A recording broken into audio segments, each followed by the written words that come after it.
Hi guys, I publish many novels in our Telegram.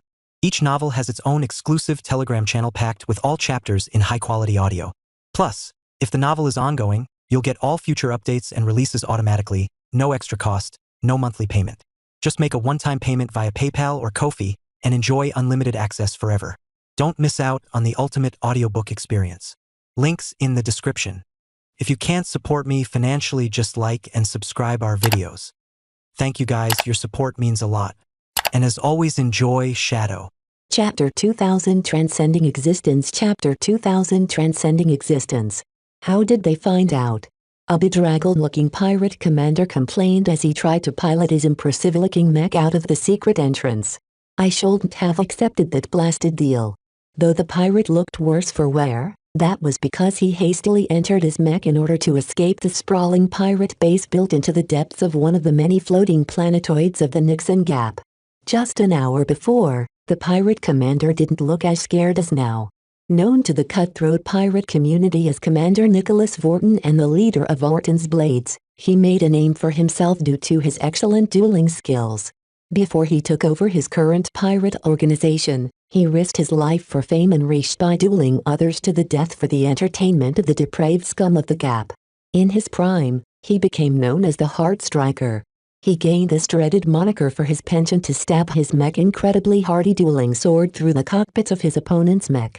Though the hard living in the Gap and his aging caused him to lose some of his excellent reflexes, Commander Vorton was still a force to be reckoned with.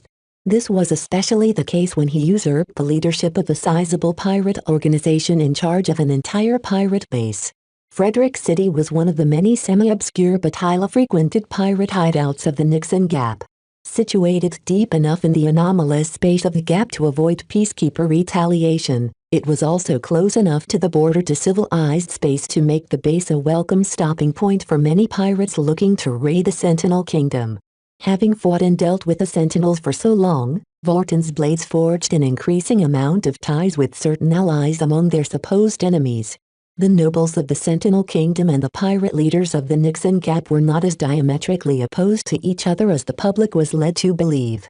These secret partnerships resulted in a lot of profit to Vorton's Blades. The Nixon Gap may be fairly blessed with rare exotics, but the pirates and other scum who reside in them weren't able to gain any other essential goods. Even criminals couldn't escape the need for trade to keep their mech and ships in working condition. For several years, Frederick City expanded and grew into an increasingly more active pirate base with the help of all the deals that Vorton Blades had cut with some of its hidden Sentinel partners. Though the nobles never revealed their identities, Commander Vorton didn't care so long as the goods kept flowing. Haha. I'm finally out. He laughed.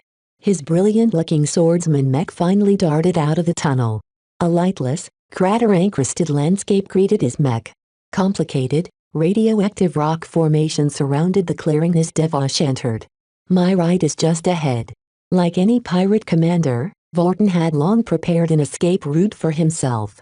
In fact, the attackers of his base managed to find and block 3 of his routes, but he had at least 7 more to choose from. He only selected this route because it was the fastest way out of the chaos that engulfed his base. You'll pay for that, you bastards. Though the pirate commander was glad he managed to preserve his life and custom mech, he lost almost everything. Vorton's Blades existed no more. The invaders were never supposed to sneak so many mech in his base. Commander Vorton put all of the blame on the security leaders he entrusted to keep Frederick City safe. If not for their failures, he still would have been able to lord over others. First, he'll take revenge. Next, he'll rebuild Frederick Base. I won't let this setback drag me down. He was not an average pirate. He used to be one of the most skilled of the Nixon Gap. He led a pirate organization that ran an entire base. Yet just before his Devosh reached the hole where he stashed his escape vessel, his swordsman mech slowed down and halted. A mech stood in its way. Nicholas Vorton. I knew you would take this route. I've been awaiting your arrival. The opposite mech broadcasted. You. Vorton hissed. You. It's you. Why did you attack my base? He was both angry and afraid. He was filled with rage due to all of the losses he suffered. He was gripped with fear as he recognized his famous opponent. A reddish brown tiger mech slowly stepped forward on its four legs as its form comfortably traversed the reduced gravity of the planetoid. A large, thick tiger tail playfully swayed back and forth as the snarling head and shining red eyes of the mech pinned the Devosh in place. The blood of billions of innocents stains your hands. Entire cities have succumbed to the crimes perpetrated by your men. Why the hell do you attack us, then? We're just the ones who accepted the job. You should go after the masterminds instead. That's the problem, Commander Vorton. I can't track the ones responsible for plotting the heinous attacks. That's why I am knocking on your doors instead. Now, please answer this question. Who gave you those spire helixes? Where did they come from? I don't know. The only contact who I got in touch with was some snobby noble prick called Finlay.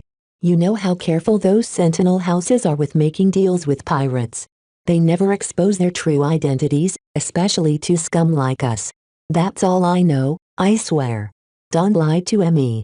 The tiger mech pilot bellowed. I have interrogated hundreds of craven pirate leaders like you. I can smell a lie from a light year away. You know more about your business partner than you claim. Commander Vorton grimaced. I'm not afraid of you, Dark Cleaver. Your Oblivion hand may have caught my boys by surprise, but I don't see you goons anywhere close. Did you come alone? The Devil Tiger nodded its huge and menacing head. As a former duelist, I figured you deserve the courtesy of fighting one last match. Come. Let us test our battle prowess against each other. Are you serious? I am the Dark Cleaver. I never break my word. Then, it's your funeral. Even though Commander Vorton hadn't dueled anyone in years, he still kept up his skills and participated in several large battles. He didn't halt any longer. With a wordless battle cry, Commander Vorton entered his best battle condition. He drove his Devosh straight towards the infamous mech of the Black Cleaver with its sword raised above its head. The swordsman mech closed in on the tiger mech incredibly rapidly. The Devosh was not only a mech that Commander Vorton poured a huge amount of money and resources in developing, but it was also highly adapted to the 0.76 grams of the lifeless planetoid. Compact boosters built into the back, arms and legs of the mech flared into life as they pushed the graceful swordsman mech forward with incredible momentum. This was one of the secret weapons of his custom mech. Commander Vorton managed to surprise his opponents time and time again by the rapid advance of his mech. Barely a second passed before his mech reached the tiger mech. Borrowing the momentum of its advance, the Devosh rapidly reoriented its grip so that its famed sword pointed its tip straight at the throat of the hostile tiger mech. Its chopping stance had just been a feint. The famed Heart Striker intended to stab the tiger mech from the start. An angry roar rang through their private comm channel. The mech sidestepped out of the attack, but not in time to escape a scratch onto its head armor. Though Commander Vorton wanted to exult over a successful hit, he felt through the Devosh's systems that its sword failed to penetrate as far as he expected. Your Devil Tiger is just as tough as in the rumors. The pirate commander muttered as his Devosh turned around to sustain the offensive. He'll just have to break you down piece by piece if that's the case. Though the Devosh went all out in unleashing a punishing combo, the Devil Tiger was no slouch. It lifted its unusually strong paw and blocked the sword's strikes with its immensely hard claws. The Dark Cleaver was a wily opponent and one who keenly utilized the properties of the tiger mech to his advantage. The Devil Tiger moved swiftly and managed to repel most attacks even as the Devosh sped up. Commander Vorton became increasingly more worried about the lack of progress he made in damaging the enemy mech. The Devosh briefly darted back to pause its assault. It looks like I have to go all out. I'll show you the true power of my Devosh. Several lights began to illuminate the Devosh at certain sections. Soon enough, an illuminating purple glow began to form around the mech as it began to excite a lot of energy. Ha ha ha. Commander Vorton laughed as he got caught up in the rush of power of his fully unlocked mech. I never revealed the full power of my Devosh until now. Though you've put up a decent fight, we were never playing on the same level to begin with. Though strong, your Oblivion hand can never match the flow of resources passing through Frederick City. I obtained some of the best exotics the Nixon Gap can provide and used them to build a mech that transcends this standard. When the mech attacked next, its speed had doubled. Its acceleration was off the charts and its attacks landed with greater force than before. The tiger mech sustained more than a few scratches this time. Its resilient armor plating actually exhibited deep cuts as a strange force field covered the Devosh's sword. False resonance. The Dark Cleaver uttered with surprise. Yes. Not all of the resonating exotics can be found in the Nixon Gap, but I managed to trade much of it from my noble trading partners. That's an advantage that a nomad like you can never match. I'm going to chop your mech up until I'm left with tiger meat. His initial success only fueled his momentum. Commander Vorton showcased why he almost never lost in the dueling ring, as his mech never let up the pressure as it built up its attack so that the tiger mech would be unable to fend off its color strikes. Cut after cut formed in the bestial mech armor as it appeared incapable of fully resisting against the might of false resonance. Though immensely draining, the Devosh carried lots of high-quality energy cells that could sustain its special state for at least 10 more minutes. Just as Commander Vorton was about to land his copter grace, the unbalanced tiger mech began to glow on its own. With just a single paw strike, the devil tiger managed to bat aside the Devosh's next attack. The swordsman mech momentum broke as Commander Vorton awkwardly tried to prevent his mech from tipping over. What? What is this strength? When he directed his attention to the devil tiger, his eyes practically widened into balloons. The tiger mech glowed red and brown in the same fashion as his own mech. No, it was different. The glow around the tiger mech was a lot more condensed. Realization struck Commander Vorton. He didn't need to direct his attention to the resonance sensors to know that the devil tiger was a lot more formidable than he thought. The glowing devil tiger began to radiate a field that put the Devosh and Commander Vorton under significant pressure. The swordsman mech began to groan a bit as some of its parts worked less smoothly than before. This strange reaction confirmed Commander Vorton's greatest fears. Since when did you break through? A few months ago. The devil tiger wasn't standing still. Even as it continued to swish its tail, the metal debris that the Devosh had managed to carve out of the armor of the tiger mech began to fly back to the mech and fill up its gaps. The mech was self-repairing. Congratulations for becoming an expert pilot, Commander Vorton morsely said. I suppose your devil tiger is also an expert mech. Not exactly, but close enough. It's still an ongoing project. This turn of events had completely extinguished the pirate commander's battle spirit. As impressive as his Devosh performed, it was just custom mech. The most it could do was imitate resonance. It could never stand up to the genuine article. Why this charade? Why give me the illusion of victory? I just want to give you the fight that you deserve. Rygel Larkinson answered. Regardless of your crimes, I respect your martial skills. Experiencing your famed swordsmanship firsthand has been worth it. Now, will you surrender? The Devosh stood frozen a time before dropping its sword. I surrender. The devil tiger was too strong. Important author announcement, to celebrate the release of the Mech Touch's 2000th chapter, in Privilege, I have started a new contest. Read the author's notes. Chapter 2001 Insiders vs. Outsiders. Chapter 2001 Insiders vs. Outsiders. I have to say, boss, you're positively glowing. Gavin smirked at Viz as they started their daily briefing. Did you finally graduate from a boy to a man?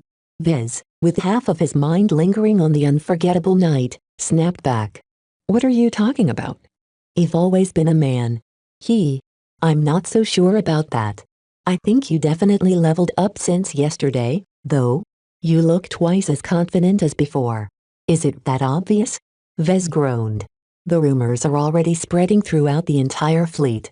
It doesn't help that Gloriana may have said some words that confirm some of the stories. Did your physical augmentations really allow you to? That's enough. Vez slammed his palm against his desk, startling Lucky, who was dozing off not far away. Let's keep my private life separate from my professional life, okay? I expect everyone to be professional on the job, okay? You can say whatever you want within reason when you are off the clock, but no funny business during work hours, is that clear? Gavin awkwardly coughed. About that. This policy is rather harder to enforce than you think. When your work and your home is in the same place, people tend to get rather cozy. People need to loosen up every now and then, especially when they can't go to a park or head downtown to have some fun. The situation in the fleet is rather steady so far, But the moment you try to instill military discipline among your ranks, I think the mood will quickly tank. That was a very clever diversion. Vez worried about this problem as well. How bad is the discipline problem? It's under control. Right now, cohesion among your Larkin sons and workers is high, and morale is rising, especially now that it looks like every worker in the fleet is about to get inducted in the Larkin Son clan. Gavin was positively grinning when he said those last words. Are you that eager to become a Larkin Son? Vez threw a suspicious glance at his assistant. I've been working for you since the start, back when we were just starting off at Cloudy Curtain. I have been through almost all of your travels and adventures, and while I'm not comfortable with how you attract so much danger, I have to say that I feel more fulfilled than I would have ever been if I worked for a regular company. Everyone who has stuck by you thinks the same. We really believe you are bigger than the Komodo Star sector. All of us have made up our minds. The chance to be a part of your clan is something that we have all dreamt of but never dared to voice out loud. The assistant sounded like an advocate of Calabast's proposal. How popular is the proposal? You can hardly find any brighter, Ilvanen or other people who want to refuse this option. The Larkin Son name is worth its weight in exotics. The reputation of the original Larkin Son family and the rising trajectory of your Larkin Son clan holds an immense attraction to those who don't share your last name. Of course, the opportunity to become an insider and receive the same generous treatment as a true-blood Larkin Son is already immensely attractive. I'm told that this is not entirely the case. Wasn't there talk of instituting a class system? Gavin dropped his smirk a bit. That's one of the most controversial topics that is still up in the air. A lot of the current Larkin Son clansmen are very reluctant about expanding the clan. While the older and wiser among you see the necessity in expanding the clan, they're also the most stubborn about dividing the clan between true-blood Larkin Sons and external Larkin Sons. You sound like you disapprove. It's not as much of an integration as we all hope for. It's hard not to feel disappointed if this comes into being. This kind of half-hearted solution is like paying lip service to the intention of including outsiders in the clan.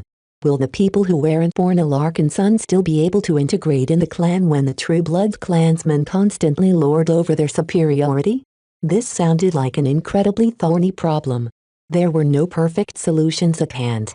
Either the Larkin Sons could embrace the outsiders as equals and risk losing control of the clan, or they could maintain an artificial class system that allowed the minority of true-blood Larkin Sons to maintain primacy over the others. Regardless of which solution the Larkin Son clan chose, at least one of the two groups would become dissatisfied. Vez worried that the discontent might become severe enough to tear his new and relatively fragile clan asunder. I have an appointment soon with Offren and Raymond, right? I'll discuss this issue with the two elders and see if we can keep the outrage to a minimum. Whatever you choose, I hope you will do justice for us little guys. We have contributed much, if not more than your fellow Larkin Sons, to your efforts. Remember the days when you wanted nothing to do with the Larkin Son family? Those days are long gone. Are they? Gavin questioned. Sure, you've attracted a large following of Larkin Sons, but they mostly joined later on when you became a journeyman and showed that you had great potential. Back when you were an apprentice, your family demanded a fourth of the shares of the LMC for a relatively small sum of money considering your company's future potential. What's your point? While I am not trying to say that some of your relatives such as Commander Melker and Raymond Billingsley Larkin Son haven't been essential, the fact that you share the same blood as them is largely incidental. Their level of contributions don't match the assistance that many of your other relatives have provided. In fact, the fact that there are still a lot of clansmen who want to leave as soon as we reach the Sentinel Kingdom is a sign that many of your fellow Larkin Sons aren't as loyal as some of us who have been with you for years. How could Vez not see what Gavin was doing? His executive assistant constantly tried to persuade him into accepting outsiders into the clan without treating them differently from any other Larkin Son. To be honest, Gavin made a very persuasive argument. Vez half suspected that he didn't really come up with it to begin with. It sounded like something Calabast or James would come up with. The logic was hard to deny. Let's end this topic for now. I won't make up my mind until I talk to some of the Larkin Son elders. Vez dismissively waved his hand. What's next on the agenda? Well, it's about our financial situation. You see, With our best-selling product line no longer being sold in Coalition Alliance space, our monthly income has dropped, but is still more than enough to pay for the upkeep of our sprawling fleet and company assets. Now that we took in the Penitent Sisters, that has changed. Vez frowned. How bad is it? Will we be running out of money quickly? Don't get me wrong, boss. The Penitent Sisters, despite their ugly origins, have made us feel a lot safer. The problem is their strength comes at a considerable cost. Second-class outfits are completely different from third-class outfits. The cost to maintain our original lineup of ships and mech is only a fraction of the cost to keep the highly advanced hardware of the Penitent Sisters running. Their fuel is more expensive, the energy they consume is astronomically higher, the materials needed to build replacement parts is prohibitive, the salaries owed to the sisters is enough to employ an army of third-class mech pilots, and worst of all, the costs will only rise as time goes by. According to the accounting department, if the current trend persists, we'll run out of money in 15 months. 15 months. That didn't sound so bad. There's plenty of time to remedy this problem. This is a big problem. Gavin threw up his hands. 15 months may be a long time, but a margin of error is not as big as it seems. Even if your Striker mech project ends up a commercial success, it's still a third-class mech. We will need to sell a huge amount of copies in order to cover all of the upkeep of the Penitent Sisters. If the sales of your next commercial product fall short of this high bar, then we'll still be drowning in a couple of years. You'll just design another commercial mech, then. Vez shrugged. Gloriana and I work faster and more productively ever since I got my new implant. If necessary, I'll design a commercial second-class mech in order to generate the revenue we need to pay for all of our expenses. I hope you keep this priority in mind. None of us want your endeavor to crash because you haven't been paying attention to our growing expenses. Don't forget that you will have to earn even more money in order to prepare your expeditionary fleet. I doubt we would be able to make it in the Red Ocean with our shabby light carriers. You've made your point. Vez said dryly. When it comes down to it, I can still borrow money from somewhere. The Wadian dynasty is probably flush with cash. Gavin smiled sharply at Vez. Do you want to owe more favors to the Hexers? Not really. His debt to Eva and the inclusion of the Penitent Sisters reminded Vez that he was getting way too involved with the hegemony. Though he couldn't help it on account of his girlfriend, Vez couldn't wait to repay what he owed and leave the Komodo Star sector as fast as possible. They soon turned to the last topic on the agenda. You recently instructed us to explore the option of recruiting additional mech designers. While the conditions you've set are very harsh, interest in joining your design teams is still high. In fact, every time we present the option, a lot of mech designers, young and old, are very enthusiastic about working under a rising superstar in the mech industry. I see. My fame has finally reached this level. Even though you're known as an eccentric and volatile journeyman who gets into a lot of trouble, your design talent is undeniable. A lot of novices, apprentices and even your fellow journeymen are interested in working for you. They all hope to learn some of the secrets of your success. Vez crossed his arms. Let me guess. They just want to stick with me for a decade or so before leaving to set up their own business with the lessons they learned from me? I already told you that I'm not interested in those who aren't committed to my ventures. While that is certainly the case for many mech designers, there are thousands of professionals in the Sentinel Kingdom who have shown a lot of willingness to abide by the restrictive contract you've insisted upon. Many of these mech designers are quite good. That remains to be seen. Try and register all of the applicants. Filter out the ones who aren't suitable as much as possible. When we reach the Sentinel Kingdom, I'll interview the ones who are left on the list in person. I'm looking to double the number of design teams, so that means I want to come away with at least 12 more assistant mech designers. Got it, boss. Gavin made a note in his datapad. Our men in Sentinel will make sure to give you plenty of choice without wasting your time with unqualified applicants. What priorities should they look out for in a potential new recruit? Loyalty comes first. My mech designers must be trustworthy and reliable. It is best that they do not have any loyalties to any prior employers or other groups. Experience is not a necessity for that reason. Ideally, the mech designer should be young so I can get a lot of use out of them before they reach their expiration dates. Ideally, They should be talented or possess a lot of potential, but I don't want anyone greedy or arrogant. If they can't accept being subordinate to me, then they're applying for the wrong job. His assistant nodded again and again. That's a hefty set of priorities. I don't think there will be a lot of applicants left if you insist on all of these requirements. While I am in need of more assistants in the design lab, it's not too urgent. We can always recruit suitable mech designers elsewhere. Trust was hard to come by. Vez did not believe that every applicant would be as committed to him as his current roster of mech designers. That was okay.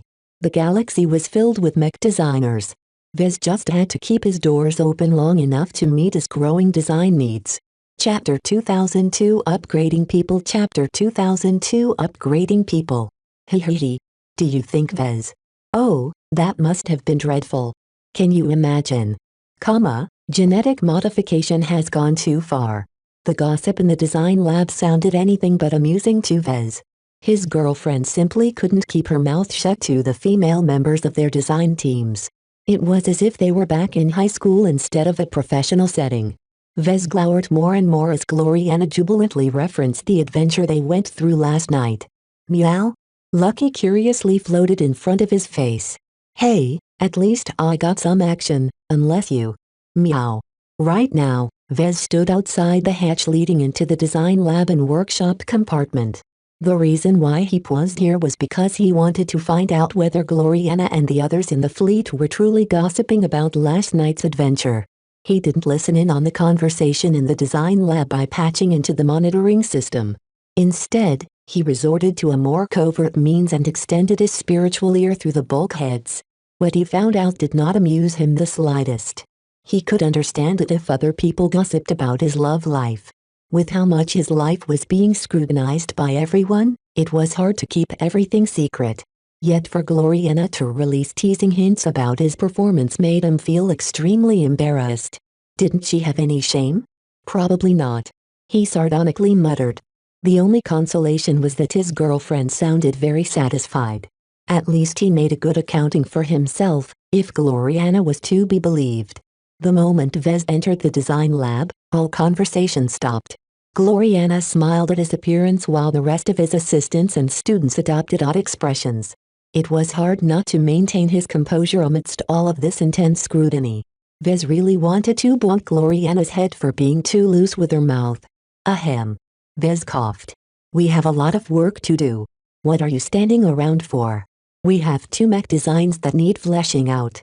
The assistant mech designers gradually returned to work after Vez handed out their daily assignments. There was a lot more work to do now they started work on designing the Hexer mech.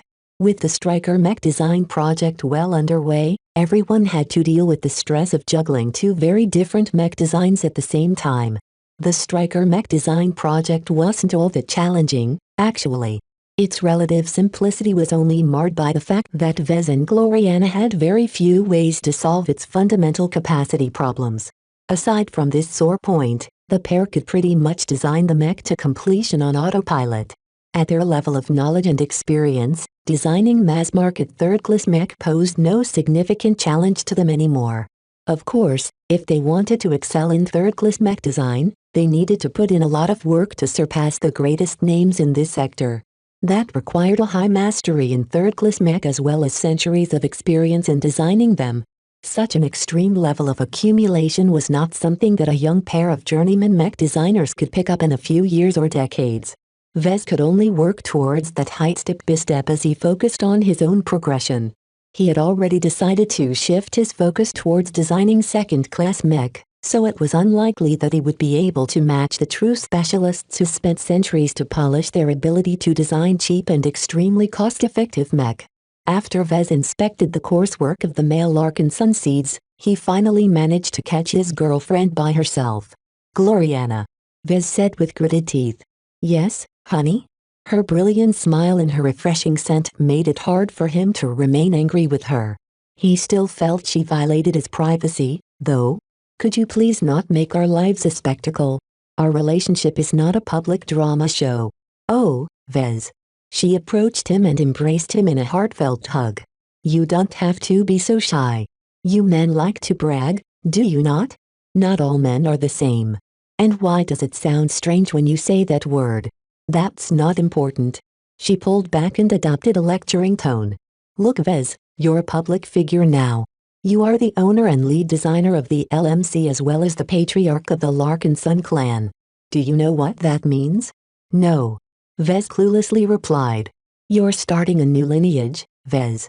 I've studied the history of my own dynasty as well as the other dynasties of the hegemony, and each of them came into power when a successful hexer managed to translate her momentary fortune into enduring strength. Even when the original founders passed on, their legacy lives on through the dynasties they founded. What does this have to do with our relationship? She sighed. You're not getting it. Aren't you the kind of leader who makes a lot of long-term plans and likes to prepare measures early so that they will bear fruit decades from now? This is exactly what I'm doing right now. I'm reassuring your fellow clansmen and dependents that we are working towards our continuity. It took a while for Vez to process the implications behind her words. Even with his Archimedes Rubal, he was still caught off guard by her intentions. You are talking as if we're establishing our own dynasty. She nodded. Isn't that natural? A lot of people are following you because you are talented and capable, but what happens when you get sick? What happens if one of your many adventures goes wrong? Many people in the fleet can't help but worry what will happen if you are indisposed for one reason or another. The month-long coma you've been under recently has caused a lot of fright among your subordinates. That doesn't mean we should adopt outdated feudal customs and work towards establishing our own dynasty. You're mistaken if you think these measures are part of an outdated tradition. The founding families of the Bright Republic, the noble houses of the Vija Kingdom and the matriarchal dynasties of my home state have all grown strong and enduring due to emphasizing continuity. If you want your legacy to last beyond the prime of our lives, then we should start our planning today. Vez was way too uncomfortable with this topic. It's too soon. Is it? She threw a sly smile at him. You weren't so reluctant last night. I must say, do you ever run out of energy? You could power an entire mech with your energy reserves. Okay, that's enough. Let's stay professional, shall we? You may be my girlfriend, but right now you are a co-worker, nothing more. Hee. You're so cute. Bunk. Okay, I'll cut it out. She whined. Once she had her fun, they began to discuss their latest project. Now that Vez received the remnant of the idol of the superior mother, they were able to proceed with designing their first hexer mech. This mech will be different from the other mech we've designed. He began and projected a rough draft of his revised vision. I have a good idea on what I would like to design, but I'm not too certain about the execution. I've never designed a fully fledged second-class mech before. Most notably, I'm not well versed with the capabilities of intended users. I'm not that familiar with all of the advanced hexer components that we are allowed to incorporate in our mech design. I can make up for both. Gloriana confidently stated. That said, it would help if you put some extra effort into catching up. Second-class mech design is an entirely different beast from third-class mech design. In fact, it is very hard to design a technically sound mech at this level that can match the quality of other products designed by established competitors. Most notably, our design team can't contribute as much to this project as they do in other projects. The components, materials, scientific principles are on a completely different level. Unless they learn how to design second-class mech like you did, they can only be entrusted with the most basic tasks. That was a very serious problem. Hiring third-class mech designers was cheap and easy, but Vez basically got what he paid for. Miles Tovar, Oscar DeMerton, Mayor Torto and Meryl O'Brien were all third-class mech designers. Their exposure to the advanced technology and design principles of second-class mech designs was fairly modest. If not for their ability to peruse the textbooks of Clarion University, they would have probably remained completely ignorant. Hiring additional third-class mech designers didn't address this problem. Their quality was too low to be of any use in projects that had reached this level of complexity. We should hire some second-class mech designers. Gloriana suggested. Let me reach out to my old alma mater. Vez immediately shook his head. No. Don't think about it. We are not hiring hexers, especially for something as important as our design teams. What's your problem, Vez? Will they listen to my orders or will they only listen to you instead? Not every hexer is the same. We can hire males instead of females if you are so insecure about maintaining your authority. That's hardly any better. They eventually shelved this option. I don't want too many weirdos on my design teams, he declared. While our design efforts are hampered by the lack of second-class mech designers, you shouldn't count out our current assistants. They're improving every day and we can encourage them to transition into second-class mech designers. That will take years. They don't have your implant or your cognitive augmentations. Time spent on learning how to design second-class mech eats up valuable time they could use to progress their design philosophy. This is one of the biggest reasons why they are reluctant to promote. They will be older and further behind compared to those who have designed second-class mech from the beginning. That was true. Vez recognized the issues that this measure might bring. We'll just have to provide them with the opportunity to augment themselves, he said. They won't need to waste as much time when their learning efficiency improves. You'll have to make sure they're committed to their jobs and in it for the long haul, though. These days, Vez no longer handed out his attribute candies willy-nilly.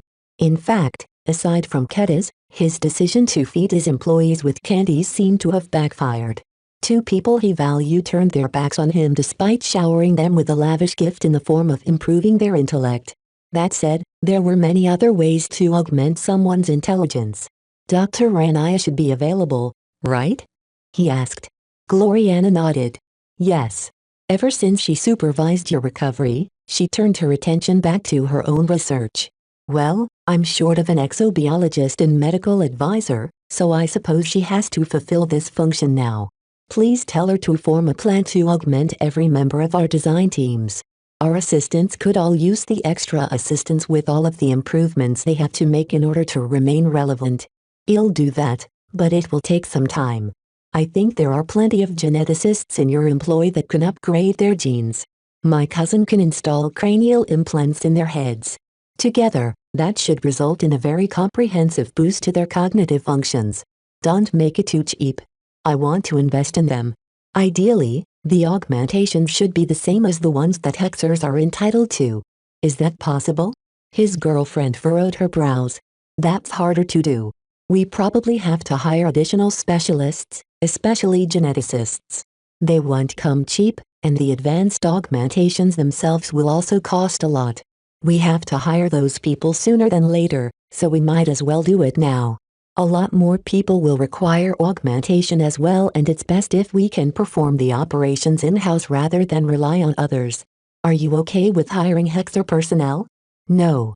Chapter 2003 Design by Role Chapter 2003 Design by Role. When Vez began to expand on the draft of the hexer mech with Gloriana, they encountered a lot of initial difficulties. Second-class mech were more powerful than the mech he was used to designing.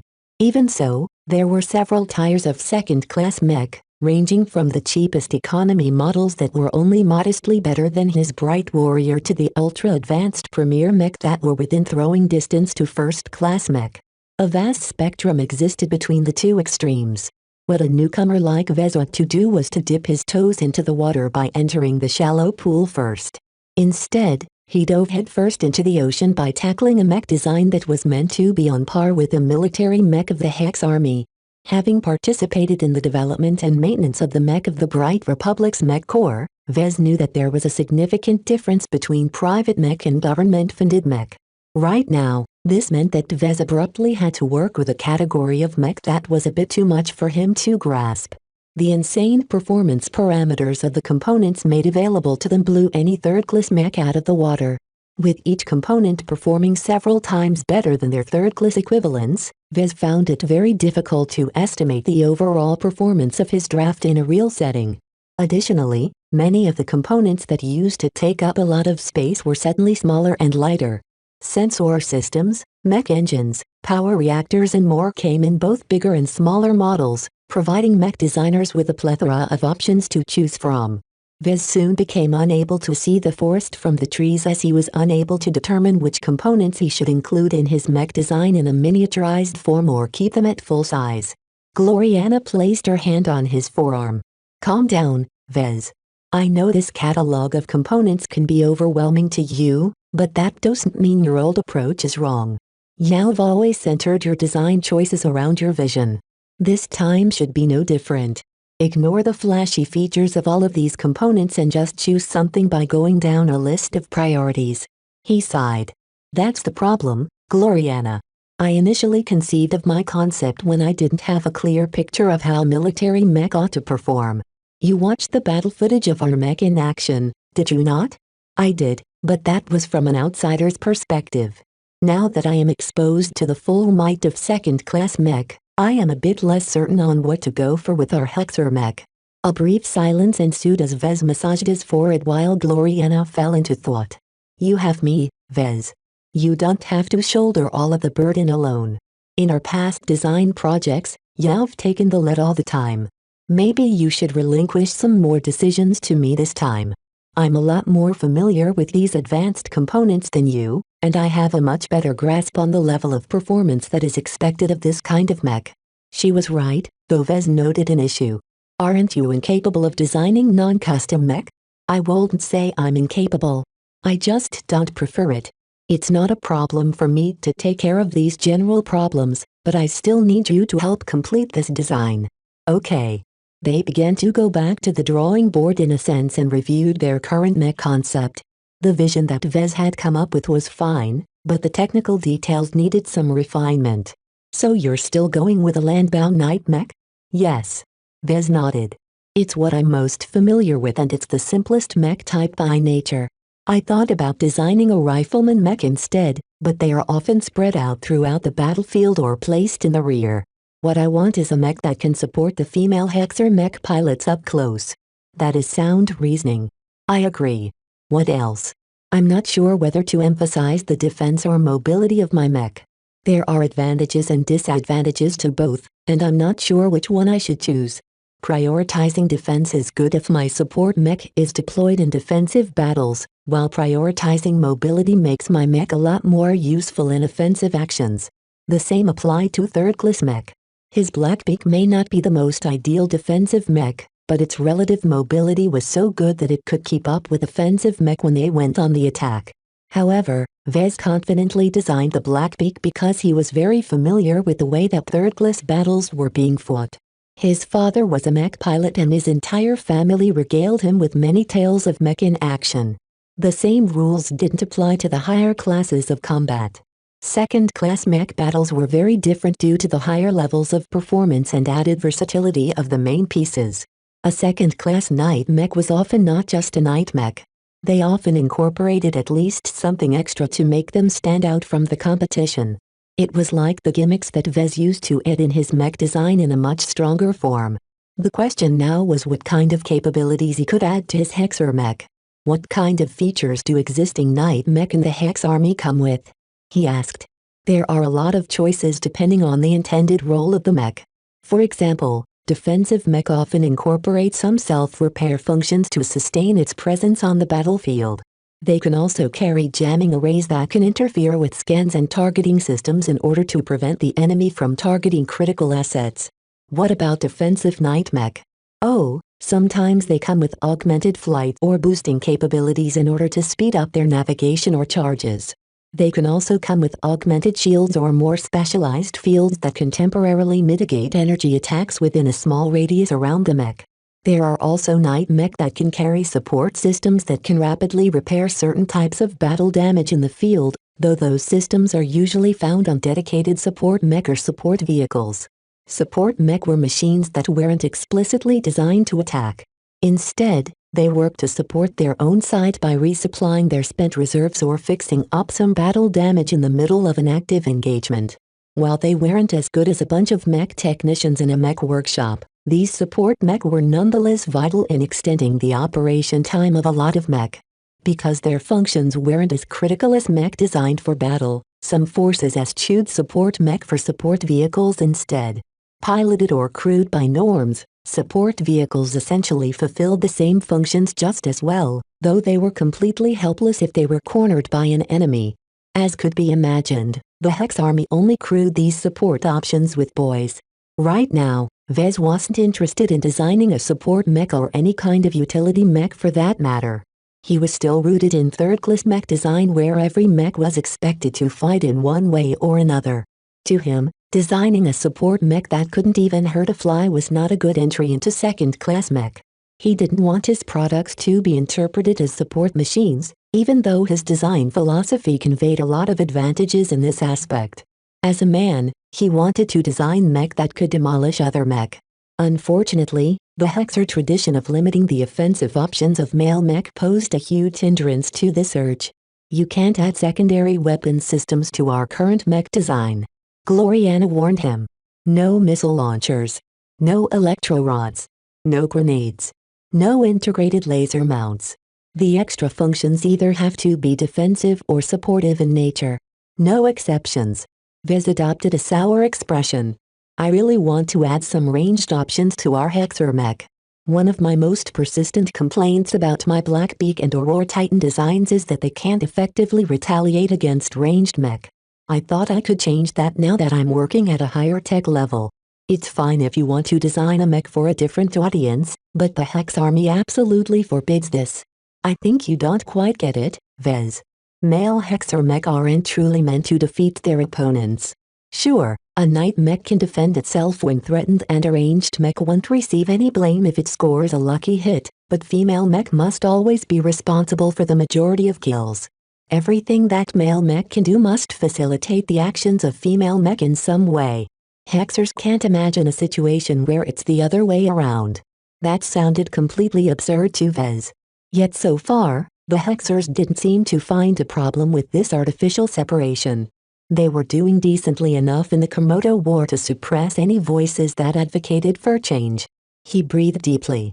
He was not a social activist nor a politician. He was just a mech designer. It wasn't his job to advance certain causes or alter the arrangements of his client. Perpetuating any perceived injustices, even if it offended his sensibilities, shouldn't even be a factor. As long as he accepted a commission, he had to do his best to advance the interests of his client, even if Diva forced it down his throat this time. What would be a good supportive module to add to our night mech? Gloriana pressed her finger against her lips. There are many options to choose from.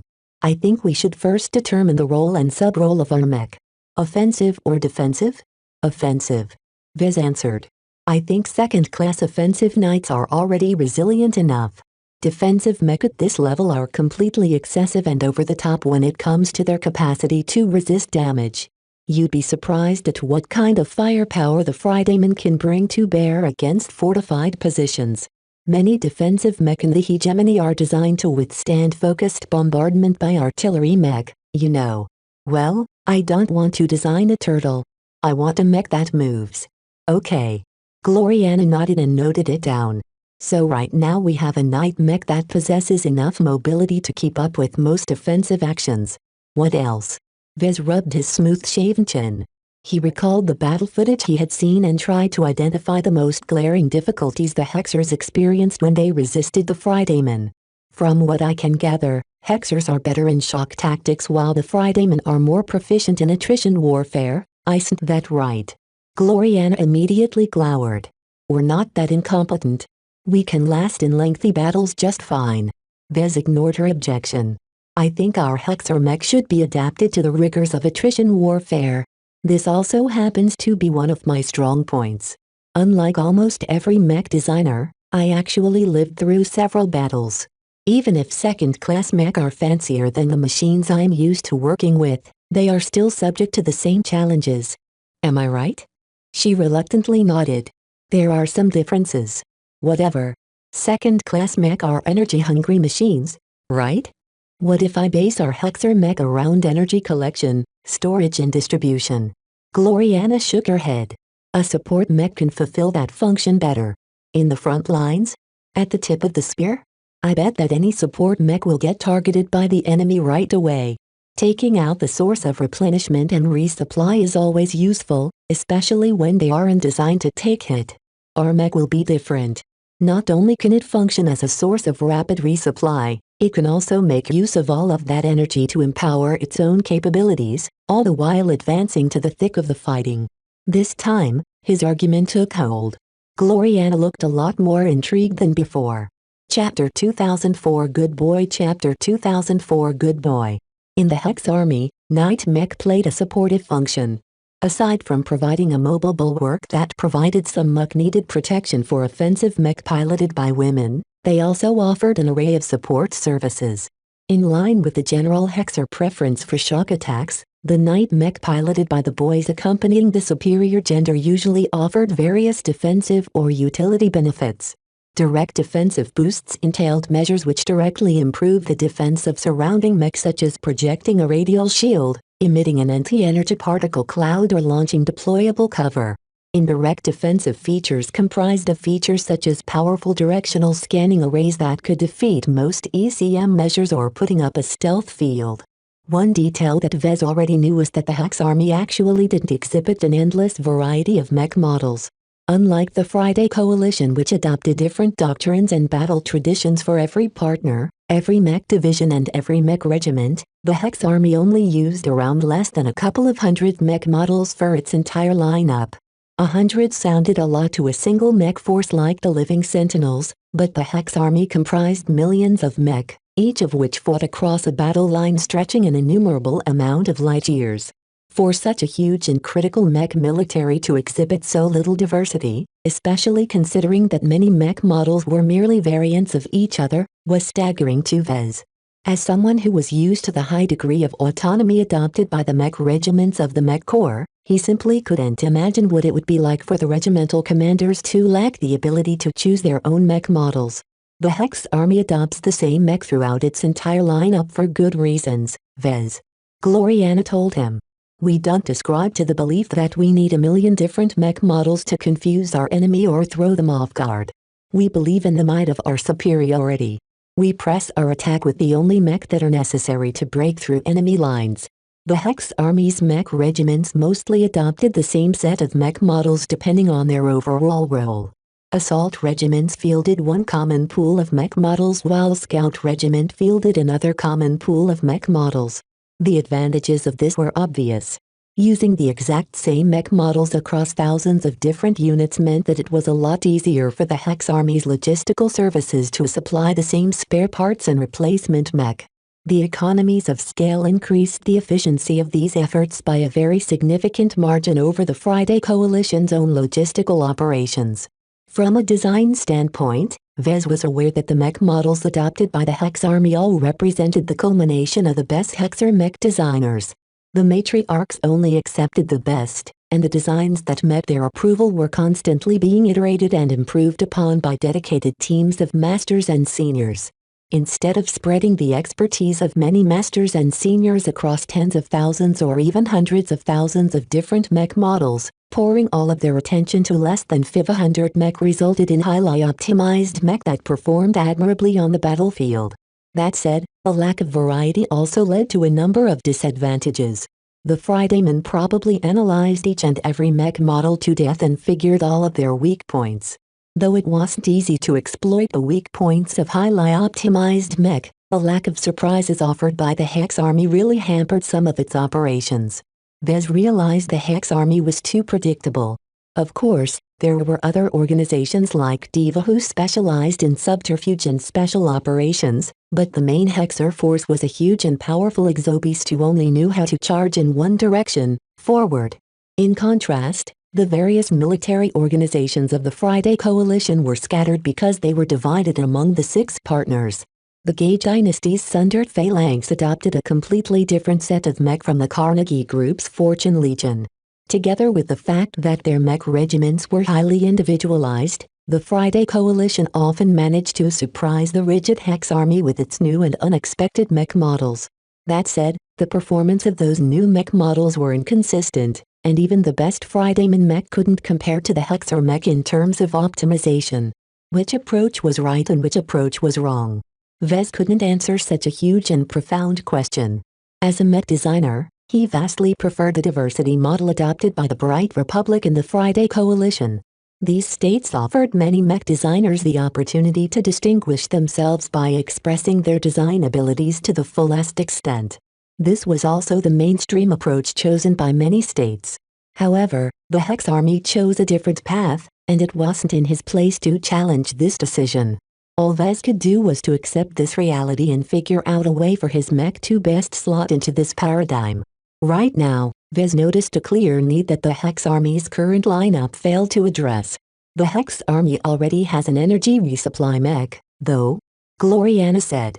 She manipulated the projector with her mind, causing it to display a fat support mech. The Good Boy 77S is the predominant landbound energy resupply mech. It's a heavy mech, but doesn't feature a lot of armor for its weight class. While slow, vulnerable and defenseless, it carries a huge amount of high-density energy cells. It can supply an entire mech squad if necessary. Good boy? Gloriana blinked. What's wrong with that? It's called that way because every female Hexer pilot is appreciative of the energy resupply it offers. They always thank the mech by calling it a good boy, hence it adopted this name. He truly didn't know how to respond to this story. Weird Hexer naming conventions aside, the so-called good boy was indeed very good at its job. Yet its holes were also glaringly obvious. Your Hex Army's so-called good boy might be lovable in the eyes of your Hexer mech pilots, but it's a slow, fat and juicy target for any Fridayman mech. It may exhibit the mass of a heavy mech, but it lacks the corresponding armor. It's not meant to be fielded in the thick of battle, she said. Most resupply mech are like that. They are predominantly deployed in the rear lines or reinforced forward position. They aren't designed to accompany the vanguard. Sure, they get taken out a lot whenever the Fridayman sneaks some mech past our lines, but better for a good boy to go down than a more important female mech. What? Vez couldn't help but be taken aback. Good boys are deliberately designed to attract enemy fire? Gloriana nodded as if it completely made sense. That's the other reason why they are called good boys. The Fridaymen consider it to be a strategic target because it provides a huge amount of support while boasting relatively inadequate protection. That always makes it the first target to be taken out. While it's a shame to lose a good boy, it is better for a male mech to go down first, because at least it gives female mech time to respond and defend themselves against ambushes. What the hell? Vez wanted to rub his ears in order to make sure he was hearing this right. This rationale sounded too ridiculous to his sensibilities. So the Hexers aren't just content to turn male mech into cannon fodder, but also bait? That's what good boys are for. Gloriana responded with a smile. Don't worry, Vez. A lot of boys consider it a great honor to pilot such a crucial mech. Every mech pilot that falls while piloting a good boy receives posthumous honors. They genuinely deserve to be seen as good boys, and their families always receive generous pensions and other rewards as a result. Don't you think they're good boys for braving such risks? His face turned flat and expressionless. He tried his best to control his emotions. There was no point blowing up over this matter because it wasn't his girlfriend's fault the Hex Army treated their good boys like sacrificial lambs. In fact, Vez became a lot more determined to promote his own vision for a Hexer mech. For the sake of all of those good boys, he had to show them what a real man could do with a sturdier mech at their disposal. These good boys sound useful, but they can't take part in assaults, am I right? The female Hexer mech always have to draw back from the front in order to resupply. That wastes valuable time and blunts the initial momentum of their opening moves. I think a mech that is designed to support Hexer assaults up close can be very useful. I think so as well. Gloriana nodded. That's why I haven't rejected your initial suggestion. However, there are a few major issues hampering the practicality of your energy resupply mech. First, the capacity of the mech is limited. You want to design a medium offensive knight. Okay. That means that its armor won't be as thick as defensive knights in order to retain some mobility.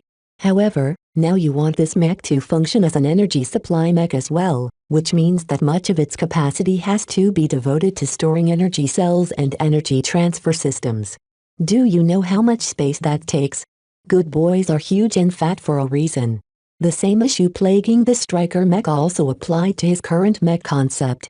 Vez recognized the problem as much as Gloriana, but he possessed a different opinion on the viability of his latest idea. Gloriana, how much energy does a good boy carry? A lot. Enough to give an entire mech company a second wind. Don't you think that's excessive? Vez crossed his arms while adopting a skeptical expression. Sure, the good boys are more convenient in many ways, but they are so fragile and vulnerable that they are often placed too far from the front. My mech concept is different in that it is designed to resupply friendly mech while they are literally in the thick of the battle. Its role is different.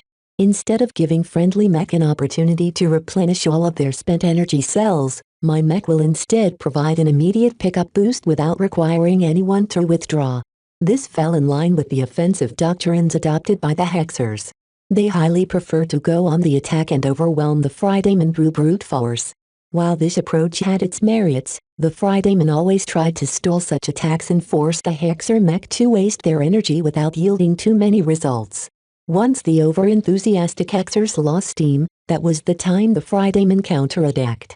The window of opportunity that opened up when Hexer mech started to withdraw from the front in order to resupply was a very familiar pattern to the Friedaymen. A lot of battles between the two sides turned against the Hexers because they were caught in an awkward situation where their mech at the front were unable to resist a sudden counterattack. Of course, the situation on the battlefield was often a lot more complex than the scenario that Vez had in mind, but there was no doubt that the lack of immediate resupply constrained the Hexer mech to an extent. "I'm not sure if it will work out the way you think it will," Gloriana eventually replied after considering his mech concept. "Your mech sounds useful, but the limited amount of energy reserves limits its utility. It won't be able to carry more than an eighth or a tenth of the total energy capacity of a single good boy." Vez smiled. "I'm already happy with that. My mech may not excel in any single area, but it provides numerous smaller advantages that combine into a very supportive package. Combining defense, mobility, energy resupply and an exceptional Hexer glow on top of that will result in the perfect accompaniment of assault mech." The conventional benefits of his Hexer support mech already sounded pretty useful. Adding a glow based on the idol of the superior mother would propel the value of his mech to another level. He was sure that the Hex army would not be able to resist such a useful package once his mech received an opportunity to prove itself in battle.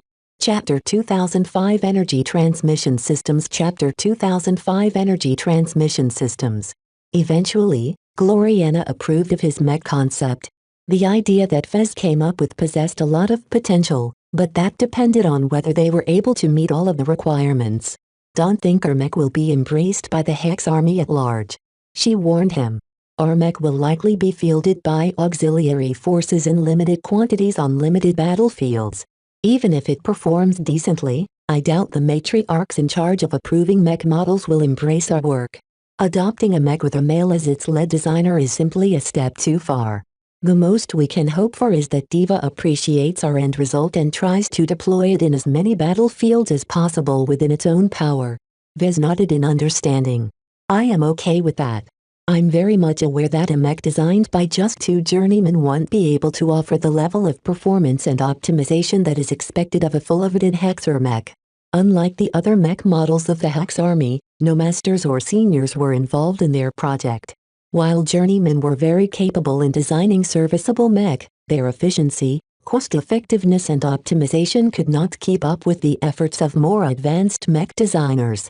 Personally, Vez believed that the glow he intended for his Hexer mech would make a very huge difference. It might even be able to get those conservative Hexer matriarchs to reconsider their stance on rejecting mech designed by male mech designers. Both Vez and Gloriana became passionate about this project. It had always been a dream for Gloriana to design a mech that would be fielded alongside the impressive mech of the Hex army. As a young journeyman, the most she could hope for was to join a design team under a more experienced senior or master. Now that she had the opportunity to design a mech with an equal partner, she wanted to make the most of it in order to prove she possessed the qualifications to enter an exclusive circle of Hexer mech designers who were able to contribute to the strength of her home state. As for Vez, he had several reasons to feel enthused about the vision he came up with. For one, the sheer utility provided by his mech design truly possessed the potential to shift the direction of the war. Though the mech energy resupply function wasn't that impressive due to the limited reserves, it was worth its weight in exotics at critical times. Combined with the motherly glow coming from the mech, Vez hoped that his mech would function as a considerable force multiplier that enhanced both the mech and mech pilots fighting on behalf of the hegemony.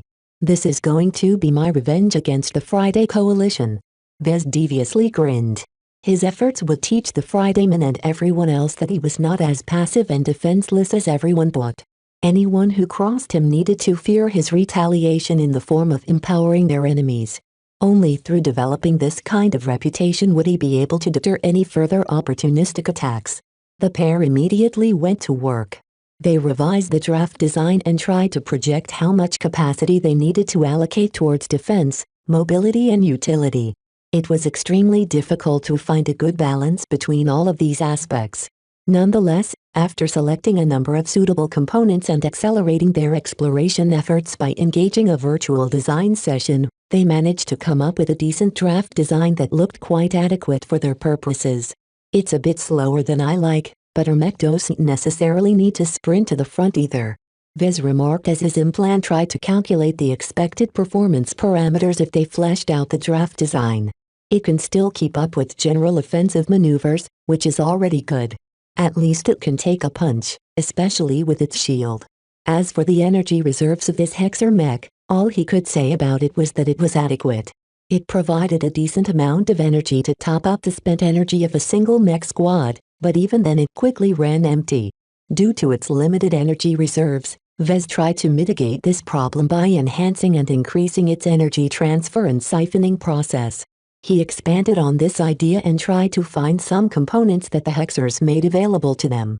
While the parts weren't the tip of the line, they were quite decent for Hexer mid-range mech, which matched the budget for their mech design. Still, it was a huge challenge to integrate all of these components in a single package. There are several technical challenges we need to overcome. Gloriana pointed her finger at the energy transmission systems. Aside from the ones we've discussed before, this is the biggest problem area of all. To make our mech support function practical, it has to be able to transfer energy to friendly mech quickly. The huge power flows puts an enormous stress on every system that is responsible for passing energy from one mech to another mech. Not only do we need to prevent the transmission systems from overloading, we also have to manage all of the heat that will doubtlessly emerge as a result of all of those transfers. No process was completely efficient.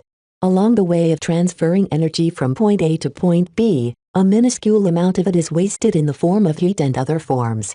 Usually, this wasn't a big deal when devices ran at low levels. Yet when energy transfer started to increase in power, inefficiencies rapidly started building up. This was the price of running systems at higher power levels. Energy transmission systems weren't exempted from this rule. In fact, they suffered more than most because they were expected to transfer a lot of energy in a very short amount of time. If his Hexer mech took 10 minutes to resupply the spent reserves of a friendly mech, then he might as well scrap its design. While such a gentle energy transfer process resulted in very little waste and heat buildup, it took up way too much time in a fast-paced battle where every second counted. Vez ideally wanted his Hexer to replenish a quarter of the total energy reserves of a friendly mech in about 30 seconds. That sounded way too ambitious to Gloriana. I highly doubt we can accomplish this standard. She shook her head. The stress to the energy transfer systems and the rest of the mech is too severe. I'm not sure if it's even doable in a minute. We'll have to explore our design further and see whether our implementation can withstand the rigors of rapid energy transfers. Whatever the case, the heat building will be intense. We need to make sure we add enough heat sinks and other heat management systems to avoid overheating problems. All of these problems sounded concerning, but the mech held genuine promise. We can do it, Vez declared, his passion already firing. With all of this second-class tech, our Hexer mech won't be as limited as our Striker mech. We have a lot more options available to solve all the challenges. They continued to expand on their draft until they settled on something that contained all of the parts and other features they thought the mech would need to perform all of its functions. Due to the need to accommodate a lot of additional hardware, they sacrificed several aspects of the mech. First, its defense wasn't as good as Vez wanted to. While it was capable of lasting for a fair amount of time under enemy fire, the mech had to rely on cover or the protection of other mech in order to remain alive for sustained periods of time. Second, they reduced the mobility of the mech even further. To free up capacity, Vez had to select several miniaturized components that offered reduced performance but took up significantly less space. The problem with miniaturized components was that they were much more expensive than their normal-sized versions, so the smaller mech engine and other systems ate up a significant portion of their budget. Third, its offensive power was pretty bad. There was no way around the truth that the mech wouldn't be able to exert much strength or momentum in its sword attacks. Even though Vez wanted to give the male mech pilots of his Hexer mech a chance to prove their battle prowess on the battlefield, he ran out space to accommodate this need. "It's okay," Gloriana assured him. "Male mech aren't expected to do the heavy lifting in the first place. It's enough if our mech can stall an attacker. They are only expected to last until they are rescued by female mech." Vez looked glum.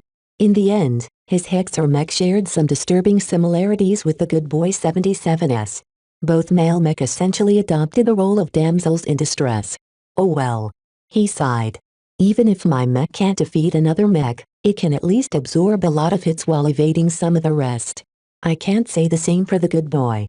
Making a mech that could last on the battlefield was his highest priority. This was why he didn't limit the energy transmission systems to a one-way flow. What he really wanted to implement was a mech that could siphon energy as well as donate it whenever required." He outlined his rationale to Gloriana. "We can't escape the fact that the total energy reserves of our Hexer mech is quite limited. In order to extend the operation time of our product, I want to turn it into an energy vampire." Gloriana frowned.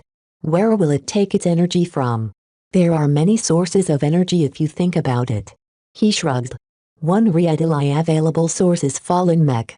As long as their wrecks are reasonably intact, I'm sure that they carry a lot of energy cells that aren't expended. That's energy for the taking. As long as we can implement a method where our mech can steal all of that juice, our mech won't be forced to return to the rear in order to keep up its functions. All of that energy transfer will generate even more heat, Vez. We'll have to bolster the heat management systems of our mech even more if we try to implement this function. Then let's do that.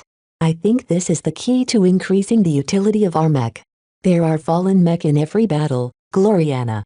Usually, the winners get to claim the salvage that is left behind, but they always have to wait until the battle ends before they can pick up the remains.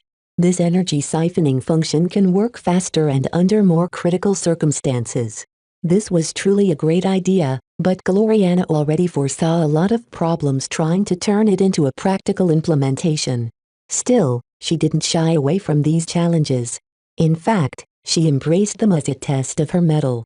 After designing the Bright Warrior and becoming a masterwork mech designer, she improved substantially.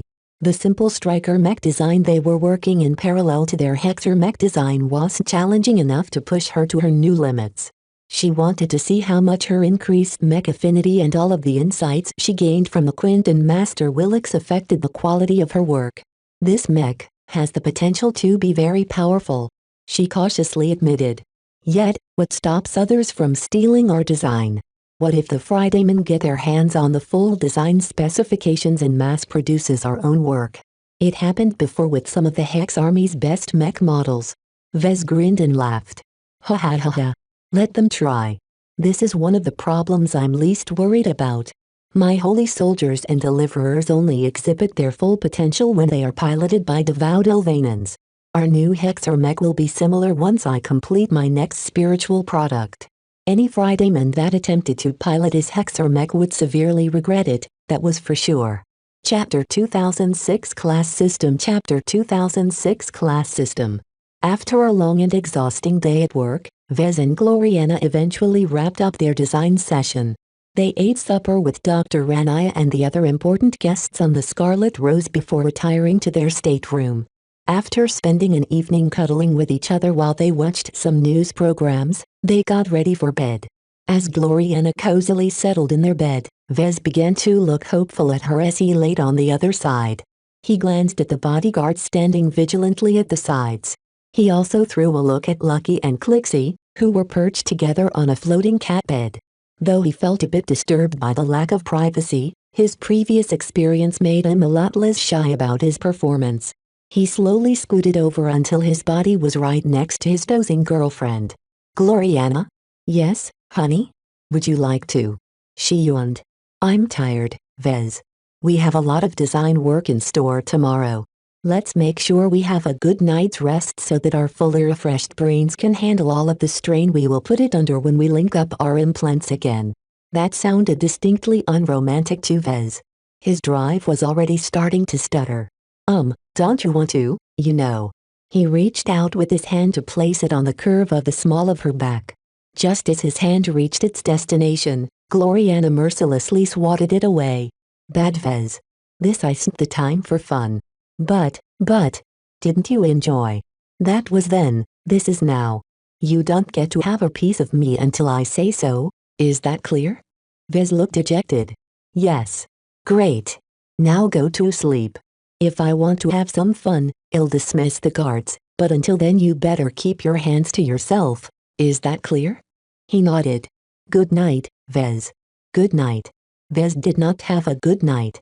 The next day, Gloriana was all smiles as she began to partake her breakfast while her cat was eating from a bowl placed right next to her plate. Meow. Hee hee hee. I love you too, Clixie. Lucky on the other hand curiously poked a morose-looking Vez as he listlessly shoveled his high-calorie food through his gullet. Meow? It's not that simple, Lucky. Meow. Ha ha ha. No. Her bodyguards would crucify me. Humans aren't supposed to do that. Meow. Lucky threw a contemptuous expression at Vez before floating away. Even his own cat regarded him as a loser. At least I got some, unlike you. Vez hissed after his departing pet. What are you talking about, Vez? Gloriana looked up at him from the other side of the table. Ah, nothing, ha ha ha. Vez awkwardly rubbed the back of his head. I won't be joining you at the design lab in the morning. The fleet is just about to exit FTL, which means I'll be meeting with the Larkin Sun elders. Is it about letting outsiders into the clan? He nodded. You know my stance on the matter. I think you should really consider accepting Calibust's proposal. Though I don't like the woman, I think she is right in this case. The Larkin Sun clan can be something more as long as you can navigate all of the challenges. It's not up to me. He shrugged. This is such a sensitive matter that only the support of the Larkin Sun Assembly can legitimize this measure. His girlfriend shook her head. I think you're wrong. Your influence among your fellow clansmen is very high. You're the devil tongue, right?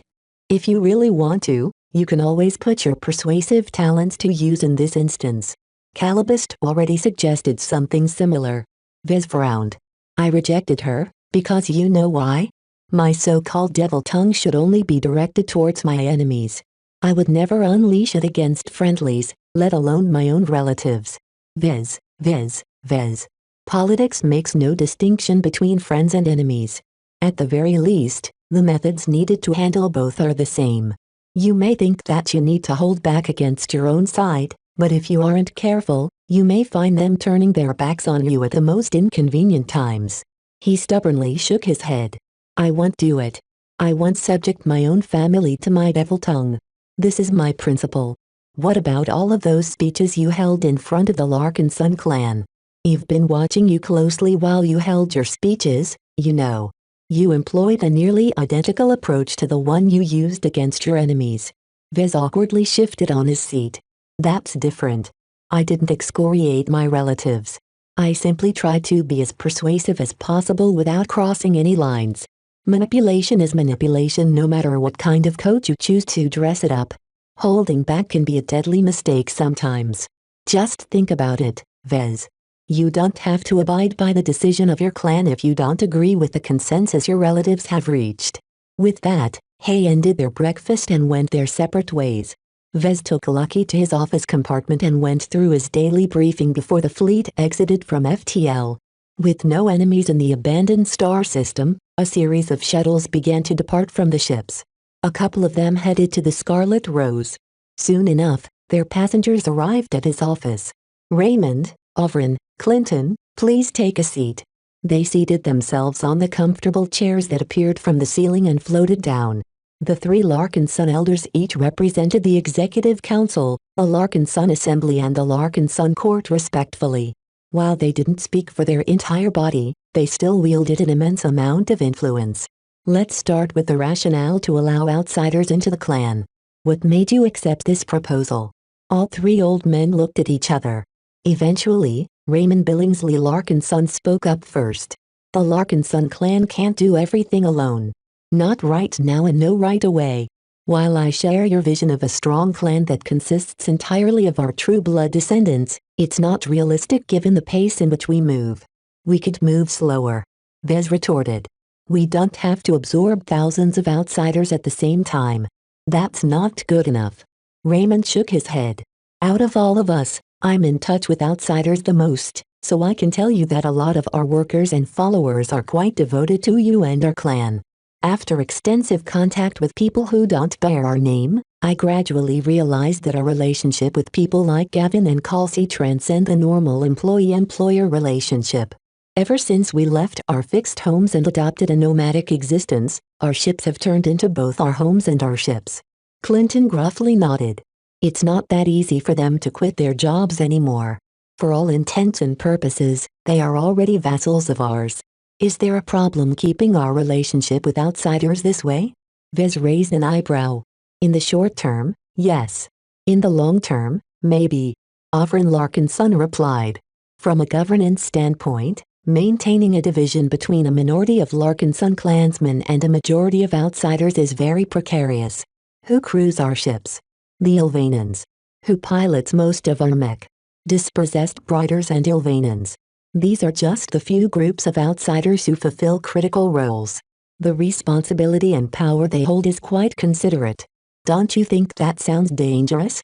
That did sound concerning to Vez. Right now, this didn't present a problem, but if the relationship between the Larkinson clan and the outsiders ever soured, there is something permanent about becoming inducted in our clan. Raymond continued. Those who are able to become a Larkinson will cherish their status and become more committed to our endeavors than ever. Their loyalty will not only skyrocket, but remain enduring throughout their lifetimes. Vez responded with a rueful smile. That's only when we turn them into true Larkinsons. If we turn them into second-class Larkinsons, I don't think they'll be as happy. This was the biggest controversy raging within the Larkinson clan. The faces of the three Larkinson elders immediately shifted. None of them looked as assured as before. I don't have an opinion on this, Clinton said. I accept any outcome the clan adopts as long as it strengthens us. I've perused the history of several other family organizations and have seen outcomes where it worked and where it went horribly wrong. There are considerable risks associated with either options, and that makes it difficult to settle on a clear answer. Most of the assembly is in favor of adopting outsiders in our clan, but a significant majority objects to elevating them to the same status as true-blood Larkinsons. Ofrin revealed to Vez. We value our Larkinson heritage and blood way too much to risk losing both when we transform too many outsiders into Larkinsons. They may bear the name, but they don't bear our blood. What stops them from abusing the power of their majority to their advantage to steer our Larkinson clan away from our core values? Raymond slightly disagreed. This is a possibility, but not a strong one. The outsiders are more similar to us than the assembly members realize. They are making a mountain out of a molehill. I think if we give the outsiders a chance to truly feel as if they belong to the Larkinson clan, they will become ardent supporters and followers of our Larkinson way. The discussion continued along this vein for a while. Vez heard various arguments and predictions that supported both solutions. Vez felt very pressured by this dilemma. Neither option were risk-free, and a lot could go wrong if they chose wrong or fumbled in its implementation. All right, I've heard enough. He clapped in order to silence the old fogies.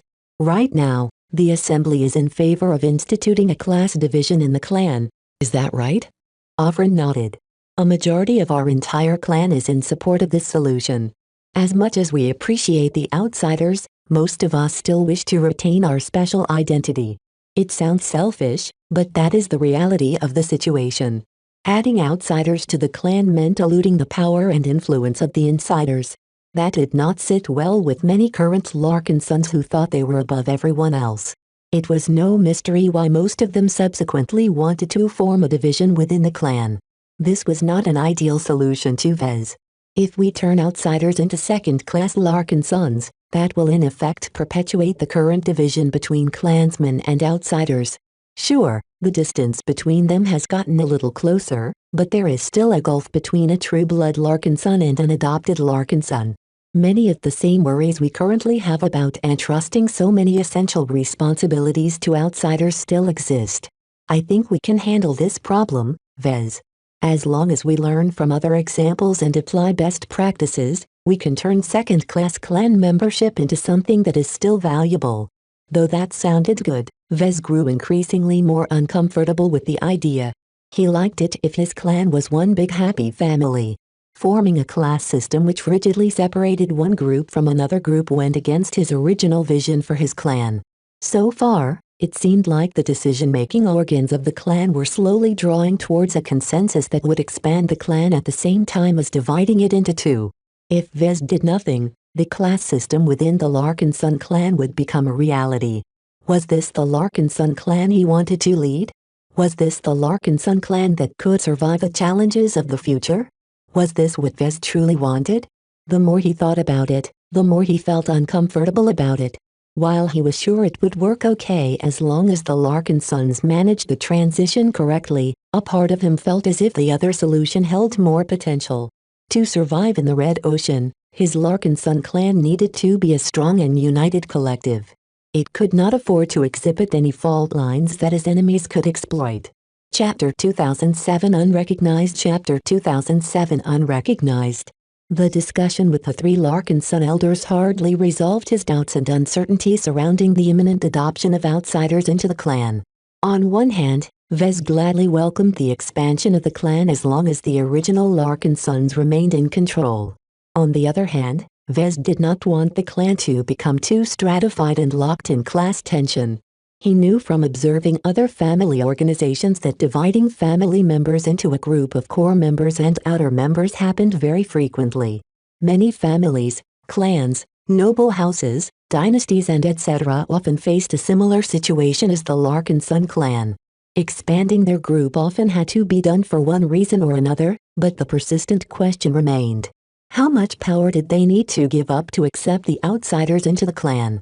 When it came to these kinds of matters, self-interest often trumped fairness.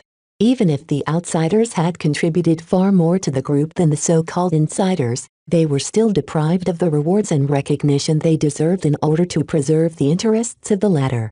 This could become a very major fault line later on.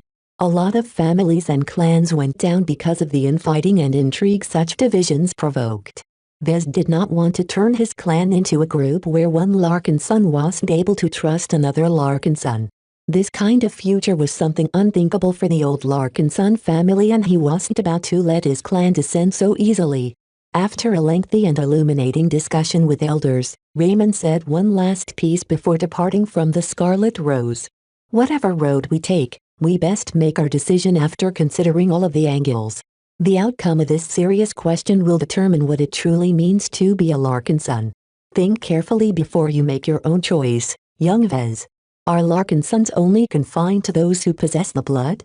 Or is it possible that there are already a lot more Larkinsons among us, just waiting to be recognized? Obviously, Raymond still preferred to take the riskier but more rewarding choice of treating outsiders as equal. When the three old fogies left, Vez lingered in his office. He tapped his fingers against his desk as Lucky playfully swiped them with his paw. Meow. Are you feeling lonely?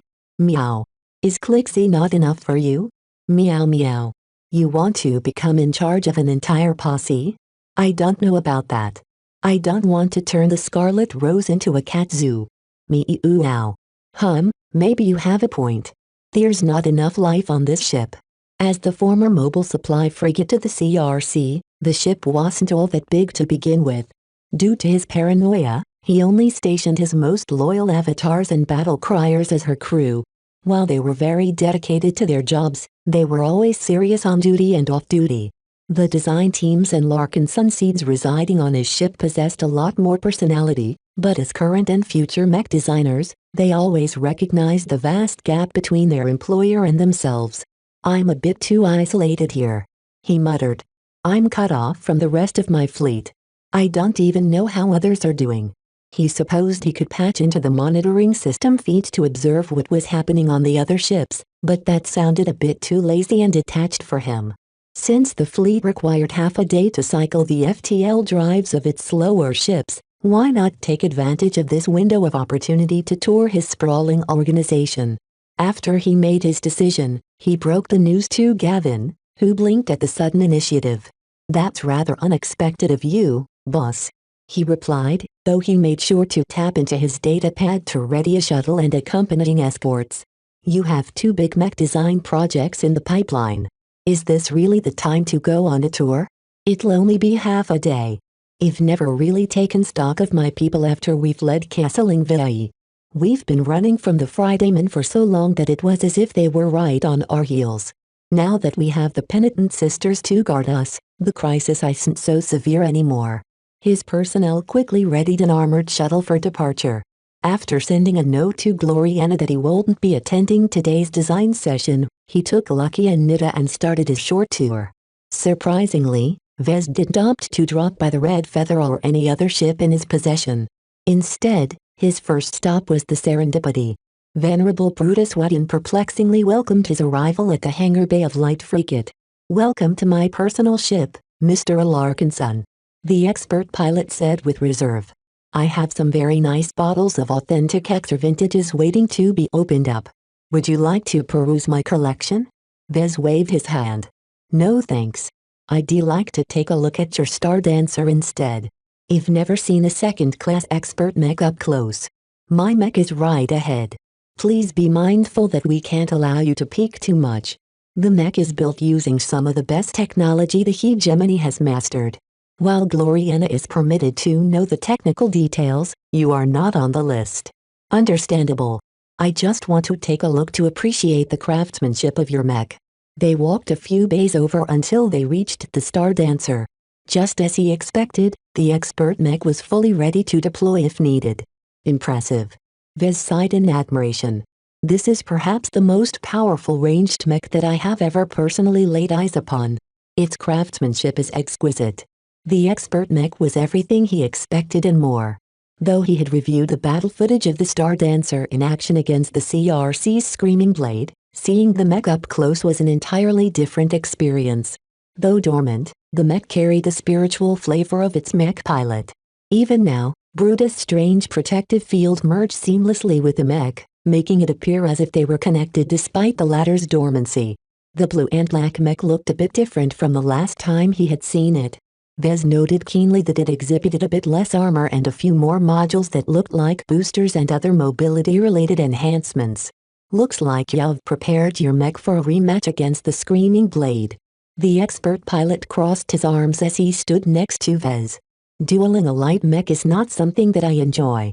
I fight best when I can take my enemies out before they reach my position, but that isn't always possible. Mobility is one of my mech's strong suits, but against the Screaming Blade, I was barely hanging on in the last battle. If that mech ever shows up again, my Star Dancer has to be even faster because my enemy will certainly have prepared for me as well." This sounded like an interesting dynamic to Vez. Instances where enemy expert pilots frequently clashed against each other happened all the time in the Bright Vision Wars. Just like the mech games, the mech pilots constantly tried to adjust their mech and battle tactics to counter their enemy and avoid being countered in the next clash. "Before you became an expert pilot, did you follow the trajectory of other male mech pilots in the hegemony?" Brutus shook his head. "I'm a Wadden. With my impeccable training and excellent results, my dynasty has always set higher expectations upon me. Don't mistake me as the other boys who serve in our armed forces. You're a boy yourself, you know," Vez pointed out. "I am. Doesn't that bother you? I've seen how boys are treated in the Hex Army. The women who are in charge never allow boys like you explore their full potential. Control is necessary, Vez." Brutus replied without emotion. "There are good reasons to impose these conditions on boys. They don't seem to apply to you anymore. That's because I'm an expert pilot. Does that make a difference? You're still a boy." He shook his head. "Becoming an expert pilot in the hegemony is a blessing, not a curse. To become a demigod, as certain people call expert pilots, is a blessing. My state has no cause to doubt that I am anything but a loyal hexer. It is because of this trust that I am allowed to pilot the powerful and dangerous Star Dancer. The hegemony would be fools if it didn't thoroughly vet Brutus before allowing him to pilot an expert mech. His loyal outlook and his Wadian upbringing probably reassure the female hexers that he won't abuse his power. What about the other boys who aren't lucky to advance to expert pilot? Are you okay with how they are being treated? We follow the natural order, Vez. The expert pilot sternly replied. Just because I haven't said anything about how your avatars of myth and other mech forces treat boys the same as women doesn't mean I think they are fine. They are not. Every time I am confronted by such ignorance, I feel uncomfortable. They haven't exhibited any problems. So far. I think my avatars, sentinels and battle criers will surprise you. What you fear will not take place, because you know why. Just like every other mech force in the galaxy, the gender of their officers and commanders is not a factor. Neither of them were able to sway the other's opinion. Vez felt frustrated by Brutus' idiotic adherence to the fallacies of Hexer ideology, but the expert pilot had grown up with it for his entire life. It was a bit too much to ask a Hexer, an expert pilot no less, to alter his entire mindset. After a bit of chatting, Vez finally broached the last subject. I don't know if you haven't heard, but it is possible that my Larkinson clan will welcome a lot of new additions. Do you have any opinions you'd like to voice? We Wadians won't be a part of your clan. He immediately said. At the very least, Renaya and I will still hang on to our Wadian names. As for Gloriana, she's already a part of the clan. She's in our member rolls. Brutus shook his head. The hegemony and the Wadian dynasty don't recognize your laws. As far as my mother is concerned, your clan's laws and customs don't have any weight. That sounded swell. Vez frowned at the obvious disregard to his clan. I hope that will change one day. He responded in a diplomatic fashion. Our Larkinson clan may not seem like much to you Wadians, but I hope that Gloriana and I can work to change your impression. I don't mean to disparage your efforts, Vez. My sister is quite enthused about the future prospects of your clan. The point I'm trying to make is that your clan is not really significant on its own. The only reason to take note of it at all is because of you. Without your presence, your Larkinson clan won't even register in my mother's mind. That was very much true. Though Brutus didn't mince any words, Vez recognized the implicit warning in his tone. Right now, a Larkinson clan was hardly a player, let alone a recognized entity. Anyone could start a clan. However, it took genuine effort to earn everyone's recognition. Right now, his Larkinson clan lacked too many achievements. Its fame was virtually nil and even its victory against the CRC wasn't enough to skyrocket its reputation. Vez realized that the Larkinson clan shouldn't keep looking inwards. Just like himself, the clan needed to build up its reputation in order to earn society's recognition. Only through becoming a known entity would his clan gain true legitimacy. Thank you for your opinions. I've gained a lot from our talk. You're welcome, Vez. Brutus nodded. Don't get me wrong. Your Larkinsons and your people are a fine bunch. I truly admire the soldier tradition of your old family. I hope you can perpetuate this focus on service. Discipline and control is the foundation of a well-run organization. Vez chuckled. You're only saying that because you want to steer my clan closer to how Hexers run their organizations. It's irresponsible to let boys run wild. If you don't want to shackle them completely, then at least attach some cuffs to them. We Wadians will feel much more reassured if your clan is bound by rules. We Larkinsons will run our clan in our own fashion, thank you very much. Vez dryly replied. Vez would never make a decision to alter his clan just to earn the approval of Hexers. Chapter 2008 Nascent Brotherhood Chapter 2008 Nascent Brotherhood. After departing from the Serendipity, he visited the Red Feather next. While the nominal Avatar flagship failed to demonstrate the splendor of his elite mech force, it wasn't as if Vez possessed anything better. The Scarlet Rose and the Barracuda were the only two ships that were a class above the rest, but their paltry capacity and different roles made them unsuitable to serve as the mobile headquarters of the Avatars. I'll get you something better when I'm ready to form my expeditionary fleet.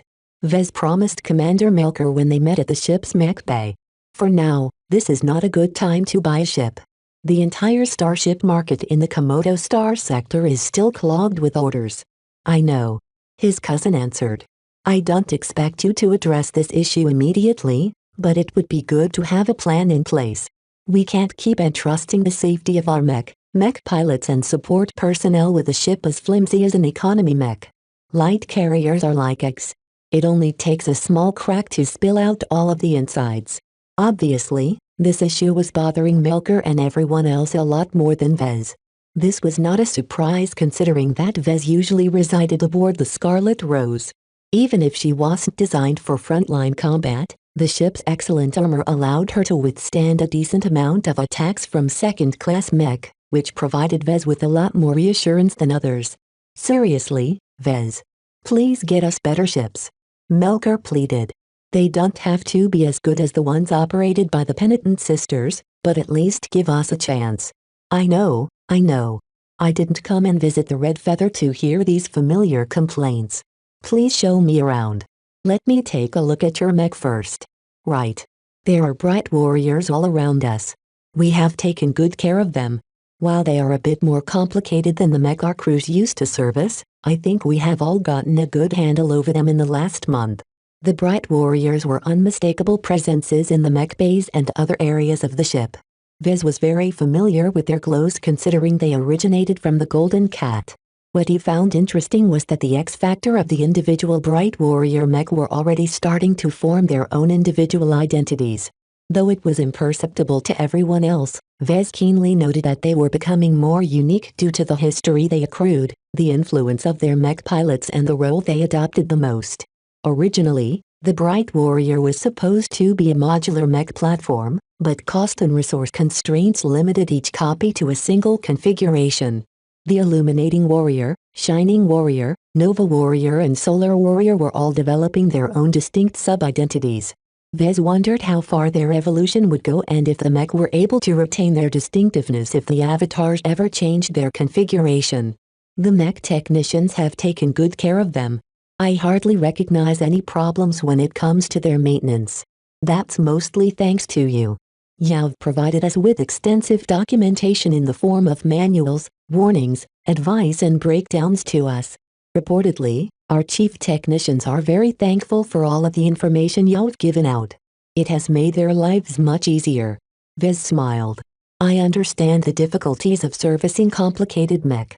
I've been in their shoes before, so I know exactly what they need to do their jobs better. Personally, he refused to tolerate any sloppiness when it came to the care and maintenance of his mech. This was not just because of his design philosophy, but also because it made too much sense. Sure, it cost a lot of time, effort, money and resources to keep the mech at their best conditions, but all of the preventative maintenance would pay off down the line when their parts began to show their age. He didn't spend too much time to inspect every mech. While Vez was inordinately proud of his Bright Warrior design, he didn't start this tour to admire his own work. I've seen enough. Please introduce me to some of your people. I'm curious to see how they are faring in my fleet. Of course. Let's head to engineering first and the bridge afterwards. The chief engineer and the captain were both brighters, but they were exceptions rather than the rule. The Red Feather has more brighters than any other ship because she's our flagship. Melker explained during their tour. Many of our other ships are predominantly crewed by Ilvanans because we don't have any other choice. Are there any problems with regards to their loyalty or culture? Melker shook his head. Nah. Even the Ilvanans on this ship are very well behaved. They are still unsettling to us, if you know what I mean, but I can't ask for better subordinates. It's just, they've become a lot more weirder now that they switched from worshipping Prophet Ilvain to worshipping me, right? You know how that looks to us Briders. Let me reassure you that I have nothing to do with that. I don't even know what the cultists are doing either, to be honest. It's only because I have guaranteed their expression up to a certain limit that I haven't cracked down on the practice. As long as what they are doing is harmless, it's better to leave them to their own devices. Though Melker looked like he didn't entirely agree, he refrained from speaking any further. The Avatar commander adjusted the visor on his head before leading him forward. You wanted to see some of our mech pilots, right? Let me bring you to our training hall.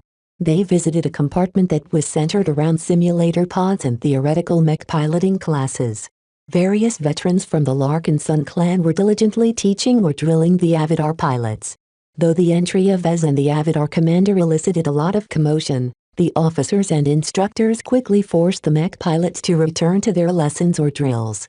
While it was unfortunate that his presence altered the routine of the Avatar pilots, Vez wanted to take a close and personal look at their lives. For the first few minutes, he refrained from approaching any one of them. Instead, he idly chatted with Melker while he leveraged his newest abilities. He formed a spiritual leer and started to extend it towards his men when they thought that Vez wasn't paying attention to their quiet banter. "Vez Larkin's son is here," a young Avatar hissed to her squadmate. "Just look at him. He's a lot more impressive in the flesh." Her squadmate frowned. "Pipe down. I don't want to get into trouble. We might all become Larkin's son soon. Don't you think that's exciting? Well, I'll be part of one big clan. I'm not so sure about that. There's probably a catch somewhere. It sounds too good to be true." As Vez kept eavesdropping on the conversations, he discovered that everyone was looking forward to the prospect of becoming a part of his clan. Hardly anyone thought differently, but that made sense since they were all Avatars. As his most loyal and elite mech troop, the Avatars were some of his most ardent supporters. After he had his fill with eavesdropping on his men, he decided to interact with them more directly. Melker guided him to a group of Avatar who had just finished their latest class on Spaceborne mech combat tactics. "Sir?" The Avatars all stood at attention while saluting Vez with military precision. Vez noted that they weren't just saluting him because they were instructed to do so whenever he was present. He sensed a lot of energy and enthusiasm in their demeanors. They were genuinely glad to meet with their ultimate employer. One Larkin son happened to be present in the group. "Chet Larkin son, how are you doing?" "I'm fine, sir," Chet respectfully replied. That didn't sound like much. Vez was aware that his presence was stifling the young Larkinson mech pilot, but there wasn't much he could do about it aside from asking further questions. "Have you achieved any results in your training?" "I have been making substantial progress towards developing my proficiencies with second-class mech, sir." "We all have. The bright warriors that you've provided to us has helped immensely, though it's a pity that I'm not able to access the seltzer. It was too difficult to arrange everyone's suitable practice time with the 4 second-class mech Vez had obtained when he captured the Scarlet Rose. Most of the time, the fleet was traveling in FTL, which made live practices impossible. You're a rifleman mech pilot, right? Have you received a lot of help from Venerable Brutus?" Chet adopted an admiring expression. "While I haven't been able to receive a lot of help from him, the tips and insights he passed on to me has been very helpful in polishing my marksmanship. Every ranged mech pilot in the fleet is very happy to have him with us. Some of us have improved by leaps and bounds while the rest always gained at least something from his personalized lessons." That sounded very promising. The presence of even a single expert pilot was enough to comprehensively elevate the skill level of an entire outfit. "What do you think about inducting your fellow Avatars into the clan?" "I love it, sir. I trust my buddies with my life." Chet truly meant it. Vez sensed no duplicity or calculation at all in his words. He simply stated his opinion in the most emphatic manner possible to convey his own feelings on the matter. Not every outsider is the same. His cousin shrugged. "I think we can handle it. We're Larkin sons, right? I think we're strong enough to handle all of the newcomers. There are too many people among us who are like brothers and sisters." As Vez asked the other Avatars to voice their opinions, they all seemed to be of the same mind. Melker had managed to foster a strong bond of brotherhood among the soldiers. They all treated each other as closely as the Vandals used to treat each other. In fact, there were even signs that the Avatars were moving closer to the level of the Sword Maidens in terms of cohesion. Right now, his elite mech force still had to flesh out its martial tradition in order to reach this enviable level, but the potential was definitely present. Vez ended his tour on the Red Feather shortly afterwards.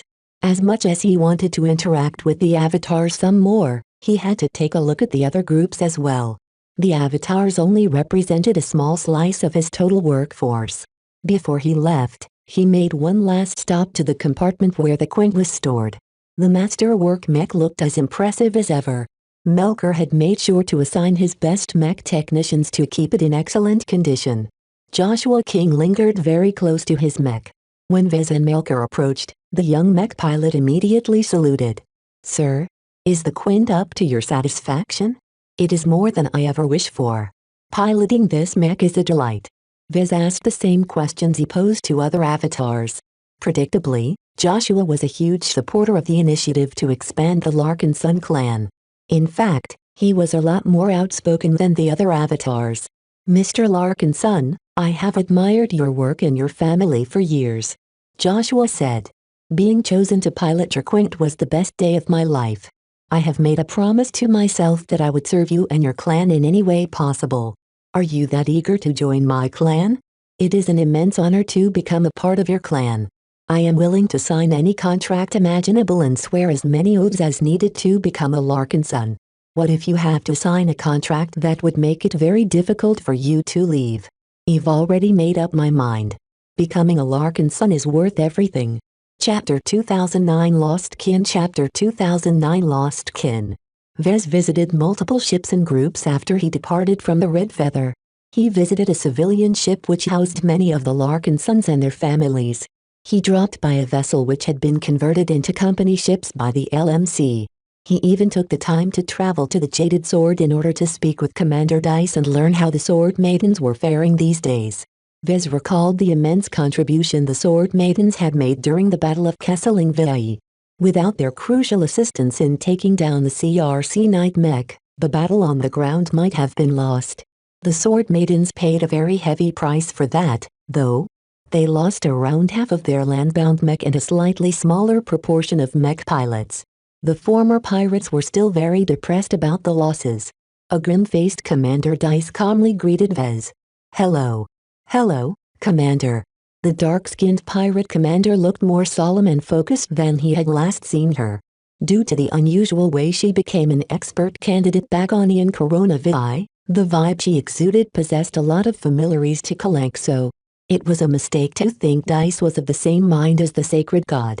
As Vez took the time to inspect her spiritual attributes, she still maintained a very offensive focus. Still, Vez saw some encouraging signs that she was finally beginning to reconcile her own martial path with the strength bestowed by Kalanxo. It seemed that Dice was leveraging her responsibility as a leader and caretaker of the Sword Maidens as a way to find something in common with the protective beast. Hopefully, this would be enough for Dice to surpass her final bottleneck and undergo apotheosis. After all of the ordeals the Sword Maidens had gone through, they certainly deserved some good news. "Please don't mind our current condition. We are still adjusting to all of the changes." "That's understandable." The Sword Maidens didn't stare and gawk at him as much as he expected. Instead, there were plenty of Sword Maidens who were pretty happy with ignoring his existence entirely. While it was a bit refreshing to be treated as a normal person, a part of Vez still felt a bit concerned about their lack of enthusiasm. "You Sword Maidens don't seem very happy with my presence," he observed. Commander Dice frowned. "Too many sisters died to save your hide. Too many of us, this trade-off isn't worth it. Much of those sisters have been with us for decades. It took an immense amount of effort to train them to the standard that we expect of our mech pilots. To have so many of them fall is almost as worse as losing all of the Sword Maidens on Ian Coronavirus. It doesn't help that these losses happened recently at the same time the Sand War broke out. So far, we still haven't been able to replenish our ranks. Are you having recruitment problems? Can I do anything to help?" The Sword Maiden commander shook her head. "No thanks.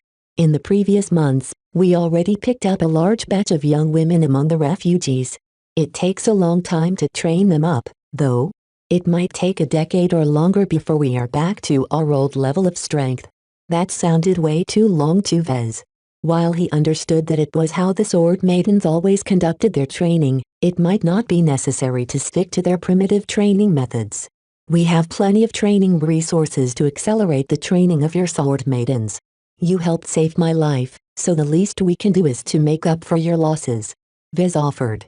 "No need, Mr. Alarkinson. Calibust has already made arrangements for us. Don't think your mech pilots are the only ones who are looking to promote to second-class mech pilots. Those arrangements soon became clear when Vez started his tour through the Jaded Sword.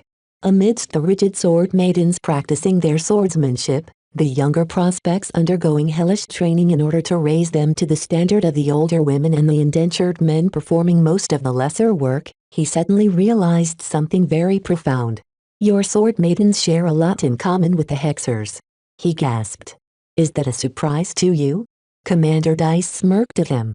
To be honest, I never thought she shared so many similarities with the Hexers either. Back when we were confined to the frontier, we never thought about this relation.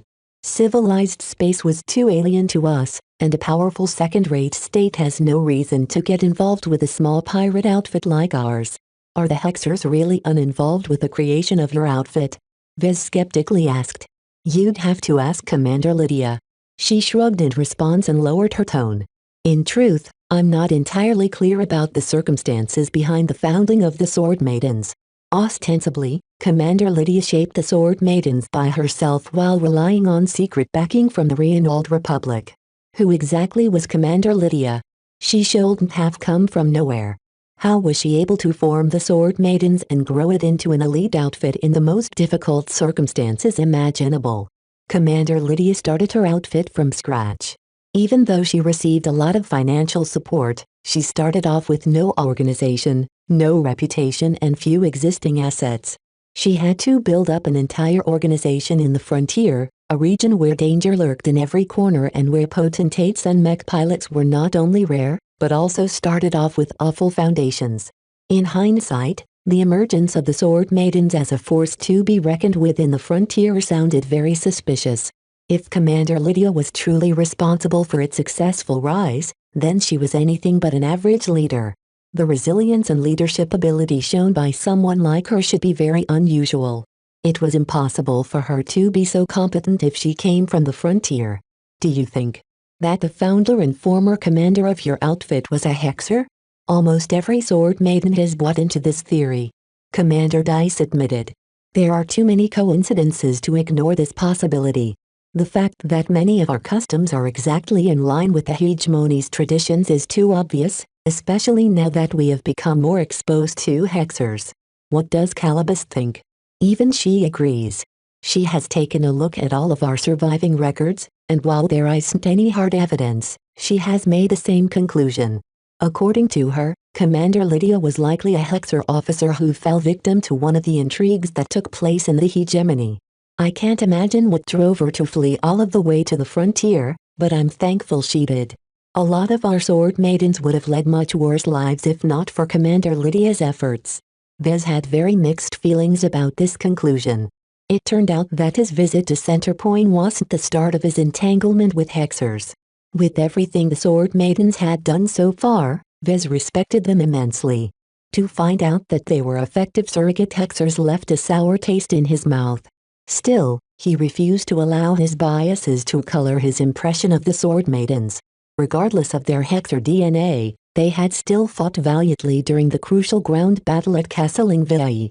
The inspiring sight of their swordsman mech dragging down the floating night mech of the CRC was something that he would never forget. As the tour proceeded, Vez asked a couple of perfunctory questions to which Commander Dice always answered in a perfunctory manner. Vez had a feeling that Commander Dice respected Calibus a lot more than himself. She didn't consider Vez to be her boss or superior at all. Ever since we got rolled into the Black Cats, we are trying to find a new identity. We're no longer the daughters of the frontier. Perhaps we'll all be donning black uniforms soon. Do you object to the transition? Don't get me wrong, Mr. Alarkinson. We are not opposed to change. It's just that we are unsure which direction we should be developing towards. We want to preserve as much of our original sword maiden traditions as possible, but we don't want to remain weak and marginal. Since everyone is constantly growing stronger, we have to keep up as well or risk getting left in the dust. That was very evident from the persistent training that took place aboard the Jaded Sword. Hardly any woman was idling around. If the sword maidens weren't on patrol, they were challenging themselves in virtual simulations. If they weren't training their mech piloting skills, they were training their swordsmanship. Just like a genuine elite outfit, the sword maidens were truly dedicated towards their profession. Vez noticed something very noteworthy though. As he toured some of the training venues, he suddenly halted. Are those Hexers? Yes. Commander Dice grinned. Calibust managed to secure some trainers to help us in our training. In particular, the Hexer mech instructors have been helping us learn the principles of piloting second-class mech. Your people aren't the only ones who are looking forward to piloting a Heviclist mech. That didn't sound so strange. Calibust would be a fool to neglect the development of her sword maidens. What truly shocked Vez was that the Hexer mech instructors didn't just wear the uniform of the Glory Battalion. A couple of the trainers who attracted an immense amount of respect from the sword maidens happened to wear the uniform of the Penitent Sisters. The emblem on their chests were simply too glaring to ignore. Commander Dice was perceptive enough to notice his stare. The Penitent Sisters eagerly dispatched their own trainers to assist in the training of my sword maidens. The Hexers have been quite generous, actually. I think we are pretty much the only element in the fleet that meets their approval. The sisters don't like the Glory Battalion very much. Oh, that sounded strange to Vez. What makes the Penitent Sisters so friendly towards your sword maidens? I think they believe that Commander Lydia might have been one of theirs. Even if that isn't true, our former commander probably shared a lot in common with them. The sisters pretty much treat us maidens as their lost kin due to those suspicions. That was a very unexpected development to Vez. He thought the Penitent Sisters had always been keeping to themselves when they joined the fleet, but it seems the sisters were already starting to reach out to certain elements. Does Calibust know about this? He worriedly asked. She facilitated this exchange. Commander Dice grinned.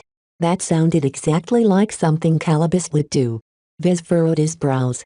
Didn't his strategic partner realize how crazy the Penitent Sisters were? What if they radicalized the Sword Maidens? Though Vez had to admit that the Sword Maidens were already similar to the Hexers in many ways, the Penitent Sisters were some of the worst the hegemony had ever produced. He groaned and palmed his face. It looks like I need to have another talk with Calibust. After finishing his tour aboard the Sword Maiden flagship, Vez headed back to the shuttle. Before he left, he asked one more question to Commander Dice. If the Sword Maidens received the option to join the Larkin Sun clan, would you and your sisters accept this option? Yes. His heart sank at this answer. Though the Sword Maidens deserved to be rewarded for their contributions to the Larkin Sun clan, he was very reluctant to turn these de facto Hexers into Larkin Sons. Is that because Calibust told you, or is this what you Sword Maidens truly want? This is our own choice. Commander Dice reiterated. Her spiritual potential flared. For our entire lives, we worked hard to eke out an independent existence. Only later on did we slowly realize that it's too difficult to rely on ourselves. For better or worse, we need to shelter under an umbrella. As much as we don't share that much in common with your clan, you Larkin Sons are quite nice. Unlike others, I feel I can trust you Larkin Sons to respect my Sword Maidens as equals and fellow mech pilots. As long as we can maintain our own traditions, we have no objections to joining your clan. Though Vez appreciated the compliment, he was a lot less sure about the sentiment behind it. Why don't you join the Hexers? We're trash from the frontier, Vez. Do you truly think the elitist Hexers will accept us in our ranks? Just because we are like-minded women doesn't mean we all get along. I see. He didn't. Chapter 2010 The Word of a Noble Chapter 2010 The Word of a Noble. Vez met with plenty more elements of his fleet after his visit to the Sword Maidens. He spoke with familiar faces like the Ingvar siblings, who were still trying to unearth the potential of the Bright Warriors. The second Spaceborne company of the Avatars of Myth only recently got to play with their new toys. Due to various reasons, Commander Melker opted to concentrate the best and bright mech pilots such as Joshua and Janzi into the first Spaceborne company. His goal was to create a pseudo-honor guard unit that the rest of his avatars could look up to and aspire towards joining. That said, the second Spaceborne company was no slouch. It was led by the young but capable Commander Kosella Ingvar and fielded its own mech champion in the form of Iman Ingvar. Though Iman was not as skilled or as fast of a learner as Joshua, his excellent pedigree and upbringing meant that his foundation was very solid. In fact, he was considerably more capable than any other ordinary Larkin Sun pilot of his generation. Vez approved of Melker's trust towards the Ingvar siblings. Both of them possessed remarkable spiritual potential that he hoped to exploit in the future. So far though, their true potential hadn't been unearthed yet. Though they faced plenty of life-threatening situations during the Battle of Kesselring, none of his mech pilots managed to achieve any breakthroughs, including his expert candidates. "It's a lot easier to break through in a war than in an incidental battle," he muttered. The odds of promotion were so low that it was like winning the jackpot. It took many battles for a mech pilot to roll the right dice and find an opportunity to advance to the next rank. He shouldn't hold any unrealistic fantasies. Plenty of his own relatives joined the mech corps by the hundreds and fought more battles than he could count, yet only 2 to 4 managed to advance per generation. Not everyone can advance as easily as Janzi, and even she encountered a bottleneck. From what he knew, expert pilots were extraordinary because they based their entire creed on a specific goal or ideal.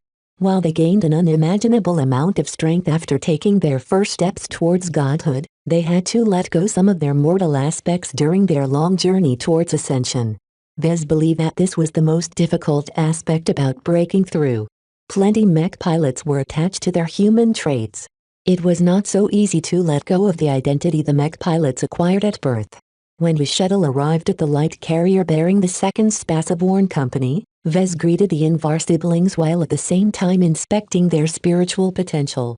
Though he believed that their spiritual potential had grown a bit since the last time he gauged their strength, it was difficult to ascertain any differences. Though the observation disappointed him a bit, Vez did his best to maintain a positive demeanor. "I've heard good things about your command ability, Captain Ingvar." The Nobleborn woman couldn't help but beam with pride. "Commander Cinnabar deserves a lot of credit for my performance. I learned many valuable lessons while I was aboard his Ion Tracker. The way he commands the battle criers is truly masterful. I am still in the process of developing my own leadership style." Her words downplayed her own ability, but Vez spent too much time with manipulative people to understand her underlying intent. He hadn't forgotten how sad and bedraggled she looked when she was looking for a job in Kinner space. In her first command position, her own crew mutinied against her and her former house. Though Vez probably wouldn't have managed to do any better in her position, her first command still represented a major blemish in her record. Whereas many people would have given up command opportunities entirely after such a shameful outcome, Quasela Ingvar was not one of them. She had studied and committed too much time and effort on her chosen vocation to give up after a single failure. To her credit, she managed to earn Commander Melker's trust, or else she would have been removed from her position by now. With the sheer amount of mech pilots the avatars recruited, at least some of them were officer material. As Vez walked around the mech hangar to inspect the Bright Warriors, he inquired how she was doing. The Battle of Kesseling VIE was the first major battle of the current incarnation of the Avatars of Myth, sir. She explained. "I'm aware that your avatars fought some other battles, but they don't compare to our latest engagement in terms of scale and sophistication. Though we have prepared well, what truly took place was more than we could handle. If not for the timely introduction of the Bright Warrior, the battle in space would have likely ended in defeat. The CRC attack force planned their surprise assault on mistaken assumptions. The Fridaymen believed that the Spaceborne contingent of the Avatars and Living Sentinels would consist entirely of third-class mech. The arrogant second-raters never imagined that Vez would add a bridge mech to his force lineup that could defeat their powerful mech in open combat. Sure, Joshua in the Queen may have been responsible for the majority of kills, but the Bright Warrior design had made all the difference in orbit. As Vez studied the energy of the personnel around him, the second Spaceborne company was inordinately proud to be one of the first units to receive this exciting mech model. The Larkin Sun vibes exuded by the mech not only peppered up every Larkin Sun, but also every other soldier. Vez didn't need to ask how committed they were towards his clan. The Bright Warriors had already done a great job at encouraging them to align themselves with the Larkin Suns. "Are there any practical problems hindering the progress of your mech company?" he asked. There are the usual issues, but they are not worth bringing up to your attention," Quasela replied. "There are other mech companies that require much more attention. The Avatars still don't possess a full lineup of Bright Warriors. In fact, many of our mech are still last-gen models. I'm aware. Right now, our financial outlook isn't optimistic enough to splurge on new mech. While I am doing my best to remedy this situation and design some more mech to fill up the holes in our mech lineup, it will take months to see a difference. Thank you for your concern, sir. Working for a mech designer like you is always better for mech pilots like us. You are much more prone to outfit us with the right mech for the job. That was a given. Successful mech designers usually possessed deep pockets and were very willing to invest in their own protection. If not for his immense responsibilities, his avatars would have been fully kitted out with modern mech and sturdy combat carriers by now. Vez finally broached the subject he truly wanted to ask. I'm sure you have heard the latest rumors. If you have the choice to join the Larkin Sun clan, will you accept the opportunity? Kosella Ingvar knew this question was coming as well. She sighed. This is a difficult matter. The question may not trouble most of my men who come from ordinary backgrounds, but my brother and I are different. We are one of the few surviving descendants of House Ingvar. When the royal house of the Black Poppy turned against my house, my brother and I both wanted to take revenge. You won't be able to do that if you join the Larkin Sun clan. Vez plainly said. Our clan doesn't have any intersection with the Kingdom of the Three Flowers.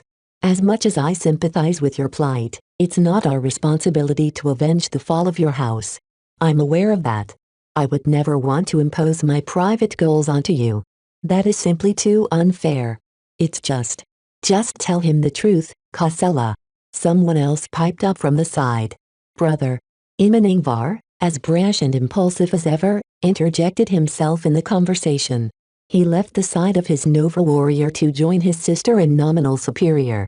I'm not sure if you are aware of this, Mr. Larkin's son, but we nobles take our oath quite seriously. The male Ingvar elaborated. It is a great dishonor to break our word. In public, our fellow peers will ridicule us if we tarnished our credibility in such a fashion. In private, we would always feel ashamed for abandoning a promise we. Amen. Kosella lost her cool and gritted her teeth. Do you want to air all of our dirty laundry while you are at it? There is no reason to burden Mr. Larkin's son with our personal dilemmas. I don't want to dance around this subject any longer, sister. Let's settle this here and now in front of our boss. Vez blinked. Evidently, this problem was a lot more serious than he thought. The Ingvar twins looked genuinely torn. Captain Ingvar looked apologetic.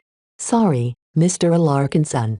We have been discussing our place in the avatars and our purpose for a very long time. What choice are you inclined towards? I favor looking forward. She spoke in a softer tone. While I was born and raised in Ingvar, our noble house is effectively no more. The few remnants who survived will never be able to return to power. I think that joining your clan and taking up the Larkin Sun name is a good way to make a clean break from a forsaken past. Clearly, her brother didn't agree with that sentiment. Iman growled but did his best to restrain his conduct in front of someone important. We are some of the only remaining survivors of an honorable and prestigious house. Without it, we lose any right to call ourselves nobles. Does that even matter, brother? Kosella placed her hands on her hips. We lost these privileges years ago. Ever since we turned into fugitives, no one else but us still thinks that we are nobles. It's time to face the truth and recognize that we are on the same level as everyone else in this fleet. A brief back and forth ensued. The rest of the Second Spaceborne Company seemed to be used to this spectacle. They quickly walked away and made themselves scarce. Okay, enough. Vez raised his hand, silencing the Ingvars in an instant. I understand the gist of your dilemma. While I won't force you to make a specific choice, I just want to tell you that you need to commit to whatever decision you settle upon. If you choose to join the Larkin Sun clan, then I expect you to forget about any noble attachments or commitments. I don't want any double loyalties in my clan. Both Ingvars grimaced, but not too much. They already expected this answer.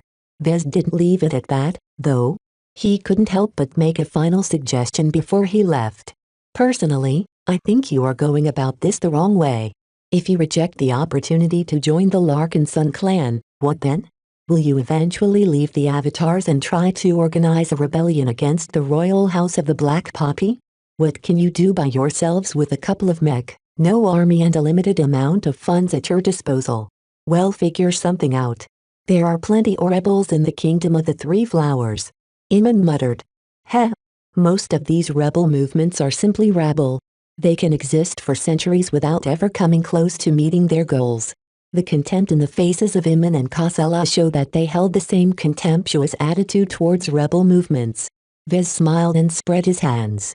Instead of trying to do everything by yourself only to fail due to lack of resources, why not join my clan and stay? Once you become a Larkin son and distinguish yourself, you are entitled to a lot more rewards than now. As our clan achieves success and becomes richer, some of our newfound wealth will flow into the pockets of clan members such as you. What do you think you can do with 1,000,000 hex credits? What if you receive 1,000,000,000 hex credits a century later? That is enough money to equip several mercenary outfits. Both of their eyes brightened as they realized the potential this approach held. As long as there are still survivors you can trust to put your money to good use, you can benefit your cause a lot better if you finance housing Vars rise instead of trying to do everything yourself. His persuasion had a powerful effect. Iman, the most stubborn one among the Ingvars, looked convinced. With enough money, we can topple the house of the Black Poppy. He exulted. Who says we can't revive our fallen house? Mr. Larkinson is right. We don't have to be there in person to make everything right. We just have to provide the funds. Chapter 2011 Quality of Blood Chapter 2011 Quality of Blood. Vez finished his tour shortly after he visited the Ingvar siblings. Overall, he was very satisfied with what he had seen and heard. Touring a portion of his fleet not only allowed him to get a pulse on his subordinates, but also reaffirm his existence. Many of them hadn't seen Vez in person for a long time. In fact, a lot of Alvanans and other people never even met him in person in the first place. Even though his visit was a trivial matter to him, it mattered a lot to the people who professed their loyalty to him and the clan. Vez enjoyed a lot of regard among the workers. It was surprising how much of an effect a short personal appearance had made to his popularity. When the shuttle flew back to the Scarlet Rose, Gavin approached and asked him a question. Have you learned what you set out to know? I think so. Vez nodded while stroking Lucky's back. His cat comfortably perched on his lap. Before I went on this tour, I didn't really possess a clear impression of what my non-Larkinson subordinates thought. Their loyalty, their dedication, their aspirations and their enthusiasm were a complete mystery to me. I could only guess at their commitment to the Larkinson clan. What about now? The results are better than I expected. My fears are unwarranted. While I'm aware that everyone behaves self-consciously in my presence, I am pleasantly surprised by how eager and willing even the most ordinary workers want to become a Larkinson. That shouldn't have come as a surprise, boss. Vez sent a sharp look at his assistant. I recognize that joining the Larkinson clan is a huge step up for ordinary people. I'm not surprised that many people want to join my clan for that reason. What I was unsure about was the extent to which they are willing to mold themselves into Larkinson. What if they want to achieve the opposite and corrupt my clan from the inside? The Ilvanans are especially a matter of concern. The true believer subverted your expectations though, right? They're still cultists, don't get me wrong. Vez gruffed. Even though they started worshipping me directly, their beliefs and traditions are still alien to secularists like us. However, I'm encouraged by their willingness to adapt to our customs. While it is too much to ask for them to drop their superstitions, at the very least they seem very deferential and respectful to the values of our clan. Along the way, he encountered various groups of Alvanans. Vez thought that the followers of the Living Prophet would be rapidly inflexible and touchy about their beliefs, but they proved to be pleasant if somewhat disturbing to be around. Their friendly demeanor and extreme loyalty to him meant that they might just be able to fit in the Larkinson clan. Though they would definitely form their own clique if they joined, the Ilvanans also set a very great example in terms of loyalty and dedication. Vez would doubtlessly be able to count on their support for the times to come. The reason why I went on this tour was to make up my mind on how to integrate outsiders into the clan. Will I feel reassured letting outsiders become fully fledged Larkinsons right away? What if I feel more relieved by instituting a class system that slows down the integration process? You've been dancing on the knife's edge all this while. Only now am I sure of my decision. To be sure, Vez still held a lot of doubts, But that was nothing strange to him. Every risk he took came with dangers. At some point, he needed to pull the trigger and commit to a choice. No matter what might result in the event of failure, he would not regret the choice he made at the time. Gavin gulped and watched Vez carefully. "What is your verdict?" "I'm fully behind a complete integration," he declared. While it isn't a mistake to institute a class system or some other way to favor true-blood Larkinsons over adopted Larkinsons, I don't think that is the direction we should be heading towards. Family matters. I think if we give outsiders the opportunity to become family, they won't disappoint us. Their dedication towards the Larkinson cause is quite strong. If that weren't so, Vez would never be in favor of this choice. Does that mean that I can become a relative of yours as well? Gavin hopefully asked. "Don't exaggerate," Vez replied flatly. "You may become a clansman, but don't think that every Larkinen shares a close relationship with other Larkinsons. I am not delusional enough to make such a demand. It is enough for every Larkinson to feel like they belong in a single group. I also think that this is necessary to form the strongest, most cohesive group of people that is ready to challenge the Red Ocean." Almost everything he was doing at this time was to further his grand expedition. Aware of some of the immense challenges he might face in the alien galaxy, Vez not only needed stronger ships and mech, but also a loyal and dedicated workforce. Once everyone became a Larkinson, it was much harder for third parties to pry them apart. Vez wouldn't have to worry so much about internal schisms like the one that plagued the original Larkinson family. Of course, Vez happened to be the chief culprit behind that event, but that wasn't important. Though Vez had made up his mind, that didn't mean he would get his way. "A majority of other Larkinsons don't agree with your choice," Gavin remarked. "The Larkinson Assembly will likely go for a class system if the latest rumors are true. I'm aware. The other Larkinsons are entitled to their opinions. I don't begrudge them for trying to preserve what they think the Larkinson name stands for. To them, they are used to how we used to be back in the Bright Republic. Do you think that's wrong? It isn't a matter of right or wrong. I can understand the attitude of treating our Larkinson name as something that should only belong to the True Bloods. However, blood isn't everything. I've met too many outsiders today who embody the Larkinson ideals just as well as my relatives.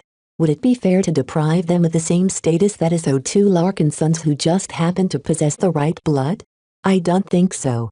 People like Joshua deserve to become a Larkinson if he wants it so badly. He more than earned his right to be regarded as family in my eyes." Though Gavin looked happy at his change of heart, he still played the dutiful role of devil's advocate. Neither mentioned the irony of using this term to describe his current actions. "I don't mean to rain on your parade, but you never prioritized fairness. Your fellow Larkinsons are no different. This argument won't be enough to convince your relatives to change their minds." That was true. Vez was quite selfish, and while the Larkinsons always tried to maintain a good reputation, they weren't exactly known for their generosity. Sure, they cared a lot about their fellow family members, but they never extended their intimacy towards others who didn't share the same name. When it came down to it, Vez had to present an argument that appealed to their own interests instead of leaning to abstract ideals such as fairness. The problem was that Vez couldn't come up with a compelling reason that met this condition. He furrowed his brows. It will be very difficult to convince my fellow clansmen to support my choice when there is a very strong argument that complete integration will likely dilute their power and influence. They may even see it as the first step of the collapse of our clan." Certainly, their fears were legitimate.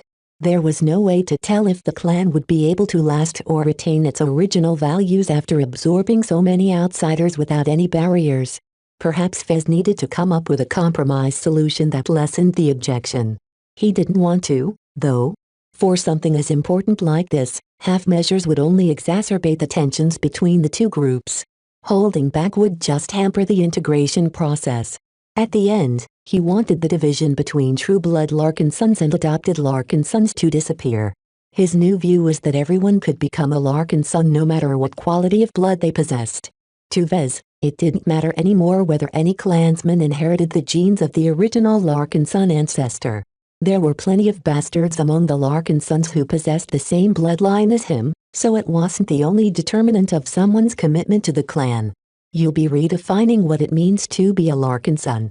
Are you truly capable of selling this change to your skeptical relatives? Vez rubbed his smooth-shaven chin in thought. This is a very difficult matter. I have some ideas on how to approach this problem, but nothing too certain.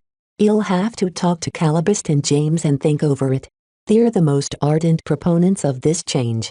They should have a better idea on how to sell our views. In the end, Vez threw in his support behind the two troublesome figures. He didn't particularly like either of them, but that didn't mean he would fall in line with them if it was in his best interest to do so. He would be shooting himself in the foot if he let his personal feelings get in the way of his interests. What am I thinking? He suddenly frowned. He felt as if he was becoming more and more like Senator Tovar and other so-called wise leaders. Attitudes like this was exactly what led to the betrayals he suffered. The leaders of the Bright Republic sold the Larkinsons out to the Friday Coalition. The leaders of the three dynasties of the Ilvain Protectorate stabbed their own Bright Martyr in the back to preserve their state. Would Vez be following in their footsteps by taking up a decision that went against the interests of his relatives? Vez felt more and more troubled by the implications.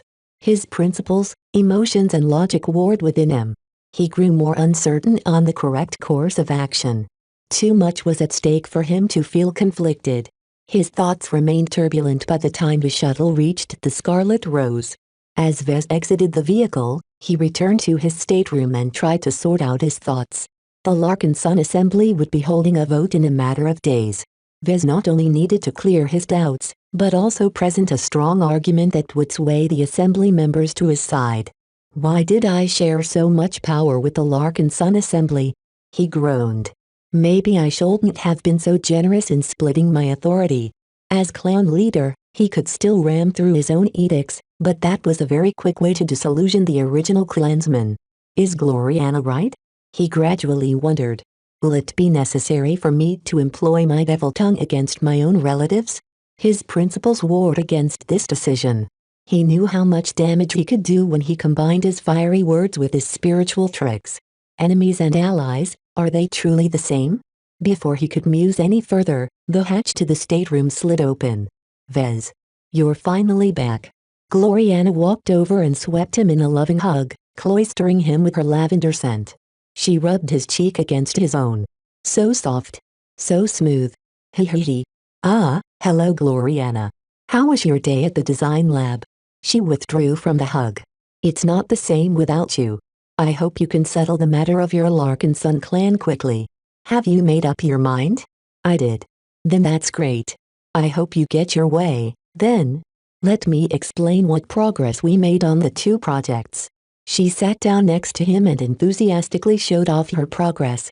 Chapter 2012 Assembly Session Chapter 2012 Assembly Session. The fateful day had arrived.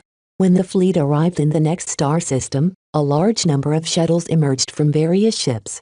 They all converged on the Red Feather, which had converted a portion of her mech hangar into an improvised semicircular theater. Originally, a Larkinson assembly wasn't supposed to convene in person. Due to various reasons, it was safer and more convenient to hold this assembly session in a virtual assembly hall. Vez disrupted that original plan. He pushed for an in-person session, arguing that a decision as important and impactful as this shouldn't be decided in a detached, virtual setting. The questions of whether to integrate outsiders into the Larkinson clan and how far this integration should go were too important to be decided with so much physical separation. In truth, Vez did not particularly object to a virtual assembly session. He only wanted to drag every Larkinson assembly member in the same chamber because his persuasion worked best if he could spiritually influence his audience up close. He still hadn't made up his mind whether he should make full use of his devil tongue during this assembly session. Many times, he felt tempted to fall back to a more benign form of persuasion, just like he did when he addressed the fall of Bentheme. Whenever he thought back on that moment, he felt proud for dragging his relative out of their slump. Along with breaking the news that Diva managed to rescue the Larkinsons captured by the Bright Republic, his clan quickly went back on track with hardly any dips in productivity. That was then. This is now.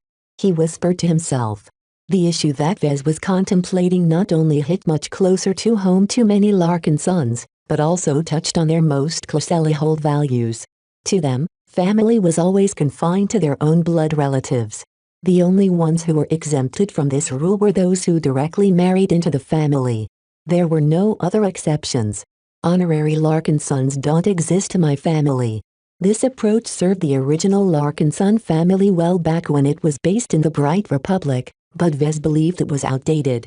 Now that the Larkin son clan sought to find a future by roaming the stars, Vez wanted to redefine what it meant to be a Larkin son. As he rode on his shuttle, Gloriana, their cats and Gavin kept him company. All of them provided some useful input on what he should pay attention to when he held a speech. Emphasize that we are all in it together. Gloriana mentioned. Everyone who joins your fleet shares all of its wealth and woes. Meow. See? Even Clixie agrees. That's not what she's saying. I think she needs a litter box. Oh. When Clixie departed to the restroom of the shuttle, Gavin filled up the void. The Larkin Son Assembly currently consists of 50 assemblymen. We've investigated their stances and determined that roughly 13 of them are leaning against full integration. That much, Benny? Of the 11 that remain, I don't think there are any of them that are strongly enthusiastic towards accepting outsiders as Larkin sons without any divisions. Great. It gets worse, boss. Of the 13 naysayers, a few of them consist of Larkin sons who have already made up their minds to leave the clan to join the Larkin son family instead. What? Vez sat upright in his chair. Since they're already turning their backs on the clan, they should be kicked from the Larkin son Assembly. Gavin shrugged.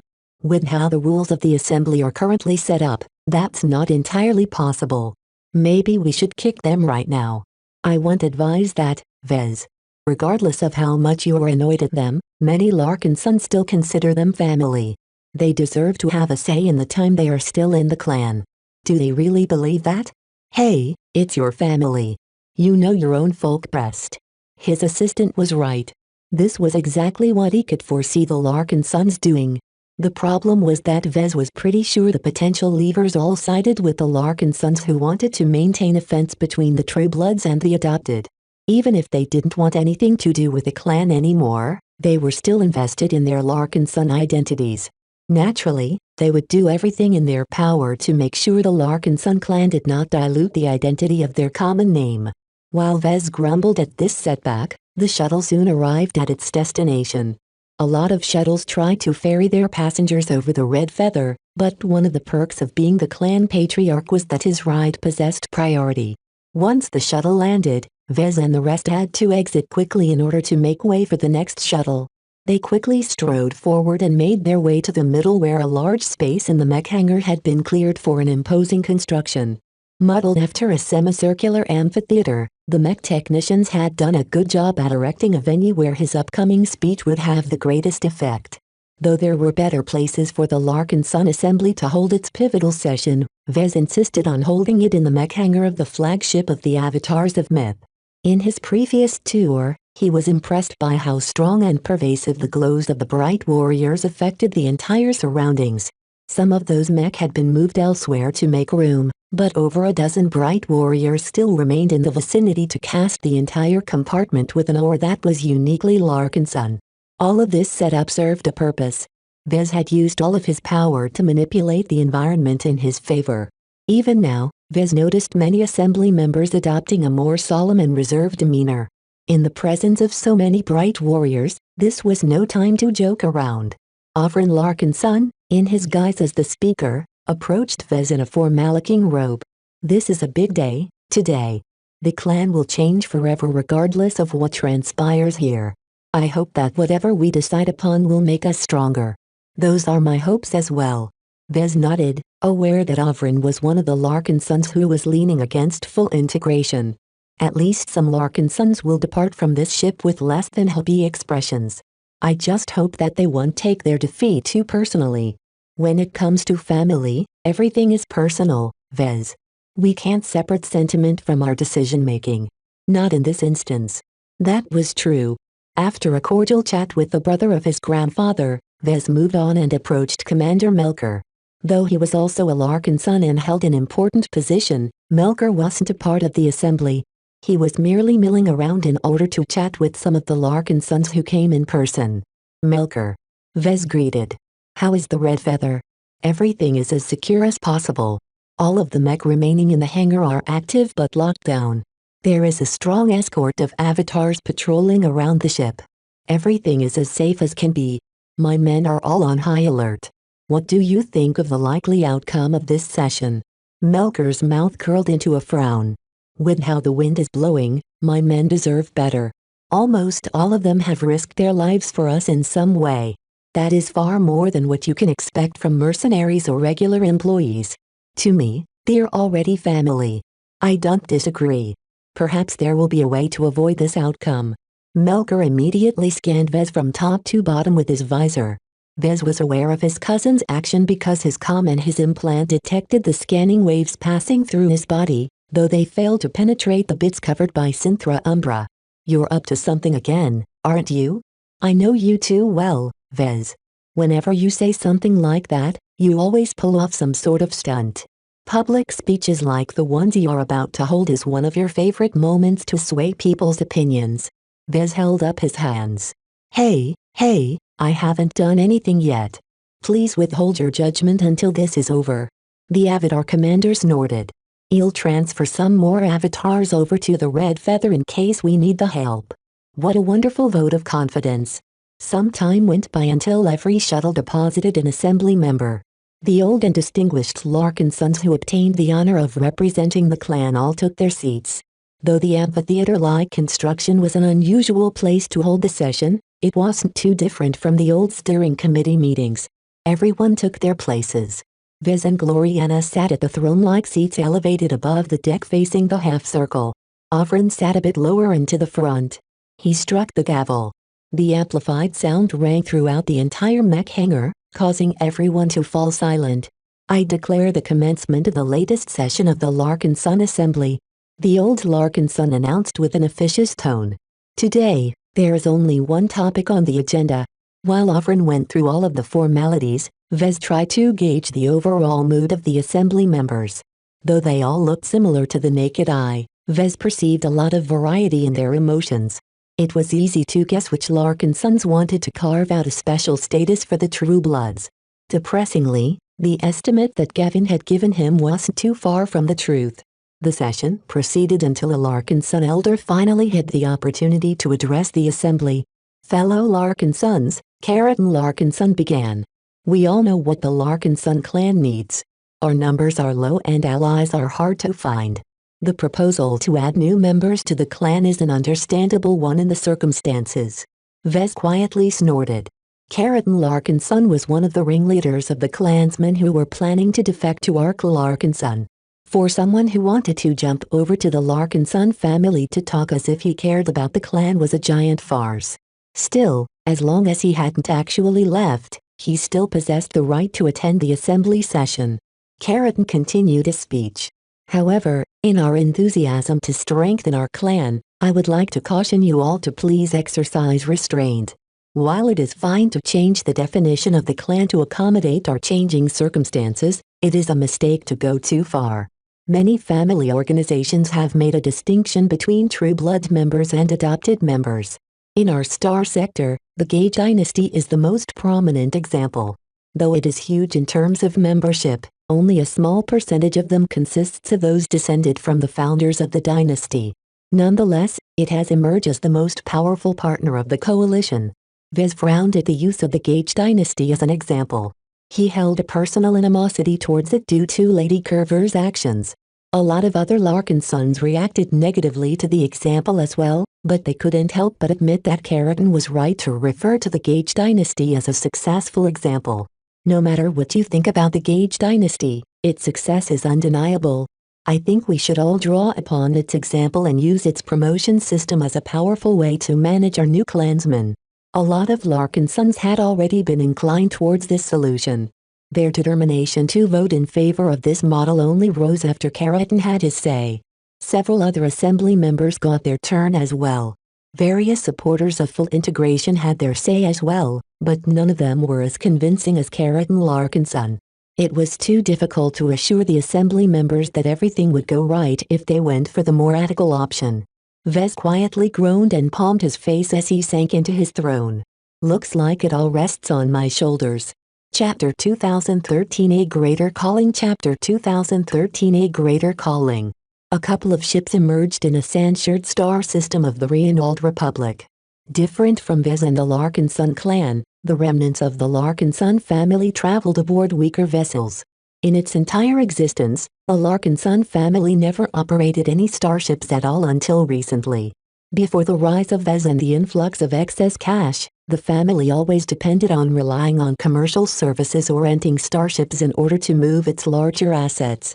That was in the past. Now that the Bright Republic turned against the old family, the stricken family members were forced to do everything possible to get their hands on some ships and mech. Fortunately, the family was not without friends nor resources. Though the government confiscated their domestic assets, the family still invested lots of excess money in a number of foreign accounts.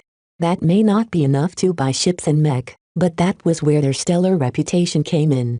When the Larkin Sons called for help, a surprising amount of sympathetic briders donated their aid. There were many briders who were fed up with the current direction of the Bright Republic or thought it had no future anymore even before bent themes succumbed to the Sandmen. A lot of veteran mech pilots turned mercenary and other folks still remembered what it was like to serve alongside a Larkin Sun. Many former Havensworth Division soldiers also looked up to their former commanding officer. With Ark Larkin Sun taking charge, the Larkin Sun family received aid from all corners. Though the contributions were fairly minor and sporadic, collectively they amounted to a considerable amount of help. A fleet had formed around the old family. Though it wasn't too impressive, it was strong enough to defend itself. Piloted by veteran Larkin Sons as well as defectors and mercenaries that had joined the family in their escape from the Bright Republic, the mech didn't look impressive but exhibited military coordination. Even though the fleet was still vulnerable to determined raids and major attacks, not a single pirate group dared to test the Larkin Sun family's patience. Not only was there very little to be gained by attacking a fleet that carried no valuable cargo, a famed expert pilot also presided over it. No one was crazy enough to challenge an expert pilot except for other state actors. The Gracious Indigo was the current flagship of the Larkin Sun family's fleet. Though she was old and fairly worn, she was still quite serviceable, having served as the mobile headquarters of a mercenary corps before finally passing on to the Larkin Sons through unclear means. Inside an office compartment, Ark Larkin Sun sat behind his desk reviewing the balance sheet of the family. Though the family wasn't in danger of running out of cash, the Bright Republic's appropriation of all of its domestic accounts caused a lot of disruption. Most of the money it accumulated was gone. The family put too many eggs in one basket. The evaporation of so much money was yet another reason for the old family to resent Vez Larkin Sun and his penchant for provoking the Friday Coalition. If not for this wayward descendant, the Larkin Sun family would have never been entangled in so much trouble. Now that the Larkin Sun family was suddenly left to fend by itself without the support of a state, Ark Larkin Sun tried his best to keep the pieces together. He kept frowning as he studied the accounts. While there was enough money to eke out a stable existence, it was not enough to elevate the old family. His terminal suddenly sounded a chime. Ark immediately accepted the request. The projection of Benjamin Larkin Sun appeared. Though he looked old and exhausted, the current crisis ignited his willpower, causing his former expert pilot tendencies to re-emerge. Son. Father. I'm sure you know what is taking place in the clan right now. Benjamin slowly spoke. Vez and his band are contemplating yet another radical initiative. I understand the position of the clan. The decision to adopt external people into their clan is not as crazy as it sounds. These are new and unprecedented times. We may need to change as well if we want our family to remain intact. I understand. I already have a lot of ideas, but you have the final say. Everyone in the family trusts you, Ark. I have no doubt that you will exercise your authority wisely given your leadership of Havensworth, but I hope that you can steer us to a solution that will give most of us some peace of mind. Ark grimaced. That's easier said than done. For obvious reasons, the Komodo Star sector is becoming increasingly less attractive to us. More and more, I am beginning to contemplate whether we should move to Vicious Mountain or Majestic Teal. Neither star sectors were ideal. They had their own way of doing things that didn't entirely mesh with the noble ideals of the old family. It wasn't easy to find a state that was similar to the Bright Republic. Majestic Teal has fewer wars, but it is full of hypocrites. Benjamin dismissively shook his head. The peace they enjoy is very false. Millions or billions of subjects die each year due to the machinations of their avaricious leaders. None of them possess any true honor. The only ones who do well in Majestic Teal are those who excel in plotting and intrigue. Let's face it. We do not excel in this area. Considering our inclinations, we would do much better in Vicious Mountain. That said, neither Benjamin nor Ark held a good opinion about Vicious Mountain. Though it honored mech pilots and especially high-rank mech pilots to an extreme degree, putting glory hounds in charge of states came with its own problems. Compared to Majestic Teal, Vicious Mountain and especially the Garland Empire was refreshingly blunt and honest. Its leaders fought and started wars whenever it wanted to without bothering to come up with a plausible casus belli. Though Ark predicted that the Larkin Sun family could do well in Vicious Mountain, he feared the influence of its gloriopsis martial culture. We may need to look further ahead, Ark said in resignation. Luckily, human space has a lot of star sectors. There should be at least one place in the galaxy that meets our needs. We just have to spend enough time to find our new home. Will our funding be able to sustain so much travel? Benjamin asked. Crossing star sectors is an expensive endeavor and the distances are unimaginable to us. In fact, many of us have never even left the Bright Republic. This flight is the first time that many of us have left our familiar state, and that frightens us more than we would like to admit. As a leader who always tried to be in tune with his subordinates, Ark completely concurred with his father. We are all out of our comfort zone. That is not in question. I believe we are capable enough to overcome our problems. We have gone through worse. We will find a home. He briefly exuded the willpower and determination of a potent expert pilot when he spoke those words. It was as if he was making a promise as well as a declaration. Though Benjamin and Ark were on different fleets separated by light years away, the older of the two was still sharp enough to notice something distinct about Ark's mannerisms. His eyes widened. My son, you've changed. Am I mistaken, or are you? It's strange. Ark ruefully smiled as he eased his shoulders. I fought through 2 of the Bright Vigia Wars. In my first time in battle, I had to fill the shoes of a leader because too many soldiers looked up to me due to the failings of our commanding officers. Back then, I didn't know why I earned so much respect among the men. Even though I lived through that harrowing war and broke through, I still didn't entirely understand the burden of leadership. I was merely acting according to my instincts and what you and many other Larkin sons instilled in me. That was enough for me to become a mech colonel, but no further. What has changed? This. Ark waved his hand around his desk.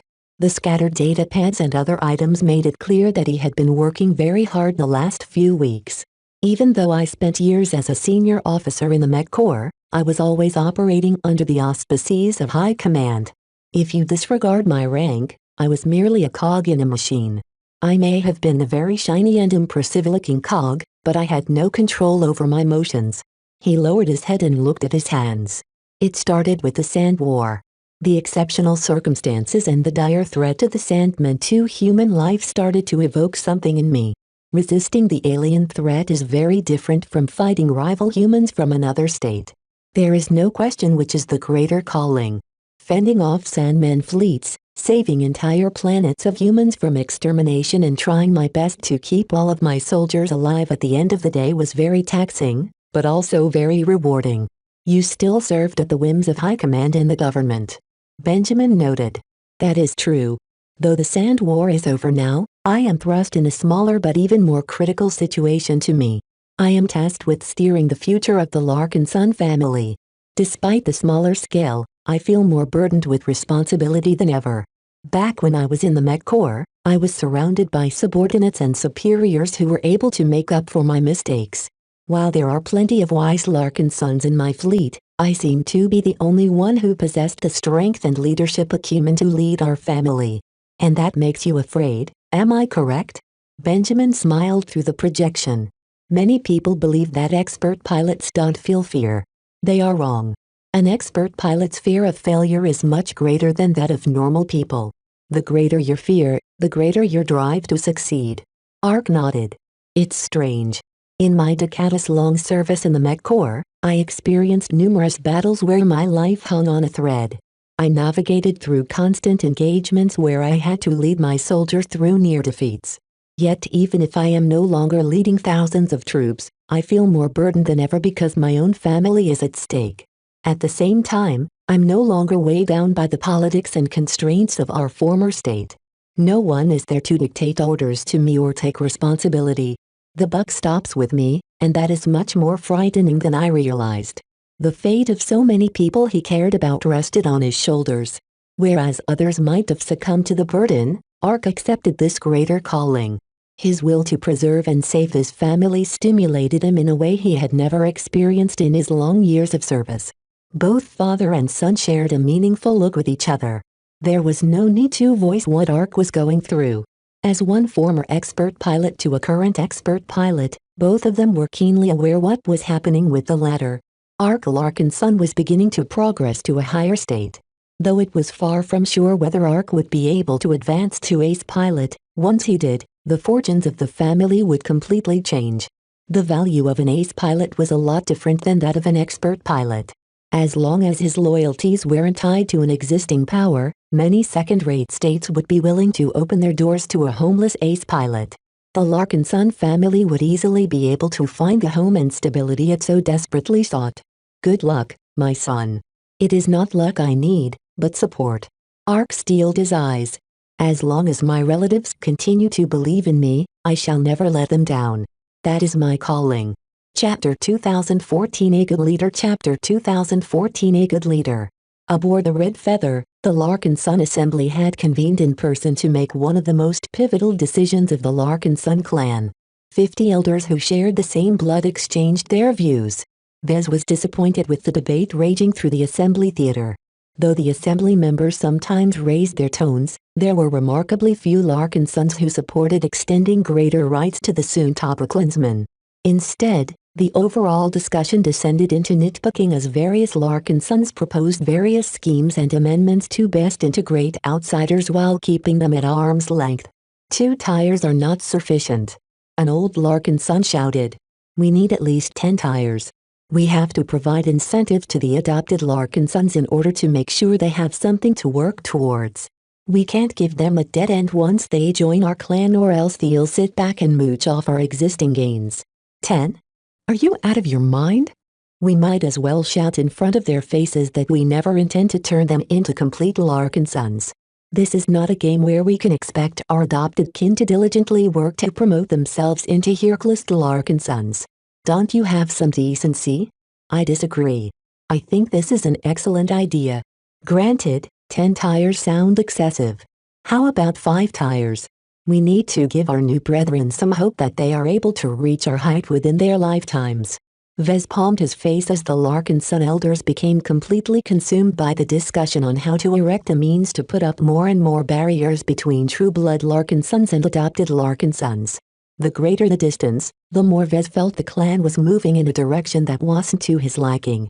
Certainly, hierarchy was important. Any large organizations needed people at the top and bottom to function properly. Even if Vez declined to intervene and let the current consensus go into law, a Larkin son clan wouldn't instantly decline. The supporters for limited integration weren't incompetent, nor ignorant. They had already rolled out several clever-sounding plans and frameworks to manage the clan's transition to a greater entity where the peripheral members serve the core members in exchange for gaining benefits from the clan organization. If everyone supported the consensus and tried their best to implement it properly, a Larkin son clan could grow strong in the future. Yet was such an organization truly what he sought? No. Vez wanted the clan to maintain its emphasis on fellowship. Every Larkin son had to be able to lean on another Larkin son. That had always been his ideal. Separating Larkin sons by their bloodline and their tier didn't sound bad, but it was the underlying intent that troubled his sensibilities. The true-blood Larkin sons were trying to do their best to deprive the adopted Larkin sons from getting their full due. Vez had a sense that if he didn't stop the current proceedings, his clan would forever be locked in an invisible struggle between true blood and adopted Larkin sons. This kind of internal tension displeased Vez immensely. While he valued his bloodline and heritage as much as any Larkin son, he increasingly accepted the notion that obsessing over blood purity was too insular of an approach. The competition in the Red Ocean didn't care about the differences between true blood Larkin sons and adopted Larkin sons. Vez anticipated that his Larkin son clan would experience unimaginable challenges in this new region of space. In light of the future, Vez wanted his clan to be as internally strong as possible. In his heart, he wanted to trust everyone who bore the Larkin son name regardless of their origins. Right now, there were too few true blood Larkin sons for Vez to depend upon. Instead, he was much more reliant on the loyalty and dedication of the Briders, Ilvanans and other people that made up his current fleet. Considering that Vez and the Larkin son clan would not be able to attain any of their ambitious goals without the assistance of so many people, it made a lot more sense to secure their loyalty in the strongest fashion possible. The earlier, the better. Unfortunately, no one else in the assembly thought so. They would all dismiss his opinion as a reckless extreme if he tried to explain himself. As the debate was slowing down, Gloriana reached out her arm and grabbed his hand. The two formed a hardline connection with their implants. "It looks like the Larkin Son Assembly won't support your vision," she began. "I know. Why don't you step in, then? It will be too late to insert your voice if you delay any further." He hesitated. "I have a plan, but I'm not sure whether it is the right thing to impose my views onto my clan. My relatives deserve to have their voices heard." His girlfriend shifted her head in his direction. Her face exhibited mild contempt. "No offense, Vez, but you are much greater than the squabbling old men who have never run anything on the scale of your clan. Don't you see how limited their visions are compared to yours? If not for you, none of them would ever contemplate that they would be able to travel to the Red Ocean. What's your point, Gloriana? Take charge, Vez. You can't delegate your way out of everything. At some point, avoiding responsibility means abdicating responsibility. This is a slow means of losing control. Is control even that important?" Vez hit back at her through their internal channel. "I am a mech designer. Designing mech is what I do best. Sure, I took up leadership positions to expand my mech company and help my family, but it is also I can design mech with ease. Chasing power for its own sake has never been my goal." Ha ha ha. What a funny joke. No mech designer can do everything alone. Designing mech is an expensive and time-consuming endeavor, and it only gets worse the further up we go. Every successful senior and master have grown to become leaders of their own networks and organizations because all of this support is essential to sustain their growing research, financial and industrial needs. Vez knew this, but a part of him was reluctant to see his clan as a provider of loyal manpower to his organizations. There was something distinctly heartless and utilitarian about that perspective that clashed with his values as a Larkin son. "What is in it for you?" he asked back. "Why are you so adamant in urging me to steer the clan in a different direction? I'm a part of the clan as well, remember? No matter what my dynasty says, I signed the Larkin Son Mandate during its founding, so that makes me as much of a clan member as you. I have a stake in these proceedings as well. I don't understand why you don't want us to adopt a class system." Vez furrowed his brows in confusion. "Do you want to make it easier for Hexers to gain influence in the clan or something?" She shook her head. "It's not about that. I never told you this, but the Wadian dynasty also adopted a tiered system of sorts. While I'm lucky enough to be part of one of the main branches, people like Ranai receive less opportunities because she's from a side branch. My dynasty isn't really pleasant if you look at it from the outside." "I see." Vez understood her concerns. "I don't know, Gloriana. It isn't right to override their voices. This isn't about what's right, but what's necessary. Feeling good about yourself isn't going to save you when you will pay for letting the clan run itself into the ground. Just look at the people who you entrust with responsibility. Do any of them inspire trust in you? I sure don't see anything worthwhile. There are too many boys in the assembly. What does that have to do with this problem?" Gloriana ignored his inquiry. I've seen you struggle and change your mind several times over the course of the last few days. Time is running out, Vez. I know it's not what you wanted to do, but a good leader is someone who is cruel enough to make the necessary choice instead of the right choice. It wasn't as if Vez hadn't adopted this approach before. In fact, there were way too many times where he briefly set aside his principles and morals to make the necessary choices. This was often the case when his own interests were on the line. Yet, when it came to his own clan, his own family, could Vez really bring himself to go this far? He already felt a little remorseful for fracturing the original Larkinson family. In his perspective, that had been a necessary choice at the time, but that didn't make it okay. As his conscience warred against his desires, Gloriana's face turned sly. If you score a victory today, I'll dismiss the guards tonight. We'll have our stateroom all to ourselves, hehe. I'll even convince Lucky and Clixie to play elsewhere for a while. Vez suddenly turned to her in shock. Are you serious? Of course I am. I'm always in the mood when something great happens. A great man like you deserves a reward. Just think about it. Didn't you enjoy your first time? The eagerness you showed back then is something that I'll never forget. Wouldn't it be great if we could relive that night? We could also do more if you want. He frowned. Do you think I make my decisions based on my libido? I'm not that kind of person. Oh, Vez, I don't mean it that way. She smiled. Just consider it a cherry on top, a bonus to look forward to. You don't want to return to the Scarlet Rose in defeat, don't you? You'll never get me in the mood that way. Now stop stalling. Do what is necessary and make the clan follow your lead. Will you be a good leader or will you be a strong leader? Good leaders never got anywhere. Vez tried that already and only received betrayal in return. Not only his allies, but also his own family stabbed him in the back because they thought they could get away with their actions. Perhaps Gloriana was right. Perhaps Vez needed to show some spine and throw his weight around. He didn't set up the position of clan patriarch to serve as a symbolic figurehead. He drew his hand away from hers while adopting a stern expression. He grabbed hold of the Larkinson mandate floating beside his throne and drew on its strength. Golden Cat, please support me and lend me your strength. He mentally pleaded with the young spirit. Nia? She looked hesitant in meeting his request. As a spiritual entity that was in tune with every Larkinson, she was much more sympathetic towards the consensus of the majority. Right now, that meant she was loath to interfere in the current assembly session. However, while she had been set up to represent the greater will of the Larkinson clan, she was still a young and naive entity. Vez was like a father to her considering that he literally created her into existence.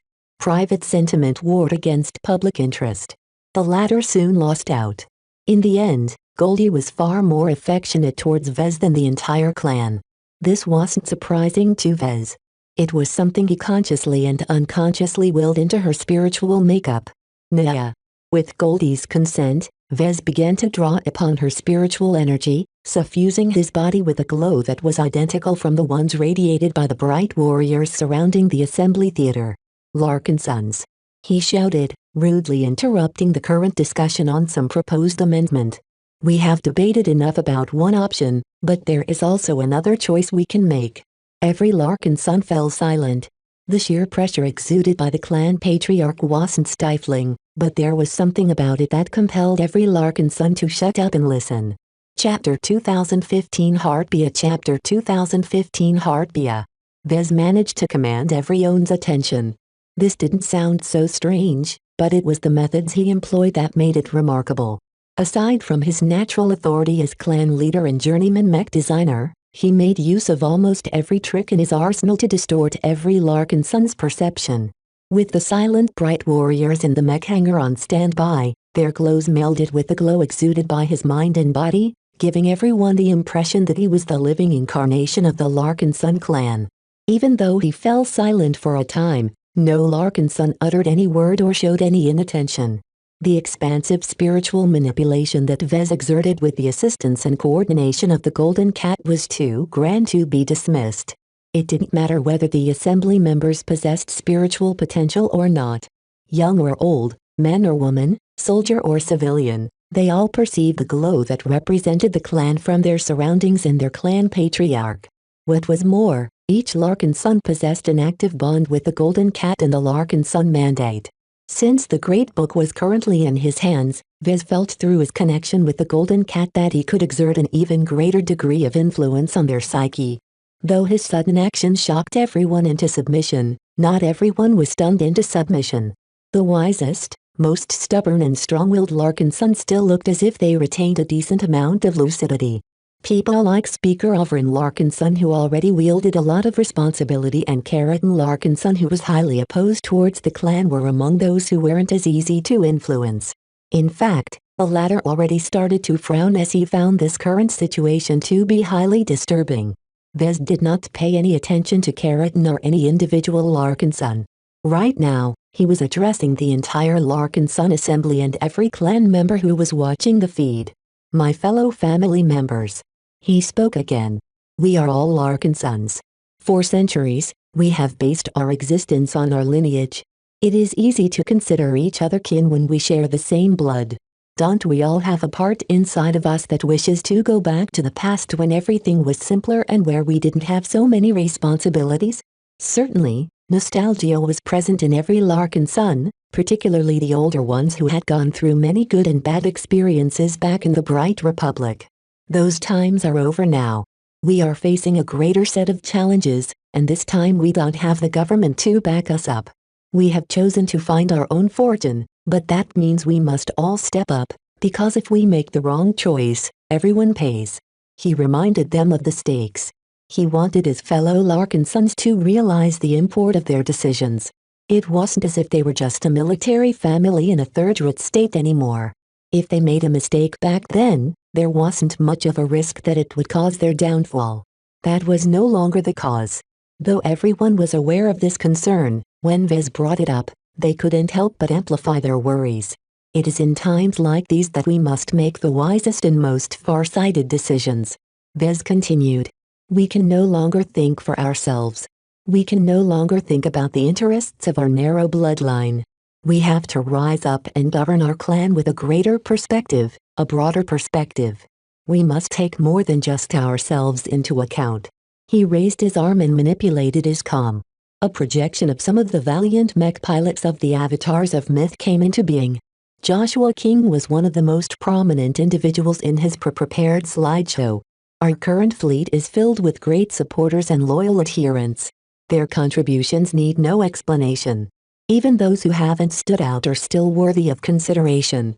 Unlike everyone else, these humble workers and soldiers have stuck with us when half the star sector turned against us.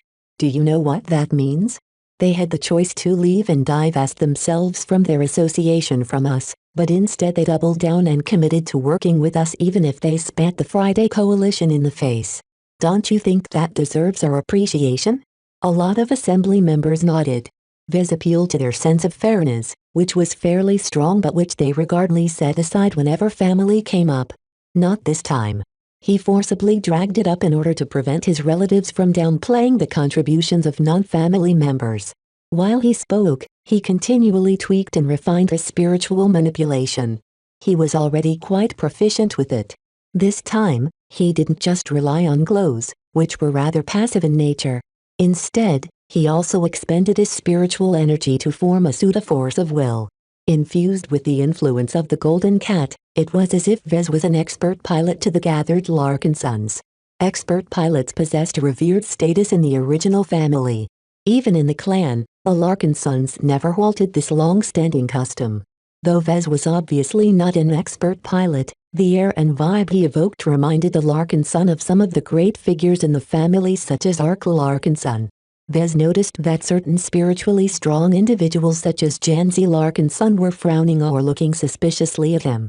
Fortunately, she was just an expert candidate and not a part of the Larkinson assembly. With no genuine expert pilot on the red feather, Vez had free rein to expand his spiritual influence as he saw fit.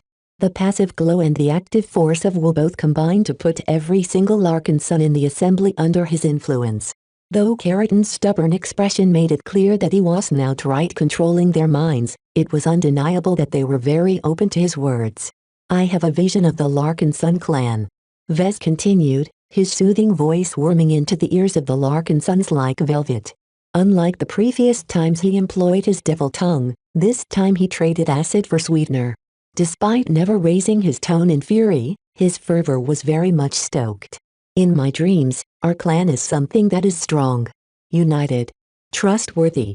Whether we trade or fight, we are a clan that moves as one and acts in harmony. Don't you wish our clan would become like this? Don't you want to pursue a future where every Larkin son is a brother and where the most talented, capable and caring clan members are in charge? That does not mean that we should put outsiders in the same category as true-blood Larkin sons. Keratin rudely interrupted. Though it was difficult to resist his influence, those determined to oppose him and his views were still able to shake themselves off his spell.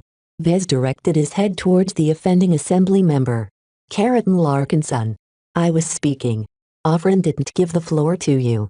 I have a right to speak as well as you do. What is it you want to say, then? Though Vez exuded an increasing amount of spiritual pressure onto Keratin, it still had a limit. There was only so much influence he could exert on someone without spiritual potential. Your suggestion cheapens our Larkin son name. Keratin spat. Our predecessors have fought long and hard to secure the future of our original family. Even though we split off and formed a clan, we still owe our current lives to the efforts of the previous generations of Larkin sons. Each of them fought and toiled in order to provide their children and grandchildren with a better future. I can guarantee you that none of them have ever approved of the notion of recognizing those who don't share our blood as Larkin sons. Going down the path you are trying to suggest is the equivalent of trampling on the graves of our forefathers. Vez curled his lips into a mild frown.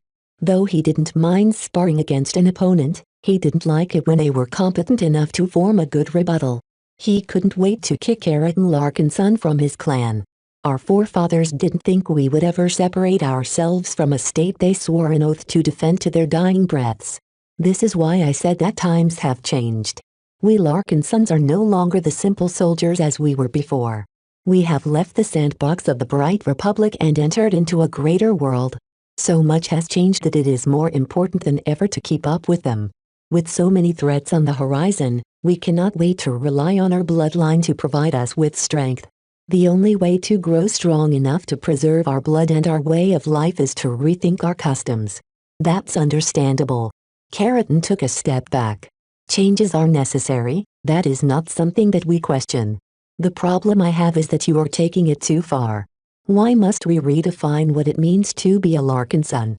Why must we share all of our honor and prosperity to those who should be relying on their own efforts to earn them? Our identity as Larkin sons binds us all together.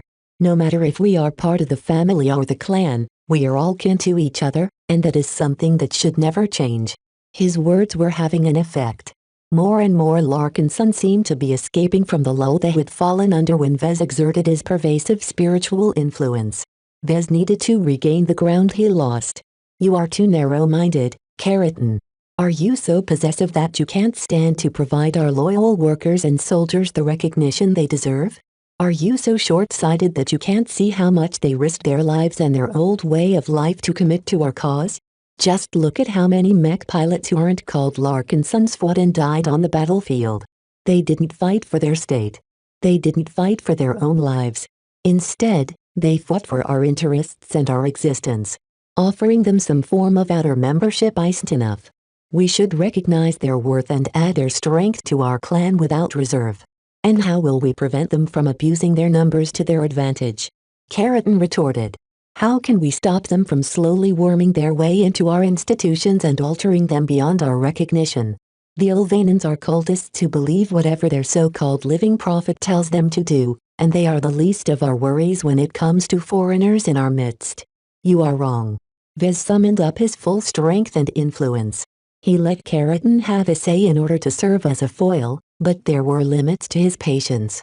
All I hear from your mouth are warrantless fears and hyperbolic situations which will never come to pass. If you have spent any time with our workers and soldiers, you would know that all of them aspire to be Larkin sons.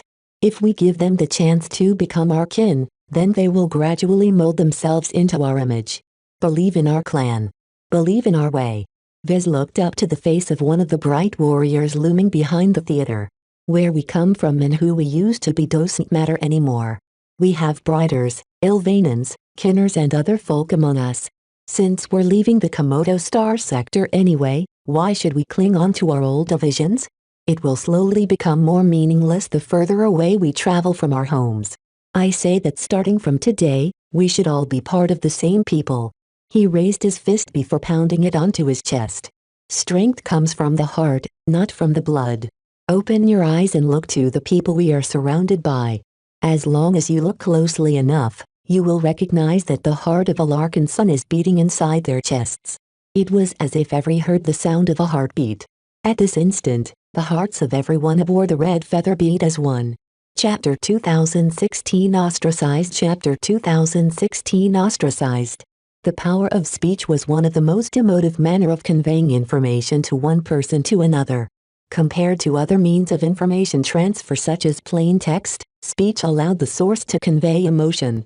Many people didn't even consciously think about the emotive quality of their manner of speaking. Perhaps some people did, but they never used it to their full advantage. What Vez did was actually a step beyond conveying emotion through sound. Though the inflection of his voice conveyed a portion of his passion, this time he mainly relied on this spiritual manipulation to permeate his passion to the assembly members. The power of spirit possessed a powerful and more direct influence on someone's mood than regular speech.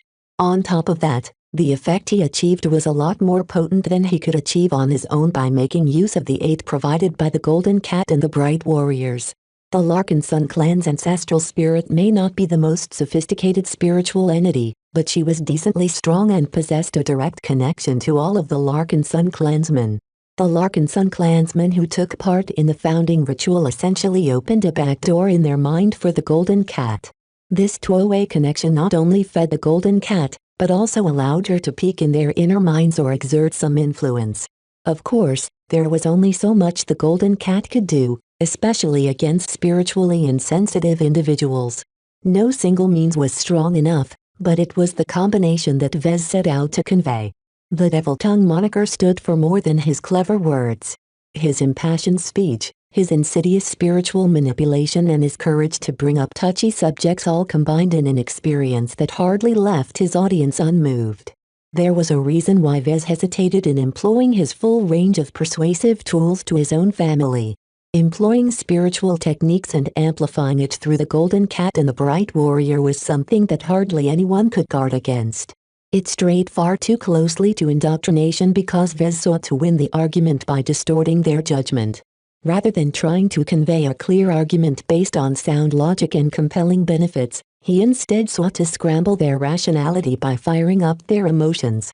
From a cynical perspective, each time he utilized his devil tongue, he sabotaged the better sense of his audience. Trying to sway people through such means was borderline unethical and very distasteful. The only reason Vez didn't equate it to brainwashing was because he knew that there were a lot of impressive leaders and statesmen who could accomplish something similar. What was incredibly frightening about these master manipulators was that they trained their speech-making abilities to the point where they could essentially brainwash anyone through clever word choice and emotional inflection alone. Vez knew his own limits.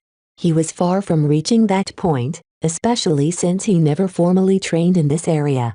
He liked to speak from his heart rather than come across as inauthentic and slimy. His spiritual manipulation worked best when he matched it with the passion in his speech. Right now, the assembly members he addressed all appeared mesmerized. It was as if Vez cast a spell on them. Only a handful of people such as Keratin Larkinson and Speaker Overin Larkinson possessed the will and experience to remain lucid in the middle of his extraordinary speech. Leavers such as Keratin Larkinson didn't want Vez to gain the upper hand. As far as they were concerned, if Vez had his way, the identity of the Larkinson name would forever be diluted. Sharing it with thousands of outsiders was a travesty to those who always felt pride in belonging to the famed and honored Larkinson family. After a long and solemn pause where everyone had the illusion that their hearts were beating as one, everyone slowly drew themselves out of their fugue. The Larkinsons taking part in the assembly session and the people witnessing it through a projection all came off their highs. Vez could have proceeded with the vote right away, but he didn't think that was the right choice. Though he attempted to make his point by scrambling their minds, he didn't want them to cast their votes only to regret it later on. That would only breed further resentment from his relatives. For this reason, he added an extra step. Many of you may harbor some lingering concerns. Vez spoke in a calmer and less intense voice. There are many people in the galaxy. Each of them hold different values and abide by different principles. These are legitimate concerns. Just as Keratin wanted to reiterate his objections, Vez raised two of his fingers.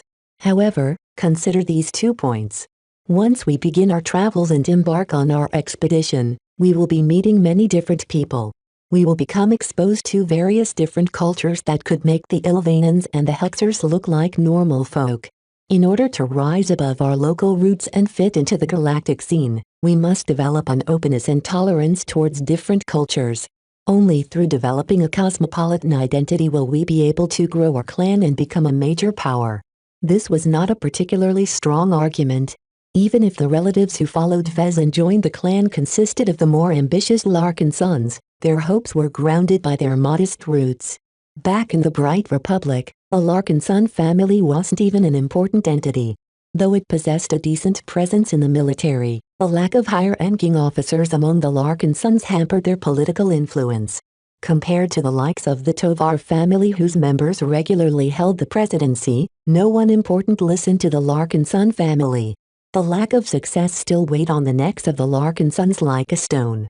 With their heads constantly pointed towards the ground, they were unused to raising their heads and looking up at the sky. Even if Vez cut the cords and lifted their burdens, centuries of defining their identities as loyal, upright soldiers, Vez may have ripped their physical shackles, but their mental bond still remained intact. This was why he broached this point. He wanted to rip apart their bonds and liberate their minds. Of course, an aspiration for greatness wasn't enough to assuage their concerns. Every decision revolved around weighing risk and reward. Right now, Vez amplified the reward. Now, he needed to lower the risk. Secondly, our Larkin son clan is not a weak entity. Look into your hearts. Do you feel it? Vez tapped his heart before tapping the surface of the Larkin son mandate. What you sense is the living essence of our clan. It is alive. It is a part of us. As long as you believe in it, the clan will always have your back, but if you have nefarious intentions in mind, then the clan itself will mark you out and expose you for the cancer that you are to us all. Keratin Larkin son, let me be the first to show you what your real intent and disloyal tendencies has wrought. Vez dramatically lifted the Larkin son mandate in the air. Its antigrav brace caused it to float from his grip and soar until it reached the center of the assembly theater. Everyone's attentions shifted towards the book that radiated the same glow as Vez and the Bright Warriors.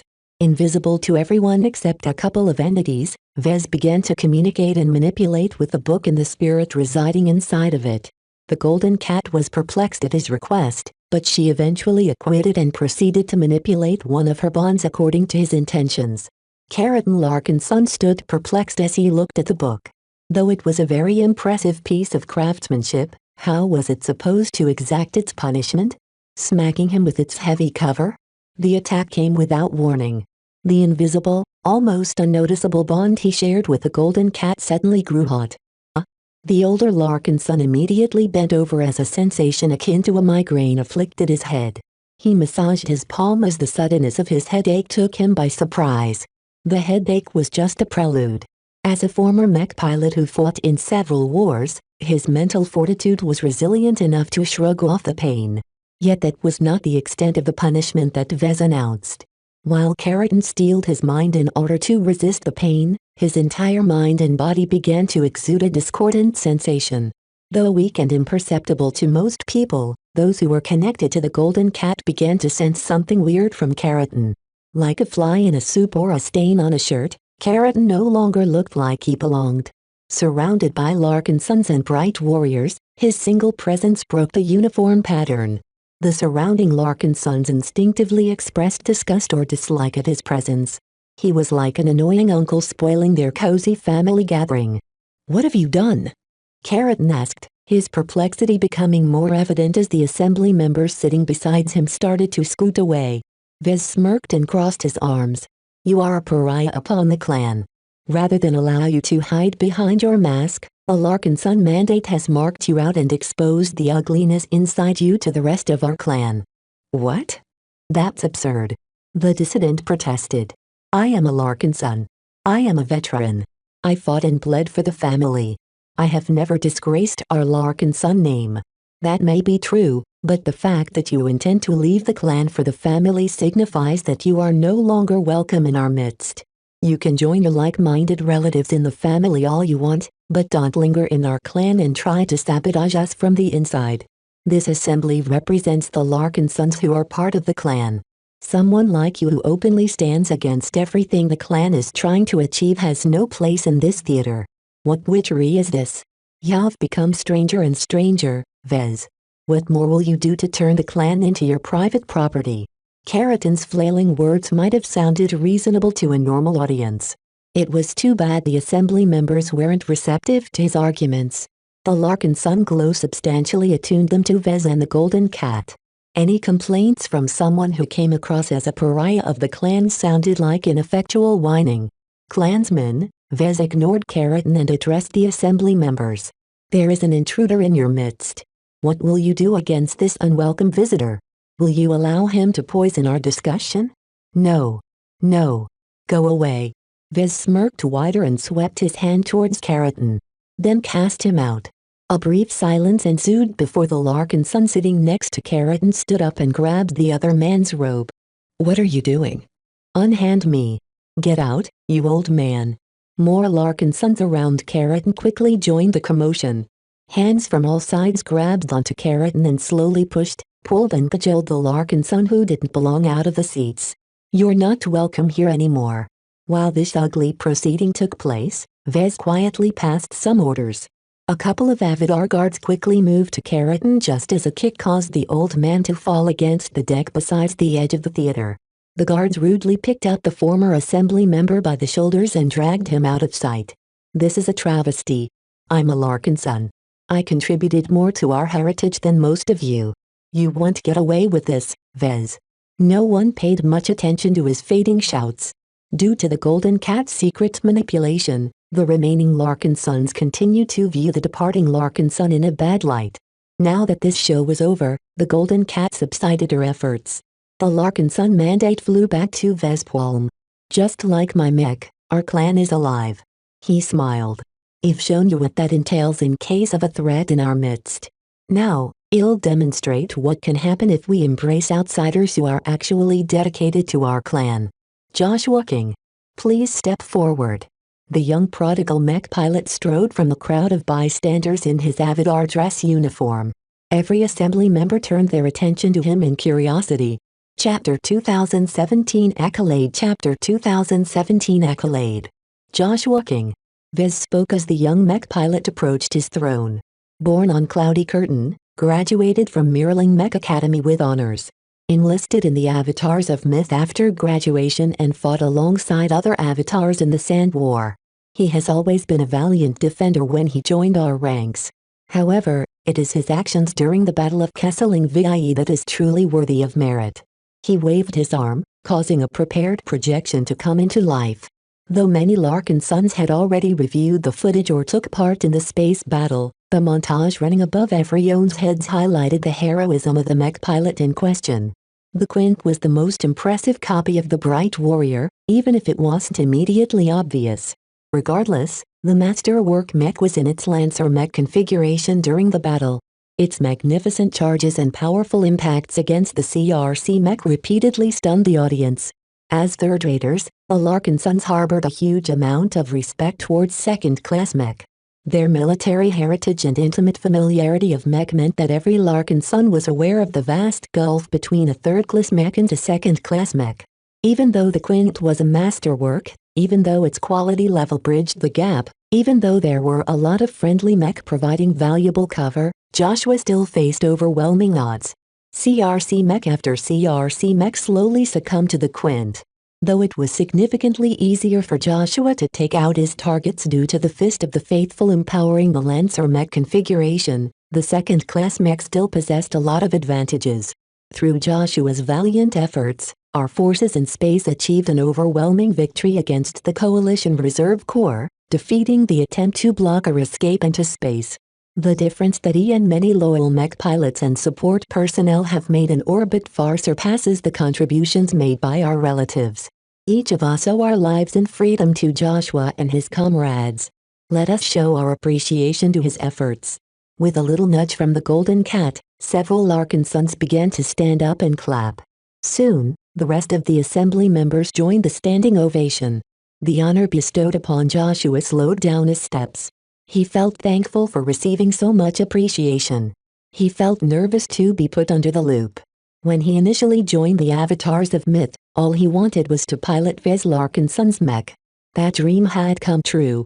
Piloting a masterwork mech like the Quint was an unsurpassable privilege that Joshua felt thankful for every day. He knew the value of this mech and was very cognizant of the fact that piloting it was a privilege instead of a right. As soon as Joshua proved himself unworthy to pilot this great machine, his superiors wouldn't hesitate to take it away.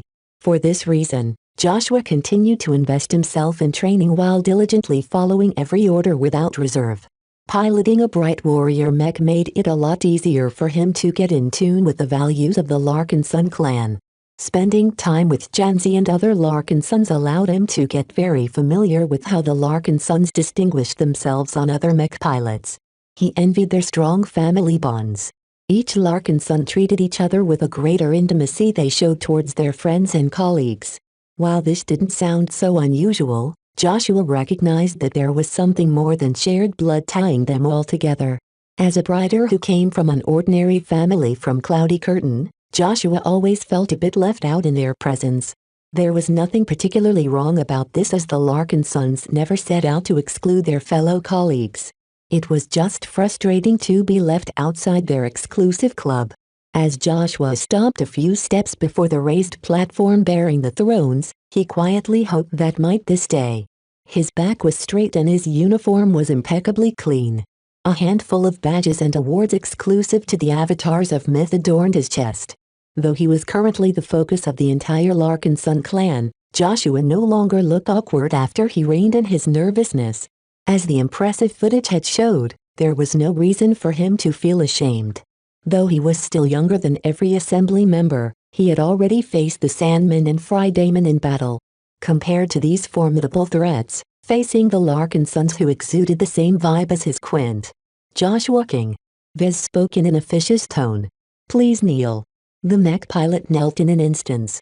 He adopted the stance of a soldier, lowering himself before a king with only a single knee resting on the metal deck of the mech hangar. The entire setting was reminiscent of a knighting ceremony, especially since Vez and Gloriana resembled monarchs with how they sat on their thrones. Vez rose from his seat and held the Larkinson mandate prominently in his hand.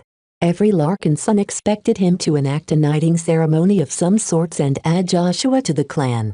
Though that was his intention, Vez had something different in mind. Doing everything by himself would only legitimize the accusation that he was turning into a tyrant. Though Vez had already crossed a lot of lines, that made it all the more important to contrast it by involving another Larkinson. "Who vouches for Joshua King?"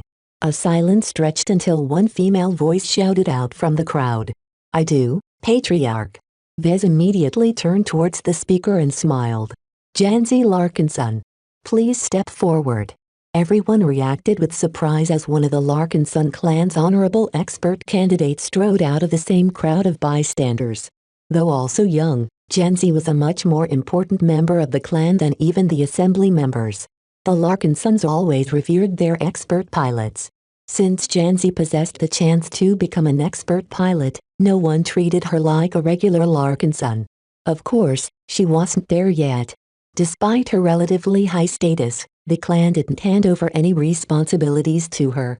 She wasn't a member of the Larkinson Assembly or Executive Council. She would only be eligible to become a member of the Larkinson Court after she completed her ascension. Therefore, no one expected that Vez would call her forward at this instance. Vez himself recognized that it was rather inappropriate to call upon someone who should be investing all of her energy in reaching apotheosis. He didn't care, though. He already broke plenty of taboos. What was the big deal about breaking another one? For her part, Janzi didn't show any dissatisfaction towards Vez's attempt to drag her in a political play. In fact, she smiled as she stood beside the kneeling mech pilot. Days before, when Vez read the updated record on Joshua, he noticed that the young kid started dating Janzi of all people. Vez immediately realized the value of this relationship. As long as most people weren't aware of the intimacy between the two mech pilots, he could readily abuse it for his own ends. Though he was tempted to grin, he carefully schooled his expression and adopted a formal demeanor. Janzi Larkinson. As a fellow mech pilot and Avatar, you have shown your willingness to vouch for Joshua's entry into our clan. Tell me why you are willing to stand up for this mech pilot. Janzi stoically blinked before issuing her response. Mr. King is an excellent soldier and Avatar. He respects his superiors.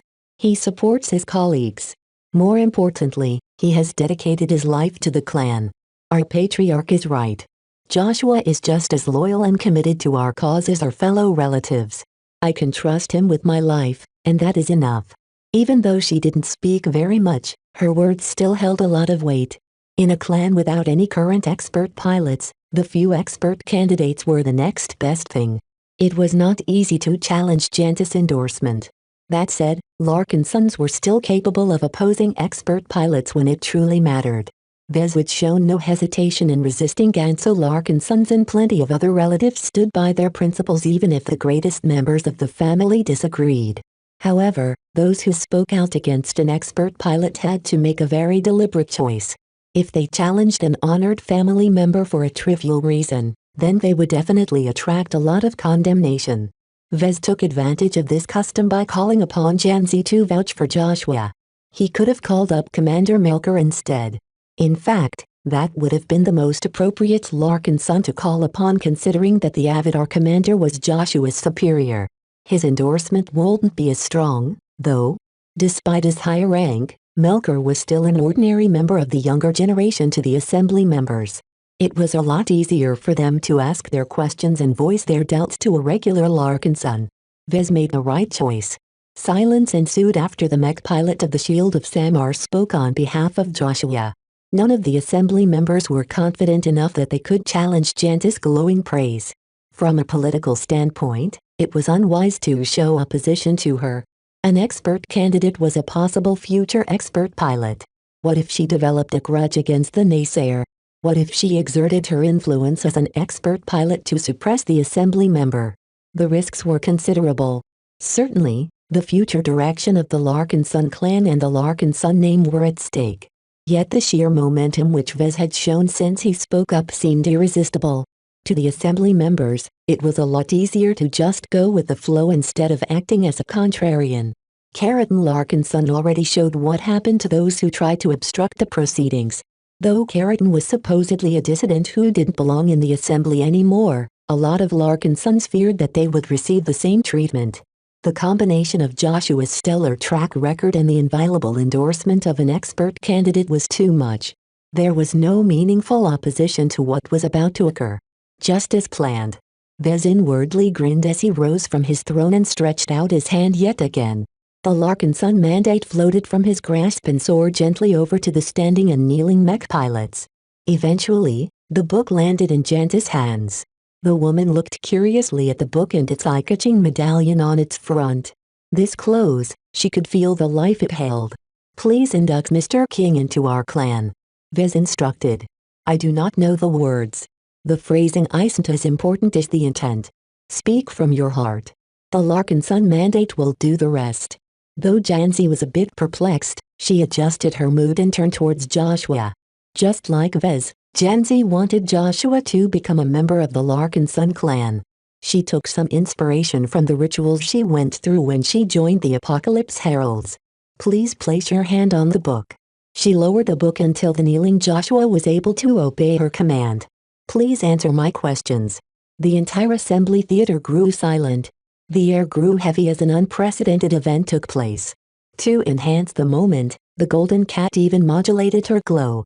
Every Larkinson felt more connected to each other than ever before. Will you shed your former loyalties and allegiances and forget your prior obligations? Janzi asked the kneeling mech pilot. I do. Will you take up the Larkinson name and honor its heritage and honor? I do. Will you fight on behalf of the clan and swear to uphold its existence no matter the circumstances? I do. Will you treat your fellow Larkin sons as kin and do your utmost to protect and nurture your fellow clan members? I do. Janzi took a deep breath. Then rise, Joshua Larkinson. The latest member of the Larkinson clan rose to his feet with incredible dignity. Everyone widened their eyes as their perception of Joshua had inexplicably shifted. The glow that was responsible for their shared sense of belonging somehow included Joshua. The moment he rose to his feet, a Larkinson mandate seemed to spike. Only Vez witnessed the moment where the Golden Cat spontaneously formed a new bond with Joshua. His extraordinary mood, which aligned so heavily with the Larkinsons, made it very easy for the Golden Cat to establish this bond. This was the final proof that Joshua had truly become a Larkinson. Chapter 2018 Casting Votes. Chapter 2018 Casting Votes. The entry of Joshua into the ranks of the Larkinsons marked a seminal moment in the history of the Larkinson clan. For the first time in the existence of the entire Larkinson line, the clan members recognized an outsider as a fully fledged Larkinson without any caveats. Even though Joshua was already dating Janzi and could have become a Larkinson through marriage, Vez had forestalled this slow and gradual process and turned him into a Larkinson right away. Joshua was very happy about his elevation. For the first time in his life, he truly felt he belonged to the family and clan he admired from afar and up close. The last point of separation between him and the Larkinsons were no longer in place. From now on, he would no longer go by Joshua King. From now on, he was Joshua Larkinson, an upstanding member of the Larkinson clan.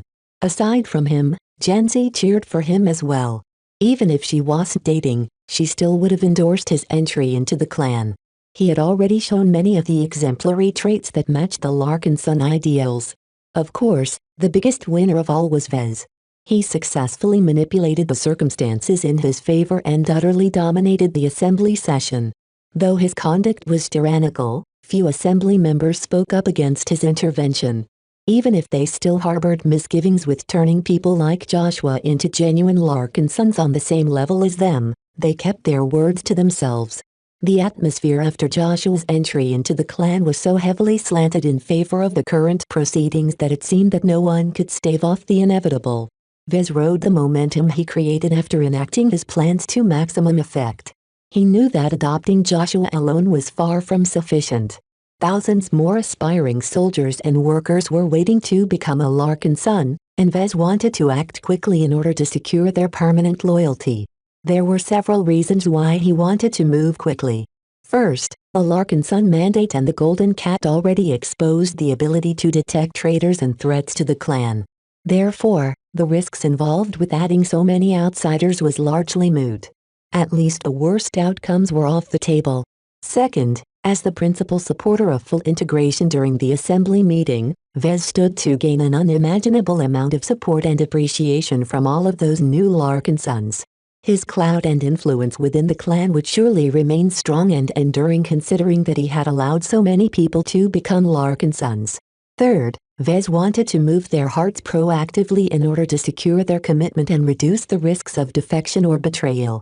Though the Battle of Kesselring had made a lot of his subordinates proud, the awful losses and the considerable disruption to their lives were still sources of discontent. Over time, the various setbacks and tragedies might erode the pillars of his organizations. Turning them into Larkinsons before reaching the Sentinel Kingdom was a crucial objective to Vez. The people who joined his organizations and gradually became indoctrinated by them were very valuable resources. It took years to turn them into his loyal subjects. If the fleet reached the Sentinel Kingdom only for a quarter or a third of his workforce to submit their resignations, Vez and the clan would be severely hampered. It wasn't easy at all to recruit a lot of new people. Their shaky loyalties and commitments could be the doom of his endeavors if they all decided to abandon their duties and run when they encountered a crisis. Carrington Larkinson and his band of like-minded clansmen weren't the only people in the fleet who expressed a desire to leave. While Vez disdained the people who had already taken an oath and joined the clan only to change their mind later on, he was not as harsh to those who were merely employees. The level of commitment expected from the two were completely different. This was why he frequently worried about valuable talents such as Costello and Imaningvar quitting their jobs. There was no way that Vez could retain those who resigned in the proper fashion. My fellow Larkinsons, He spoke up again. "Let us wrap this assembly meeting, shall we? Joshua is but the first to join our clan. Speaker, please hold the vote." Ofrin Larkinson threw a sharp look at Vez. The impatience shown by the clan patriarch was a strong hint that he wanted the votes to be cast quickly without any further room for debate. Though the speaker felt disturbed by this conduct, he nonetheless proceeded as instructed because the outcome already seemed set in stone. The critical question in consideration is to decide whether to open up the opportunity to integrate outside people into our Larkinson clan without any explicit ties or classes. The speaker briefly reiterated the main points of the proposal. Outsiders were allowed to join the clan, but it wasn't as simple as knocking on its doors and filling in a form. Just like Joshua, they had to possess existing relations with the Larkinson clan. Whether they were employed by the LMC or served in one of the mech forces, the applicants shouldn't consist of random people from the streets. Secondly, the applicants wouldn't be able to gain entry into the clan without securing the endorsement of at least one upstanding member of the clan. While Vez already trusted the Golden Cat to keep an eye out for any traitors and agitators, it was best to leave the matter of control to the Larkinsons themselves. As a result, the proposal made the person who recommended or endorsed the applicant responsible for the deeds and misdeeds of the latter. For example, if Joshua went crazy one day and killed a bunch of Larkinsons, Janzi would bear the guilt of harming the clan by incautiously inviting a malignant element into the clan. This was a common condition in many organizations. It was a simple but effective method to ensure the applicants were as well behaved as possible as their referrers accepted nothing less. The final matter that Ofrin explained was the conditions of leaving the clan. The rules for Larkinsons born or married into the clan remain unchanged. The speaker said, "Any existing Larkinson can apply to leave the clan without too much fuss. This is a tradition that has been set by the original Larkinson family and has ensured its stability and cohesion for centuries." He threw a glance to the joyful Joshua who had since returned to the crowd on the side. "The rules are different to those who have applied to join our clan. Once they swear the oath, their decision is permanent and irrevocable. Unlike the Larkinsons who had no choice which clan or family they belong to, those who proactively seek to become a member of our clan must abide by their decisions. We will not allow anyone who voluntarily joins our clan to reconsider their choice and leave." This was a small concession on the part of those who were worried the outsiders would be less than committed to their new clan. Treachery was a rather sensitive subject to Vez and the other Larkinsons, and they did not wish to accept reluctant applicants. Of course, every rule possessed exceptions. In extraordinary circumstances, it was still possible for Joshua to leave the clan. If he transgressed or pushed very hard to leave, Vez or the Larkinson court could review his case. Exile was a common punishment in many family organizations, and it was something that the Larkinson family frequently employed as well in the past. Once Speaker Ofrin clarified the most important details, he proceeded with the vote. "Those in favor of this proposal, please say aye." Over 40 assembly members instantly rose to their feet. Barring a couple of odd exceptions, the Larkinsons all raised their hands and voiced their support. "Aye. Aye. Aye." "Those who are against this proposal, please say nay." No one moved. No one talked. An awkward silence stretched as none of the people who disapproved dared to stick their heads out of the crowd. Though Vez already identified and memorized the identities of the assembly members who refused to voice their support, he didn't do anything to break the illusion of neutrality. He had already secured his goal and scored a very important policy victory. There was no need for him to be petty and go after the obstructionists. Ofrin paused a little longer than he had to in the hopes that someone raised a principled objection, but alas, Vez had built up so much momentum that none of the original opponents of this proposal thought it was wise to stand in his way. 4 Tyone votes in favor, 8 abstentions, and no votes cast in opposition. The ayes have it. The Larkinson Assembly formally adopts this proposal. From this day onwards, the Larkinson clan will open its gates to any outsiders who aspire to become a Larkinson. Speaker Ofrin announced. A large round of applause emerged from a surprising direction. While the assembly members were still trying to fathom the profound consequences of the passing of the proposal, the crew and soldiers of the Red Feather were not so burdened. Their jubilation towards this change inspired all of their hopes to follow in Joshua's footsteps. Everyone who wasn't already a Larkin Son eagerly longed to place their palms on the Larkin Son mandate and take the oath. After the commotion subsided a bit, Speaker Overin formally ended the assembly session. The members slowly started to exit the assembly theater and spoke in low tones with each other as they started to board their rides back to their assigned ships. Vez and Gloriana rose from their seats and collected their cats before heading to their own shuttle. Along the way, Vez held Gloriana's hand and silently communicated with her through their implants. "I didn't do it for you," he conveyed. Gloriana's lips curled up into a sly smile. "Oh. Then should I instruct the guards to remain in our stateroom later tonight and guard us against any possible threats?" You don't have to. We're pretty safe, you know. In fact, those guards are completely redundant considering that Lucky and Clixie already serve as excellent protectors. Why not reassign those valuable guards elsewhere? I think the Scarlet's Rose Engineering Bay requires more protection considering its vital importance to the running of the fleet. Hehehe. Sure, Vez. You just want to reinforce a critical compartment. Your suggestion doesn't have anything to do with expending your excess energy, does it? Should I be prepared for an exhausting night? Fortunately, Gloriana didn't prolong his torment any further. She squeezed his hand. "I'm very proud of you, Vez.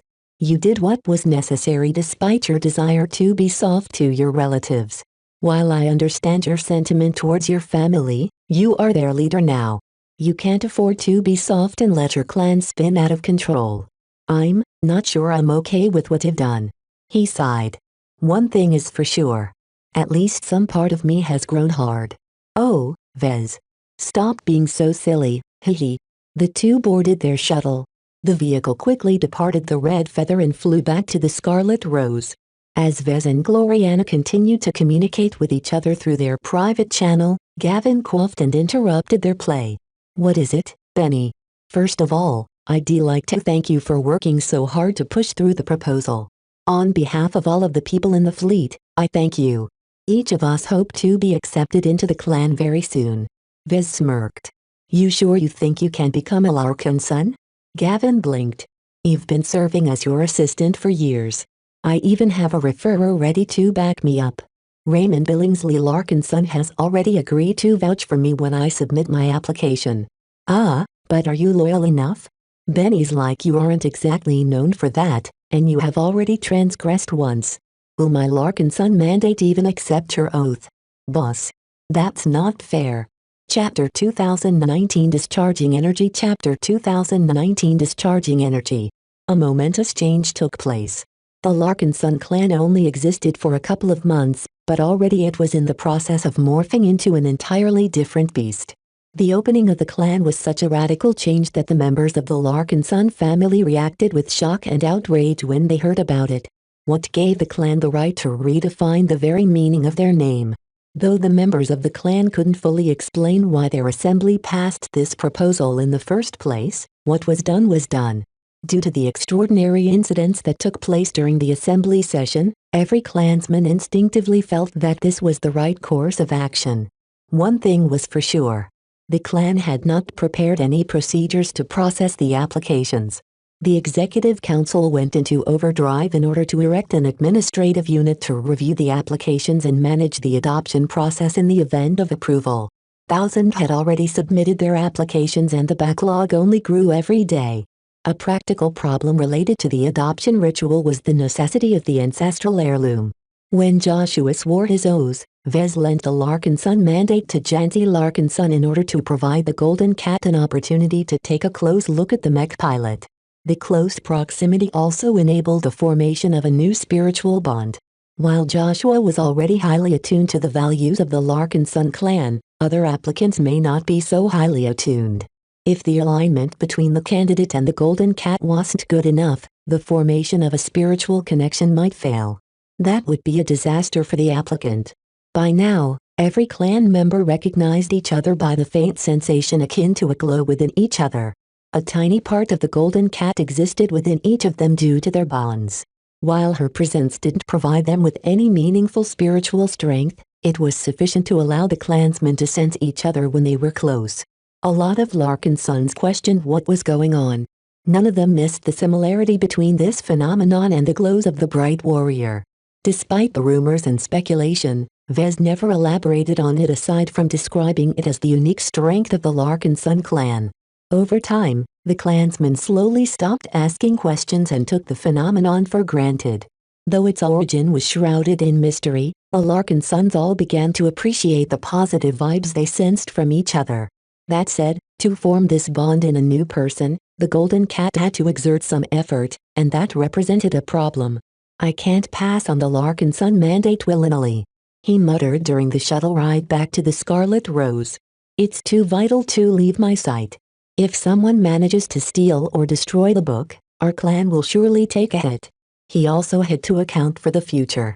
Decades or centuries from now, the Larkin Sun clan might be 100 or 1,000 times larger. With millions of clansmen spread across several fleets and star systems, it was impossible to ferry the Larkin Sun mandate around to meet every recruitment need. After a bit of thought, Vez suddenly thought up a good idea. The Larkin Sun mandate is the heart of the Larkin Sun clan, but it is not the only object that holds Goldie's presence. Vez instantly recalled the bright warriors in the Red Feathers mech hangar. Their glows were identical to that of the Larkin Sun mandate. "Nita?" Goldie curiously looked up at Vez. "Can you do the same thing you did with Joshua to others through the bright warriors?" "Nah." Though Golda sounded a bit reluctant, she expressed at least some confidence at his suggestion, and that was sufficient. Even though her presence in the bright warrior mech was a bit weaker because they only contained a projection of her existence of some sorts, it at least enabled their use as a surrogate for the ancestral relic. Therefore, when Gavin asked how they should solve the relic problem, Vez idly waved his hand. "The Larkin Sun mandate will remain within my reach," he declared. "The Larkin Sun clan can utilize the bright warriors to administer the oath. There are a lot more of them than the book, and best of all they can be passed to numerous different star systems and still retain their effects." Certainly, there was probably a range limitation on the effectiveness of their glows, but Vez believed it only applied to distances spanning star clusters. With all of the newcomers about to join the clan, the Golden Cat would probably experience an explosive growth in strength, allowing Vez to worry even less about the range problem. Gavin reacted with skepticism. "Are you sure that a mech is able to do what your book managed to do? It's completely unprecedented. Just try it out and see what happens. If it works, then we'll spread some bright warriors around so that every major ship carries a copy. What if your guess is wrong, boss? Then get back to me and I'll figure out another solution." Vez recalled the time he crafted the banner of Vulcan in order to inspire the dwarves of Desala X. Even though he developed his glows to differentiate his products, Vez wasn't limited to applying them to mech. The successful empowerment of the Pride of Dusk, the Larkin Sun mandate and the banner of Vulcan all proved that this particular spiritual application could be used on all sorts of objects. Vez made a mental note to explore this avenue of creation further. He already labeled it as spiritual totem creation. Compared to other spiritual engineering techniques, Vez thought it was a lot more suitable to him. From the beginning, he always attempted to blend spirituality with the material realm. This was something that was highly compatible with his inclinations. The reason why he thought of this technique was the possible demand for an alternative for his mech. Relying on the Bright Warrior mech and other future Larkin Sun mech was the most ideal outcome. Wherever the Larkin Sun clan went, their mech were quick to follow. Using these imposing machines to facilitate the adoption process was a lot more impactful because everyone would be impressed if they came close to one of his machines. Still, if his Bright Warriors weren't suitable, then Vez supposed he might build smaller totems to serve as smaller and more portable stand-ins. Not every site could fit an enormous mech. Vez took inspiration from the minute altars that Gloriana used to make her daily prayers. The size of the object wasn't as important as the meaning invested in their creation. At his current level of craftsmanship, creating these totems was as easy as pie. Vez looked down at the Larkin Sun mandate resting on his lap. The large, eye-catching medallion adorning the front cover of the book should probably be sufficient to serve as a totem. The fierce cat head that served as the emblem of the Larkin Sun clan practically personified the golden cat. Yet another task to add to my long to-do list. He hadn't even started his research on imaginary mech and already intended to investigate another avenue of spiritual engineering. Even with his implant, Vez had way too little time to explore all of his interests. More and more, Vez began to envy the seniors and masters who raised up dedicated students and apprentices. All Vez could rely on to supplement his design philosophy was raising Michael and Xanther Larkin sons into his image. He still wasn't sure whether that was a good idea. A part of Vez wanted the two Larkin son seeds to develop their own original design philosophies. This was the approach he applied to Kedis. However, a larger part of him wanted to raise the two boys as his research assistants. This entailed exposing his core trade secrets to someone other than Gloriana though, and Vez was far too paranoid to pull the trigger on this decision. "I have plenty of time to make this choice," he muttered. "It will take at least 6 to 7 years before the two kids mature into actual mech designers." The shuttle eventually reached the Scarlet Rose. After answering Gavin's inquiries and providing various suggestions, Vez embraced his girlfriend and walked back to their stateroom. That night, the Scarlet Rose's engineering bay hosted additional guards. Vez enjoyed a very good night, so much so that he donned a silly smile as he woke up the next morning. Meow. Meow. Lucky and Clixie lazily greeted Vez as he opened his eyes. "Good morning, lovelies." With his girlfriend resting on his shoulder, he felt inordinately pleased with himself. It was times like these when he felt like he had become a true man. Soon enough, Gloriana stirred from his movement. She yawned and cracked open her eyes.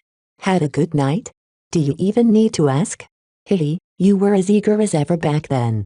If I didn't tell you that it was time to sleep, I'm afraid you would have stayed awake all night. What can I say? My energy cells were brimming with energy. You know, they won't be overloaded all the time if I can discharge their energy more frequently." Gloriana giggled and rubbed his chest with her hand. "Keep dreaming. Work is more important. I would much prefer it if you discharge your energy in mech design. You can get your reward after you have done a good job, not before." He frowned at this answer. Why did it seem like he was being treated like a little kid who had to do his homework before receiving his sweets? They woke up and returned to work. Even though the Larkin son clan was undergoing a lot of upheaval, Vez and Gloriana didn't immediately notice anything different due to their long bouts of isolation in their design labs. Vez did try to keep up with the ongoing expansion process. Every morning, Gavin briefed him on the latest developments. One of the biggest issues that have emerged is the naming of the new clan members. Gavin reported. During the historical assembly meeting, Miss Janty Larkinson unilaterally decided to replace Joshua's surname. "Is there a problem with that?" Vez asked. "Do you know how many Joshuas we have in the fleet? Over a dozen. If all of them suddenly get to call themselves Joshua Larkinson, we'll have to resort to serial numbers or nicknames to distinguish them from each other." "That is indeed a problem," Vez murmured. "What does the Executive Council have in mind?" "They would like to employ compound names to distinguish the new clan members from each other. There are already existing cases in your family. Raymond and Tusa Billingsley Larkinson are the most prominent examples." Vez fell into thought. While Gavin was right, Vez feared that the use of compound names would hinder the integration of the new Larkinsons. "Is everyone okay with this option?" "In most cases, it's not a problem," Gavin answered. "In fact, a lot of applicants prefer to carry their old names. While it doesn't fully fall in line with the promise to forget their old allegiances, they still want to remember their origins." "What about the ones who just want to carry the pure Larkinson name?"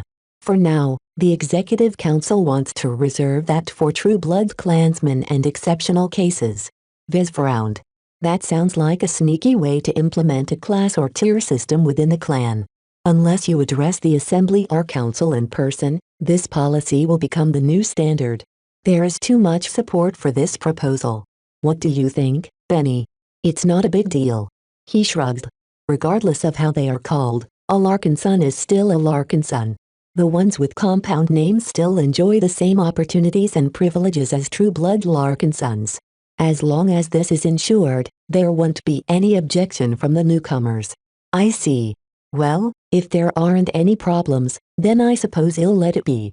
The critics from the Larkinson family will probably be a little placated by this decision as well." Vez had already gotten his way in the issue he cared about the most. Right now, it was vital for him to draw back his influence and let the regular institutions of the clan exercise their powers. Chapter 2020 The Clan of the Golden Ka. Chapter 2020 The Clan of the Golden Ka. Weeks passed by. Every day, hundreds of applicants acquired a compound name. Each of them found a Larkin Son to endorse their entry in the Larkin Son clan.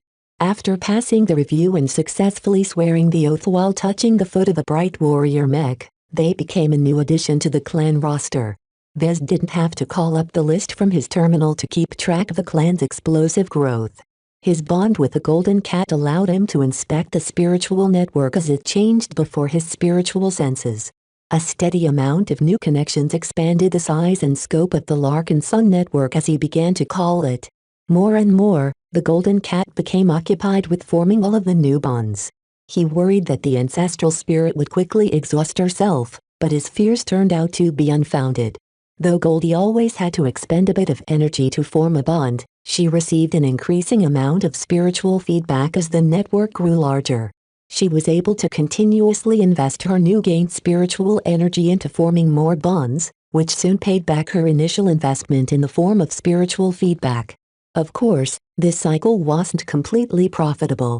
She slowly had to dip into more and more of her reserves, especially when the new applicant wasn't as aligned to the Larkin Son clan as the most dedicated newcomer such as Joshua Larkin Son. The addition of so many new people not only increased Goldie's strength, but also affected her character. Every adopted Larkin Son brought something different to the table. Their diverse origins directly exposed the Golden Cat to different values, principles and perspectives on life. Vez noted that Goldie had become a little more introspective in the days to come. He checked on her every day in order to monitor her evolution. If she ever developed into a direction that caused her to shed her Larkin Son identity, then he would immediately put a stop to the adoption rituals. Fortunately, the Golden Cat managed to endure remarkably well. With Kalanx's guidance, she found a way to accept the new influences without allowing them to overpower her core Larkin Son traits. As an experienced sacred god who enjoyed the worship of humans for centuries, Kalanxa was a veritable authority when it came to managing spiritual feedback. Fortunately for Vez, his suggestion to utilize the Bright Warriors as the totems for the adoption ritual worked out for the clan. As long as the new applicant touched the surface of one of the mech, the Golden Cat gained enough proximity to form her connections. In fact, this newly discovered purpose of his Bright Warriors also led to an unanticipated side effect. The true believers started to worship the Bright Warriors. They treated the mech just like their altars and started to prostrate and pray to the mech. To many Brighters, this newly developed custom from their more religious-minded clansmen was highly disturbing. Vez received a hail of complaints from his true blood relatives. He sympathized with their views, but it wasn't as if he could order the true believers to stop their current practice. "What do you think those fanatics will do if I ban the worship of our mech?" he responded to Gavin. "They'll just worship the mech in secret or come up with something worse. The former Ilvanans aren't harming anyone by kneeling in front of the mech in prayer. As long as they don't get in the way of the mech technicians servicing the machines, just let them do whatever makes them happy. Your true blood relatives won't like that, boss." Of all of the new groups joining the clan, the Ilvanan-born members are the most problematic of the lot. This strange ritual is just one of the sources of tension between them and the rest of the clan. If our clan can't even handle this problem, then how is it supposed to navigate a diverse and varied galaxy? Vez shook his head. "If you ask me, then I prefer to keep my clan secular, but we can't always get what we want. People are going to believe in something regardless of what we want. Right now, the followers of the living prophet have become an inseparable part of our fleet. Accommodating their needs to an extent is not that bad as long as we make sure they are reciprocating towards us. There's no point in joining our clan if they aren't willing to adopt our ways." With the Golden Cat watching over them, Vez wasn't too worried about this problem. The true believers were already fanatical towards him in his guise as the Bright Martyr to begin with, and James was astute enough to instruct his followers to integrate smoothly into the clan. In fact, his recent instructions to switch their worship seemed oddly prescient. "Goddamn charlatan." Vez cursed under his breath. There was another reason why he did not bother to rein in the true believers. When Vez observed their actions, he noticed that the golden cat actually benefited from their practice. Worship didn't do anything to a mech designer such as Vez, but it was different to a spiritual entity like the golden cat. While Vez wasn't entirely sure why the golden cat preferred active worship, he didn't want to interrupt a beneficial process. What Vez worried the most about the true believers was that their loyalties would remain with the living prophet instead of the Larkin Sun clan. Turning their worship to him and the golden cat was a lot more reassuring, especially if it persisted for decades. By then, no one would remember their old practice of worshipping the living prophet. Of course, Vez wasn't naive enough to believe that James would fade into obscurity. The clone had seemingly struck a partnership with Calibist. The successful enactment of their proposal was probably just the first of many successes. A lot of other changes ensued during the mass adoption events. The Larkin Sun Assembly passed a range of proposals to meet the emerging needs of a clan that was ballooning in size. The Executive Council wants a new uniform. Gavin passed on during another daily briefing. There are so many new Larkin Suns that it's more important than ever to foster greater cohesion. If everyone wears the same outfits, it becomes a lot easier to create a sense of unity. The Larkin Sun family never adopted a uniform. It never needed it, but the needs of the clan were very different. Vez immediately recognized the benefits of this proposal. What are they suggesting? For ordinary clan functions, they want to adopt a clean and simple look that is similar to the uniforms of the Mech Corps. Those uniforms are something that most true-blood Larkin Suns are familiar with. They think it would be nice to pay homage to their heritage as loyal defenders of the Bright Republic. Vez frowned. His opinion towards his former home state wasn't very good these days. It disappointed him that his fellow Larkin Suns still clung to their sentiment to a state that was as good as doomed in the hands of the Friday Coalition. Have they come up with a design? Here. Gavin projected a couple of outfits worn by generic human models. The standard color scheme is red and white.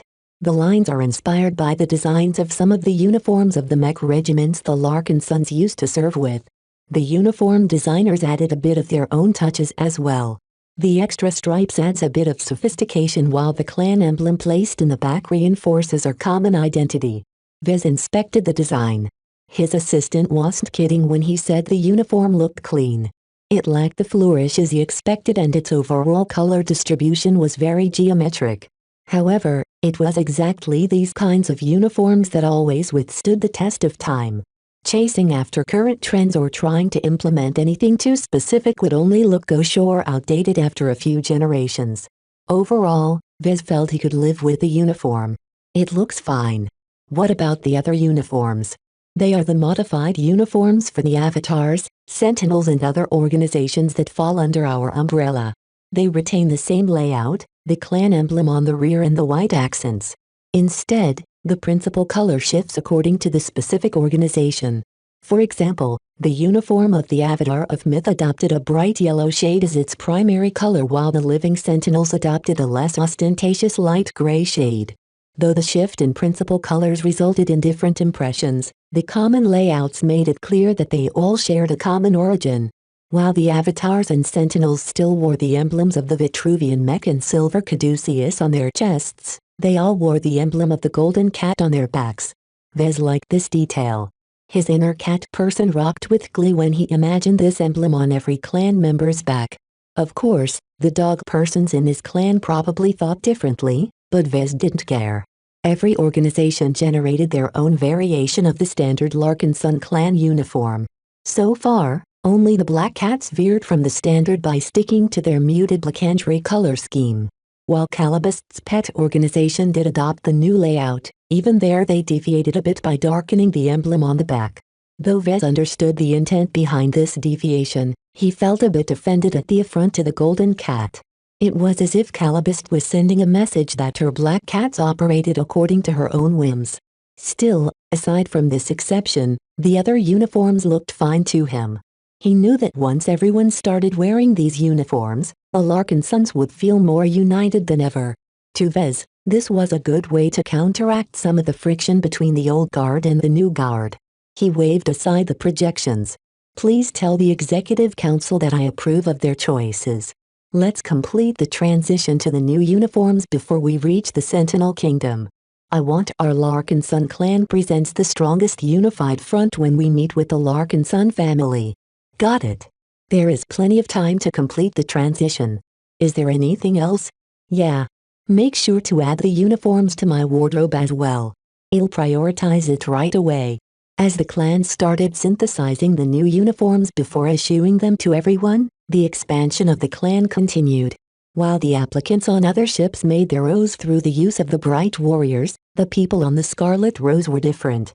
Vez personally administered the oaths with the Larkin Sun mandate. A lot of Kinners and Briders joined the spiritual network, much to his delight. He was a lot more assured of their loyalties now that they came under the supervision of the Golden Cat. Surprisingly, when it was time for Gavin to swear his loyalty, the Golden Cat instantly accepted his pledge and formed a connection.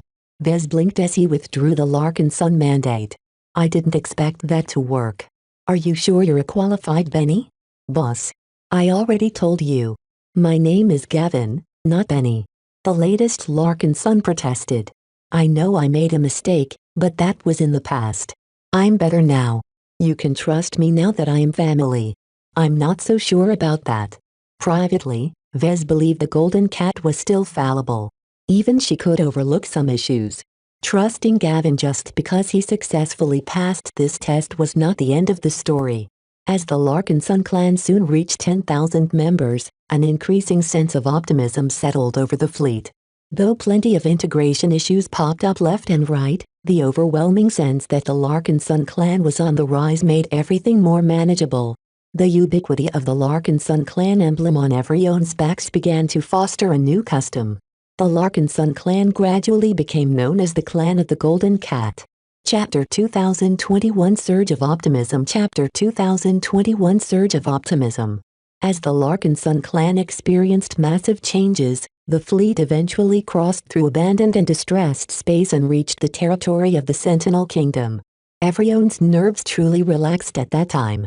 Though the Penitent Sisters already provided them with a huge amount of security, the CRC could always spring a huge surprise on them while the fleet was still within its reach. Entering the Sentinel Kingdom definitively closed this door. Though the Sentinel Kingdom didn't exhibit a strong bias towards women, it existed firmly in the sphere of the hegemony. If the CRC dared to invade so far into Hegemon Island space, its forces would never make it out alive. During this time, Vez slowly put his mind off all of the changes in the clan in order to direct his attention towards his design projects. Gloriana demanded his full commitment to the Striker Mech project and the Hexer Mech project. You're such a worrywart, Vez. She crossed her arms and tapped her feet. Just let the Executive Council and the Larkin Sun Assembly do their jobs. That's what they are for, right? I'm the clan patriarch. It's my duty to keep abreast of the developments. If there are any issues the Council and the Assembly can't handle, they'll bring them to your attention. That hasn't happened lately, right? Vez reluctantly nodded. To be honest, the Council and the Assembly mostly presented their solutions to him as a courtesy. I suppose you're right. I don't need to spend all of my time worrying about every single detail. I'll try and invest my attention to her mech projects. His mech deserved all of the love and attention he could provide. As a mech designer, it was a sin to hold back when he could have put more effort in his designs. It was fine for his mech designs to exhibit shortcomings due to his lack of skill and ability. What his professionalism couldn't tolerate was a mech design that failed due to a lack of effort or investment on his part. Such sloppiness was completely preventable as long as he did his due diligence. Once he let go of some of the current issues, his productivity went back to normal. While their third-class Striker Mech project didn't exhibit any significant changes, his increased energy made a substantial difference in the development of their Hexer Mech. Although it was just supposed to be a land-bound night mech at its base, the added functionality that Vez insisted upon produced a lot of technical challenges. The mech not only had to accommodate a lot of energy cells, but also had to fit in an entire suite of energy transfer systems. Vez listed the main requirements. We need a system to regulate the energy cells. We need a system to safely and quickly transfer energy from our night mech to another mech. We need a system to siphon energy from fallen friendly and enemy mech. Oh, We also need a system to keep it all together and prevent energy from spilling into places where they aren't supposed to go. Have I missed anything? Don't forget about the heat management systems. Gloriana reminded him. All of those energy transfers will encounter various amounts of electrical resistance. Though the use of superconductors mitigate a lot of possible heat generation, not every process can be achieved with them. Aside from the limited total energy capacity, the heat management system will likely be the second weakness of our design. His girlfriend was right. Their night mech had to devote too much of its capacity to the energy transfer systems.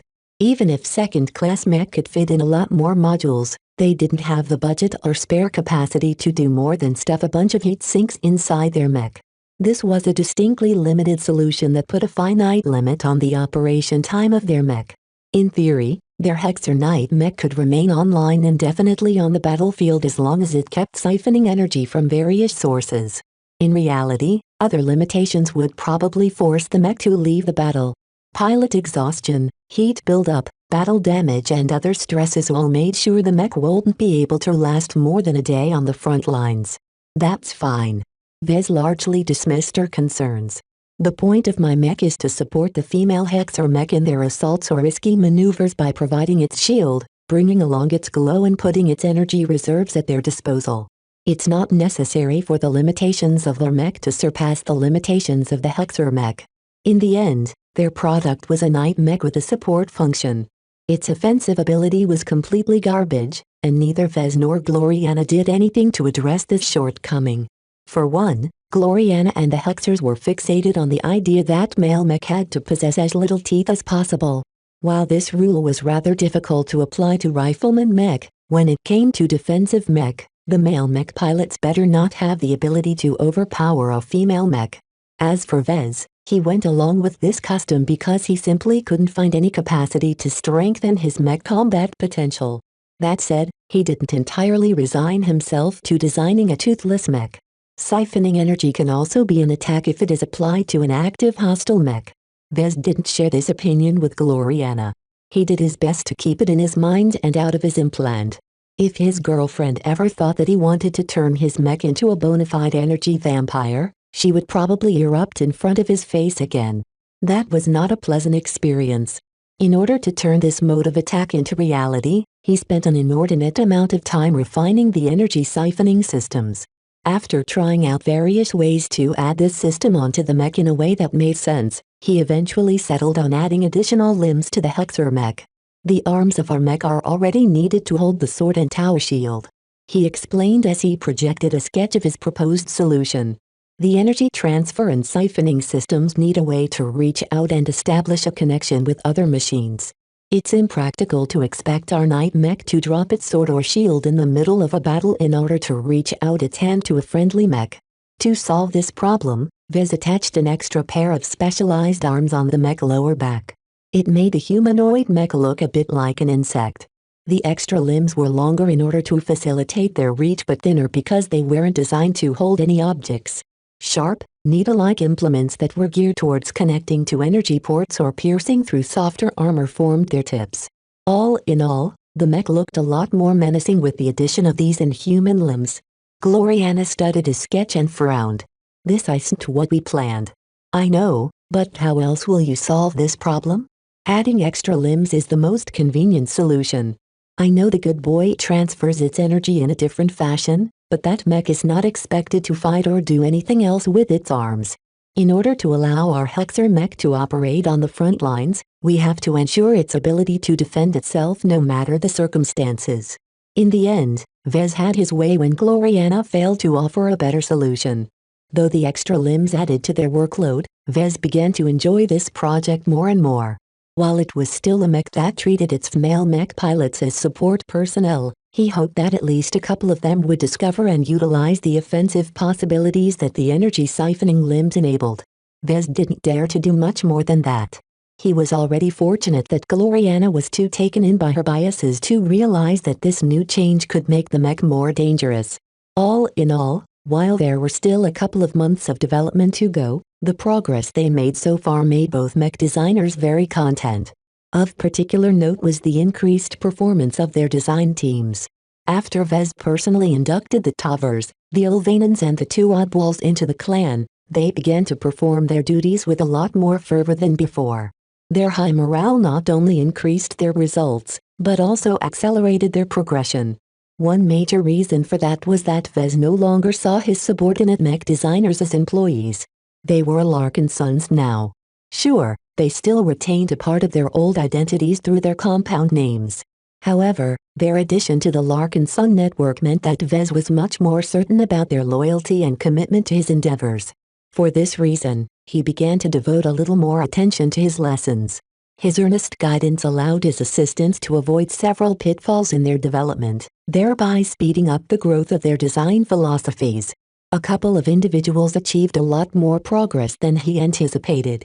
Miles Tovar Larkinson began to exhibit a greater degree of spiritual strength. Each time Vez peeked into the new clanman's mind, he noticed that Miles' spiritual potential began to grow and show more activity. This was a rather fascinating process. Vez didn't have much experience in observing the transition of apprentices to journeymen.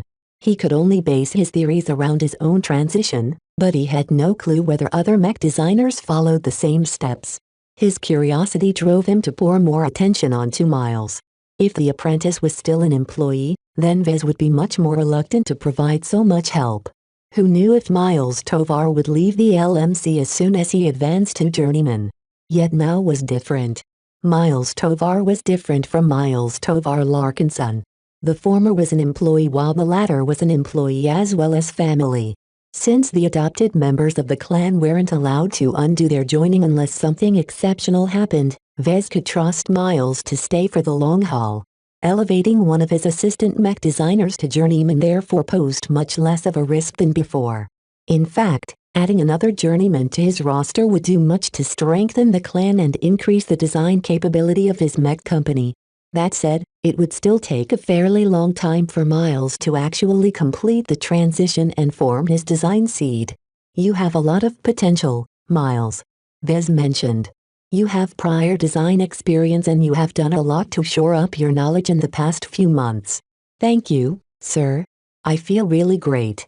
Joining the clan was one of the best moments of my life. Miles had many reasons to smile.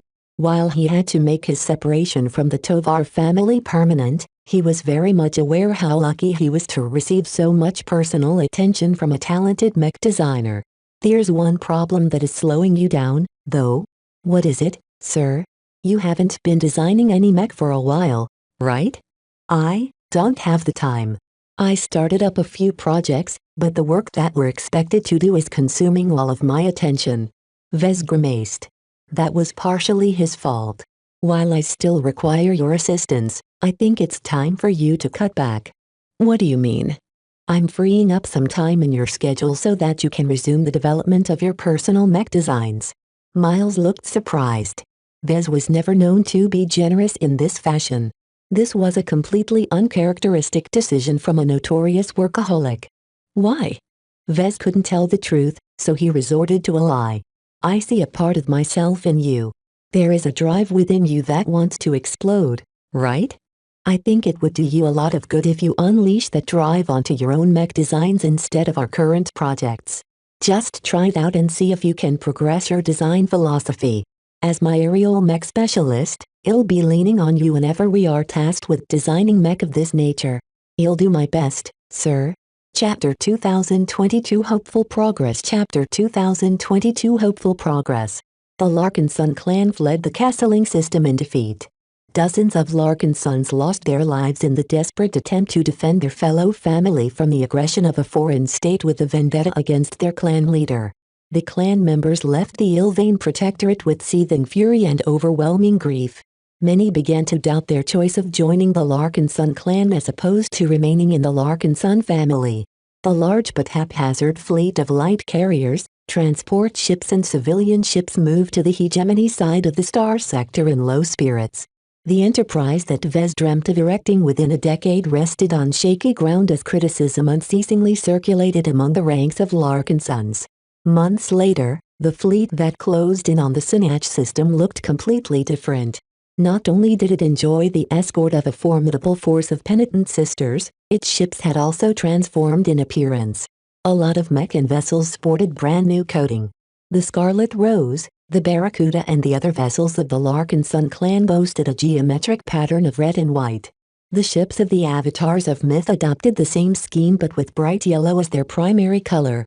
Their mech continued to stand out with their golden coating. The Living Sentinels adopted the same as its sister troop but with gray and silver as their primary colors. The vessels dedicated to the LMC stood out with their sky blue colors with an added touch of stylistic clouds decorating their surface. The ships of the Black Cats, which included the Sword Maidens, stood out from the rest of the clan with their predominant Blacandry coating. It was as if they were screaming to the galaxy how shady they were and how much they wanted to hide. Aside from some discordant elements such as the Glory Battalion and the Penitent Sisters, the ships and mech of the Larkin Sun clan clearly looked as if they operated under the same banner. If their coordinated appearances failed to impress on observers that they shared a common identity, then the emblems affixed to their sides certainly made that clear. Aside from the individual logos of the various organizations, the most prominent symbol adorning every ship barring Calibust's spy organization was the emblem of the Golden Cat.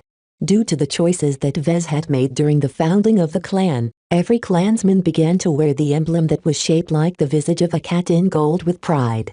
That same pride extended to their ships where the emblem of the Golden Cat served as a prominent brand of their allegiance. Vez had much to be glad about.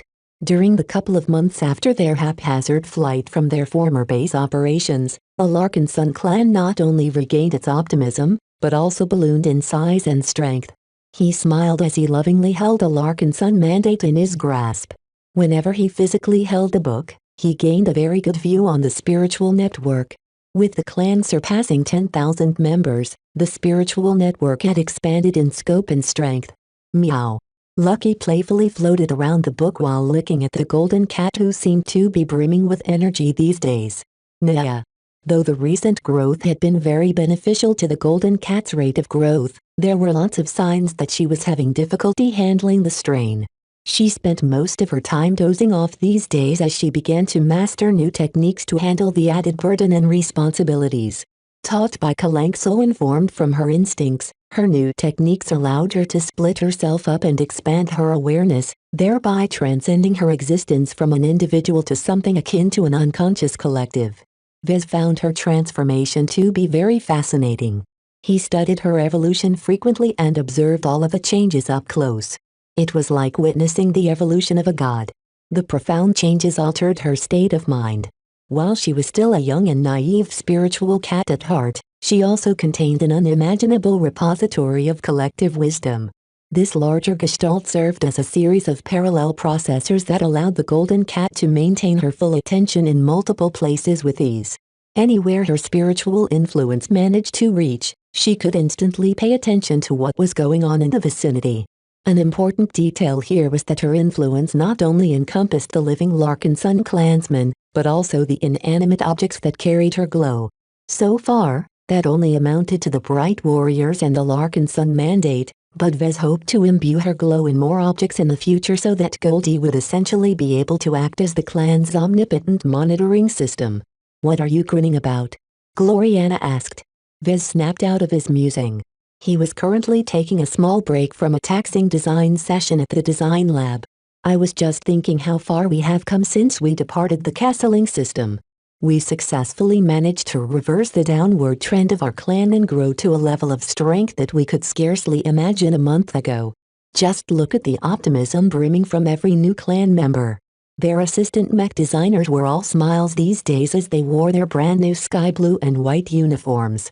The emblem of the Golden Cat adorning their backs all conveyed a sense of shared identity. Ever since they swore their oaths and connected to the spiritual network, the tension between the first design team and second design team lessened. Despite their diverse origins, the mech designers no longer got hung up as much about their different origins and backgrounds. Regardless if they used to be Briders and Ilvanans, they shared a lot more in common now than before. While the secularists and faithful among the design teams still harbored many disagreements, they also regarded each other as brothers and sisters. The sense of fellowship swelling in the LMC's design department also took place on many other ships. Even Gloriana, who still insisted on maintaining both her old and new identities, enjoyed the optimism brimming throughout the fleet. She picked up Clixie and hugged her cat in an outburst of joy. Meow. She had good reasons to be happy. Their progress on their mech projects was on schedule. While they hadn't implemented any remarkable innovations, they developed many smaller but ingenious solutions to their new mech designs. The difference in skill and mastery was very evident when they compared their current level of ability with the level they used to hold before they designed the Bright Warrior. The gains they made when they designed the modular mech platform and created their first collaborative masterwork mech had finally come to fruition. Just the increase in their mech affinities alone had done much to increase their intuition towards mech. If there was one issue which Vez wasn't pleased about, it was that he failed to divert enough time to explore his side projects. While the Striker Mech project didn't pose too many problems, the Hexer Mech project was a constant source of setbacks and delays.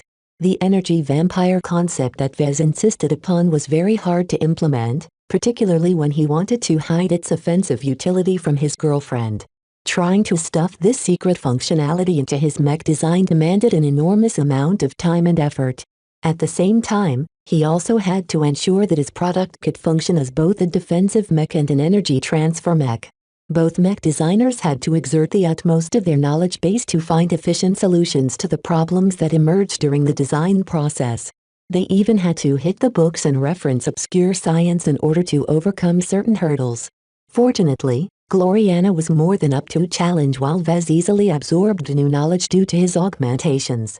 His new Archimedes Rubal implant didn't outright allow him to internalize knowledge instantly like the system, but the processing power it contained accelerated his learning speed by multiple times, allowing him to spend a day to learn knowledge that used to take a few days to a week. No wonder seniors and masters are able to keep up with knowledge that requires regular people to spend decades or centuries of their lives to study. They are all relying on a combination of genetic modification and cybernetic implants to overcome their limits. Human civilization was a knowledge-based society. Humans were inherently weak, and in the age of mech, that remained unchanged. That was fine, because the power of their bodies always paled in comparison to the technology they wielded. Knowledge was the foundation of their success on the intergalactic stage. While Vez always insisted that the heart was just as important as the mind to a mech designer, the Hexer Mech project nonetheless stressed the latter to a much greater degree. As his first second-class mech design, Vez began to encounter many issues he never worried about before. The higher the tech level, the greater the burden on the mind, he remarked. Vez became a little more sympathetic towards the rational mech designers that dominated the MTA. The amount of knowledge it held on mech must be so vast and overwhelming that only those who excelled in cultivating their minds and cognitive functions could keep up with the sheer amount of essential learning material.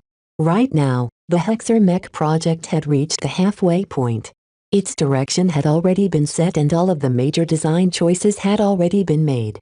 All Vez and Gloriana needed to do now was to continue developing solutions to the remaining problems so that their new landbound night mech became ready to be deployed in the Komodo War.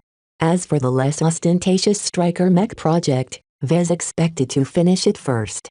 Due to its lack of complexity, Vez handed over many of its aspects over to the design teams, and they did not disappoint. A project of this difficulty was a lot more within their means. As long as Vez and Gloriana made sure to oversee their efforts and review the results, they didn't have to spend too much time to hurry this design towards completion. Once we hire additional mech designers, we can begin to delegate most of the work of designing third-class mech to them. Gloriana pointed out. We still need to set the direction and make all of the major design choices, but the competence of our first and second design teams have already reached a level where we don't have to hold their hands all the time.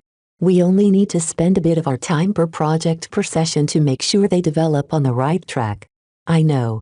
Vez nodded. That's my plan as well. I plan to hold a recruitment event at Rawlings University to pick up a lot of young and eager mech designers. While they'll probably be lacking in experience, that is exactly what I need to mold them into the right shape. With the addition of more design teams, Vez could easily embark on multiple third-class design projects without meaningfully affecting his workload. This meant that the LMC would finally be able to form a complete product family for the third-class Mech market. Vez hoped to relieve his straining finances with this plan. While the protection of the penitent sisters did much assuage his security concerns, their upkeep were bleeding his bank accounts dry. "Where do we go from here, Vez?" his girlfriend asked. "I'm not sure. Let's meet with the Larkinson family and get the reunion out of the way. After we completed our 2 projects and published the Mech, I suppose we should start looking towards the future." "You mean earning merits?" He nodded. "When I explored the Rim Exchange's merit hall, I noticed that the Rim Guardians offered a lot of lucrative missions based in the Nixon Gap. I thought you didn't want to enter this region." Gloriana furrowed her brows. "It was way too risky, you said." "That was before we received reinforcements in the form of 600 second-class Mech. With a sufficient amount of strength, any risk can be overcome." Vez grinned. Chapter 2023 The Friedmont Massacre Chapter 2023 The Friedmont Massacre. Sinach Vez visited it once before during his tour through a portion of the Star Sector. The Sinach system was as prosperous and industrious as ever. Controlled by various noble houses of the Sentinel Kingdom, the settled planets offered something for every Sentinel and visitor. The identity that Vez held during his previous visit was completely different from his current identity. Back then, he was a young journeyman whose fame hadn't entirely reached the Sentinel Kingdom. While that still made him into someone of importance, he ranked very low in every local power's consciousness. They treated him like one of the many foreign business partners that stopped by Sinach to conduct transactions. That was no longer the case. Even before the Larkinson clan arrived at their destination, the Sentinel Kingdom already reached out to them in order to arrange their stay in the star system. "The entire Sentinel Kingdom is afraid of us," Gavin summed up the day before. "You have to look at it from the perspective of their nobles and royals. Despite their eminent status within Sentinel, their state essentially operates under the auspices of the hegemony. That means that they can't afford to offend the Hexers, is that right?" "Correct. While the hegemony has always restrained their influence on the lesser states for diplomatic reasons, the Komodo War has changed that to an extent. The Friday Coalition has made a play for the lesser states, so the hegemony has to follow suit as well. Which means the Hexers have become a lot more overbearing outside their borders." Vez guessed. His assistant nodded. "There's a lot of political and diplomatic maneuvering going on behind the scenes, but most of it isn't very relevant to us. The only factors we need to take into account is that the Sentinels will likely treat us as an important diplomatic entity." "Or not, though," Vez retorted. "Our Larkinson clan doesn't hail from any state. We are completely independent. Tell that to the Sentinels who see us barging in with a very blatant sign of Hexer favor. Hardly anyone in the Sinach system will be able to ignore the presence of the Penitent Sisters and Glory Battalion. The fact that you have received the public backing of the Wadian dynasty and is dating one of its descendants will only reinforce every Sentinel's impression that you are a de facto representative of the hegemony." "Damn it." Vez groaned and palmed his face. "I'm not a Hexer. Our Larkinson clan is nothing like the dynasties of the hegemony. My clan title starts with the letter P, not M. Are you sure about that, boss? Don't joke around, Benny." Even though Gavin started to wear the sky blue LMC uniform with the golden cat adorning his back, his dynamic with his superior hardly changed. Vez still interacted with his assistant with a contradictory mix of irrational distrust and jovial familiarity. While Vez contemplated promoting Gavin to some useless desk job in order to obtain a more trustworthy assistant, in the end he shelved this plan. He couldn't imagine a future where his assistant was completely loyal to a fault like Nida. Not only would such a helper be boring, Vez also feared he might grow complacent and stop being as paranoid around his gatekeeper. The best way to prevent betrayers from one of the people he was closest to was to constantly maintain his suspicion. Of course, in order to maintain the illusion that every Benny harbored double loyalties, Vez conveniently disregarded that Gavin Neumann Larkinson was constantly operating under the supervision of the Golden Cat. "Whatever the case, you can expect to receive VIP treatment wherever you go," he said. "You have already received invitations from institutions such as the Peacekeeper Association and Rawlings University. You've taken the liberty of filtering out the irrelevant ones while sending the more interesting ones to your comm. You can peruse them at your leisure or ignore them if you wish. They're not too important. The Executive Council is handling most of the communication with the Sentinel Kingdom so far.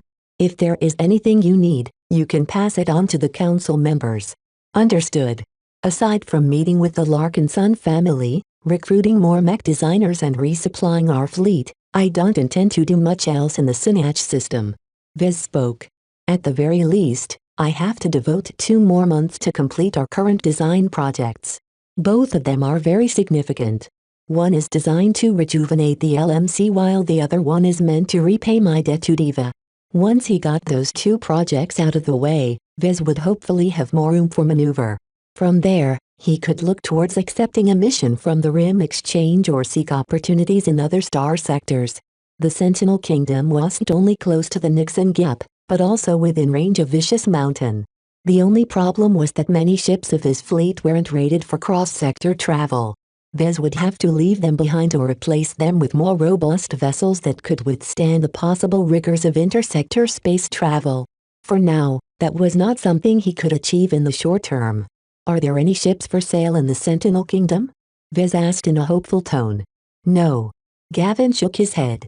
While Sentinel has managed to stay out of the Sand War and the Komodo War, it is engulfed in its own conflict.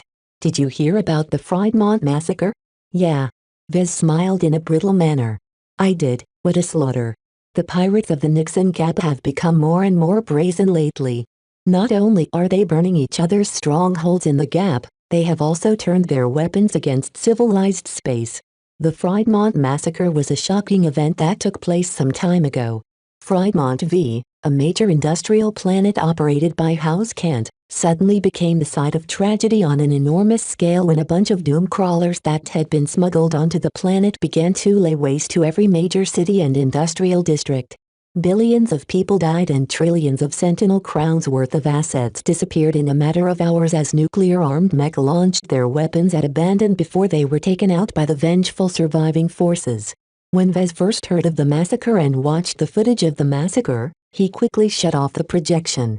That was because he recognized his own work. The Spiral Helix he designed as an upgrade to an existing model of doom crawlers wasn't supposed to show up in civilized space. Finlay promised to him that his faction would only utilize them against the pirates of the Nixon Gap. Ever since the Friedmont massacre stunned the Sentinel Kingdom, the shadow conflict between the Peacekeepers and the Nixon pirates intensified to an unprecedented scale. The hostilities threatened to turn into a full-blown war if the two sides continued to escalate their attacks. Whoever perpetrated the massacre succeeded in toppling House Kent and destabilizing the Sentinel Kingdom. Gavin remarked. I've heard the MTA sent an investigation team to track down the pirates and backers responsible for organizing the attack. I heard that they placed an enormous bounty on the mech designer who designed the doom crawlers. Can you believe they're willing to reward any tip that leads to the exposure of the mech designer's identity with 1 million MTA merits? Vez raised his eyebrows while doing his best to suppress his nervousness. That sounds rather cheap compared to the severity of the crime. I would feel tempted to join the hunt myself if the reward is a little higher. The Sentinel Kingdom was larger and more powerful than the Bright Republic and the Vija Kingdom. That meant that the intrigue taking place in the state was on a bigger scale. The complication of the state's vicinity to the Nixon Gap didn't help matters either, as Vez was aware that the nobles often banded together with pirates from time to time. The turmoil not only made the state less safe, but also increased the danger of any excursion into the Nixon Gap.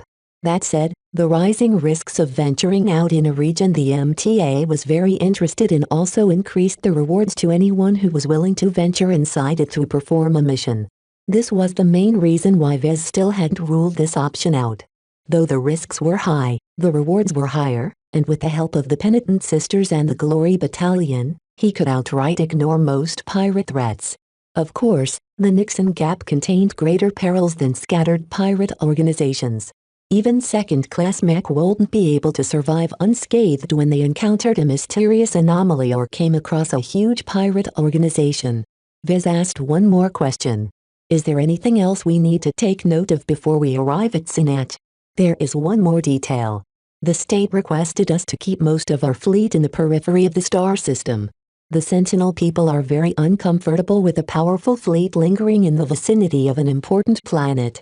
They're afraid our Hexer escorts might scare away visitors and depress commerce. That's a reasonable request. I take it the council has already come up with a decision? For now, they agreed to keep the Penitent Sisters parked in the outskirts of the star system. The Glory Battalion and our clan vessels are all allowed to proceed ahead. Vez thought for a moment.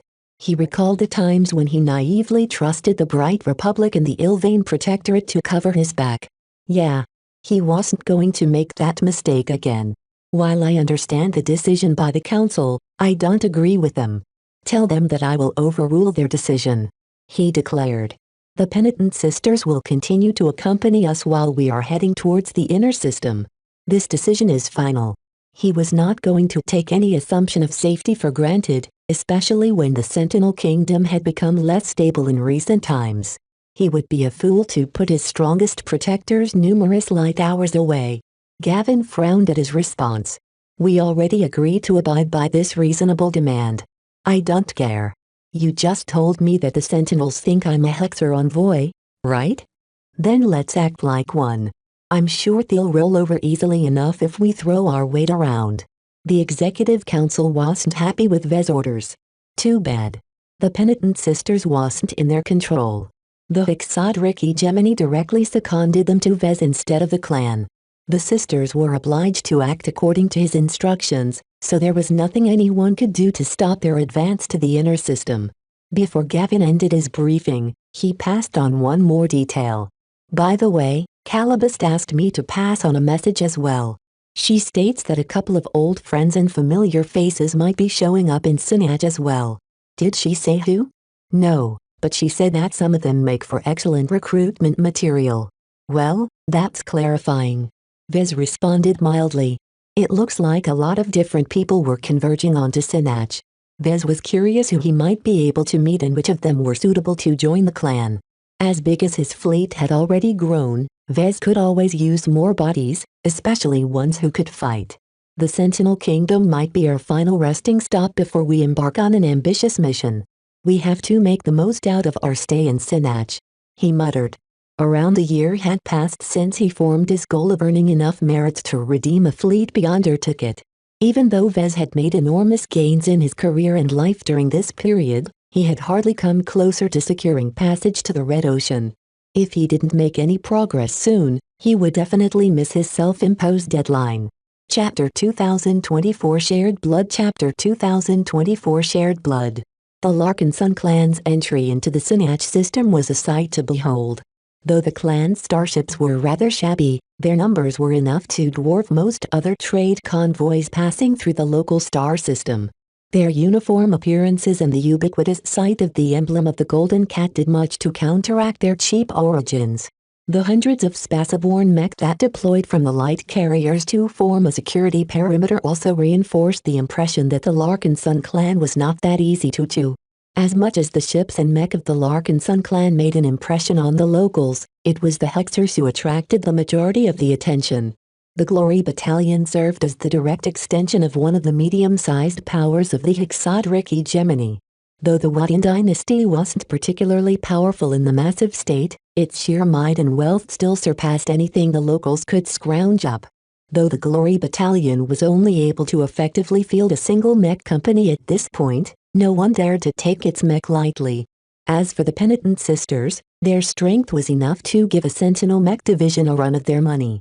While such outcomes were highly variable depending on the circumstances of both sides, there was no doubt that provoking the ire of 600 second-class mech was a one-way ticket to doom. The one strange trait about the Penitent Sisters was that their ships and mech all carried a symbol usually associated with the male gender. Considering their name, a lot of Sentinels had already guessed that there was something very wrong about the Penitent Sisters.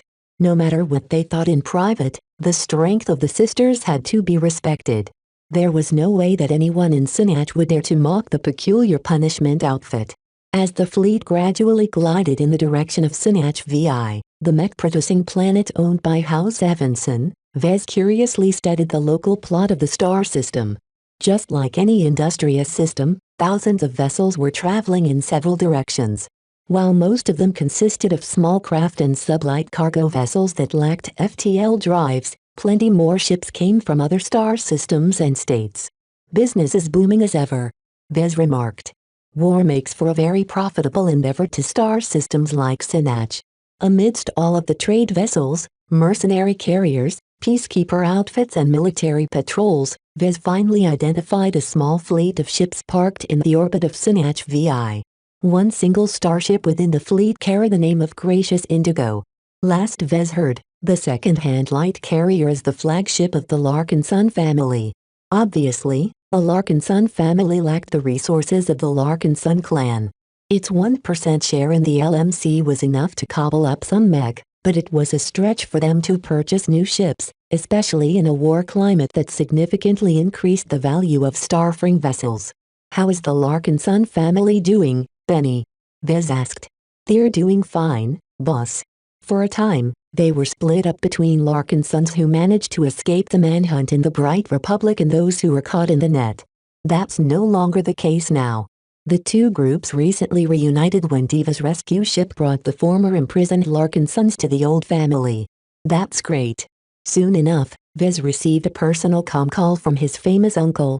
He accepted the hail, causing a projection to form in front of his face. Vez. Ark Larkin Son smiled at his blood cousin in a benevolent manner. Your clan has finally arrived. I must say, your arrival certainly made a very huge impression on the citizens of the Sinach system. The local news portals have already raised all sorts of alarmist questions. I'm not comfortable with the company you keep. The expert pilot must be referring to the Hexers. To be honest, Vez wasn't comfortable with the female supremacists either, but they were necessary for his upcoming plans. He had become so entangled with the Hexers that he couldn't get rid of them even if he tried. Let's not talk about old matters. First, how are Grandpa, Melinda and the rest? They weren't mistreated. At least our former state had the decency to treat our family members with dignity. Ark grimaced. That said, their capture and subsequent escape left plenty of mental trauma behind. They're not as easygoing as they used to be. Even your grandfather has grown more weary as of late. Will he be able to exercise some responsibilities? He's been thinking about retirement every day. If not for the fact our family needs more steady leaders, he would have stepped back entirely. So far, we are thinking about elevating him to an advisory position.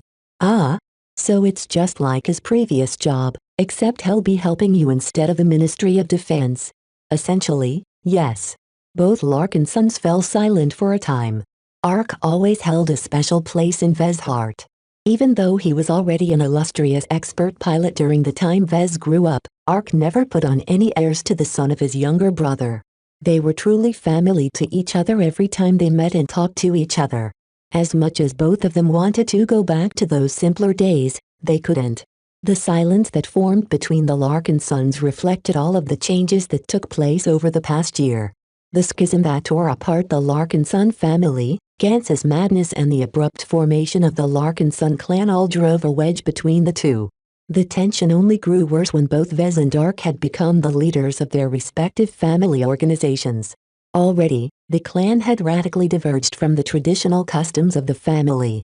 The family patriarch couldn't help but mention one of the most controversial decisions that Vez pushed through. Did you really have to grant our Larkin Son name to so many people? Ark painfully asked.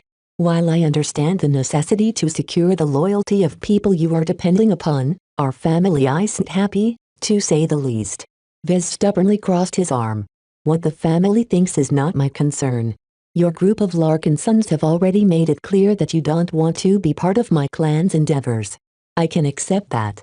However, don't turn around and try to control us as if we are still obliged to respect your opinions. I am aware of that, Vez. I don't mean to sound like a hypocrite. It is just that our Larkin Son heritage is something that we both share. That means that we must both do our best to maintain the integrity of our name. While our family has diligently tried to preserve the honor and reputation of the Larkin Son name, your clan did something outrageous by diluting it among thousands of people. It's more than 12,000 by my count.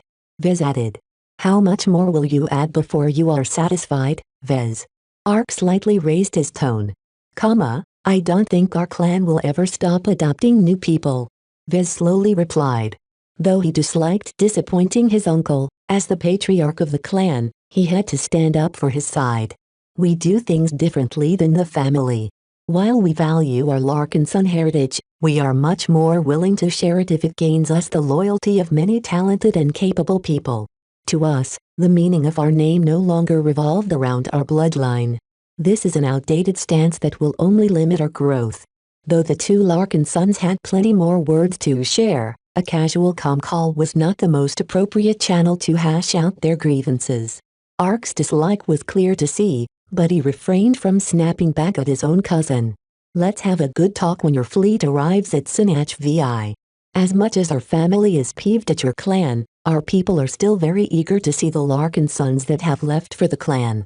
After this reunion, it is highly uncertain if and when we will ever be able to meet each other again.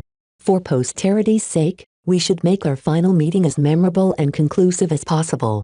The weight of their upcoming separation weighed heavily on every Larkinson, but especially on the minds of the two patriarchs. The Larkinson family never faced a situation like this where a large group of Larkinsons were determined to separate and go elsewhere. Even though the galactic net ensured that both groups of Larkinsons would be able to maintain contact with each other, the physical separation ensured that they would eventually drift apart, and not just physically. How would the Larkinson clan look like a century later? How would the Larkinson family develop after suffering so much trauma within the same span of time? No one dared to imagine how the clan or family would look like after so much time. In fact, one of them might meet calamity one day and become extinct during this period of time. These uncertainties made it all the more important to cherish their upcoming reunion. After sharing a knowing look with each other, they soon ended the call. Vez fell into thought after his chat with Ark. He's changed. This observation was a reminder that the old days of his childhood were slowly becoming more irrelevant. Vez was no longer the kid who was depressed about the fact that he didn't possess the genetic aptitude to pilot mech. Ark was no longer the rising war hero who made it through the previous Bright Vision War a lot better than Reinkel. With the fall of Bentham and the exodus from the Bright Republic, there was no way they could turn back the block and return to their old lives. Both of them had no choice but to proceed forward and hope their new lives ended up better. When Vez recounted his conversation to Gloriana a few hours later, his girlfriend crossed her arms. With the restrained attitudes of your family, I doubt it will be able to keep itself together. The Larkinson family has only managed to hold on to the same values and customs because it always existed under the umbrella of the Bright Republic. Now that they have to face the elements on their own, they can't afford to be so soft anymore. Vez grimaced. Are you saying the Larkinson family will break up in the future? It's a guarantee. They're too stubborn to change their ways. The fact that our clan pushed through the changes that were necessary to strengthen us for what is to come is even more of a reason for them to stick their heads in the sand. While I respect your Uncle Ark as an accomplished expert pilot and mech officer, leaders like him are unqualified to lead his family in this cruel, male-dominated galaxy. We have come a long way from our primitive, patriarchal ways. Vez coughed. I can show you several studies that men and women hold an equal share of leadership positions in human space. Those studies are lies. They're biased and only serve to push the Big Two's narrative that males are just as competent as women as leaders. Vez had to lean away from his girlfriend's tirade. Okay, whatever you say. Vez sheepishly raised his hands. Regardless, whether Ark Larkinson can serve as a good leader or not is not that important, I think. He's hardly the only capable member of the old family. There's my grandfather and many other respected Larkinsons who can guide them in the right direction. There are too many war-skirt brutes in your former family. Gloriana dismissed. Whatever they choose will likely be slanted towards violence in some fashion or another. Our clan isn't too different from the old family in that regard. Vez defensively retorted. Despite that, Gloriana sneered at him. The Larkinson clan is completely different, honey. It's led by brighter minds. Vez pointed at himself. You mean me? Maybe. Chapter 2025 Hard Commodity Chapter 2025 Hard Commodity. When the so-called Larkinson fleet arrived in orbit of Sinach VI, The entire planet seemed to prostrate before its arrival. The household troops of House Evanson formed an honor guard to welcome the fleet's arrival. Forming a corridor which flanked the group of Larkinson clan vessels from all sides, every other ship or vehicle in the vicinity had been chased away. The grand display, composed of almost 1,000 mech, attracted a lot of publicity and amplified the interest in the Larkinson clan even more. If Vez ever wanted his entry into the Sinach system to be low-key, then those chances were completely shot with the excessive display from the local nobles. What are the Sentinels doing? Vez frowned as he observed the proceedings from the luxurious bridge of the Scarlet Rose. House Evanson wants to commission a mech from Gloriana and you. Gavin responded. Your mech have made quite a name, to say the least, and with Lady Miralix of House Laterna as a successful example, a lot of ambitious noble mech pilots think their careers will receive an enormous boost if they pilot one of your mech. Though annoying, Vez also felt flattered. His professional reputation had finally reached a level where he no longer had to seek out customers. Now, the customers were knocking on his doors. You know my stance on this matter. Vez dismissively replied.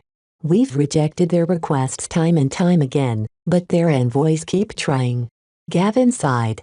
House Evanson seems to think that you're driving a hard bargain. Their negotiators continually raise their offers. They even found out that we're in dire need of high-quality ships and began to offer combat carriers if we complete their commissions. Did he really hear that right? Vez sat upright in his chair. Combat carriers were far more valuable than light carriers, especially when Vez possibly sought to go on an excursion to the Nixon Gap.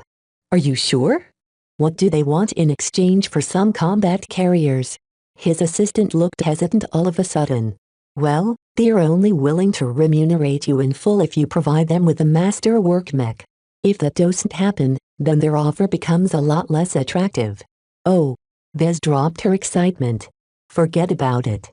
House Evanson is dreaming if I will expend so much effort on a possibility that is too minuscule to bother. Even if I luck out and create another masterwork mech, I would rather submit it to the MTA to earn some merits or something. Some of the interest in him was due to the powerful glows he was able to imbue in his mech. However, much of the frenzy surrounding him was due to his proven ability to create a masterwork mech. Though his chances of replicating this feat was still microscopic, even if his mech affinity improved twice, that didn't faze the nobles at all. They already had a lot of money and resources at their disposal. To them, commissioning a mech from him and Gloriana was like buying a lottery ticket. They might hit the jackpot, and all it cost were some ships and money that they already possessed in abundance. Even if combat carriers were worth their weight in exotics these days, the noble houses could always order more from the shipyards at any time.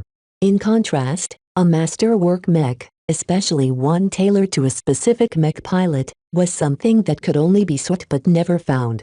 Such a mech could propel the career of a noble mech pilot to meteoric heights. As an entrepreneur, Vez keenly recognized the value he could potentially provide.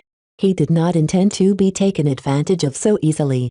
Fortunately, his assistant already knew what to do and what to look out for.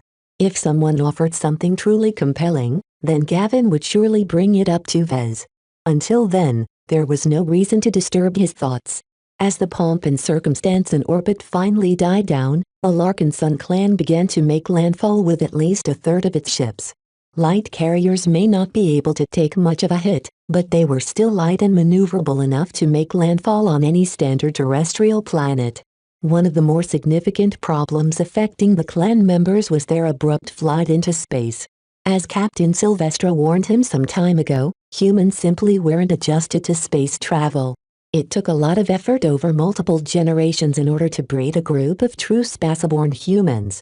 Until then, humans who were born on land and grew up on land always yearned to have solid ground beneath their feet. His clan members all yearned to experience the vast open spaces and the fresh air from the atmosphere of a livable planet. So far, his family and his workers had been holding back their urges with a remarkable amount of success. They all knew that it was unwise to halt their journey and take a break in some star system while the Friday Coalition was always looming over their backs. Now that they finally reached their destination, the clansmen couldn't hold it in any longer. They were crowding the hatches and exit ports in order to escape the cramped corridors of their ships. The clan couldn't afford to ground every vessel in its fleet, though. In order to guard against accidents, the Executive Council formed a rotation schedule that would give everyone in the fleet enough time to recover their sanity. The vessels all landed in an empty base the clan rented from House Evanson. The facilities might not be as good as everyone hoped, but it provided Vez with a secure base of operations to spend the next 2 months. We'll stay in Sinach until our 2 ongoing mech design projects are complete. Vez reminded everyone. Let us take the opportunity to rest and see to our battle readiness. I'm not sure what we'll do next, but there is a decent chance we'll encounter a lot of excitement. In order to rise up in the galaxy, we will have to take some risks. Vez emphasized the possible dangers they might encounter. Though Vez did not intend to drag the entire fleet through the Nixon Gap, he still had to bring a sufficient amount of forces. If the clansmen believed they could leech off his success without risking their lives, they had another thing coming. Since Sinach VI was also the site where the clan would reunite with the family, Vez wanted to give the weak-hearted one last chance to depart. Where he planned to go was no place for cowards. As the vessels parked in the enormous yard, the clansmen began to settle in and fortify the base. Various penitent sisters, glory warriors and avatars patrolled the perimeter on foot and in their mech. The clan was determined to never be caught by surprise again. Vez was pleased that his clan members exhibited a lot of caution. Anyone would, after suffering the continuous blows the clan had suffered from the hands of those they trusted. It seemed as if paranoia had the potential to become one of the clan's defining traits in the future. The clan and the family had scheduled a date to hold a large welcoming and reunion party at a large and upscale hall in Towers, the capital city of Sinach VI. It would be a grand occasion where thousands of true-blood Larkinsons would all gather in a single location. Naturally, they all intended to bring their mech as well. This was a grand occasion and one that required a lot of arrangements to ensure it proceeded both smoothly and safely.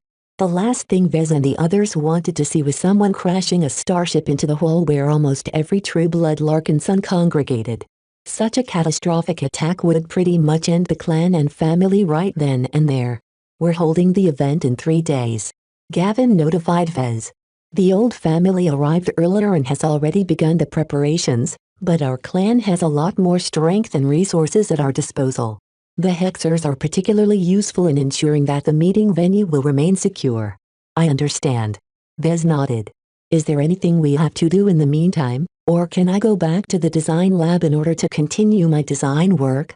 While it isn't essential, it would be nice if you went out to meet with the local dignitaries from House Evanson and the Royal House. As the clan patriarch, your personal presence will do much to honor the nobles. Vez briefly contemplated the option before dismissing it. I have no desire to waste my time on hobnobbing with the local snobs. Anything else, Benny? There are a lot of personnel issues to go through. On the one hand, there are still a decent amount of vacancies in our clan and fleet. On the other hand, there are a lot of workers who decline to join the Larkinson clan for one reason or another. Part of them wish to resign and be let go while others have shown a willingness to stay in the fleet. Vez frowned. He was aware that there was a substantial minority of non-Larkinson employees who never applied to join the clan. Their reasons varied. Some still viewed themselves as Briters or other states. Others already belonged to distinct families and didn't want to lose their heritage. How many people have declined to join the clan? He asked. Around 18% of our total personnel. Get rid of them. Vez waved his hand. Pardon? You heard me, Benny. Fire them. Encourage them to resign. Just kick them out of our fleet within 2 months. I urge you to reconsider. Some of those people are very skilled and occupy essential positions. It would lead to a lot of turmoil if we suddenly let them go wholesale. That is exactly why they need to go. Vez burst out in anger. Our clan is meant to foster trust between our clansmen. How can we work alongside workers who refuse to join our clan?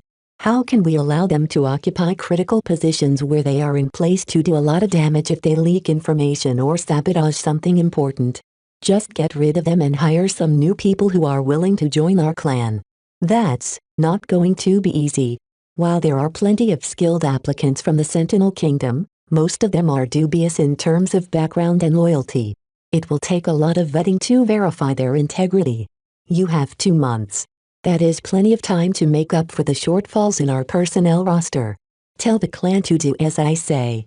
By the time we depart from this star system, I don't want any of our ships to bear any people who aren't part of our clan. Have I made myself clear? What about the Hexers, boss? They're an exception. Okay.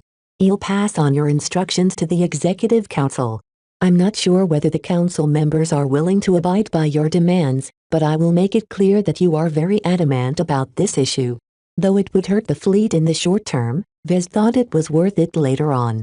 While he recognized that those who refused to join the clan might have a lot of innocuous reasons to explain their choice, there was always a chance that a handful of them were spies or saboteurs. Getting rid of the entire lot meant that there was a large chance that his fleet wouldn't be carrying any hostile elements anymore. To Vez, that peace of mind was priceless. The time that our main group operates through a mix of insiders and outsiders is over, Vez declared.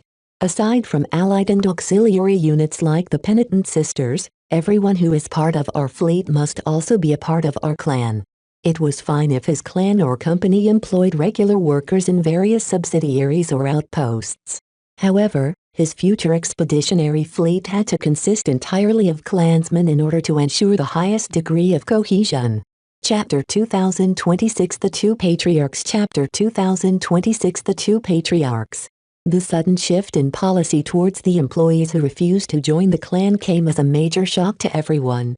While there were plenty of people who expected the Larkin Sun clan to phase out the uncommitted workers in their midst, they didn't expect it to come so soon and without transition. Vez didn't care. Regardless of how many complaints and suggestions he received, he stood by his stance. Considering his current prestige in his clan, the Executive Council and the Larkin Sun Assembly didn't dare to go against his will. Besides, his declaration made a lot of sense. Having suffered the sting of betrayal, his clansmen were a lot more sympathetic towards the idea of relying on themselves. A lot of departures took place during this time. Thousands of workers received notices that their services were no longer required after a certain amount of time. Fortunately, the people who rejected the clan didn't react as strongly as Vez and everyone feared. Over the last few weeks, they had already seen the new clansmen become more close and trusting towards each other. While that was a great development to the new Larkin Sons, the people who declined to apply were feeling increasingly more left out. It was as if they were observing a jovial gathering of family members through the window of a house. Leaving the fleet was a form of relief. The Sentinel Kingdom wasn't a bad place to start a new life. It was a powerful third-rate state that had remained mostly unaffected by the two major wars raging throughout the Star Sector. While the conflict with the Nixon pirates was heating up, this war was of a much lower intensity than the Sand War. It provided enough turbulence to open up a lot of employment opportunities for skilled and proven personnel while being small enough to dismiss the danger. Overall, no one was overly dissatisfied with this decision. Vez made sure to thank the laid-off workers and mech pilots with a generous amount of severance pay. With the upcoming reunion coming close, the Larkin Sun clan quickly turned its attention back to what really mattered. Though the amount of true blood members in the clan turned into a minority, they still held most of the leadership positions for now. That together with other factors meant that they still held the greatest voice in the clan for the time being. Therefore, even if most members of the clan weren't blood-related to the Larkin Sun family, they still cared a lot about the outcome of the reunion. Plenty of them had volunteered to join the honor guard and even more wanted to enter the hall to hobnob with their new relatives. However, in the best interest of preserving harmony, the clan and the family both decided to keep the reunion centered around true-blood Larkin Sons. As 3 days went by in a whirl of activity, the awaited moment had finally arrived. The Larkin Sons departed from their rented base in a grand procession. The mech of the Penitent Sisters and the Glory Warriors patrolled the outer perimeter and scouted forward, but it was the mech of the Avatars and Sentinels that played the starring role. Bright Warriors, Blackbeak's Crystal Lords and many other mech models lined the procession of passenger shuttles from both sides. The clan had already fixed up their appearances with gleaming coating that matched the visual overhaul of other ships and mech. No matter the mech or vehicle, the emblem of the Golden Cat proudly adorned their surfaces, marking them as the exclusive property of the new but already formidable Larkinson clan. Traffic throughout the entire route had already been cordoned off by House Evanson. The local nobles showed incredible eagerness in accommodating the needs of the clan. Though the temporary blockades annoyed the hell out of the locals of Towers, Vez valued the safety of keeping bystanders away. The clan made sure to present themselves at its best. Every true-blood Larkinson wore the same new uniforms with brand new badges and medals to those who earned it during the Sand War and the Battle of Kesselringvei. Vez on his part contemplated whether he should wear his old awards from the Bright Republic. The Golden Mech, the Darkness Eater, the Torchbearer and so on might as well be worth as much as scrap metal with the decline of his home state, but they still carried a lot of significance to the original Larkinsons. In the end, Vez decided to keep his uniform there. He no longer had anything to do with the Bright Republic and the Mech Corps, and wearing their medals only bestowed them with honor they did not deserve. His girlfriend agreed with his decision. "You're the clan patriarch now, honey. You can still act however you like in private, but in public, each of your actions will be scrutinized. Official functions and formal gatherings are some of the stressful places to be in because you can be sure that a lot of observers will be analyzing everything about you until there are no more secrets left to glean from your words and body language." Vez grimaced as he petted Lucky resting on his lap. The reunion isn't a diplomatic exchange. It's just a meeting between two different sides of a family. Oh, Vez. It's not that simple anymore. You're a man on the rise. Your complicated relationship with the old family will certainly be a topic of interest. When you're about to step out of this shuttle, don't behave as if you are paying a visit to your relatives. Treat it as a public function, because everyone else will be looking at it from this angle anyway. His girlfriend, who decided to doll herself up and wear a shimmering night blue dress instead of a clan uniform, made a lot of sense. He fell silent as he enjoyed the flowery scent of her perfume. Both Lucky and Clixie lazily rested on their owners' laps while the golden cat curiously looked in the direction of the hall from her perch in the Larkinson Mandate. The ancestral spirit already possessed a connection with the members of the Larkinson family by virtue of its existence. While the members of the old family weren't connected to the clan's exclusive spiritual network, Vez still found it convenient to keep track of the lives and directions of every family member. As Vez observed the spiritual network, he noticed that most of them had gathered in the vicinity of the meeting hall. The few family members who weren't on Sinach VI were located very far away. Of particular note to Vez was two particular Larkinsons. Vez had already determined to his displeasure that Gensa was likely residing somewhere in the Friday Coalition. As for his father, the tether that signified the Golden Cat's connection clearly pointed to somewhere Nixon Gap before becoming completely fuzzy.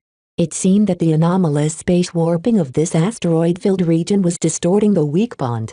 What Vez found disturbing was that while the Golden Cat was able to maintain at least some form of passive connection to every relative, the bond that represented his mother was nowhere to be found. Was it because his mother actively cut off her presence from the Golden Cat, or was it because she never considered herself to be a Larkinson to begin with? Either possibility sounded disconcerting to Vez. His mother was becoming increasingly unfathomable to him. A part of him wanted to talk to her again. Another part of him wanted to get as far away from her as possible. "She's the original energy vampire," he muttered under his breath.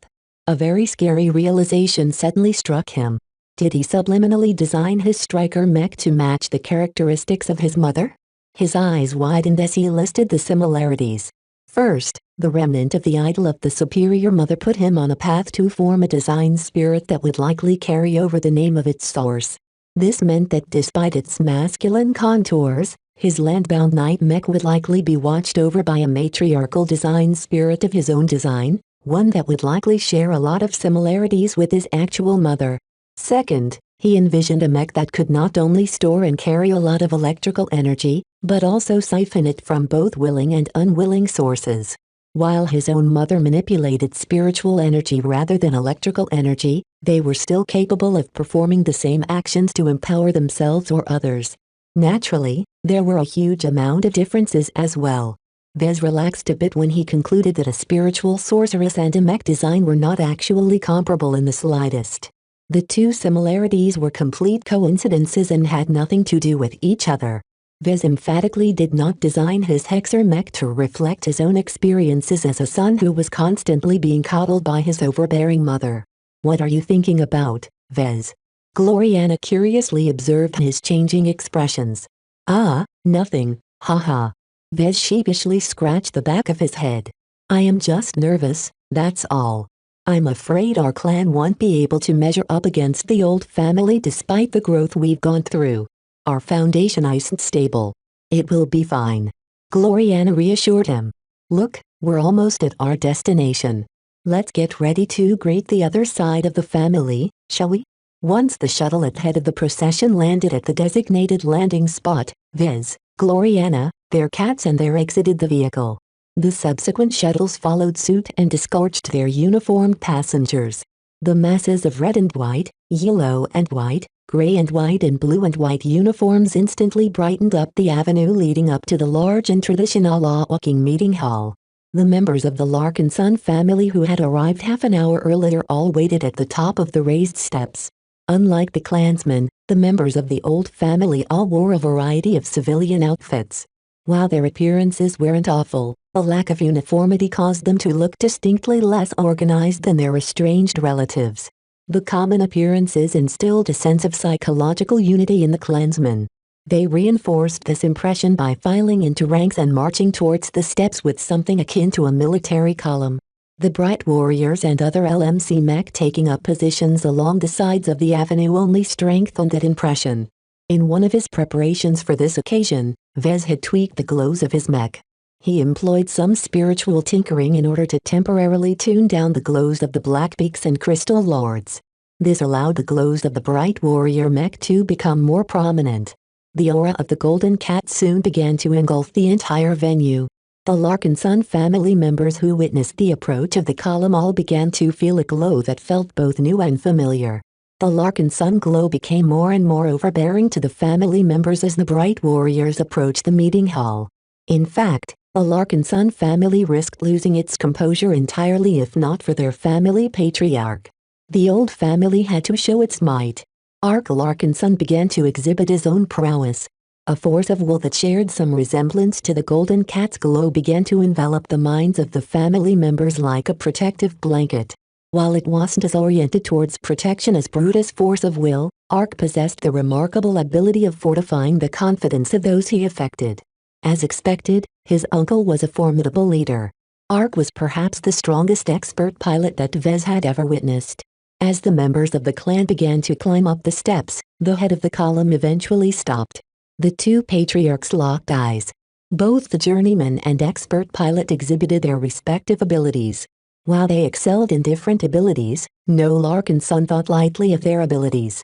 Eventually, Ark began to bow. "Members of the Larkin Son clan, I am glad to see you once again. No matter what disagreements we might share, you are always family to us. We are glad to see you safe and sound." Vez smiled and nodded. "Our clan is happy to hear your well wishes. I share your sentiment. While our differences will doubtlessly grow over time, what we have in common will always make us family to each other." The reunion between the two branches of Larkin Sons had finally begun. Chapter 2027 Blurring Differences Chapter 2027 Blurring Differences. After the rather stiff exchange of greetings at the entrance, both groups of Larkin Sons entered the meeting hall. The large venue had undergone a minor overhaul in the preceding days. The interior decorators transformed the furniture and surroundings to be more in line with brighter styles. This infused a strong sense of familiarity to the true-blood Larkin Sons. Despite fleeing all the way to the Sentinel Kingdom, they still carried forth the peace of their home.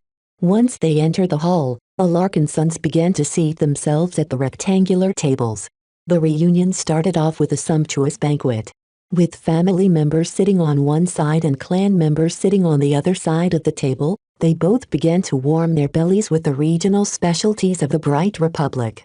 The clan and family both made sure to employ chefs familiar with brighter cuisine to cook the dishes. A lot of nostalgia appeared on the faces of the Larkin Sons. Regardless of their allegiances, both clan and family members began to reminisce about the olden days when the Larkin Son family was still a single entity. Mothers and daughters, grandfathers and grandsons, Aunts and nieces and many other estranged relatives began to loosen up in each other's presence. It was as Vez had said. Their differences may have grown, as evidenced by the growing disparities between the two groups, but their shared origins and values still tied them together. Sitting at a small table placed at the end of the hall, the two patriarchs calmly dined opposite to each other. Two more people sat at the table as well. Gloriana immediately stood out due to her proximity to Vez and her special identity. Benjamin Larkinson served as a calming influence to the two leaders. Both Vez and Ark tried their best to abide by their father and grandfather's desire for harmony. "I'm glad to see you safe, grandfather," Vez began. "Have the rescuers if dispatched treated you nicely enough?" "Oh, the Hexers clearly don't respect the men they rescued." His grandfather ruefully smiled. "Still, that's hardly worth bothering over considering that most of us managed to escape and meet with fellow relatives in this state. I am very thankful for what you have done. It must have been difficult to convince the Hexers to perform such a major operation in an out-of-the-way state." Gloriana smiled and answered for her boyfriend. "It is no trouble, Mr. Larkinson. My state is very appreciative towards Vez. The Larkinson family is one of the few truly honorable military families in this star sector. You are too good for the Bright Republic." Both Ark and Benjamin Larkinson looked at Gloriana with varying degrees of interest. To Vez, it looked as if they didn't really know what to make of his girlfriend. While Gloriana was an unabashed Hexer, she was also very charming and very adept in social functions. She didn't exhibit the rampant dislike towards men that other Hexers tended to show. He stretched his hand towards his girlfriend. "Grandfather, uncle, meet my girlfriend.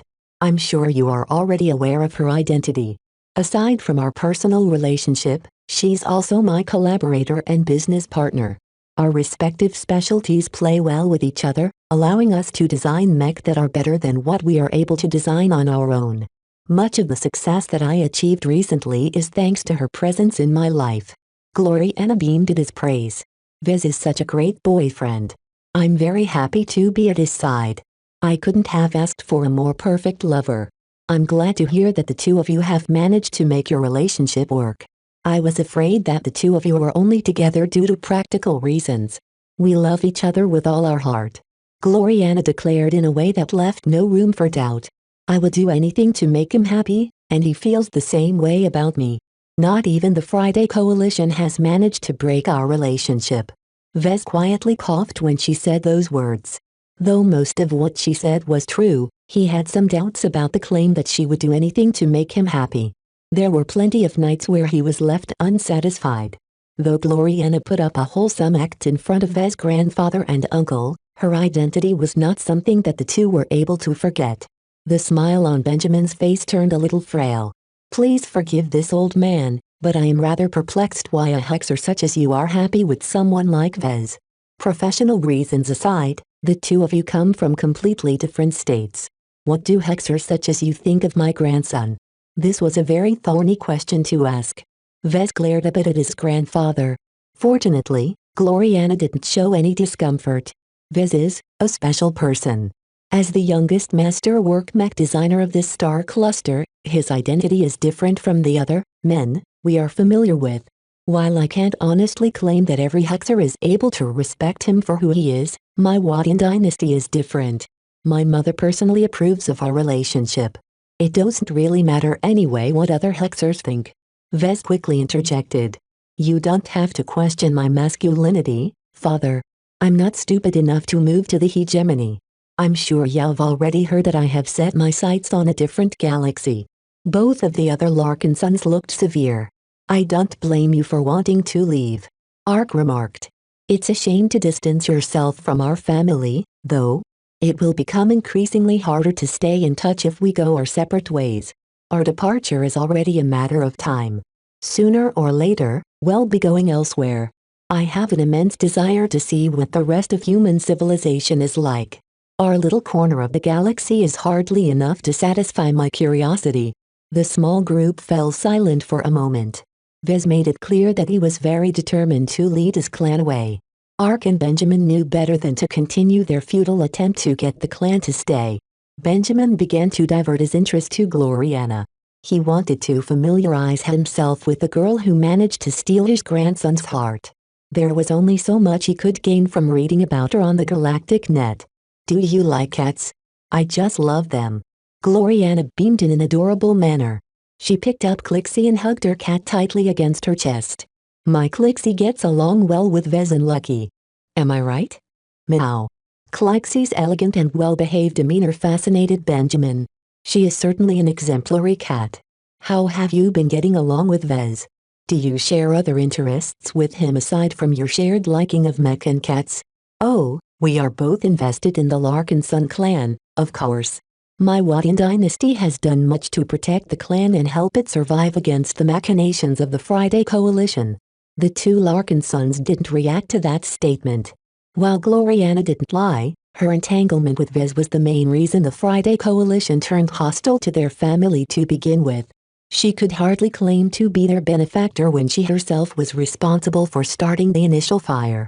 Neither of them wished to rehash an old, controversial argument on the first day of their reunion. They were more interested in moving on and looking towards the future. I've heard that one of your relatives is an expert pilot. Ark began. I also heard that he has been pivotal in defending the clan. Would you like to meet him, Mr. Ark? It's not a high priority. I am merely curious about meeting a fellow expert pilot. I can't help but feel intrigued to talk to a male Hexer expert pilot. Brutus would love to exchange with you, I think. The class disparities matter less to expert pilots, and my brother is already used to interacting with lots of third-class mech pilots. He's not here right now, but I'll send him a message to arrange a meeting with you. It would be good for him to share his thoughts to a peer. Though Gloriana made it sound as if Brutus had a choice, Vez knew that the Wadian expert pilot would do whatever her sister said. Hexer boys were simply trained that way by their female overlords. The discussions shifted to other casual and innocent topics for a time. Both Ark, Benjamin and even Vez began to learn more about Gloriana. For example, they heard how Gloriana received a very strict and demanding upbringing in the hegemony. Despite the high expectations put on her shoulders, she expressed an immense affection towards her mother. They also learned that Gloriana had an option to become the direct disciple of Master Mech Designer when she studied at Kelma University. I respectfully refused the offer. She stated as she elegantly sipped a cup of tea. While it is a great honor to receive the care and guidance of a respected master in our industry, I already chose my future direction. Back then, I was confident that I could design the mech of my dreams with my own abilities. I'm still confident these days. In fact, I'm even more hopeful that I can achieve my goal with Vez by my side. The passion she exuded when she talked about her profession was quite intense. Both Ark and Benjamin Larkinson became more impressed by Gloriana. Their unease about her Hexer background gradually eased. They no longer worried as much about Vez being led astray by a woman with a very different view on how men should be treated. Vez wondered if Gloriana had always been this charming or if she picked up some tricks from him. She clearly went all out to leave the best possible impression behind in their minds. Eventually, the conversations shifted in a direction where Ark and Benjamin slowly began to hint they wanted to talk to Vez alone. Gloriana tactfully excused herself. She picked up her cat and left for the restroom in order to freshen up and whatnot. Once she walked away, both of the older Larkinsons looked at Vez with a mixture of concern and suspicion. If your current circumstances are not as ideal as it sounds, please give us a hint. Ark whispered while putting his hand in front of his mouth. That's not the case. Vez softly protested. There is no coercion or anything like that going on. I genuinely love Gloriana and she loves me back just as much. They believe him. That's good to hear, Vez. We were concerned that the truth was different. After all, just look at how many Hexers are surrounding you. Not only do you have a Hexer as a girlfriend, but you also have a disconcerting amount of Hexer troops surrounding you on all sides. The Glory Battalion are mostly there to protect Gloriana while the Penitent Sisters are hardly aligned with the hegemony. The latter are basically exiles on punishment duty. Sounds like an interesting story. I'll tell you about them later. My point is that I'm still an independent man who can make my own decision. I haven't defected to their side, if that is what you are afraid of. I think the best way to describe my relations with the Hexers is that we've become allies. While we share some common interests, I can still make my own choices. Otherwise I wouldn't be so eager to leave this star sector. Benjamin looked incredibly relieved. I'm glad to hear that, grandson. While I never had someone like Gloriana in mind when I told you to find a girlfriend, I'm glad to see you have found a woman to your liking.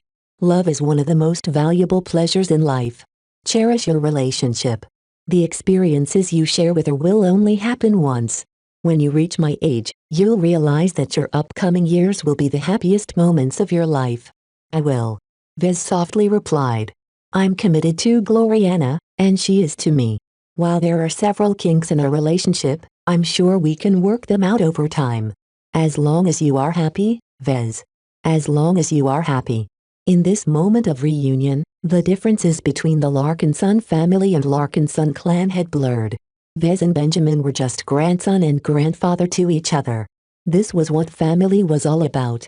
Chapter 2028 Defectors Chapter 2028 Defectors. The first day of the meeting between Larkinsons mostly centered around reuniting the separated groups of family members. A lot of true-blood Larkinsons received the opportunity to greet relatives who they hadn't seen or talked to for months. Of particular note were the Larkinsons who had been taken prisoner. After Diva rescued them from Spotlight, they had been brought to the Sentinel Kingdom as promised. Not a lot of former prisoners seemed thankful that Vez arranged them to be rescued. Vez could feel the resentful stares directed at his position at the head of the banquet. He didn't blame them for feeling this way. There was no way that Vez could excuse the misfortune thrust upon them due to his actions. Even so, he wasn't about to apologize to them either. There was hardly any point to it considering that it wouldn't convert them into clansmen. Vez did not exhibit any surprise when Ark Larkinson mentioned that almost all of the rescued Larkinsons preferred to follow Ark in the old family. The goals and vision that Ark had set for the Larkinson family appealed much more to the average family member. The Larkinsons had never dreamt of ruling the galaxy or becoming a dominant power in a star sector. They just wanted to raise their families and live an honorable life of service, preferably to a worthy cause. They held no desire for adventure and possessed no stomach for taking risks. Space might be boundless and full of unknowns, but the overwhelming majority of humanity was content with sticking to their familiar corner of the galaxy. In any case, the rejection he received from so many Larkinsons didn't bother him anymore. He already poached the most open-minded and adventurous relatives from the old family. Whoever remained no longer fit with the profile of his clan. Another reason why Vez no longer cared as much was due to the recent expansion of the clan. Even though the 10,000 adopted clansmen still diverged from the ideal mold of a Larkinsons in many ways, their loyalty and dedication to the clan was undeniable. Vez valued those traits more than blood kinship. Even the Kinners earned more regard than him than most of the members of the old family. That said, there were always exceptions. Certain individuals within the Larkinson family still earned his love and respect. For example, Vez always valued the intimacy he shared with his closest blood relatives. Ark Larkinson and Benjamin Larkinson had both been important figures in his youth. Though he had already grown up and made his own accomplishments, a part of him would always look up to his uncle and grandfather. He enjoyed his cordial talk with them during the opening banquet.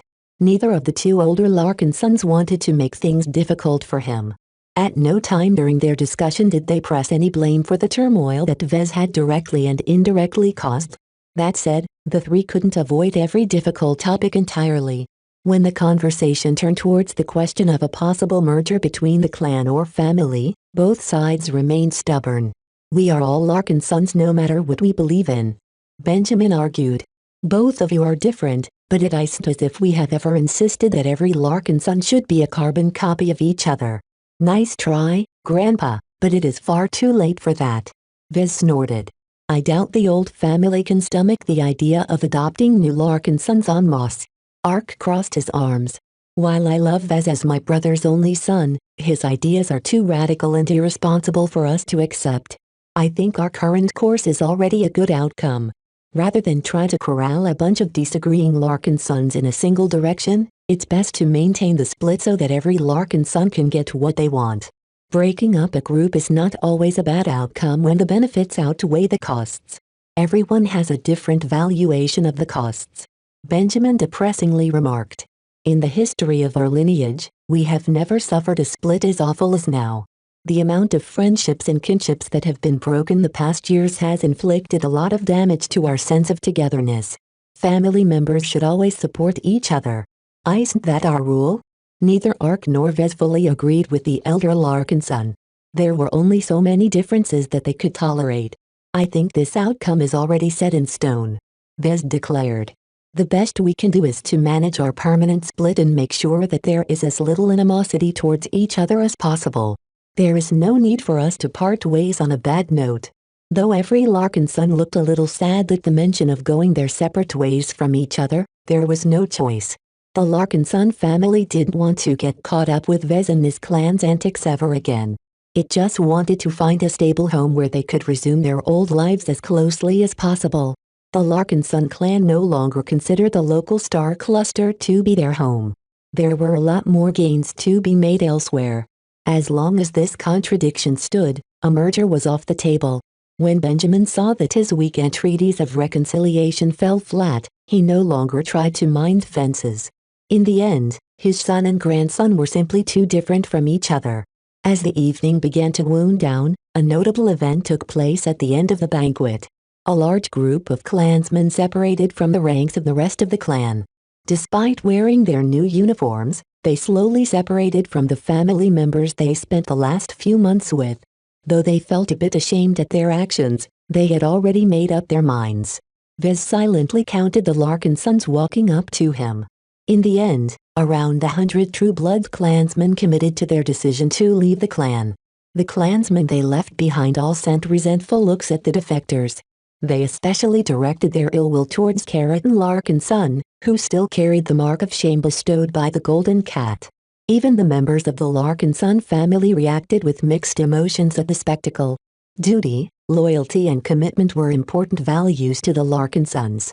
Even though the clansmen had already betrayed the family once by joining the clan, it was still somewhat excusable due to their differences. For the leavers to change their minds yet again due to losing heart of the risks that the clan intended to take was another matter. Their conduct was distinctly dishonorable. They had made their choice, but backed off very quickly after they encountered actual danger. If they were soldiers of the Mech Corps, they would have faced disciplinary action if they tried to desert. Nonetheless, Carrot and Larkinson and his band continued to march forward even though all of the attention turned it into something akin to a walk of shame. That's less leavers than you initially expected, right? Gloriana whispered to him as she maintained a very authentic-looking smile. The initial estimate he received was double the current figure. It seemed that in the intervening months between their journey from Kesseling to Sinach caused a lot of true-blood Larkinsons to reconsider their choice. The warmth conveyed by the spiritual network and the close intimacy that every clansman shared towards each other probably did much to change their minds. While Vez wasn't exactly pleased with retaining the clansman who had been feeble-hearted enough to signal an intention to defect, he did not wish to make this spectacle uglier for everyone involved. Though Carrot and Larkinson received a lot of nasty looks after he had been kicked from the Larkinson assembly, the stubborn pride of his bloodline compelled him to maintain a straight and dignified demeanor. He refused to show any shame or defeat. He did not regret the choice he made. Once the old man stopped in front of Vez, he bowed his head in a stiff manner. I wish to formally withdraw myself from the Larkinson clan. Do I have your permission to leave, Patriarch? Everyone turned their attention towards Vez. Wearing his red and white clan uniform and holding the Larkinson mandate under his arm, the clan patriarch looked incredibly serious. You have my permission to leave. Just as Carrot was about to turn around and loosen the collar of his clan uniform, Vez extended the book in his grasp. Please wait. Before you go, you must undergo one more ritual. Carrot frowned. What must I do? Please place your palm on the cover of this book and state your intention to leave. Why? The leaver looked at the book with a mixture of fear and suspicion. By now, every Larkinson knew that there was something strange about the Larkinson mandate. I have already filed the necessary paperwork. We are a clan that abides by rituals. This is one of the essential rituals if set for anyone who is permitted to leave the clan. If you are honest in your intentions and do not intend to harm or sabotage us, then we won't have any problems with your departure. If that isn't the case, then we will need to keep you for a while longer. A lot of defectors and other Larkinsons look disturbed at this explanation. And this book is going to help you determine whether I sabotage the clan or something? Keratin feebly asked. Vez smiled at Keratin like a shark. Believe what you will. As long as there is nothing bothering your conscience, you have nothing to fear. Just get on with it already so I won't have to deal with your repulsive presence any longer. After a bit of reluctance, Keratin pressed his wrinkly palm on the golden medallion adorning the front cover.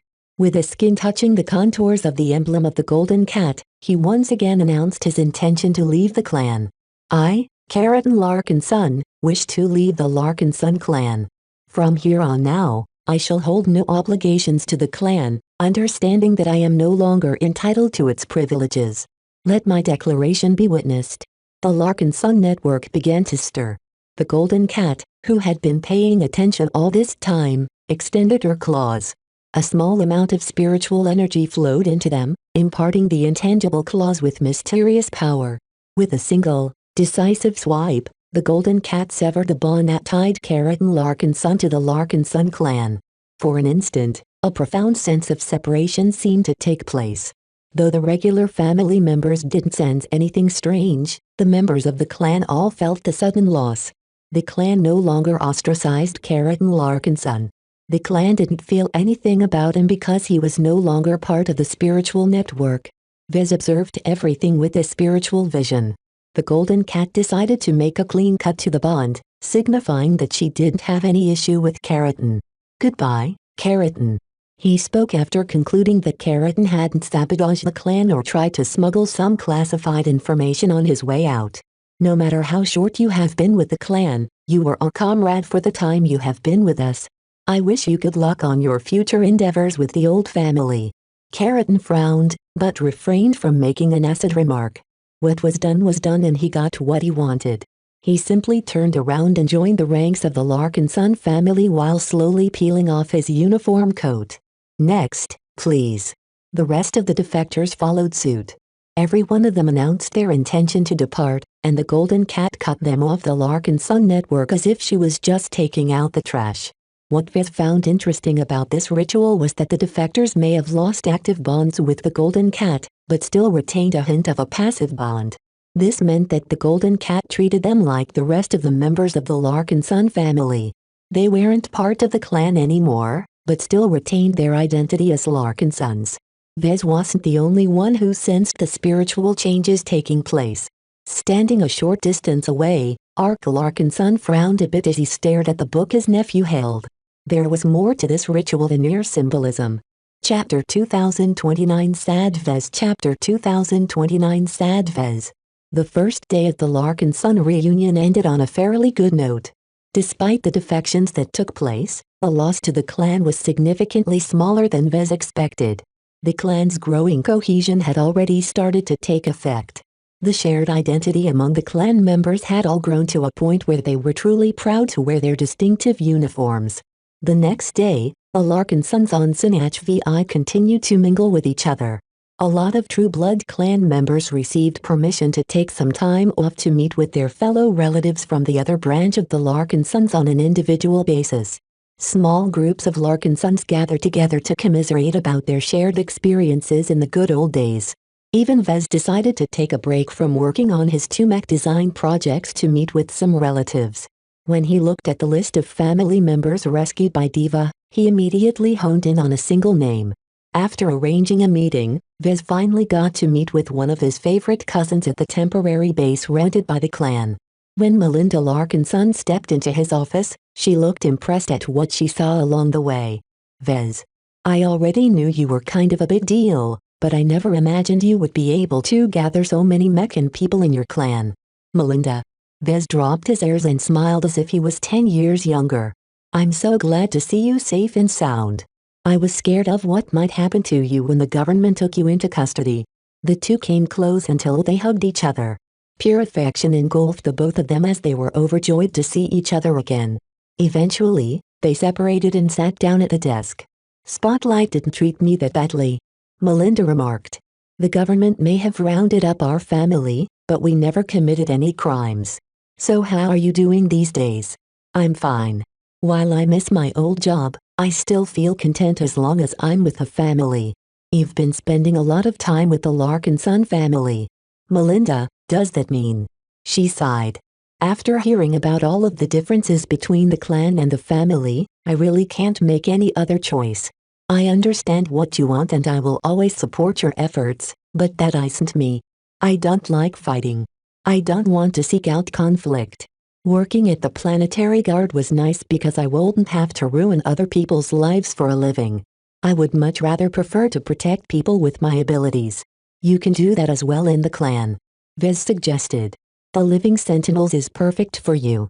My Sentinels are dedicated to protecting the lives and assets of the clan. There won't be any instances where they will be expected to take offensive action. Nice try, Vez, but the trouble you seem to attract is rather disconcerting. Melinda threw a strained smile at him. I heard a lot of tales from the family members I've been lodging with and swapped even more stories with some of the members of your clan through my comm. I think I have a pretty good idea where you want to take the clan. When I asked myself if I wanted to be a part of it, I didn't receive an encouraging answer. In the end, her heart yearned for a different life. Vez recognized that Melinda truly wouldn't join the clan. With this small hope crushed, he no longer tried to convince his cousin to join the clan. Their values were simply too incompatible with each other. As the mood turned melancholic between the two, Lucky suddenly floated onto Melinda's lap. He rolled around and presented his belly to the female Larkinson. Oh, Lucky. It's good to see you again. You're so cute. Melinda enjoyed herself as she caressed Lucky's metallic skin. Meow. Lucky always seemed to enjoy the affection of women. Vez glanced at his cat with a mix of appreciation and betrayal. On the one hand, he appreciated Lucky for cheering Melinda up. On the other hand, he resented his cat for his habit of seeking the comfort of others instead of him. It wasn't as if Vez kicked his cat every day. Meow meow meow. Oh, you'll miss me too when I'm gone? Meow. Would you like to follow me instead of Vez? Meow. Vez immediately sat up straighter in his chair. Hey, Melinda. Don't steal my cat. He's mine. She giggled. You should learn to share. Besides, I can't take your cat. As you said, he's yours. I won't deprive you of your own family. After she had her fun, she lifted Lucky away. The cat returned to lounging on the desk. The two Larkinsons proceeded to chat for a time. They exchanged some stories and talked about their aspirations for the future. No offense to you, Vez, but I truly believe in Uncle Lark. She stated. He's a proven leader and he is willing to do anything to give our Larkinson family a new home. Compared to the clan, our old family is worse off and needs me more. I see. You're right. Our clan is much better off. I suppose you can make a bigger difference to our lineage if you accompany Ark and protect our family members. What about you, Vez? I already heard about where you want to take the clan, but I don't quite understand why you are exerting yourself so much. Why are you in such a hurry? Though Vez could never possibly tell the truth to her, he still cared enough about Melinda to say at least something to placate her concerns. It's complicated. I can't really explain myself other than that there is more afoot than what is apparent on the surface. Suffice to say, the disappearance of my father has a lot to do with my actions. She frowned at this cryptic response. I see. There's obviously something fishy about all of this, but if you don't want to tell me, I'll respect your decision. I'm sorry, Melinda. It would only put you in danger if I told you. Some things just aren't meant to be, I guess. Are you in danger? Will you be fine without me? If you ever need help, you can always call on me. While I can't do much on my own, I might be able to convince Ark to lend a hand. No need. Vez shook his head. My problems aren't as severe as you think. At the very least, I'm not in imminent danger. I just need to get stronger in order to solve the issues that have been plaguing me for the past few years. The mech designer system, the 5 Scrolls Compact and his father's persecution were all issues that Vez was determined to solve.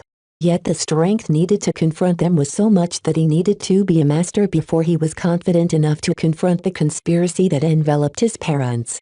As long as your goal is just, you will always have my support. Thank you. That means a lot to me. I will always keep you in my heart. The two began to wrap up what might possibly be their final moment together. Both of them stood up and hugged each other once again. I don't know where the future will take you, Viz, but if you ever want to return to me, you can likely find me and the rest of the Larkinson family somewhere in this star cluster. I know. Viz smiled. I have your contact. We can always talk over the galactic net. Even the Red Ocean is connected to the same network. He supposed the name of the galactic net was rather outdated now. Properly speaking, the consortium should encourage everyone to refer to it as the intergalactic net. Still, saying that phrase out loud was a massive bother compared to the term that everyone had already been used to saying for centuries. In any case, both Larkinsons knew that maintaining contact through the galactic net was anything but ideal. The loss resulting from physical separation was simply insurmountable no matter how much technology was being employed. As Melinda strode towards the exit, she turned around one last time. I have been hearing some mixed stories about you lately. I don't know how much of it is true and what you have been really up to. I hope you take your responsibilities seriously and don't let your clan astray. I would hate it if you turn into one of the criminals that I used to arrest back when I was a planetary guard officer. Viz awkwardly smiled in return. I always have the best intentions in mind. As the clan patriarch, there is no way I would ever do anything irresponsible. Rest assured that the Larkinsons who are following me will be well taken care of. Honor is still important to us even if we are no longer part of the old family. I'll hold you to that promise, Vez. Farewell. The door slid open, allowing Melinda to step out into the corridor. Once the door slid shut, it was as if a piece of his life had left. Vez sank despondently in his chair as he reflected on his final meeting with his favorite and most supportive cousins in his life. Was this farewell? Would Vez ever meet her again? Would the two of them slowly drift away from each other? The thought of no longer being able to enjoy a pure, personal moment with Melinda caused his eyes to well with tears. He went through so many harrowing events since he embarked on his career, yet he never cried. Why was this different? Why did his emotions run out of control in this fashion? A part of him wanted to run out of the door and reach Melinda in order to convince her to stay. If Vez tried hard enough, he could probably find a way to lure her into the clan. Yet, as much as his emotions urged him to do so, he knew it wouldn't be right. Melinda had already made a choice with her mind and heart. The only way he could convince her to change her decision was to distort her decision-making process. Vez had already done so once to his clan when they hesitated on fully integrating the adopted Larkinsons. Though the decision seemed to work out so far, Vez was very much aware of the dubious ethics behind his action. He refused to subject Melinda to such treatment. Even he had limits. I'm a mech designer, not a politician. I have morals. He convinced himself. Meow? Lucky curiously looked up at his owner. His tail swished in the air while he adopted a skeptical expression. It's the truth. It took half an hour for Vez to regain his composure. Melinda Larkinson wouldn't be the only person he would say goodbye to in the coming days. There were lots of Larkinsons he would likely never see again unless he decided to return home. His grandfather was perhaps the Larkinson he cared about the most after his father. Benjamin Larkinson was already old and nearing the end of his life. While it was no problem for the elder Larkinson to hang on for a decade or so, Vez doubted that his grandfather could live any longer. There is no way for me to prolong his life either. He needed to sacrifice too many merits to prolong the life of a former mech pilot. When he compared the cost to extend the life of his grandfather to the delay he would suffer in setting off his grand expedition, he couldn't justify the trade-off. My grandfather wouldn't want me to sacrifice my dreams to extend his existence. He has already lived a full life. Chapter 2030 Special Applicant Chapter 2030 Special Applicant. As the Larkinsons from both branches continued to mingle with each other, the clan underwent a large reorganization. After the Battle of Kesselingvai, the clan suffered a lot of losses. All of those missing positions had to be filled. In fact, the clan also sought to expand its numbers further in order to ensure it had enough strength to face its challengers. The Larkinson clan organized a large recruitment event. Any sentinel or upstanding person could apply to join the clan. As long as they possessed valuable skills the clan urgently needed, they became eligible to become Larkin Sons. Though this was a rather sudden shift in policy, Vez encouraged it because he was confident that the adoption ritual was sufficient enough to weed out the weak-hearted and treacherous people among the applicants. The Larkin Son clan had made it very clear that it wasn't offering a regular employment opportunity. Instead, they sought people who knew what they were getting into and were enthusiastic about taking part in all of the wealth and woe of the clan no matter the danger. Even if the clan listed out an extremely stringent list of demands, the amount of locals applying to join still flooded the administrators assigned to process them. There were far too many sentinels and other people who heard about the clan and envied the people who became a part of it. It was an especially attractive offer to the commoners who led regular lives in the Sentinel Kingdom. To become adopted by a clan known for its wealth, strength and heritage was a dream come true to many locals who once fantasized about becoming nobles. Though the Sentinel Kingdom occasionally elevated outstanding commoners into the ranks of nobility, that was a pipe dream for many ambitious lowborn citizens. The class system in the Sentinel Kingdom was still a fact of life for many people. Though the commoners of the Sentinel Kingdom were better off than their counterparts in the Vija Kingdom, they always yearned for more. This was why the recruitment opportunities of the Larkin Son clan were so significant. Though the foreign clan didn't necessarily equate to a noble house, to the commoners who didn't know any better, they might as well be the same. In their eyes, the wealth, prestige, honor and heritage of the Larkin Sons already elevated them into nobles in every way that mattered. While the Larkin Son family emphatically did not seek to adopt anyone, the Larkin Son clan was different. In the eyes of many sentinels, the clan was rather crazy for opening its gates so wide. Over the course of the next 2 months, thousands of people would receive the chance to become a Larkin Son and thereby turn into nobles. The frenzy the news ignited among the populace was so great that passenger liners were struggling to handle all of the demand for transit to Sinach VI. Some local powers were pleased at this development. House Evanson, despite failing to arrange a meeting with Vez in person, were ecstatic at all of the attention that Sinach VI received. Others, particularly its rival houses, were not so pleased to see so many skilled and talented people leave their domains. The Larkin Son clan didn't pay attention to the sentiment among the nobles. Their strength and the strength of their Hexer's escort meant that there was nothing the local nobles could do to pressure the clan into stopping its activities. So many people applied to the Larkin Son clan these days that the people responsible for vetting the newcomers had to allocate additional personnel to handle the influx. For a time, Vez tried to evaluate the applications in person, thinking that his implant allowed him to be very efficient at this task. He soon gave up. When the applications surpassed 100,000, there was no way he could properly evaluate every individual in a comprehensive manner. Vez soon decided to leave the matter to the clan and went back to meeting with important Larkin Sons and resuming his work on his ongoing projects. All sorts of weird and peculiar people applied to join the clan. The handful of members of the old family who looked at the clan and wanted to be a part of it all got in without issue. They were the only exception. Everyone else had to go through the normal process, which entailed successive rounds of inspection in order to filter out the unsuitable. At a large venue in downtown Towers, hundreds of people were obediently waiting in line to enter the Larkin Son clan's recruitment hall. The hopes and dreams of many commoners rested inside the hall where the Larkin Sons in their dashing uniforms evaluated each of them for their skills and temperament. In fact, the crowd outside the hall would have grown bigger if not for the pre-selection that took place before. Automated AIs employed by the clan already scanned their applications and records and already filtered out the vast majority. The ones who didn't make the cut all failed to meet the basic qualifications. Examples included doing badly at school, a history of behavioral problems or a criminal record. Anything that pointed towards trouble or ineptitude need not apply. AIs couldn't do everything, however. There was always a chance that the application and records contained lies.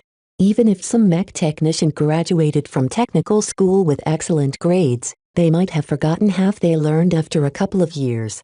If there was one thing the Larkin Son clan and Vez especially loathed, it was incompetence. Since so many people wanted to become a part of the clan, the Larkin Sons had the luxury of choosing the very best. Because expanding the Larkin Sun clan was a very serious matter, the clansmen assigned to conduct the recruitment event all took their duties seriously. They not only had to verify in person that the applicants actually possessed the skills the clan urgently needed, but also test their personality and temperament to see if they were compatible with the values of the clan. It was mostly the latter where the applicants received their crushing rejections. "I'm sorry, young lad, but your personality is better served elsewhere." A Larkin Sun recruiter shook his head. "What? Why?" The young man stood up and thumped his fists against the table. "I know starships like the back of my hand. I'm an excellent helmsman. I'm a spaceborn from birth. I studied how to control the complex propulsion systems of trade ships as I grew up and studied interstellar navigation in university." The recruiter sighed. He had seen sights like this all the time. On paper, the applicant was highly suitable. Not only was he a well-trained helmsman and navigator, he also possessed a true spaceborn pedigree, which was something the clan desperately needed more of in order to adjust to life in space. "Your application has already been rejected by us. While it is true that you are very skilled, your personality won't be a good fit with ours. In particular, we don't find you trustworthy enough." "That's not fair. There is nothing wrong with my behavior. The previous tests didn't indicate any problems." Privately, the recruiter knew that was true, but there was one test which the applicant had failed. It also happened to be the most important test and the entire reason why the aspiring helmsman and navigator had to look for employment elsewhere. "Do you remember the instance where you were asked to move close to the bright warrior we placed inside this hall?" Yes. When you touched it, didn't you exhibit a negative reaction?" "I was just feeling ill or something. I admired that mech. I thought it was very impressive with how it can affect my emotions. Just give me another chance and I'll hold in my reaction."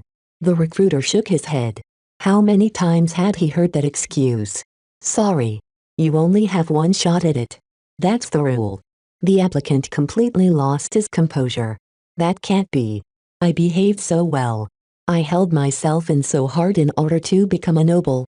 Please give me another chance." As soon as the distressed fellow tried to lunge across the desk, his hands brushed against an energy screen. Soon enough, a zap from a turret hidden in the ceiling stunned his body to paralysis. A bot soon entered the interview room to haul the reject away. "This is the 7th time today." The Larkin Sun recruiter sighed. Ever since the locals got the notion that joining the Larkin Sun clan was the same as becoming a noble, they went through extreme measures to cheat and game the tests. From bringing government officials to alter the records to presenting a false image of themselves as a model employee, none of their efforts succeeded. This was because they had to go through a hidden integrity test that entailed exposing them directly to the glow of a bright warrior. While the clansmen administering the tests weren't quite sure what was going on, their faith in the bright warriors all caused them to trust this procedure. This was especially so after the rejects all exhibited problems that they hadn't shown before when they still had hope. The next applicant soon entered the room. Surprisingly, he didn't come alone. Someone else entered as well. The recruiter frowned. "Applicants are supposed to enter on an individual basis. If it is not your turn, please exit. You must be one of the newer Larkin Sons, right?" "I'm really Larkin Sun, an original member of the family. I came to join the clan." "Oh." The recruiter's face softened up. "If you are a true-blood Larkin Sun, then you aren't required to go through this process. You can join the clan right away." "I know that. I already received an appointment to the upcoming induction ceremony. I'm here to support my boyfriend instead." Rila beamed. The recruiter turned his gaze at the handsome, confident-looking man dressed in a shirt that failed to hide the muscled contours of his chest and abs. "Mr. Ricklin," he said, looking up the applicant's record from his terminal. You're young, that's great. Mech pilot. We need those. Former officer with command experience. That's great. Participated in the Sand War and fought in defense of Bentham. That is an excellent accomplishment. It says here that you have brought a large number of subordinates. You do realize that we will have to test them on an individual basis, correct?" "I know." Vincent lazily waved his hand. "I already told them the score. If they can't pass the tests, they'll just take over my outfit and run it by themselves. Very well. We have received multiple instances of people wishing to apply by group, but we don't do that here. The recruiter went back to studying Vincent's records and test results. His face soon fell. There are certain red flags in your record. It says here you once fought for an illegitimate rebel organization and committed acts of murder, sabotage and other assorted terroristic activities. I received a pardon for that. Vincent objected. The Bright Republic, back when it was still decent, forgave my past deeds. I fought tons of Sandmen in order to redeem myself. Vincent is not a bad guy. Rila vouched for her boyfriend. The recruiter found other warning signs. It says here that there are several irregularities with regards to your personality. You are too selfish, narcissistic and immoral. Rila shook her head. Vincent isn't a bastard. He just had a difficult upbringing, that's all. Come on. Give a fellow Larkinson a favor. Just let him through. He can become a great clansman if you give him a chance. Didn't he do well in the remaining tests? According to the test results, Vincent didn't elicit any strong reaction from the Bright Warrior. The absence of a negative or positive reaction wasn't necessarily good. The most earnest and capable applicants always received a positive reaction from the mech. Besides, I know the big guy in person. Vincent grinned and tapped his comm. A projection of a very masculine-looking mech appeared into view. I'm one of Wes Larkinson's best buddies, you know. Did you know he and his babe designed the Adonis Colossus for me? I smashed so many Sandmen with this mech. I even brought it along with me so I can use this mech to fight alongside other Larkinsons. What do you say? Will you let me into the clan? I'm not sure. The recruiter looked uncertain. This is outside of protocol. I will need to contact my superior. Go ahead. Just mention what I said and I'm sure it will be fine.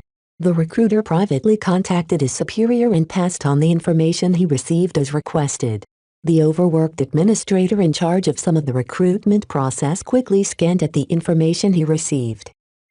These red flags can't be ignored, but the Adonis Colossus? A mech designed by the clan patriarch in person? Anyone who received his attention must be someone special. The fact that Riala Larkinson personally endorsed Vincent Ricklin was also a mark in his favor. 5 minutes later, Vincent Ricklin's application had been approved. Chapter 2031 Girlfriends and Wives Chapter 2031 Girlfriends and Wives. The Larkinson family and the Larkinson clan went along fine for now. Though the two branches of Larkinsons had plenty of disagreements, their upcoming separation led them to cherish their remaining time together. There was a very big possibility that they would never be able to physically meet again.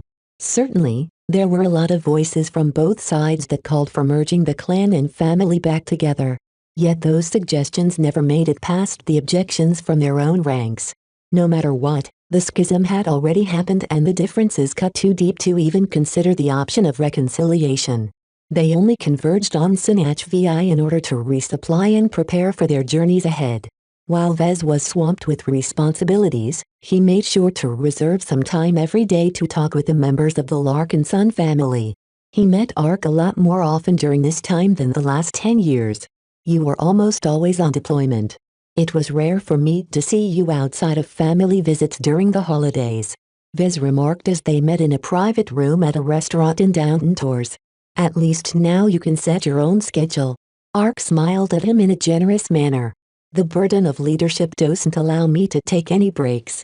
You haven't even married. At least my dad has got that one over you. Grandpa should have been exorcerating you instead of me for lacking a girlfriend. The expert pilot's smile turned melancholic. We expert pilots are different. In many cases, we are consumed by our professions. We are wedded to our calling. It's very hard for us to turn our off switch and go back to normal. Plenty of people have made that excuse. Doctors, mech designers, managers, all of them state that they have to sacrifice everything for their careers. And to their credit, I think these kind of people have managed to make it further than if they devoted more time to their personal lives. It sounds like you don't agree, Vez. What is the meaning of life? Are we solely put into this reality to function as a cog in a machine? I happen to make machines for a living, And I think that there is more to life than just their obvious functions. We are living, sentient existences.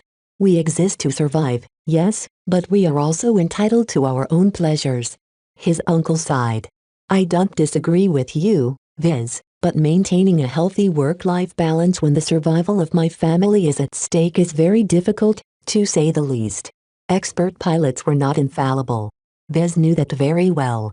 While it wasn't strictly his business to poke into Ark's non-existent love life, Viz felt as if he needed to subject others to the same treatment that he endured. Viz had Gloriana, so Ark should suffer just as much. Grandfather won't be able to hang on forever, Viz whispered, his eyes glinting with calculation. He looks fine if a bit frail for now, but you and I both know that former mech pilots deteriorate remarkably faster in their waning years. How long can he maintain his lucidity? How long can his cognitive functions remain normal? In 5 or 7 years, it would be too late to delight him. You should look into finding someone to share your life with, not just to ensure the continuity of your line, but also make Grandpa happy one more time. Though Ark knew he was being manipulated by his cheeky nephew, he couldn't quite refute this argument. While his workload hadn't changed since his days in the Mech Corps, he had much more control over his agenda. If he truly wanted to date someone, he could definitely find a way to fit it into his schedule. He'll think about it. Your grandfather is indeed about to enter a stage of accelerated deterioration. The long years of piloting and the brain damage he endured when he suffered defeat has always plagued him over the years. This was the fate suffered by many veterans. The Larkinson family was no stranger to the lingering trauma that wounded veterans brought back from the war. As they continued to partake in a Sentinel specialty that consisted of some blue potatoes and some exobeast meat, they continued to chat about various topics. What are your plans for the immediate future? Viz asked. The Larkinson family needs a new home. It's vitally important for us to choose the right one. We aren't as averse to serving as your clan, so our greatest priority is to find a new patron who will treat us fairly. That is very hard to do. Most powers who are interested in accepting the services of a group like the Larkinson family are those who are looking out for themselves. It's far too easy to get exploited by them if you put your trust in the wrong person. We know, Vez. We're being very careful about our selection this time. Don't think we are clueless or without resources. We are slowly going over possible options in the Yena star cluster.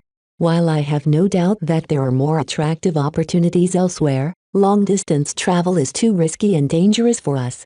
Unlike you, I have no intentions to form an expeditionary fleet.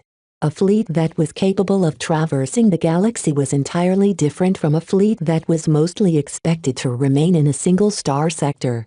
Due to various reasons, a true interstellar fleet had to possess robust FTL drives that could overcome a higher degree of gravitic disturbance. The FTL drives installed on most affordable third-class ships were actually the knockoff versions of proper models that were much more capable of enduring the rigors of intersector travel in huge space. Right now, neither the Larkinson clan nor Larkinson family possessed a fleet that was completely capable of traveling to the more exciting parts of human space. Certainly, if Vez really wanted to cross over to another star sector, he could travel aboard one of his second-class ships such as his Scarlet Rose or the Barracuda. However, that also meant he would have to leave the rest of his clan behind. All of those cheap light carriers and transport ships were only built for intrasector space travel. To make them suitable for longer distances, Vez needed to find a couple of shipyards that could replace their cheaper FTL drives with better-performing ones. Right now, the clan was merely exploring the option. Vez did not expect to hear any easy or affordable solutions. There was a very good reason why most third-rate states eschewed the more premium FTL drive models. Many of them actually cost more than the ships they were supposed to be installed. Of course, Vez had also heard of engineers who were capable of allowing FTL drives to propel starships to places where they had no right to be. A skilled chief engineer with a high degree of proficiency in FTL theory could draw out a lot more potential from an FTL drive. The only issue was that FTL drives operated within a range of performance parameters that guaranteed a high degree of safety and reliability. Anytime anyone exceeded those parameters, They incurred a risk the FTL transition might go wrong or that they might not end up at the destination they envisioned. This was why good engineers were priceless. They took calculated risks and often succeeded in what they set out to do because of their high degree of understanding. In any case, hiring skilled engineers was something the Larkinson clan was already in the process of doing. While most of their ships didn't have the right FTL drives yet, it was never too early to prepare the appropriate crew. How are the finances of the Larkinson family? We're making do. Ark mildly replied. We don't need your charity. The 1% stake in the LMC is already sufficient for us to make ends meet. We have our own pride, Vez. We'll earn our keep one way or another. For now, we plan to look for reasonable employment opportunities in the Sentinel Kingdom. There is a lot of demand for mercenaries to defend important assets against pirate raids these days. This kind of low-level conflict is suitable for us to get our bearings. I'm sure that many employers would pay a fortune for an expert pilot bodyguard. Vez smiled. I am aware. I don't relish working too closely with the local aristocracy. The nobles from this state reminds me too much of the nobles from the Vija Kingdom. Both of them shared the impression. No matter how well behaved the nobles appeared in public, every Larkinson knew that there was a darker side to them. If the old family wished to maintain its spotless reputation, then it needed to steer clear of the swamp. After revealing some of their future plans, it was almost time for them to return to work. Before they left, Vez realized that he might be able to ask a question that had been nagging him for some time. He didn't dare to voice this question through the galactic net. Ark, about my father, do you know how he met my mother? His uncle suddenly frowned. What an odd question to ask. I don't know that much about my mother. Vez truthfully said. My childhood memories of her are rather sparse considering that she died too early. That was a very unfortunate tragedy. Ark conveyed his empathy in his tone. I think we were all fortunate that your father held up remarkably well after her passing. Reinkel could have shut down from depression and neglected your upbringing, but in fact he did the opposite. It was as if your mother's passing hardly affected his mood. Vez was lucky to be raised by an attentive and caring dad. I know. What I want to know is what my mother was truly like when she was alive. While I have my early memories to go on, I'd like to hear what you thought of her. What was it about her that made my father fall in love with her, and what kind of person was she like? Ark began to smile. I'm not too sure, actually. Your grandpa should know a bit more. You have to be aware of the circumstances of the previous generation. More than 20 years ago, the Bright Vija War was exceptionally bloody. Unlike the last time where an early peace treaty concluded the hostilities early, the one that baptized your father and I in blood and fury lasted for years. Pretty much every Larkinson who survived this war returned damaged, some more so than others. I always heard that my father had become affected with what he had experienced. That's true. Unlike me, your father came back a lot more damaged. He took an extended leave after the war in order to process what he had been through. He was rather odd at the time. He traveled a lot. At some point, he returned with your mother by his side. By then, they were very close to marrying. Vez blinked. It sounded as if his mother worked very quickly. What about after they married? He asked. They settled down in Cloudy Curtain. It's close enough to your father's assigned unit that he would be able to return frequently, but remote enough to give him the peace and quiet he always desired after he returned from the war. While your father resumed a portion of his service, your mother took care of you for most of your early years. What was my mother like to you? Ark hummed for a while. I don't have the strongest impression of her, to be honest. I didn't get to see her that often. As far as I can recall, Cynthia was a loving mother and a gentle woman. Was she a brighter? Of course. Ark looked confused. There's no doubt. Her accent and mannerisms are all unmistakably brighter. You can look up her record if you want, though I'm not sure if they are all intact after the fall of Bentham. Vez didn't know what to make of this answer. The mother who raised him might be different from the ghost who had been haunting him from time to time. It could also be that his mother was very good at disguising her true self. She was an artist when she was alive, right? Yes. Ark nodded. In fact, I always appreciated her art. While I'm not well versed in the art industry, I always thought she had the talent to break into Ben Theme's art scene. She never did, though. Aside from raising you, she mostly performed smaller jobs such as recording weddings or taking school pictures. Do you have any artwork of hers? Don't you? Vez shook his head. No. I think my father got rid of her stuff or stored it somewhere else. I don't know. Well, I think your grandfather possesses some gifts and mementos. That's great. Chapter 2030 to the artist known as Cynthia. Chapter 2030 to the artist known as Cynthia. Vez often suspected that he obtained his mech side from his father and his artistic side from his mother. Later in his life, he learned he probably inherited a lot more from the latter. His high spiritual perception, for example. Ever since she seemingly came back from the death to steal his possessions and siphon away his energy, Vez had been plagued by questions concerning his mother's background. While her mother's past wasn't exactly a critical issue to him right now, he hadn't forgotten about it either. Since his grandfather possessed some gifts of hers, Vez might as well take more time off his schedule to study her work. Was she truly an artist? Vez recalled that in his early days, the system didn't rate his creativity very high. Admittedly, that was also because Vez didn't engage too much in art those days. He was so obsessed with the technical side of mech design that he didn't fully realize the importance of creativity in his profession. Only after he absorbed a lot of creativity candies did his imagination bloom. Maybe his mother was the same way, he thought. Maybe she wasn't cut out to be an artist, but augmented herself in a way that allowed her to pass off as one. Did she use the same pills as he did? Seeing how he himself turned out when he ingested so many candies, it was no wonder his mother came across as eccentric. The day after Vez issued his request, Gavin entered his office and delivered a package. The Larkinson family sent this over. They told us it came from your grandfather. Ah? Vez smiled. I requested that. Just place it on the table and you'll see to it later. Let's hold our daily briefing first. Nothing much happened during the past few days. The resupply effort continued and the clan made a lot of headway in selling their valuable scraps scavenged off the battlefield of Kesseling VIE for a princely sum. Normally, no one would ever dare to purchase scrap that originated from down CRC mech, but this was the Sentinel Kingdom. The powerful Third state not only needed a lot of high-grade exotics to build more powerful mech, but also enjoyed the implicit protection of the Fridayman's mortal enemies.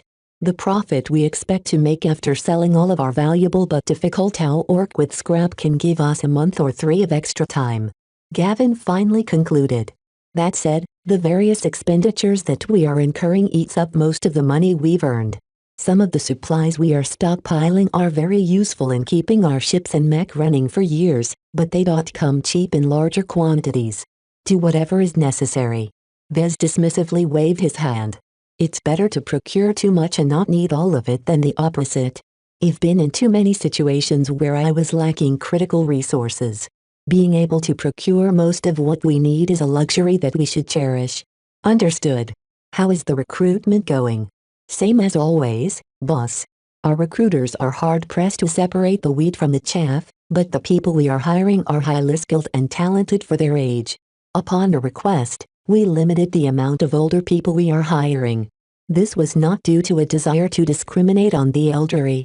Vez merely wanted to obtain new clan members who he could invest in when they were young and reap the benefits for many decades.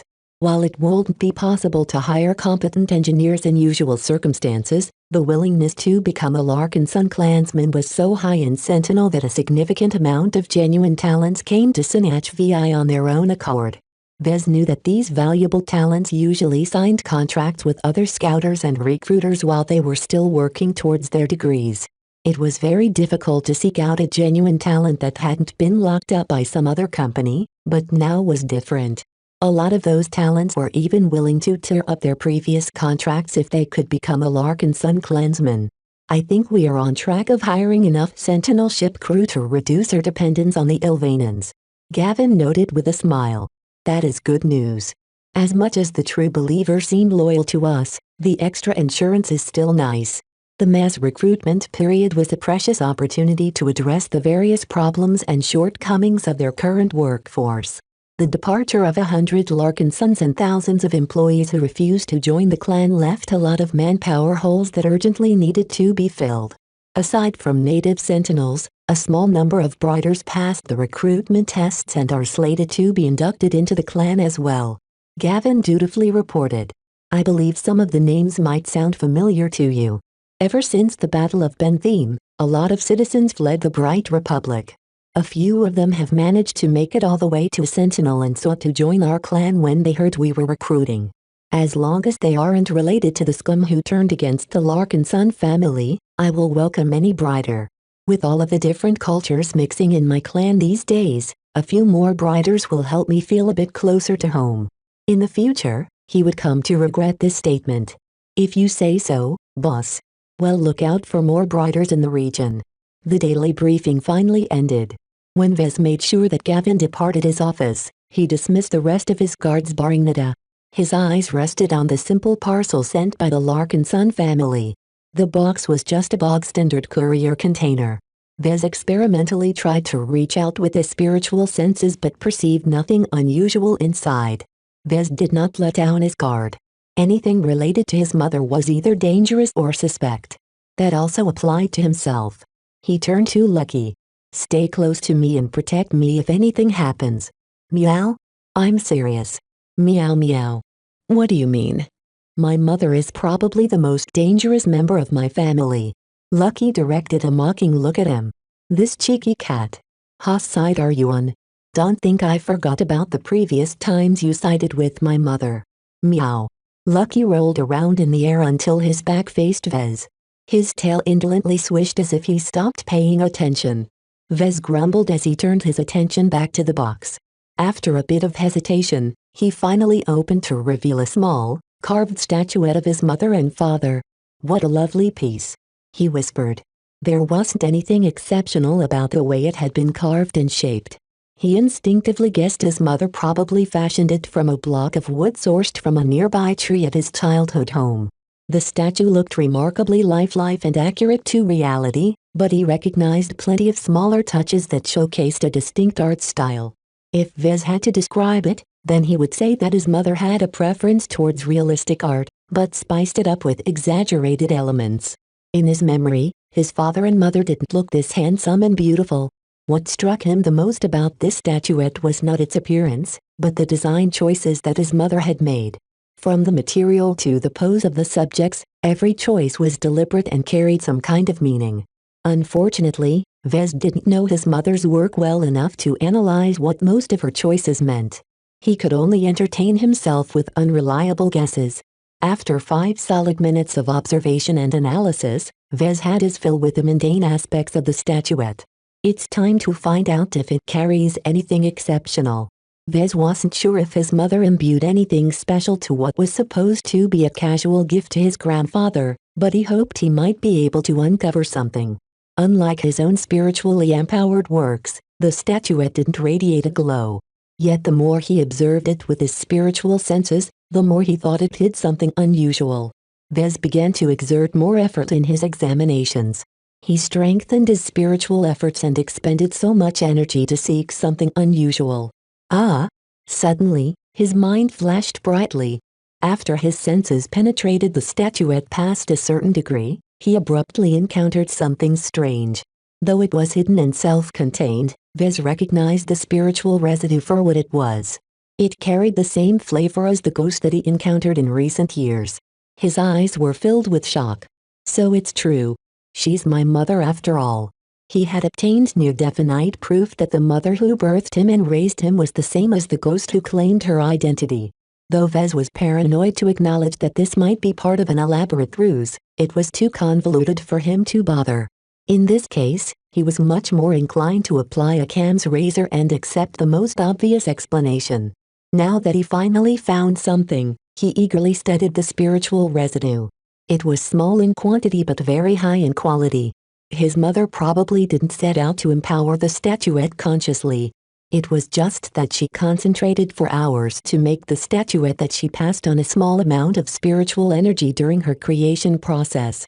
What Vez found peculiar was that the spiritual residue in the statuette didn't seem complete. It lacked a lot of spiritual attributes he expected to find. That signified to Vez that his mother may have purposefully imbued the statue with her spirituality, but in a highly altered form. When Vez inspected the attributes, he found that most of them were benign. Happiness, family, love, affection.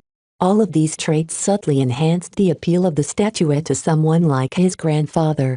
There was one attribute that possessed a lot more presence than the other presents. When Vez tried to identify this strong attribute, he couldn't help but be reminded of what he sensed from the previous relic he inspected. Motherhood.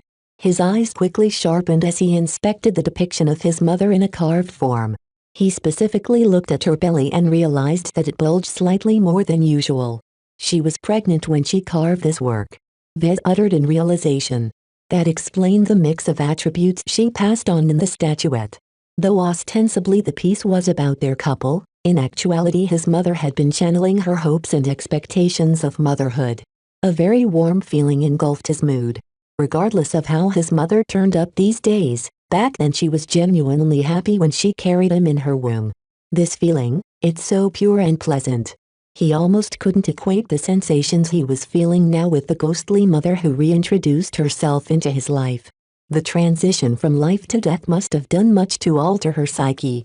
As Vez entertained various theories, he suddenly had a stroke of inspiration. The sense of motherhood he gained from the statue was so pure and exceptional that it might make for a good ingredient for one of his upcoming mech. Having worked on the Hexer mech for months, Vez had always tried to design it in a way to make it with a design spirit derived from the idol of the superior mother. While such a spiritual product would probably turn out okay with his current abilities, he always felt as if the spiritual residue from the former Hexer relic wasn't enough. In order to create a spiritual product that was powerful enough to influence the Komodo War, Vez knew he had to add additional ingredients to increase the dimensions of his creations. Though Vez already planned to borrow some spiritual energy from sources like Kalanxo, adding one that revolved more explicitly around motherhood would be a great addition. This is a fantastic idea. He grinned. This is the perfect way to elevate my next mech. Using his own mother as an ingredient, why didn't he think of it before?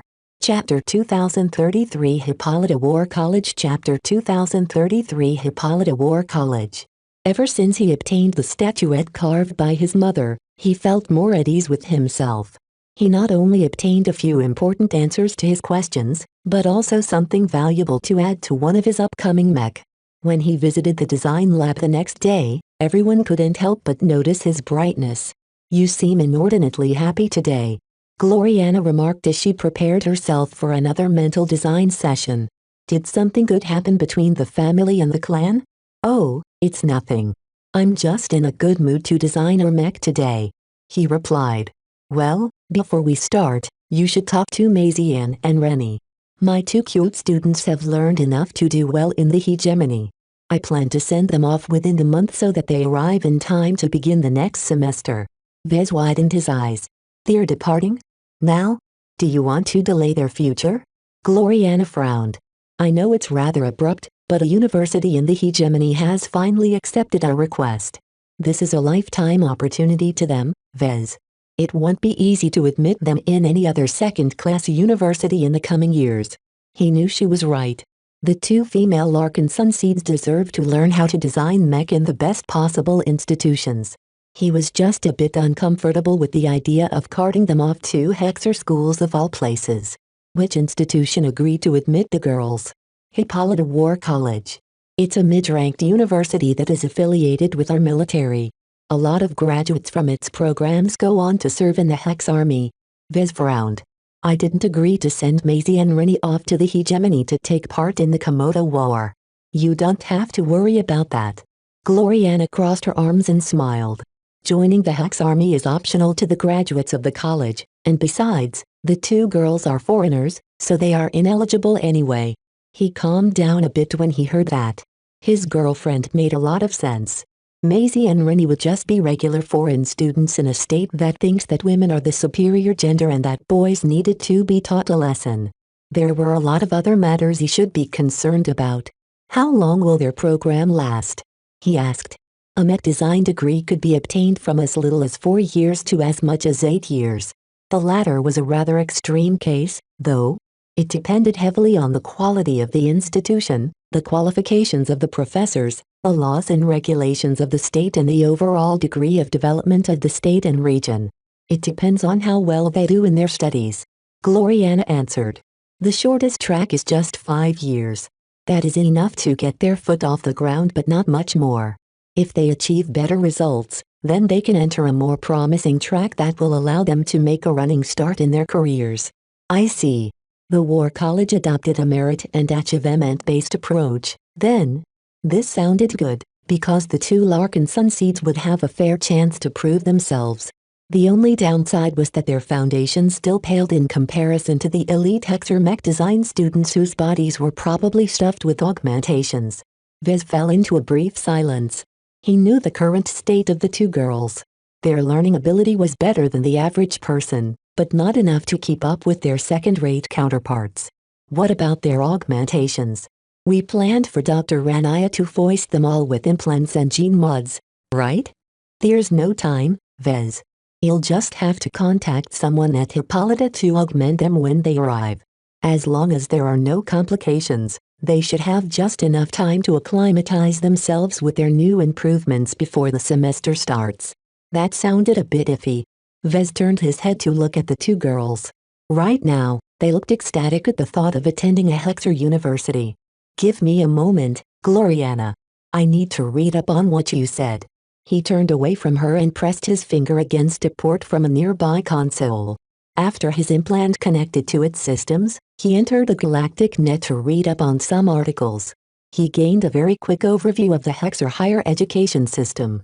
It turned out that Hippolyta was a fairly respected institution, which reassured him. It also maintained a very competitive atmosphere, which basically meant that the students had to outdo each other in order to gain more resources and attention from their teachers. It all starts in the first semester, he muttered. Those who gained an advantage at the start immediately received more attention. Those who fell behind or were just a few steps slower would not be able to enter the more promising tracks. Even when the hard-working ones received more focus, the competition didn't end there. They had to increase their efforts and meet higher standards in order to retain the favor of the professors. Those who failed to endure the pressure or slipped up in their students would immediately be moved to a lesser track. Only Hexers could come up with a sadistic program like this. There is no time for any of the students to relax. Gloriana, who observed him from the side while playing with Clixie, smirked at him. That's exactly what Hippolyta is all about. Its graduates may not be as brilliant or inventive as the mech designers who studied at Kelma University or the Artemis Institute, but they are the best in working under pressure and under less than ideal conditions. That makes them a lot more suitable for the military. That made sense. The professors at Hippolyta didn't play all these games because they liked to torture the next generation. They sought to challenge and push their students so that they unearthed more of their potential. In a way, Vez was reminded of the market-based competition system imposed by the Lemur Institution of Technology. The Lee sought to stimulate its students as well by forcing them to apply their newly learned skills to do all sorts of jobs to the other people in the campus. Regardless of the structure these universities adopted, the attrition was doubtlessly severe. The amount of dropouts from Lemur was staggering and Hippolyta was almost just as cutthroat. The schools had no use for those who stumbled or failed. There were so many eager students who wanted to study at them that they never ran out of replacements. As much as Vez found Hippolyta's teaching methods distasteful, he had to admit that the pressure they exerted on their students simulated reality quite well.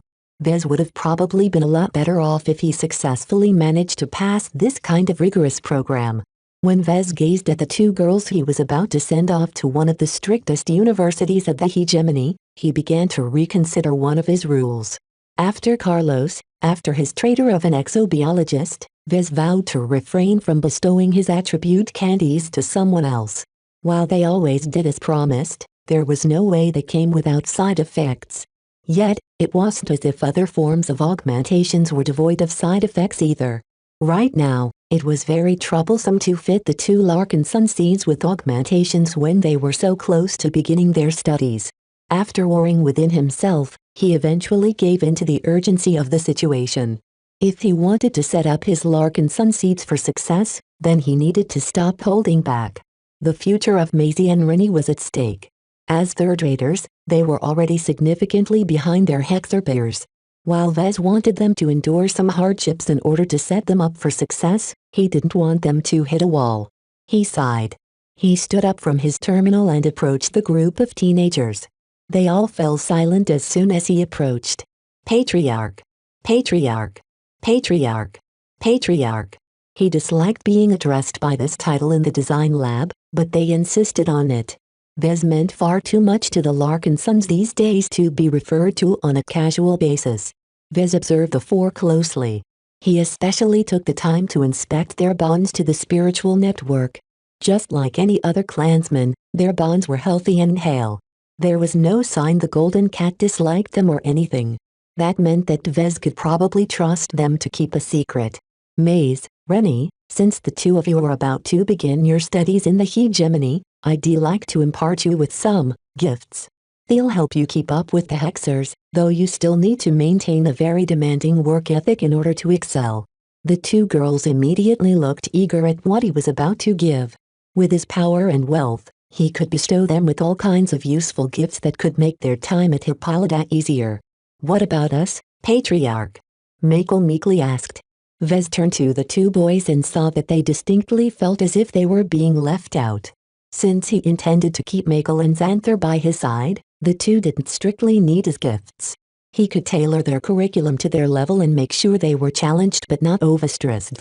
Yet, if he bestowed them with the same benefits as the girls, their learning efficiency would likely soar as well.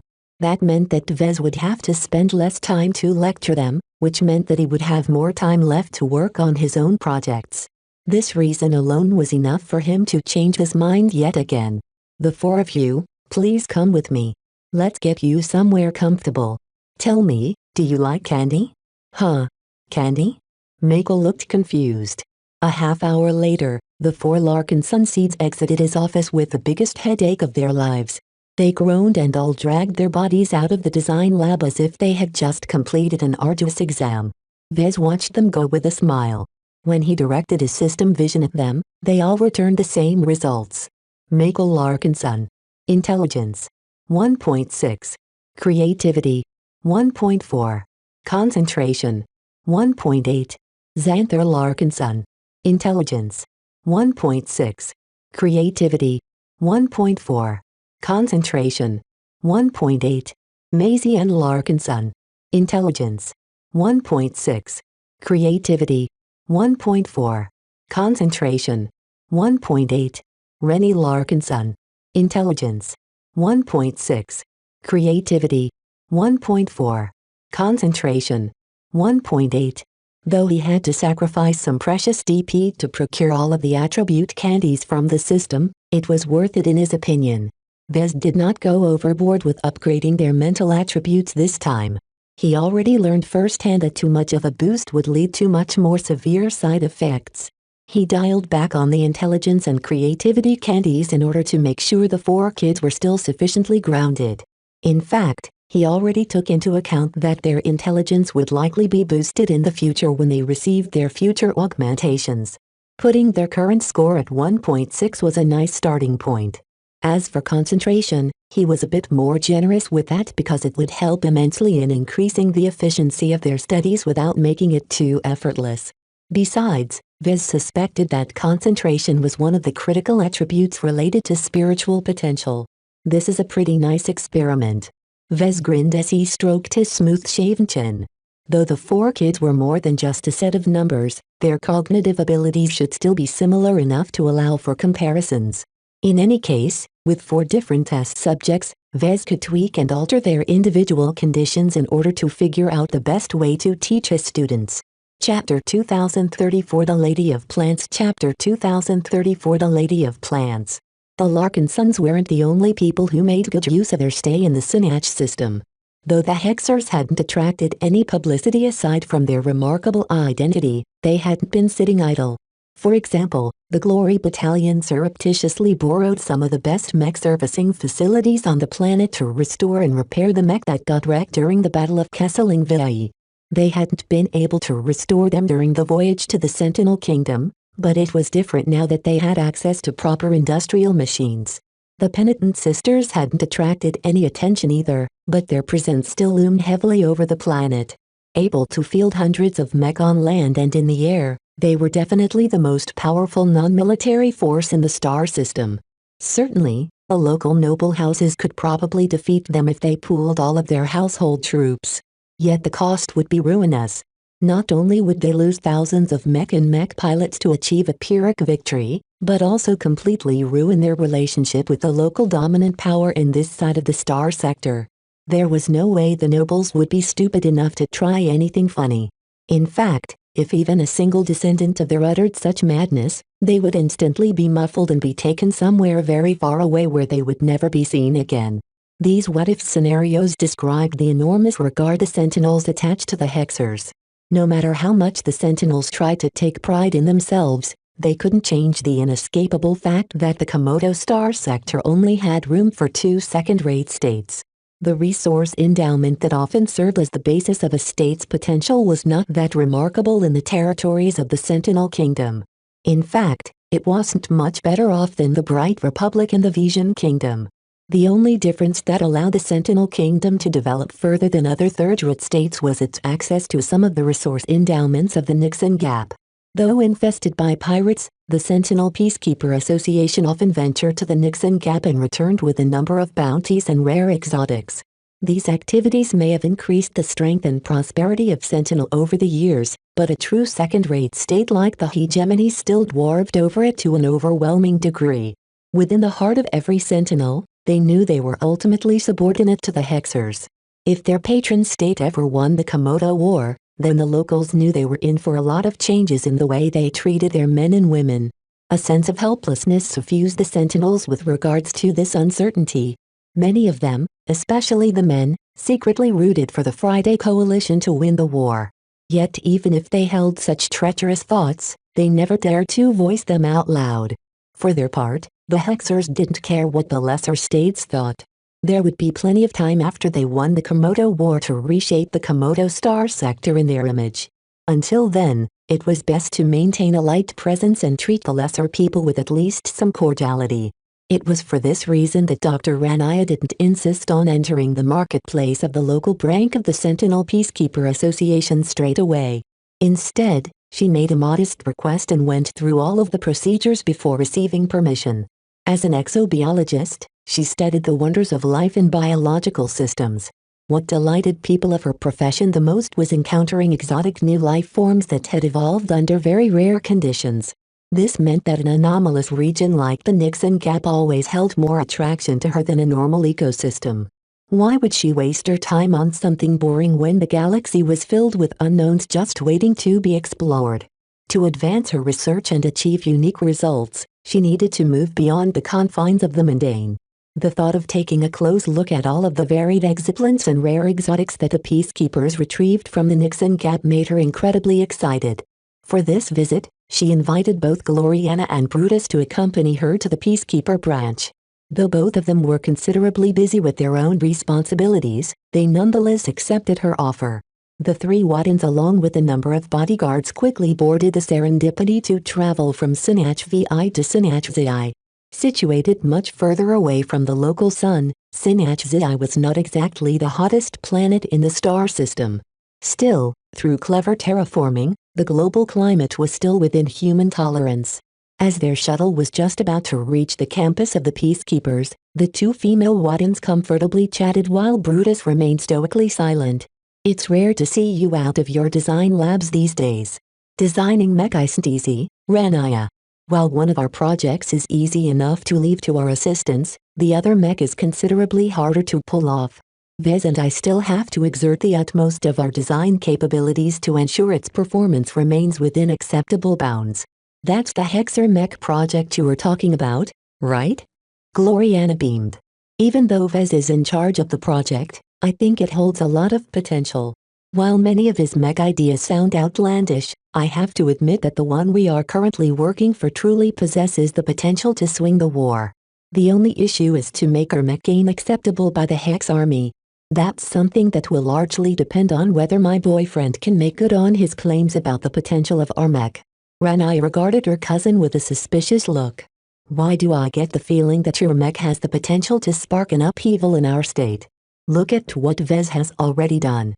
Whether directly or indirectly, his intervention ultimately trashed the Bright Republic and the Ilvain Protectorate. He's not that bad, Ranaya. The two states Yav mentioned got exactly what was coming for them for siding with the Fridaymen. Our state won't make that mistake because we are smarter. Ranaya nodded in agreement. By now, even she fully recognized the incredible value that Vez could bring. Gloriana did the hegemony a great service by snatching him away from the influence of the Fridaymen. As the two continued to chat, Gloriana inquired about her latest research. I haven't achieved much results, Ranaya admitted with a sigh as she raked her hand through her plant-like green hair. I spent almost half a year preparing for your boyfriend's stupid implant operation. Not only that, he now expects to prepare over a dozen full augmentation plans for his assistants and his students. That will take forever to complete. Are you angry that you are taking orders from a boy? Ranaya shook her head. Not as much. I'm already getting used to the way the galaxy outside of hegemony space works. It's just infuriating that I'm always expected to complete these errands just because I'm the most qualified exobiologist in the fleet. Well, ever since Vespet exobiologist attempted to kill him, we haven't been able to hire a replacement, so you're the only one available. That was a pretty ugly event. Ranaya had been in the same operation room when the betrayal happened, and she had no clue that something like this could occur. We need more dedicated geneticists and implant surgeons to take over my workload. While I have managed to pass on some work to the medical specialists of the Glory Battalion, they are mostly trained to treat battlefield injuries and various afflictions, so they're of limited use in procedures that involve improving humans. A lot still rests on my shoulders, and I have a feeling that Vez will want to augment a lot more people aside from his mech designers. Don't worry about that, Gloriana reassured her cousin. From what Vez has told me, the clan is already in the process of hiring some promising biotech experts. It will take a long time to entrust them with greater responsibilities, but you'll soon be able to get back to your pet projects. No offense, but the specialists from the Sentinel Kingdom won't be as good as me. Vez expects his chosen people to receive the same treatment that Hexers enjoy, so I am still expected to play an essential role in the augmentation process.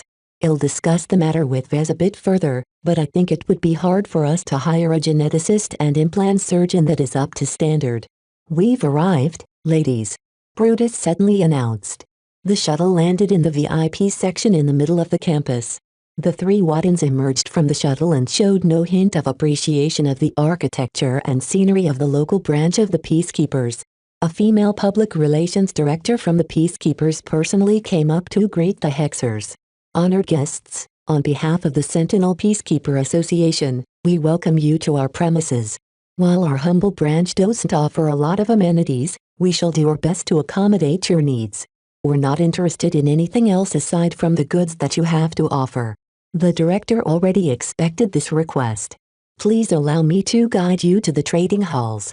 While our branch doesn't offer the largest selection of Nixon goods, we have already been authorized to open our internal stores for you. Regular guests aren't allowed to enter our most coveted halls where the Peacekeepers trade between themselves. When Vez visited the branch during his first visit to Sentinel, he already guessed the Peacekeepers kept the best goods to themselves. Only when the Peacekeepers and the nobles affiliated with them got their pick would the remaining goods be offered to the public. When Gloriana and Ranaya entered the first internal trading hall, their eyes instantly lit up. Gloriana became interested in the weird and unidentified chunks of minerals lying around while Ranaya immediately turned her gaze towards the small but very varied collection of exotic plants. Since this was Ranaya's initiative, they visited the plant section first. A lot of the plant organisms retrieved from the Nixon Gap had already died, but there were plenty of them that were kept alive by storing them in Presicella-configured self-contained climate chambers. Though she was only at the start of her career, Ranaya could already imagine the possibilities when she studied the brief details of the items on offer. From spacefaring purple vines that extracted nutrients from asteroid to leafy black trees that absorbed energy from radiation, the diversity of exoplants on offer already dazzled her. Only the exobiology department of Kelma University dwarfed the current selection, but she never received permission to work with those valuable samples. Right now, that wasn't the case. Every product obtained by the peacekeepers was for sale. As long as she paid enough hex credits, she could get any exoplant she wanted. Her breath started to heave as she tried to pick out the plants that would be useful to her ambitious research. She had never even seen some of the plants at her alma mater. Don't go overboard, Gloriana warned. Right now, our financial situation isn't as healthy as it used to be. It'll only allow you to purchase a few valuable goods. Can't you give me some slack, cousin? Gloriana shook her head. The clan still needs most of the money to pay all of its bills. I won't allow you to spend our money frivolously either. You need to explain to me what you want to do with the plants you want to buy. Your purchase has to benefit the clan in some way. Rania's face soured. That's ridiculous. I am still at the beginning stages of my career. I have to perform a lot of basic and fundamental research before I can delve into the finer applications of my work. It can take years before I develop a useful plant-based augmentation. Who holds the purse? Me. Gloriana smirked. Remember who you work for.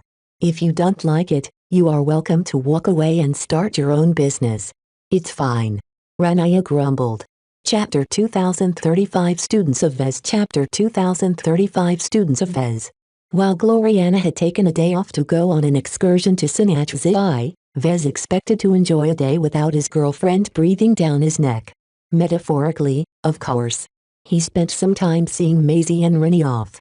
They cried when they said goodbye to their parents before boarding a shuttle that would take them into orbit.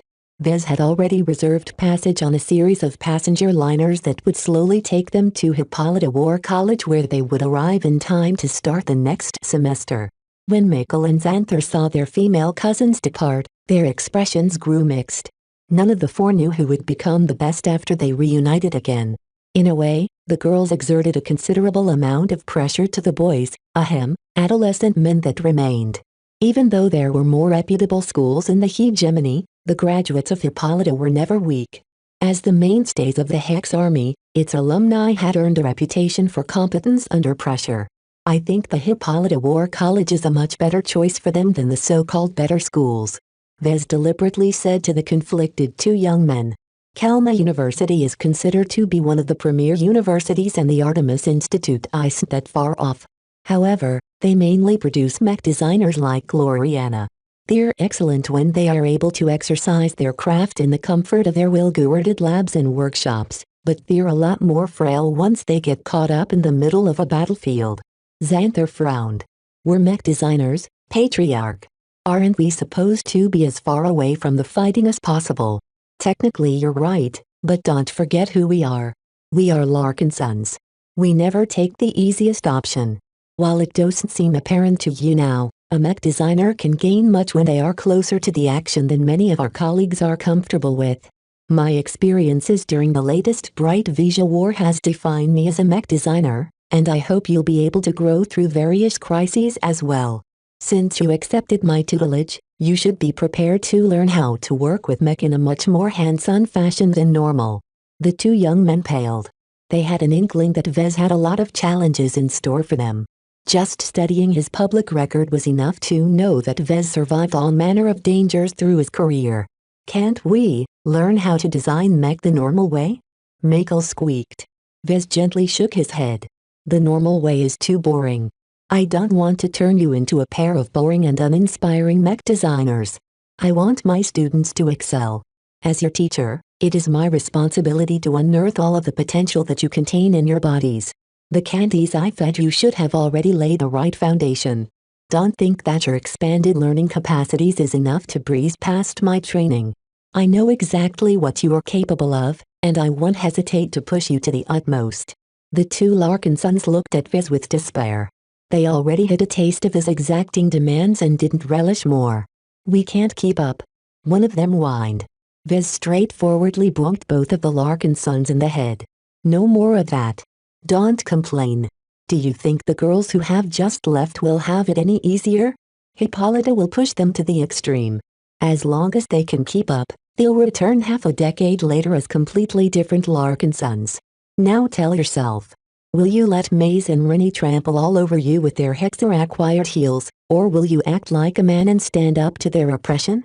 Do you mean the same way you stand up to Miss Gloriana? Slap. Ouch. No more talk like that from the two of you. While you are slated to receive additional augmentations, that doesn't mean you are on vacation. As far as I'm concerned, your study program has already started.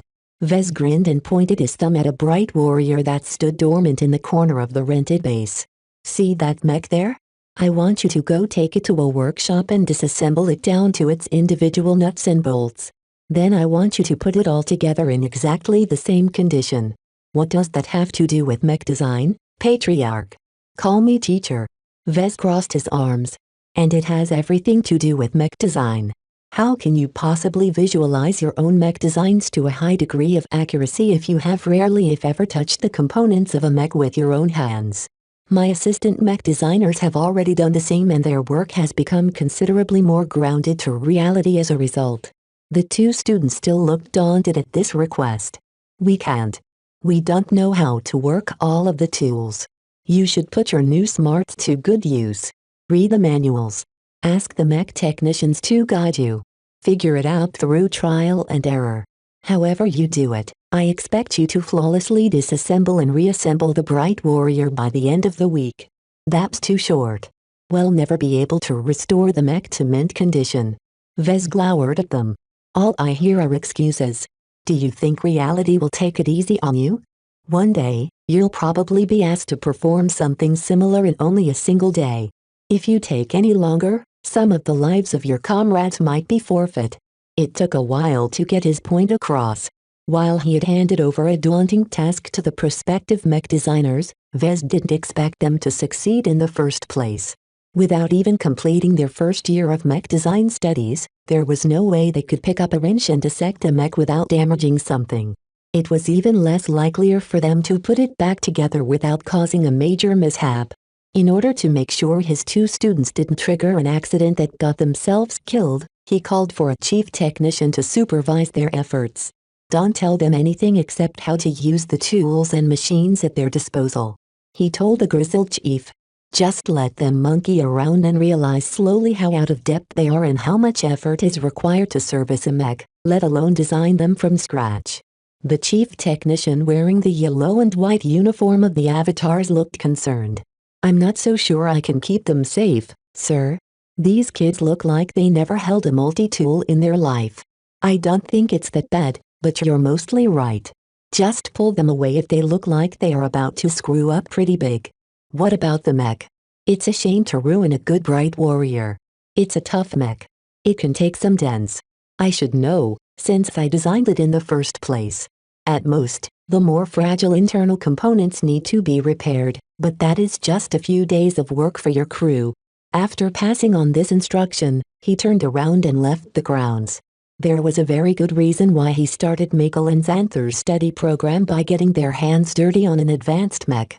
With their upgraded intelligence and concentration scores, there shouldn't be any problem with their theoretical studies.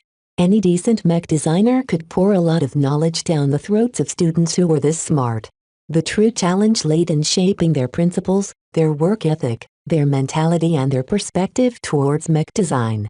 These were his true concerns as his teacher. Normally, a proper university utilized excellent teachers and various institutional tools to shape these intangible properties. Those means weren't available right now, so Vez had to make up for their absence with his own methods. His intent in throwing challenges to Michael and Xanther was to find out if they were suited to follow in his direction. His ultimate goal in teaching them was to see if they were capable of designing mech with spiritual properties. He didn't expect them to perform spiritual engineering. They lacked the spiritual perception that was central to his own design philosophy. What Vez wanted to find out was if it was possible that they could still excel in some sort of specialty that applied spirituality in a more deliberate and conscious manner. To do so, Vez needed them to appreciate mech in a different manner from the industry standard. Hopefully, they would come to see mech as living entities or at least machines with greater potential. Speaking about guiding the next generation, his only student so far had also decided to return. Cadis looked changed. She looked uncomfortable in her blue and white LMC uniform that every mech designer wore. Her familiar CF grade sword hovered quietly behind her back in its floating scabbard. Meow. Lucky seemed ecstatic to meet her again. He jumped from Vez's shoulders and landed in her warm grasp. I missed you too, Lucky. Oh, you look better than ever. Did Vez feed you well? Meow. Did you have a good time with Rila? Vez gently asked. I did. Cadis smiled without any inkling of discomfort. I really enjoyed my time with her. She's very fun to be with and she has helped me sort out my life. I know what I want to do, now. I want to design mech. The sword maidens need mech designed by someone who understands them, and I'm the only one who can do that. Vez was very glad to hear her conviction. He knew that her feelings had turned into a mess when she decided to go to Bentheme, but it seemed that her experiences during the Sand War and the flight from persecution did much to temper her conviction. Since the Sword Maidens were now part of the Black Cats, there was no reason for Cadis to stay away from the LMC and Vez anymore. While I appreciate your enthusiasm, you should still contribute to our current projects. No one in the LMC works for free. Are you prepared to join a design team? She nodded. I can do that. I work best with melee mech, though. It's fine. You're not the only mech designer with an unusual restriction. You'll just be working on the parts that every mech have in common if you have to work on a ranged mech. While Cadis played with Lucky, Vez began to quiz her in order to understand her current progress. As one of his unfortunate test subjects who received enough candies to elevate her intelligence and concentration to 2.0, she had turned into a frighteningly voracious devourer of knowledge. Vez looked surprised when he realized that Cadis had already reached and even surpassed the standard of an apprentice. In certain fields such as metallurgy and mechanics, she had already reached the level of a journeyman. The only issue was that she didn't really have a single completed mech design to her name. I do have a lot of projects in an advanced stage, but your steady progress has already surpassed the level of your work, right? Vez guessed. She nodded. I feel ashamed whenever I look at one of my old works. Every day, I learn something new that could have been applied to one of my works. You know that isn't good, right? Mech designers progress by practicing their craft. I always impressed upon you that accumulating book knowledge without ever putting it to use is no good. I know, but I was never this smart before. She explained herself. What took years for me to learn only takes a few weeks now. It's addicting. Vez groaned and palmed his face. That sounded just like him a few years ago. His eyes sharpened as he gazed towards his first student. It looked like he needed to give her some extra guidance. Her eyes suddenly brightened as she gently threw Lucky into the air. Oh, there's also something else. While I haven't made much progress on my designs, I think I fleshed my design philosophy a bit. I even learned a cool trick. Watch this. She put her hand into her uniform pocket and retrieved a standard butter knife. Its edge was sharp enough to cut through meat, but not much more. While Vez tried to figure out if there was something special about the knife, she retrieved a small bar of steel from her other pocket and threw it into the air. Swish! With a masterful one-handed sword stroke, Cadis chopped the butter knife through the metal bar. Instead of colliding against the bar, the knife instead cut through it as if it was a keg. The two separated pieces clattered to the ground while Cadis grinned at her mentor. Did you see? I finally developed my own superpower. Vez looked slack-jawed. What? Chapter 2036 Uneven Progress Chapter 2036 Uneven Progress. When Cadis showed off her superpower, Vez quickly guided her to an empty office in the base. What she had just shown off was not something she should reveal so casually. Since when were you able to perform this trick? Vez asked. Just a month ago. She grinned. During the flight to Sentinel, there wasn't any work for me aboard the ship I was on. Aside from studying and polishing my swordsmanship, I didn't have anything else to do, so I began to see if I could develop my own superpower. Superpowers don't exist, at least not in the way you think. Vez frowned. Cadis tilted her head. Didn't I just show off something that no one else could do? That's not a superpower. That's just a side effect. Vez insisted. Could you demonstrate it for me again? I didn't pay enough attention the first time. I need to confirm something. Okay, but my power can't cut through anything, she warned as he pulled out another steel bar. It seemed that she had already come prepared. This time, she placed the small metal bar on a table. When she raised the hand holding her butter knife, Vez keenly studied her with his spiritual vision. Just as he suspected, through some method, Kedis somehow drew out a considerable portion of her spiritual potential and coated it around the edge of the butter knife. As soon as her cutting implement was fully enveloped by her spiritual energy, she chopped it down. Vez paid very careful attention to the metal bar. It parted in half when it met the spiritually enhanced blade.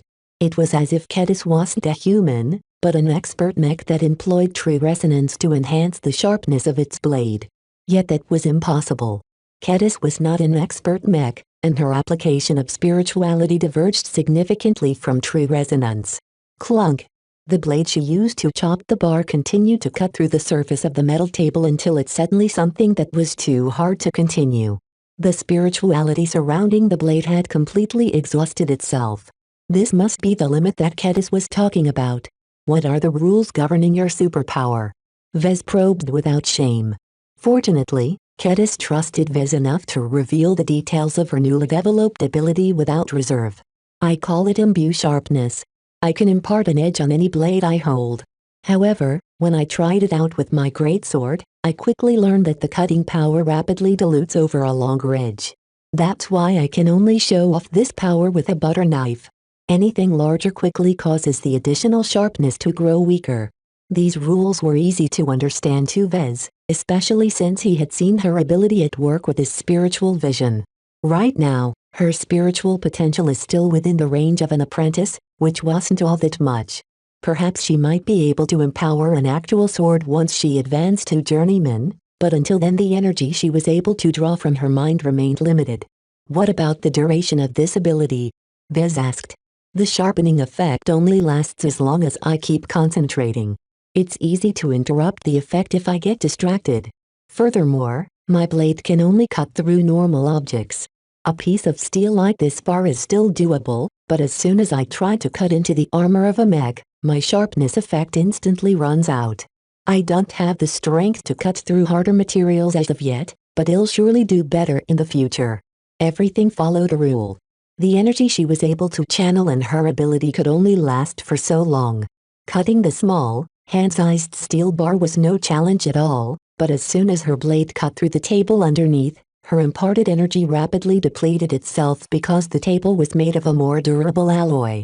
After a bit more elaboration, Vez fully understood the gist of her ability.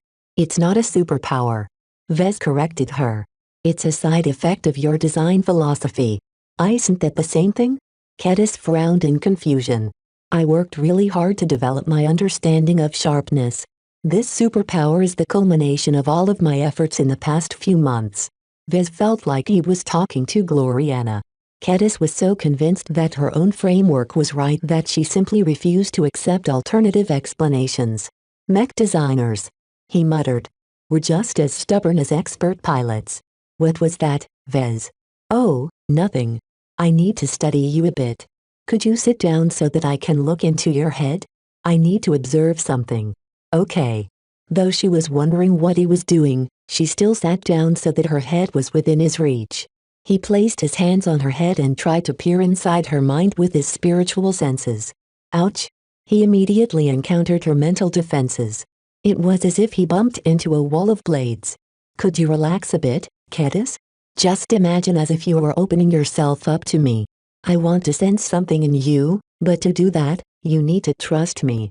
Can you do that? Okay. Though she began to harbor some doubts, she still followed his instruction, though with some difficulty.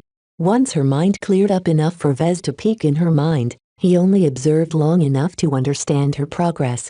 Just as he suspected, her nascent design philosophy was incredibly pure.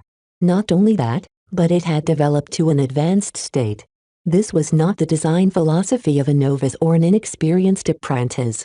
This degree of development was more typical to those who were within reach of advancing to journeyman. Not even Miles Tovar was this far ahead. You have progressed enormously. Vez gasped. What did you do in the past year? I already told you. I studied like a demon. I designed a couple of incomplete mech and I spent months servicing the mech that belonged to Realus unit. All of that sounded simple, but that made her accomplishment all the more remarkable. For a long time, Vez always thought that Kedis held a lot of promise, but it would take a lot of time for her to exhibit her value. Yet now, despite not having finished a single mech design, she was already within range to advance to journeyman. This is crazy. This is impossible. Compared to an apprentice, Kedis possessed a lot of theoretical and hands-on experience with mech. She overpowered in these areas. Yet just like Vez in the past, she didn't possess enough design experience. The number one purpose of a mech designer was to design mech. There was no way that Kedis should have been able to progress her design philosophy that quickly without spending enough time on her core activity. As Vez continued to gaze at Kedis in confusion, he tried to figure out why she bucked the trend. Her spiritual attributes might hold some clues. He had already studied them and found out that her mentality was remarkably more pure than the average mech designer. Whereas people like Vez possessed a lot of emotions and other junk in his mind, Kedis was almost as strong-willed and single-minded as an elite mech pilot. Her sword maiden training shaped her personality in a way that caused her to obsessively dedicate herself in any pursuit related to swords and swordsmanship. This tendency along with her extremely pronounced concentration score likely caused her to unconsciously excite and channel her spiritual potential until she succeeded in creating her own superpower. Vez realized that Kedis had somehow turned a misunderstanding into truth. Through crooked means and mistaken assumptions, she exerted her concentration in a manner that should have resulted in nothing but actually managed to warp her spiritual potential into a completely unprecedented application. Not only that, but her constant mental efforts also honed her mentality and purified her spiritual attributes. The amount of effort she put into her inadvertent spiritual manipulation should be the actual reason why her design philosophy progressed so quickly despite her lack of design experience. She managed to deepen her perspective and understanding of sharpness through an alternate method. The implications of these realizations were very profound, though difficult to put to use.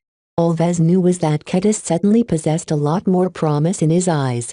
In fact, she might currently be the mech designer under his employ that was closest to advancing to journeyman. His plans for her changed considerably.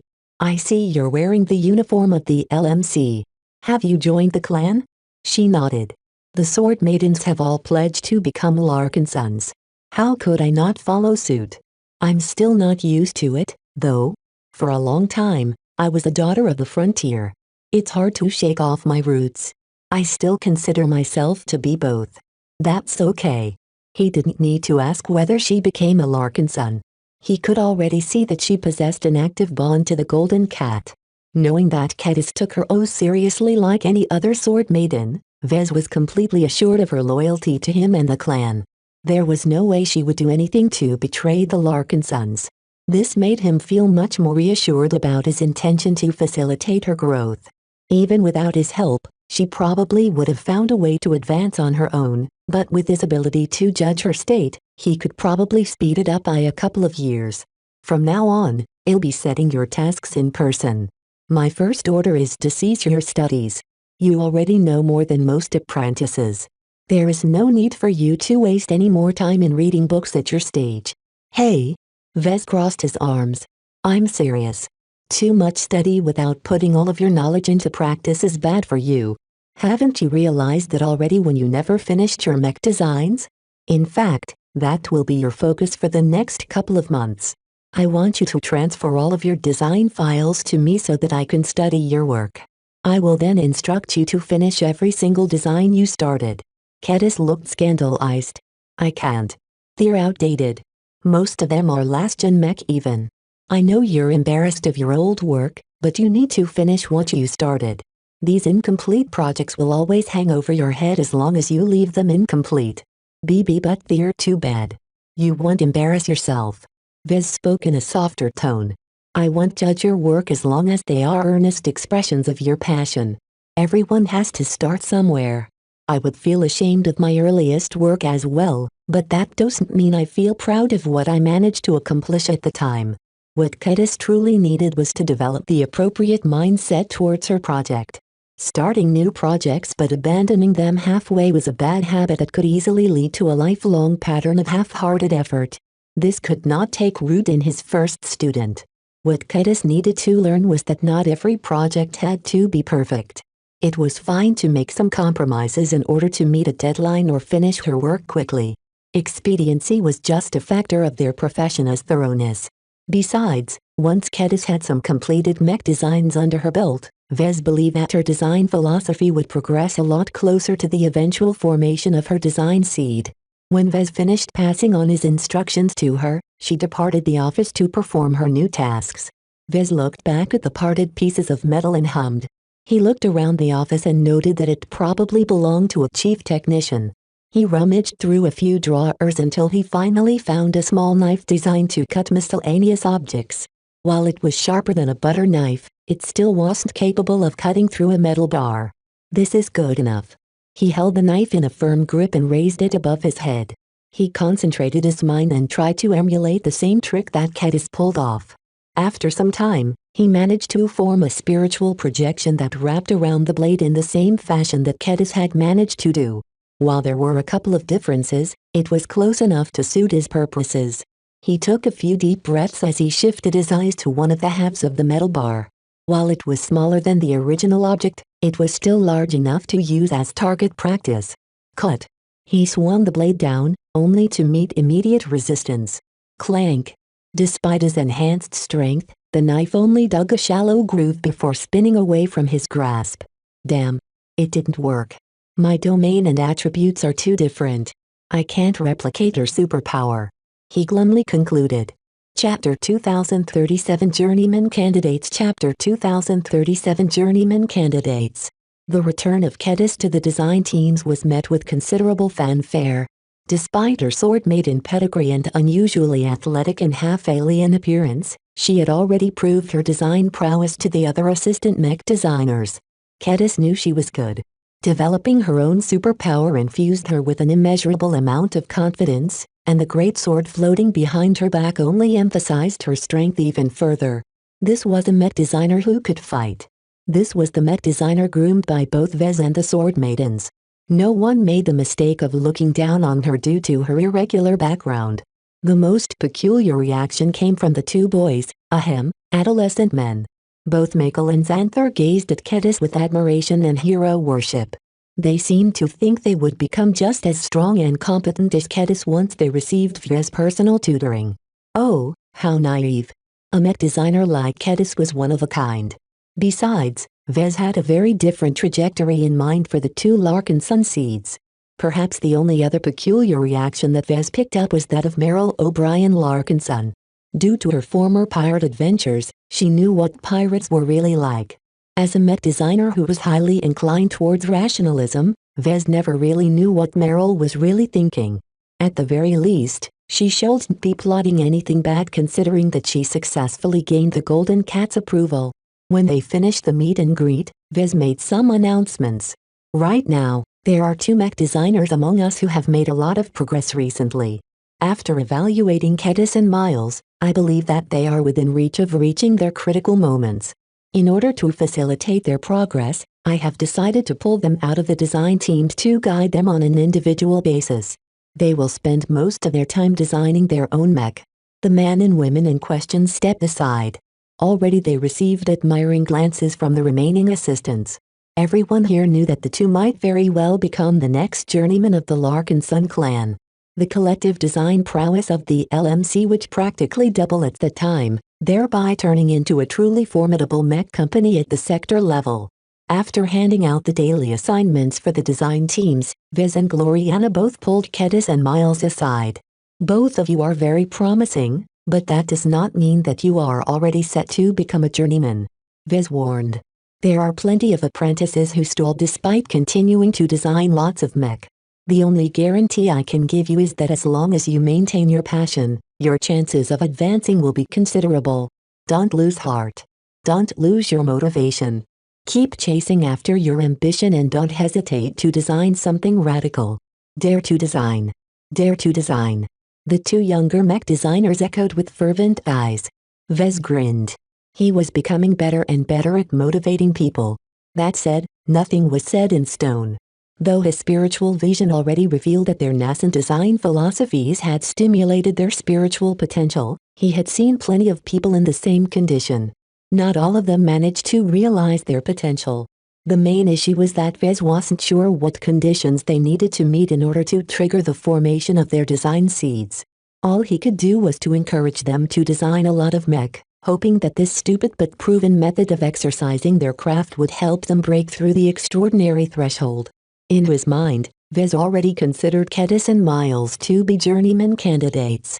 This wasn't a common term in the mech industry because unlike expert candidates, highly advanced apprentices didn't generate any resonance. Perhaps masters possessed an intuitive ability to detect promising mech designers, but there was no technological equivalent to the reliable resonance meter. Miles raised his hand. I have a question, teacher.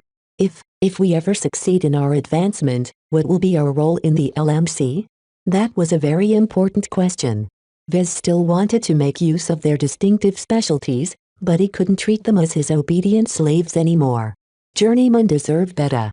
As mech designers who were capable of imparting extraordinary power to their work, their value is countless times greater than an apprentice.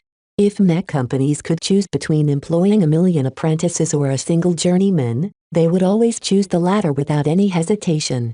This was because the apprentices were ultimately constrained by the technical limitations of the natural laws. Only journeymen and higher were capable of designing mech that clearly outperformed the mech designed by AIS. Even though both of the journeyman candidates had pledged their loyalty to the Larkin Sun clan, that did not mean that Vez could mistreat or exploit them at will. As the patriarch of the Larkin Sun clan, he owed it to the two mech designers to continue to foster their growth. In exchange, they would pay back everything that Vez and the clan invested in them by contributing back to the clan. The real question was how much autonomy he should give them. As journeymen, it was important for them to design their own mech. Yet Vez feared that the qualities of their products wouldn't match the profile expected of LMC mech. The key qualities that every LM-branded product had in common was their glows and their high compatibility with their target audience. So far, Vez had mainly collaborated with Gloriana, who mostly followed his lead in most projects. He couldn't continue this pattern. Hogging all of the pivotal design choices would only deprive his other collaborators with an opportunity to exercise their creativity. In the future, we'll change the way we manage our mech design projects. Vez eventually promised. Every journeyman should have the opportunity to design the mech of their dreams. With more journeymen, we can also increase the amount of projects we are working on at the same time. Don't forget that we are already recruiting a lot of assistant mech designers as well. We'll be holding some trials soon to decide the most suitable additions to our design teams. This might possibly be the biggest wave of recruitment for some time. Vez intended to expand his design department considerably in order to increase the pace of development at his mech company. The time where he would only be pumping out 1 or 2 mech designs per cycle would soon be over. Vez already resigned himself to taking on a more supervisory role in less important projects. Strictly speaking, he only needed to be involved just enough to imbue the upcoming mech designs with glows. Of course, he shouldn't take it too far and lean back all the time. He still planned to involve himself more extensively in more important projects. One thing was for sure, though. Vez had to manage his time well. There was way too much work and far too little time to devote equal attention to everything. He needed to set priorities and compromise on a lot of lesser matters if he wanted to make sure the LMC remained as productive as possible. Vez gazed deeply at the expressions shown by Kedis and Miles. Though both of them clearly knew that Vez and Gloriana would always maintain their primacy in the design department, they didn't show any signs of challenging this power dynamic. Good. As much as Vez was willing to delegate more responsibilities to any new journeyman, he was determined to stay on top. The LMC was still his mech company as far as he was concerned, and it should always operate in a way that facilitated his own development. There is a bit of a peculiarity in the mech you prefer to design, right? He continued. Kedis, you still intend to specialize in swordsman mech, right? Any mech that wields a bladed weapon will do. She clarified. My main goal is to design the best mech for the sword maidens. To be honest, I don't feel any passion when I design other mech. That sounded fairly limiting to Vez, but at least it was better than before. While Kedis still preferred to design swordsman mech, she could also design a knight mech if necessary. You'll need your help in improving the offensive capabilities of our Hexer mech project. While it isn't very strong at beating other mech, it at least needs to hold its ground. All right. Kedis nodded. Vez turned to Miles. As for you, our mech company hasn't produced any aerial mech so far, but I hope we can change that. If you do well, it'll put you in charge of any mech that falls within your specialty. Thank you, teacher. Don't thank me yet. We'll revisit this topic again when you succeed in your advancement. He only revealed some of his future plans in order to give them hope and motivate them further. As long as they heard that they would be able to lead their own design projects, they would work extra hard to shed their status as apprentices. Strictly speaking, Kedis possessed a lot more potential than Miles. She was considerably younger than Miles and had a good chance of becoming a journeyman before she reached 30 years old. As for the former Tovar family member, his extensive experience and systematic upbringing meant that his chances of advancing should be higher. However, Vez didn't expect Miles to make a lot of progress quickly because his design philosophy was a lot more muddled. Kedis and Miles were fundamentally different people. The former not only enjoyed an unorthodox upbringing, but also pursued her passion to the extreme. Her sword maiden habits along with Vez's teachings all fueled her obsessiveness to a level where she even brute forced her way into developing her own superpower. As for the latter, Miles was the typical example of an elite mech designer who studied at an excellent school such as Antil or the DCTI. Though both universities existed no more since the Sandmen swept through Bentham, the reputation and pedigree that Miles enjoyed was not something that should be discounted. The only problem was that his systematic learning trajectory was a bit deficient in terms of erring and rule breaking. Miles still respected the natural laws too much to imagine bending them in order to design the mech of his dreams. Vez needed to find a way to foster his passion and encourage him to refine his nascent design philosophy further. Gloriana and I will be reviewing your private designs before advising you on how to proceed. Both of you need to temper your developing design philosophies by applying the principles and ideals that you have theorized in your mind. Remember, a mech designer is not strictly a researcher. A mech designer is a product maker. Making mech is the best way for us to improve. Fires burned in their eyes as they agreed with this statement. The two candidates weren't resigned to remain in the category of low-ranking mech designers any longer. Witnessing the success and achievements of Vez and Gloriana fueled their desire to catch up to their idols. Gloriana smiled in satisfaction. I concur with my boyfriend. The LMC and the Larkinson clan stands to become something greater when you ascend to our level. There are a lot more mech we can design with your assistance. The key is to work together and pool our talents so that we can achieve the greatest level of synergy possible. Currently, the Larkinson clan mainly depended on Vez to remain prominent. This was rather precarious as a sudden absence would instantly cause the clan to lose its relevance. Both expert pilots and journeymen were vital to the Larkinsons. Only when they began to produce both in abundance would their clan gain recognition as an independent power.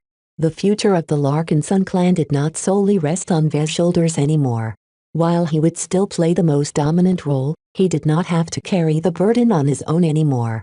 Chapter 2038 Fear Machine Chapter 2038 Fear Machine. A month after reaching Sinach, the Larkinson clan continued to expand and consolidate its strength. The clan of the Golden Cat became more and more formidable during this time. The quantity and quality of ships, mech and manpower constantly improved with each passing day. The only downside was the increased strain to the clan's financial health. Much more cash flowed out of its coffers than the other way around. The pressure this worsening trend exerted on Vez increased. It became more important than ever to generate new revenue sources for the clan. Right now, Vez could only rest his hopes on his upcoming Striker mech project. Though it was merely a third-class mech design, it had the potential to become a very big seller. As the project progressed rapidly during the last few weeks, the mech came close to reaching its prototype testing phase.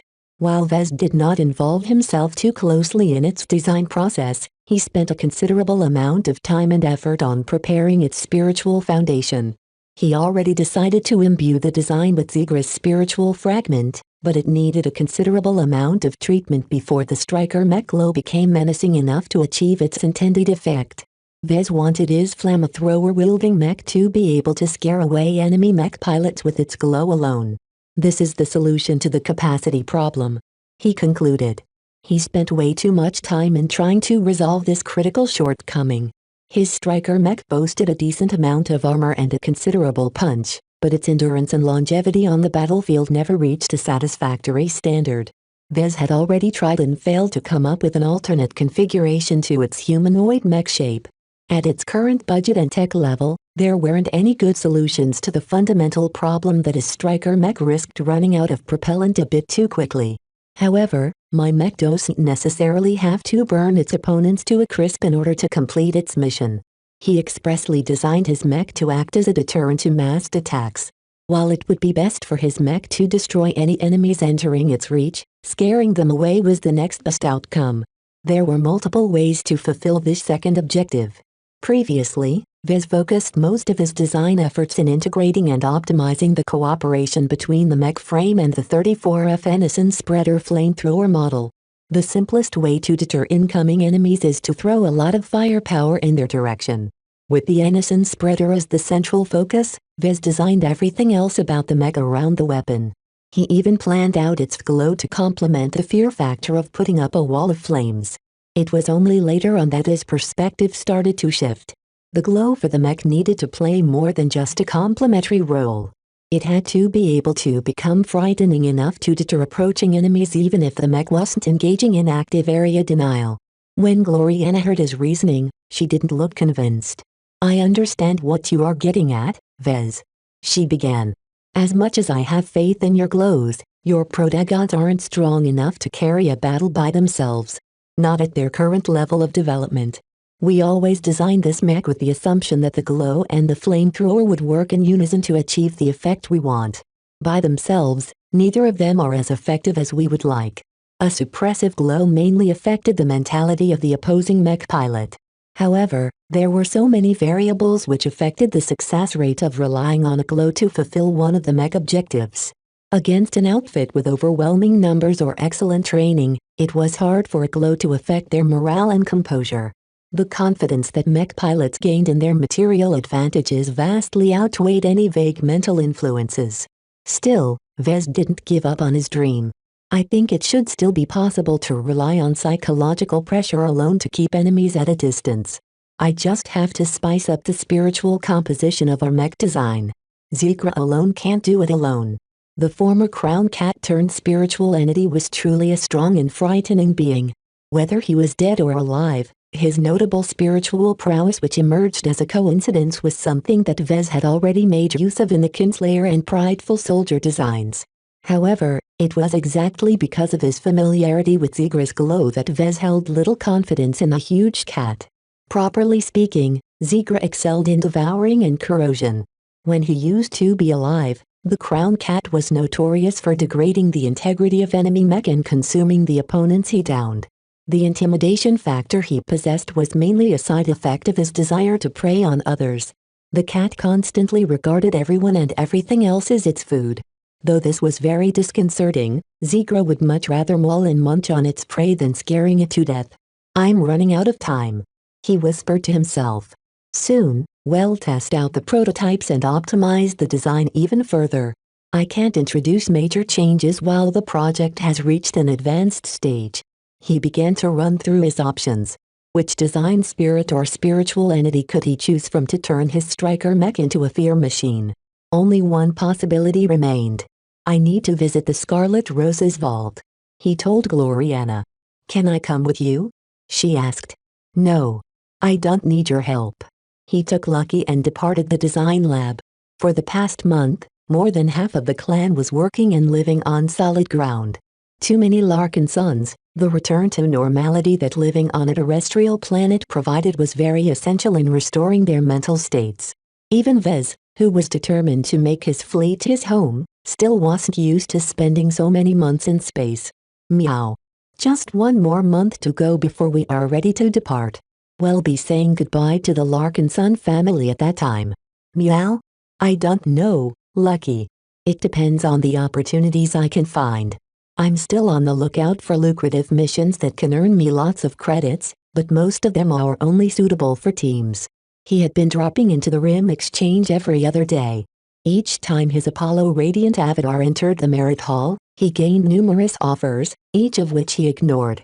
He didn't want to split his mission rewards. Unfortunately, the mission suitable for individuals rewarded far too little merits in proportion to the risk and time commitment they demanded. Sure, earning 2 million merits after completing a single mission sounded nice. What was not so nice was that he would have to venture at least 2 years into the interior of the Nixon Gap before spending another 2 years to exit the region. Vez began to lose hope of finding a suitable mission. The Rim Guardians may be generous, but they weren't running a charity. Its merit rewards never came easily, especially to journeymen whose capabilities were limited compared to masters. I'd have to be a master myself in order to become eligible for the most lucrative missions. He even thought up the crazy notion of impersonating a master before instantly stamping it out. It will never work. The MTA and the Rim Guardians can never be fooled so easily. Yet aside from this insane stunt, how else could he gain access to the most lucrative missions? Maybe I can suck up to one of the higher-ranking associates of the Rim Guardians. This meant he needed to find a patron within the Rim Exchange, which wasn't easy. Journeymen were very limited in the perspective of masters. There was no way that Vez could earn enough recognition to obtain more than a minuscule share of every mission he completed with a patron. Still, out of all of the available options, this Hail Mary option was the realistic one out of the bunch. Vez just needed to find a receptive master and trade something of value. For example, I can offer to impart my glows to their mech. One of the more profound but neglected advantages of his specialty was its lack of conflict with nearly every other design philosophy. Unless another mech designer specialized in something that worked directly with spirituality, then Vez was very confident he could blend his specialty in the works of other mech designers. No matter how weird their products turned out to be, Vez could always add some value to them by infusing them with a spiritual foundation or imbuing them with a living design spirit. His eyes burned a bit brighter. This was actually a viable option. His enthusiasm quickly died down, though. I just have to prove my value to masters. That was not easy. Masters had access to an enormous talent pool. A huge amount of mech designers wished to work for them. They were practically spoiled when it came to adding complementary specialties to their design teams. Still, Vez believed his glows had reached a level where they could significantly improve the effectiveness of any mech. His existing mech designs should already be sufficient to prove his worth, but Vez feared that it would take more to attract the attention of masters. They don't necessarily care about third-class mech. He muttered. While my striker mech design will undoubtedly be able to raise a lot of eyebrows if I succeed, it will be my Hexer mech which will truly put me on the map. The landbound support knight mech was a bit further off from completion. Its complexity still perplexed Vez and Gloriana on a regular basis. Still, its promise in terms of impact was greater than that of his striker mech. Not only would it be his first proper second-class mech design, his Hexer mech had the potential to capture the attention of the entire star sector if it succeeded in making a difference in the huge and pivotal Komodo War. If that ever happened, Vez would finally have the capital to negotiate with masters. After a short trip, he reached the location in the base where his crew parked the mobile supply frigate. He entered the former Fridayman vessel and passed through numerous security checkpoints until he reached her vault. As usual, Vez left all of his bodyguards behind barring Nada. The bodyguard immediately frowned upon entering. The air within the vault was rather unsettling. Meow. Even Lucky showed signs of vigilance. Oh, damn it. Vez cursed under his breath as he strode to a certain area of the vault. He opened a secure storage section and pulled out the ancient sarcophagus that was the source of the unsettling feeling. Right now, The alien coffin looked a lot more active than his last visit to the vault. Nixie. The ancient alien spiritual entity was roiling with fury. His potent spiritual energy was colliding against the bonds of his ancient prison. He wanted to escape. Oh no you don't. Vez only intended to harvest a small spiritual mote from Nixie in order to enhance the intimidation factor of his striker mech.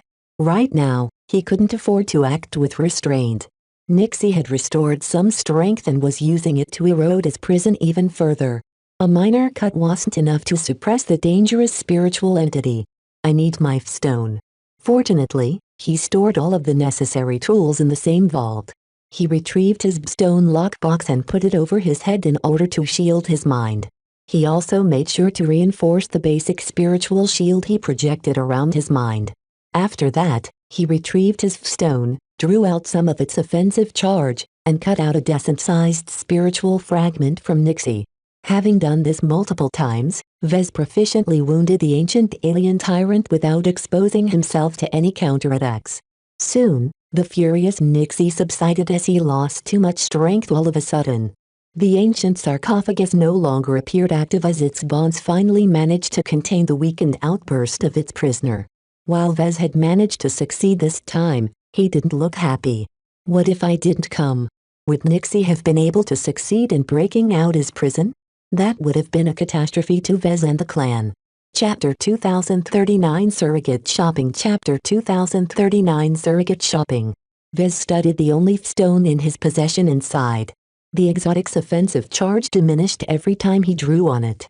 While its ability to enhance the offensive power of his spiritual projections was invaluable, he would eventually run out of it if he couldn't find another stone. It wasn't as if he tried. He already instructed Calibus to discreetly search for more spiritually reactive materials. He had some hopes of gaining more stones during his stay in Sinach. After all, he obtained much of his initial samples from the local branch of the Peacekeepers and the mysterious Circle of Moda. Yet even after a month had passed, the Black Cat still hadn't brought any goodies. Had Vez cleaned out decades worth of accumulating of spiritually reactive materials in his previous visit? Were others buying them up as soon as they entered the market? Whatever the case, Vez couldn't rely on replacement for his current stone. He had to operate on the assumption that he could only rely on his current sample. All the while, Nixie was restoring his strength. Each time he woke up a bit more, he seemed to be able to leverage more and more strength. Vez felt as if he was on a time limit. Cutting pieces of him to use as ingredients was unsustainable. If Vez failed to grow strong enough to negate his reliance on this stone, he would eventually lose his ability to defeat the formidable entity. Fortunately, the problem wasn't acute at this moment. He still possessed plenty of charge to cut Nixie down to size a dozen or so times. Before he reached this point, he could always grow stronger or find some other way to limit the restoration of the tyrannical spiritual entity. Did he grow stronger due to receiving spiritual feedback? This issue concerned him a lot. The spiritual products derived from Nixie's spiritual fragments had the potential of feeding spiritual energy back to their parents, but Vez made sure to block this interaction. Vez took the time to inspect and inquire Bravo and the Solemn Guardian. Neither of them had broken his rule as far as he was aware of. In their current state, they weren't capable of withholding information from him. They were being completely truthful. Did he get something from Silent William? He couldn't help but recall the spiritual surgery he performed on the Urbesh clansman. While the operation succeeded in turning him into an expert candidate, it also generated plenty of side effects. Right now, Vez didn't have access to William. He pretty much disappeared after Vez sent him back to the Rim Guardians. It would probably take some time for Silent William to return to the Urbesh clan in the Vicious Mountain Star sector. Maybe I should pay a visit to him if I ever pass through Vicious Mountain. He hummed. He wrapped up his session in the vault and stowed away all of the materials. He made sure to store Nixie's spiritual fragment inside a stone before locking it inside his stone lockbox. If there is any material I need the most, it's the stone. He concluded. As long as I have enough blocking material, I can surround the coffin with an even greater cage. He could also use stone for other purposes like crafting more lockboxes and building a spiritual impervious suit of armor. Meow. Vez glared at his cat. No. This is not your food. I have too few spiritually reactive exotics for you to treat them like your personal snacks. Meow. His cat angrily turned around. Lucky still remembered the unique flavor of a stone. Though Lucky eventually produced the accumulation of spirit gem that played an invaluable role in turning the Quint into a masterwork mech, Vez couldn't afford to sustain this consumption. While he currently held 17 stones, each of which contained a spiritual fragment or some of his spare spiritual energy, that might be all he had to work with for the foreseeable time. The worst possibility that Vez had to take into account that he wouldn't be able to find any more spiritually reactive exotics, especially if he traveled to a different star sector or galaxy. The current materials he managed to obtain might be exclusive to the Komodo star sector or the Nixon Gap. While Vez didn't believe that spiritually reactive exotics only showed up in a single region, who knew what other letters he had to use to describe newer materials with different effects? Maybe I need to make another anonymous stop to the Circle of Moda, he muttered. I would advise against that, sir. Nita suddenly spoke up. It was rare for her to take the initiative to react to him. The last time we visited the Circle of Moda in this star system, we encountered a suspect agent from the cult. You even speculated that the circle might be one of its fronts. That was right. The last time he visited its black market, they randomly encountered someone with the same kind of enhanced nose as his bodyguard. He frowned. The most suitable way to avoid exposing his special nature to the Five Scrolls Compact was to send a surrogate to do his illicit shopping. The problem was that no one else could do what he could do and detect the spiritual reactivity of the exotics for sale. Meow. As if he knew what he was thinking, Lucky returned to his side and attracted his attention. You. Huh? You'll probably buy the yummiest exotics for sale if I let you be in charge. No way. Meow meow meow. Vez supposed his cat was right. Aside from him, Lucky should also be able to detect the exotics he wanted. If nothing else, his cat had already learned the distinctive properties of stones, and stones, so he should be able to pick out any of these three materials in any market. Maybe sending out a surrogate would work after all. As long as he sent someone trustworthy and take along Lucky in disguise, they might be able to shop at the most promising venue. Of course, that was assuming the Circle of Moda still remained active in this star system. For all he knew, they had already packed their bags and left the star system. In fact, even finding them was an issue because he lacked someone like Lady Miralix of House Laterna to vouch for him and introduce him to one of the Circle's black markets. That said, he still possessed the contact information for Finlay, but thinking about the mysterious noble contact instantly soured his mood. That bastard lied to me. My doom crawlers are only supposed to be used against pirates. He mistakenly thought that their low-gravity configuration prevented them to be used on standard planets in civilized space. Evidently, he was wrong. The faction that stood behind Finlay probably harbored greater plans for the local region than throwing a couple of pirate organizations in chaos. Their conspiracy even encompassed the Sentinel Kingdom. To Vez, these conspiracies were all child's play to him. No matter which group of nobles came out on top with their power plays, eventually the Fridaymen or Hexers would come and sweep their entire order. Their sights are set too low. They can't look beyond their local region. He muttered. What happened in the rest of the star sector affected the Sentinel Kingdom. What happened in the star cluster affected the star sector, and so on. From the moment the MTA announced the invasion of the Red Ocean, every single corner of human space shifted in a different direction. Let's go, Lucky. We're done here. Later that day, he requested a meeting with Calibust. He first passed on his request to dispatch someone to shop for spiritually reactive exotics with Lucky's help. She looked dubiously at his pet. Lucky was currently preoccupied with munching on some scrap that used to belong to a CRC mech. Vez had to placate his hungry cat in some way, and ordinary exotics didn't work. He's rather eye-catching, you know. It will be difficult to prevent people from associating him with you. After all, there are countless recordings and images of you and your distinctive-looking mechanical pet on the galactic net. Vez smirked. Don't underestimate Lucky's ability to hide. He's quite difficult to detect when he wants to hide. I bet he can even sneak up on you without alerting you. Who do you think is responsible for the theft at Kesselingvi years ago? That harebrained scheme of yours almost got you killed, remember? Calibust scowled. In the end, she acquiesced to his demand. She promised to find the Circle of Modus marketplace and dispatch an operative paired with Lucky to scour it for spiritually reactive exotics. There were a couple of problems, though. Aside from lacking the contacts that could introduce them to the Circle of Moda, they were also short on the most essential resource of all, money. What's our budget? She asked bluntly. Vez winced. Not that much. While I can give you more, it will be difficult to hide so much cash moving around. I also need to maintain a sufficient reserve to sustain my current fleet. I know, she said. You've been supervising the Penitent Sisters on your behalf for a while. It's immediately obvious that they are proving to be a greater burden on your upkeep than all of your other assets put together. When are you going to solve the money problem? I'm working on it. You don't have to hound me as if you are a mother trying to make me do my homework. If you have been keeping an eye on my activities, then you should know that my commercial striker mech design is weeks away from completion. If it's as promising as I think it is, the LMC will soon obtain another cash cow besides the Desolate Soldier. That should solve our immediate liquidity concerns. The spy looked skeptical. I don't know, Vez. While I don't know mech as much as you, I understand the way societies and economies are run. Right now, the market for striker mech isn't booming, especially spaceborne ones. That was because the market for spaceborne striker mech was highly correlated to major wars.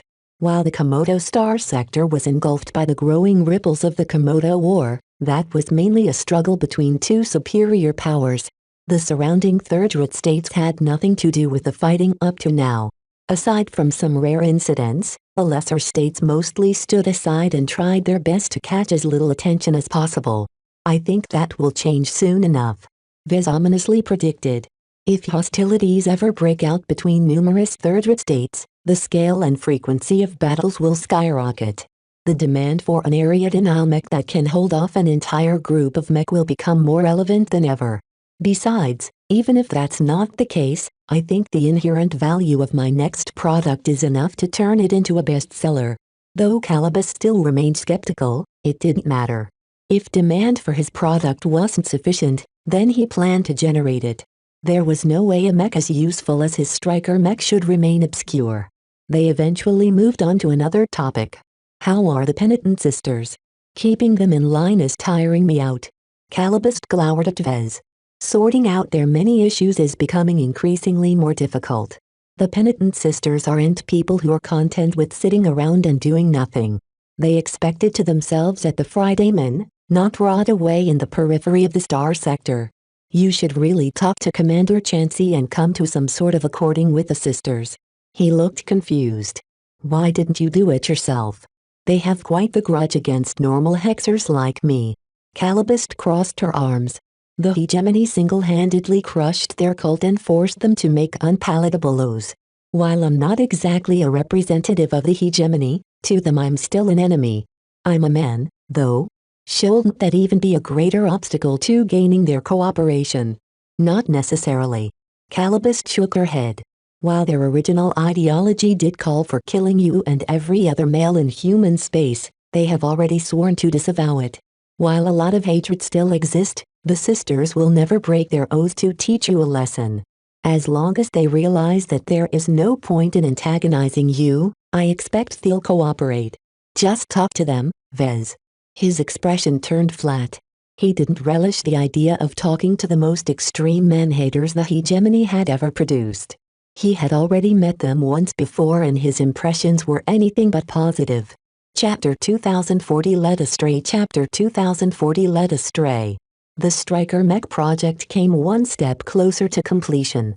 After Vez and Gloriana temporarily halted their work on the Hexer Mech project in order to hasten the progress of their commercial mech design, it finally reached the testing and iteration phase. As usual, Vez left the fabrication and testing of the prototypes over to his design teams.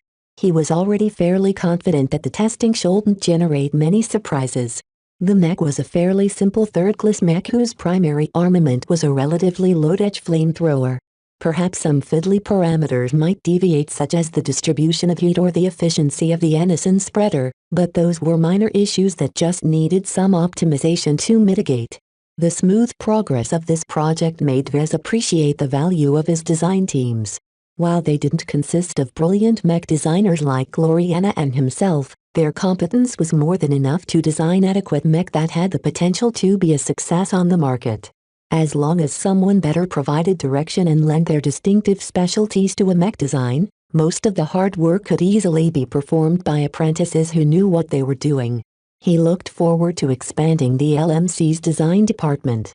Once he had double or triple the amount of design teams, his productivity would doubtlessly soar despite not putting more hours in his work. Finishing his principal work in the primary design phase of the Striker Mech project gave Vez enough time to address some other priorities. For example, Vez scheduled a visit to the flagship of the Penitent Sisters. Calibust was insistent that he should involve himself more thoroughly in their affairs. This was why he was currently sitting in a shuttle that was ascending into orbit. The Penitent Sisters were parked in high orbit and well away from any other ships and space stations. No one wanted to stray too close to these powerful madwomen. Aside from Lucky and his bodyguards, Calibust was also present. "I'm here to make sure you don't do anything that causes the Penitent Sisters to break their O's and chop off your head." Vez glared at his partner. "I'm not that bad. Tell that to the Friday Coalition. It was their fault for kidnapping me and provoking me at every turn. While the Penitent Sisters have been told to behave themselves, I'm not sure they can hold themselves in. You don't take well to provocation sometimes. I'm just a mech designer." Vez helplessly grumbled. As they snarkily bantered, the shuttle soon reached the hangar bay of the most central vessel in the Penitent Sister fleet.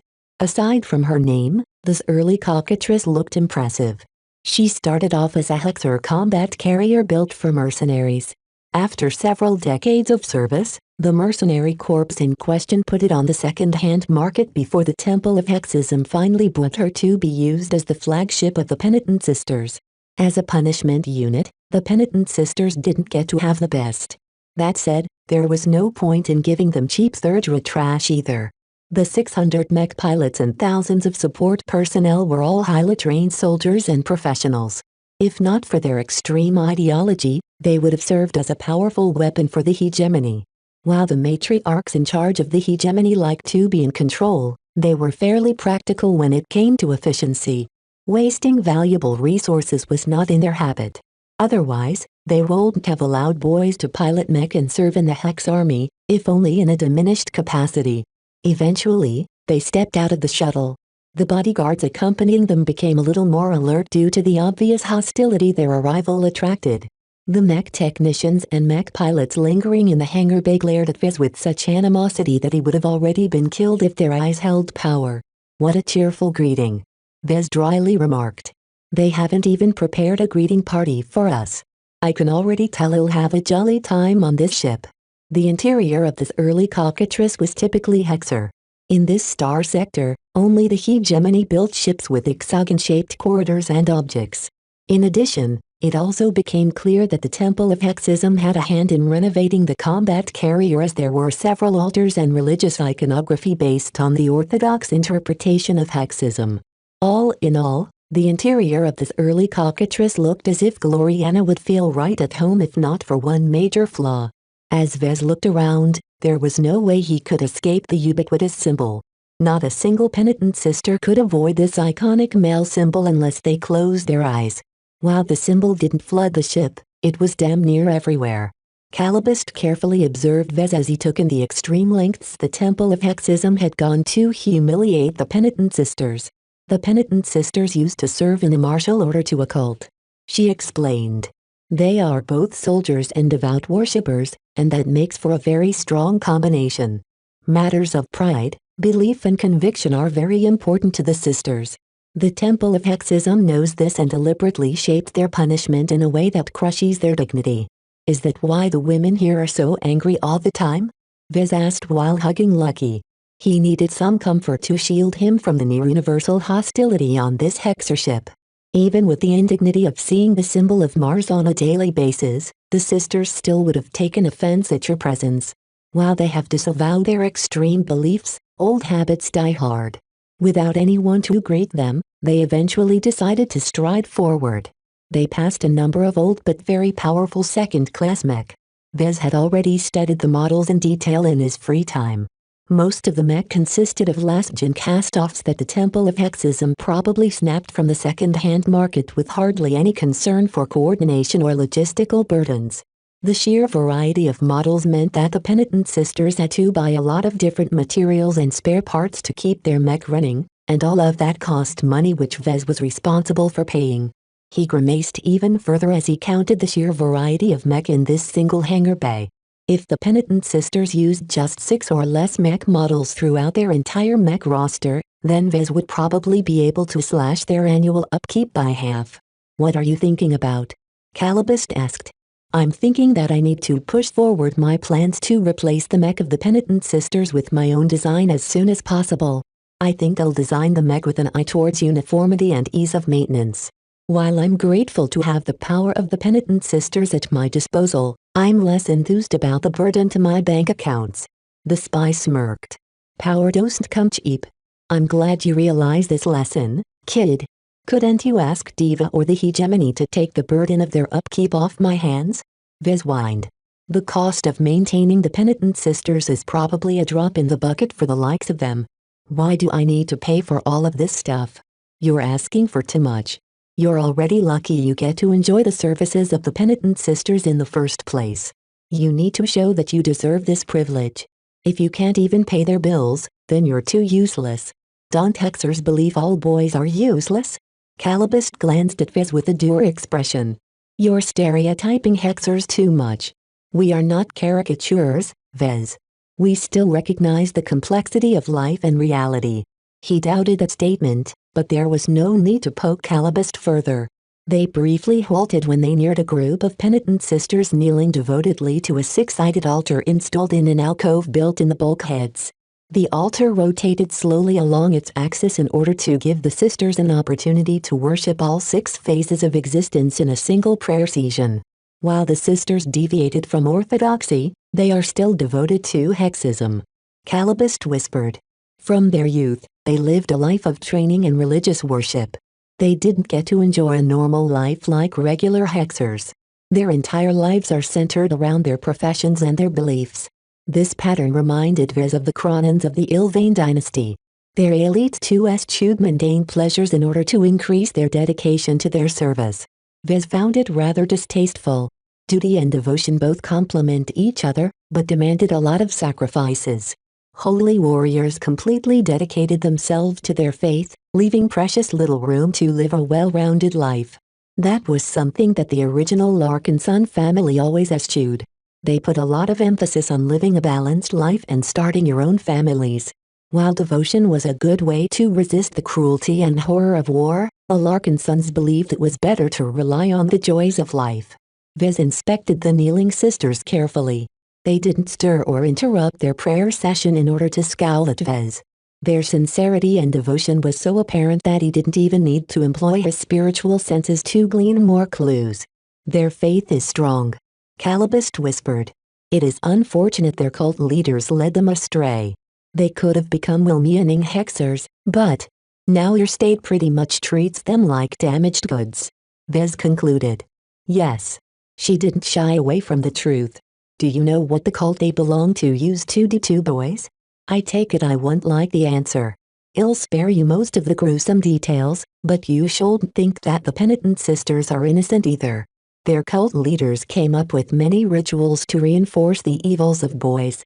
They used to sacrifice their lives in order to bathe altars like this in their blood. What? Vez was so startled that he disturbed quite a few sisters from their prayers. Their fury was hot enough to scorn him if they held any power, but too bad they were under strict orders to do nothing towards their new master. It's only the priests and cult leaders who engaged in these sordid crimes. Calibust pulled him away. The Penitent Sisters are largely followers. It is not completely their fault they came to believe in a warped interpretation of Hexism. If you lead them well enough, they can become something more than damaged goods to us. This is why it's important for you to visit the sisters and show that you care. He coughed. It's hard to care about the fate about those who like to murder innocent boys. While he didn't know why Calabist wanted him to value these sisters, he stuck by his decision to make his own judgment. So far, Vez didn't see anything that was particularly to his liking. To him, the sisters were only useful as a stopgap until the Larkinson clan transitioned into a proper second-class entity. Once the Avatars and Sentinels fully transitioned their mech rosters to Heviclist machines, the Larkinson clan no longer required the protection of the sisters. If they were still around, Vez would find some way to make them extinct. There was no need for him to entertain the presence of dangerous, supposed lyriform cultists. Mr. Larkinson. An acid female tone sounded from the other side of the corridor. Miss Juliet Stamaris. Vez greeted back with an impassive face. Where is Commander Chansey? The youngish head designer of the Penitent Sisters shook her head. She's indisposed. You've been sent to accompany you in her stead. I hope you can understand our difficulties. Calabist snorted. Commander Chansey is provoking you, Vez. Show the sisters Haas in charge. Whatever the Penitent Commander is doing shouldn't be as important as meeting their new master. Vez raised his hand to stop Calabist's grandstanding. Enough of that. These power plays are stupid and immature. I won't forget Commander Chansey's slight, but I won't bother with making a fuss out of something so unimportant either. I prefer to talk to mech designers anyway. At least we can speak the same language. You are no kin of mine, boy. Juliet hissed. What a pleasant mech designer. Chapter 2041 Juliet Stamaris Chapter 2041 Juliet Stamaris. Before meeting Juliet Stamaris, Calabist tried her best to shape his views on the Penitent Sisters. According to her, the Penitent Sisters were victims and deluded sheep. The true masterminds responsible for committing all of the atrocities were the evil cult leaders who originally devised the doctrine that the phase of damnation represented boys. Those at the bottom only did as they were told and learned everything the cult passed on. The insular, restrictive upbringing of the Penitent Sisters prevented them from learning any alternative interpretations. Critical thinking was something completely alien to these devoted worshippers. Vez was well aware of what Calabist tried to do. He didn't buy into her story. Not completely. At the very least, he refused to equate the Penitent Sisters as victims. Even if it was true that they were deluded and led astray, their continued anger and resentment at his existence made it clear they hadn't really forgotten about their original beliefs. The hostility oozing from Juliet contained none of the mutual respect that mech designers harbored towards their own kind. In fact, Juliet should be regarding a young and accomplished journeyman like Vez with admiration or at least some jealousy. Yet all Vez sensed from Juliet was a complete disregard of his rank. It was as if his status as a boy was so egregiously awful that it overshadowed everything else about him. In the eyes of a penitent sister like her, boys were all the same. Though Vez felt offended by her lack of respect, a part of him took it as a challenge. He didn't really care about the rest of the penitent sisters, but he couldn't stand the thought of a fellow colleague of his looking down on him despite her inferior qualifications. The mech industry abided by its own rules. As a fellow professional, Juliet Stamaris should have shown more respect to the hierarchy of mech designers. Juliet, since you are here, could you please show us around? Very well, sir. Juliet squeezed out of her angry lips. I'm not a ship officer, so I won't be able to show you around the bridge or the engineering bay. I know my mech fairly well, though. That's fine. I'm not that interested in the ship either. Vez lied. Please show me the mech workshop first. They strode towards the mech workshop compartment where all of the more intensive repairs and servicing took place. When they entered it, Vez immediately noticed that the compartment in question was several times bigger than that of the Scarlet Rose. That made sense as this early cockatrice was a lot larger in order to accommodate 40 mech at a time. Several crews of female mech technicians crawled all over the partially disassembled mech in order to perform some preventative maintenance. We're well aware that our mech are rather old and worn. Juliet explained in a perfunctory tone.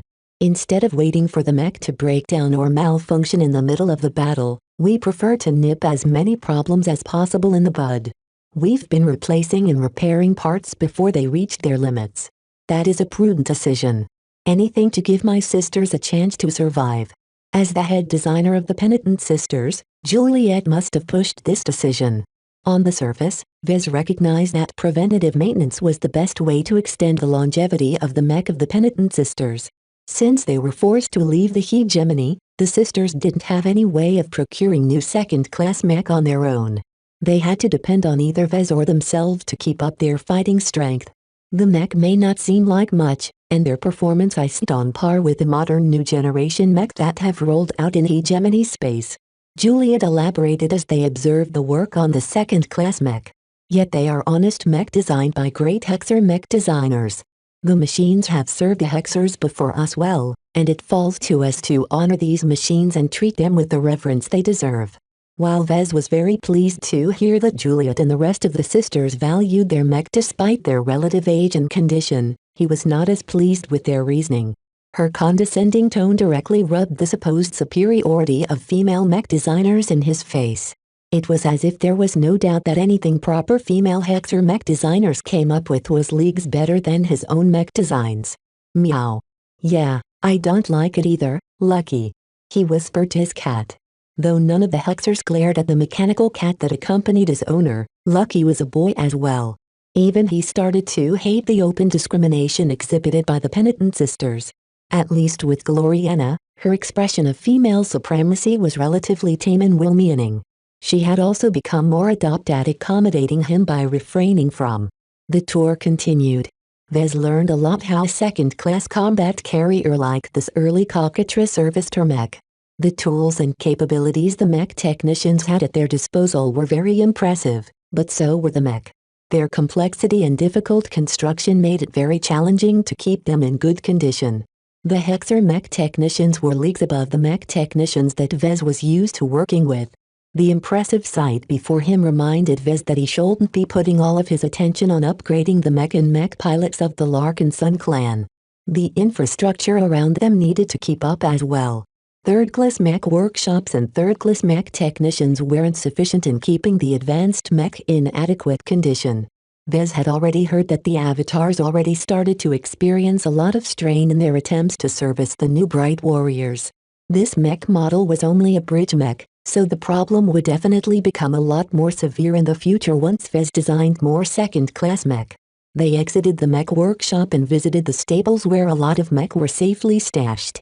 Protective braces and other measures ensure the heavy machines wouldn't tumble down the long hall and squash numerous penitent sisters flat if this early cockatrice suffered a heavy attack. Though Vez had been paying quite a bit of attention to the state of every individual mech, he was more interested in the people around them. He observed and recorded the behavior of every single penitent sister he came across. Whether he would do something with all of these recordings was another thing, but at least he had some materials stored in the vast storage space of his implant. Currently, Vez paid the most attention to Juliet Stamaris. He didn't hide his interest in her, and that made her even more resentful. She hated being stared at by a boy. She probably wished nothing more than to poke his eyes for sullying her in this manner. There was a very good reason why Vez maintained his interest in her. While he wasn't quite sure what he wanted to do with the penitent sisters, if he ever wanted to convert them, he had to find an opening. Right now, earning Juliet seemed like his best bet. Vez always believed he understood other mech designers the best. So, Juliet, you've shown me around and described all of the penitent sisters' mech to me. You haven't told me anything about yourself, though. What do you want to know, sir? She growled. For a start, where did you study? I was homeschooled. Did a higher-ranking mech designer tutor you until you reached the standard of novice? She shook her head. My teachers arranged me to study at the Artemis Institute. While I disliked my stay there, I learned about mech design. I successfully graduated from Artemis and returned to my comrades right afterwards. She disguised her true beliefs while she blended in with the student body of Artemis. Calibust enlightened Vez. I see. This meant that while she was still a cultist, she at least enjoyed some of the best orthodox mech design education of the hegemony. The Artemis Institute ranked close to the top of mech design schools of the ever-matriarchal dynasty. The Hexers even respected it more than Hippolyta War College. His respect for Juliet increased, which was rather strange considering that she still absolutely hated his guts. Regardless of her views, Vez still respected mech designers who loved their profession and worked hard to make great achievements. It was too bad that Juliet didn't possess any notable spiritual potential as far as he could tell. According to her profile, she was 35 years old, which meant that the chance of waking her spiritual potential became increasingly smaller. While Vez hadn't researched a lot about this topic, in his opinion, a person's best chance of developing spiritual potential was in their younger years. As long as someone was younger than 25 or 30 years old, they always had a chance of opening up their spiritual opportunities. That didn't color his views on Juliet. A mech designer was a mech designer, and each one dedicated their lives in pursuit towards developing better mech. As he continued to quiz Juliet's history and background, he learned there wasn't much else to the woman. Whenever she didn't work, she prayed. Whenever she worked, she prayed regardless, but in a way that didn't hinder her responsibilities. "My faith is my life," she stated to Vez. "Women are superior and that needs to be acknowledged. We should have been the foremost proponents of women in the hegemony." Okay. Vez wanted to impress her with his design prowess, but he couldn't figure out any means at the moment. Her bias against boys like him was so strong that he needed to shock her right away. Any other means he managed to come up with didn't sound impressive enough to change her views on him.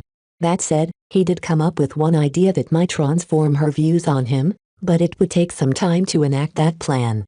Until then, Vez had to bide his time and do his best to prevent his relations with the penitent sisters from worsening. "You've been wondering." Vez spoke. "What is it you penitent sisters are working towards? I get it that your situation is rather awful, but what keeps you going? What are your goals?" The other mech designer paused and fell silent. Since Juliet refused to talk, Calibist felt the need to answer in her stead. "The penitent sisters want to be proven right." Vez frowned. "That's impossible."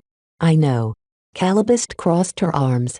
"They can never have what they want, so I suppose they will have to make do with less.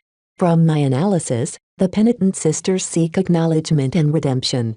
Though they hate the Hexodric hegemony, they still consider themselves to be loyal hexers at heart. It hurt them very badly when our state turned against them and told them that their beliefs were wrong. While they resent this treatment, they still want to regain their honor." "I see. They're still redeemable, then," Vez concluded. "As you have already seen, it won't be easy. The penitent sisters are strong and proud despite the restrictions foisted upon them. They will never be truly yours so long as they remain the same. We only follow your orders because we have to, boy," Juliet hissed, thereby affirming Calibist's statement. Hexers always gave him a headache. Vez had enough of the penitent sisters for one day. He had seen enough to expand his judgment and form some ideas on how to engage them. Yet before he could do so, he needed to make some preparations. One way or another, the penitent sisters would kneel in front of him. He could never tolerate an uncontrolled force in his midst. During the shuttle ride back to the surface of Sinach VI, Vez continued to immerse himself in his delusions. Calibist observed him with an incredulous expression. She turned to Lucky, who was floating in the air. "Is Vez always like this?" Meow. Chapter 2042 Old Comrades Chapter 2042 Old Comrades. A few days after his visit to this early cockatrice, Vez received a very unexpected surprise. A new group of briders arrived in the Sinach system. This time, they consisted of some very familiar comrades. As soon as Vez heard the news, he immediately rearranged his schedule so that he would be ready to greet the new arrivals when they reached Sinach VI. Soon enough, 3 Warskirt combat carriers and a small number of logistical ships arrived in orbit. Vez reread their names and studied their appearances as if to confirm they matched the ones in his past. The Princely Jackal, the Shield of Hispania, the Gorgon's Gaze. All 3 of them were very familiar to Vez. He even spent a lot of time on one of them during his time in the Mech Corps. The 3 vessels didn't immediately descend on the surface. Instead, the Princely Jackal dispatched just a single shuttle and a modest escort of mech towards the temporary base of the Larkin Sun clan. After some time, the shuttle alongside some familiar-looking mech emerged at the landing zone designated for their arrival. "So they still make use of Inheritors and Hellcats," Vez muttered as his eyes clouded with nostalgia. The Inheritor light skirmisher mech was the mainstay of the Flagrant Vandals. It was cheap, disposable but formidable in its own right. Vez still admired its design even as he criticized its lack of investment. The Hellcat Hybrid Knight was a much more impressive spaceborne mech. Though it exhibited a lot of strain as it got closer to the gravity well of the planet, it was still a relatively powerful mech. One of the machines cost at least 10 times as much as an Inheritor. Both mech hadn't been updated in years, which clued Vez in that the flagrant vandals never found a replacement for Professor Velton.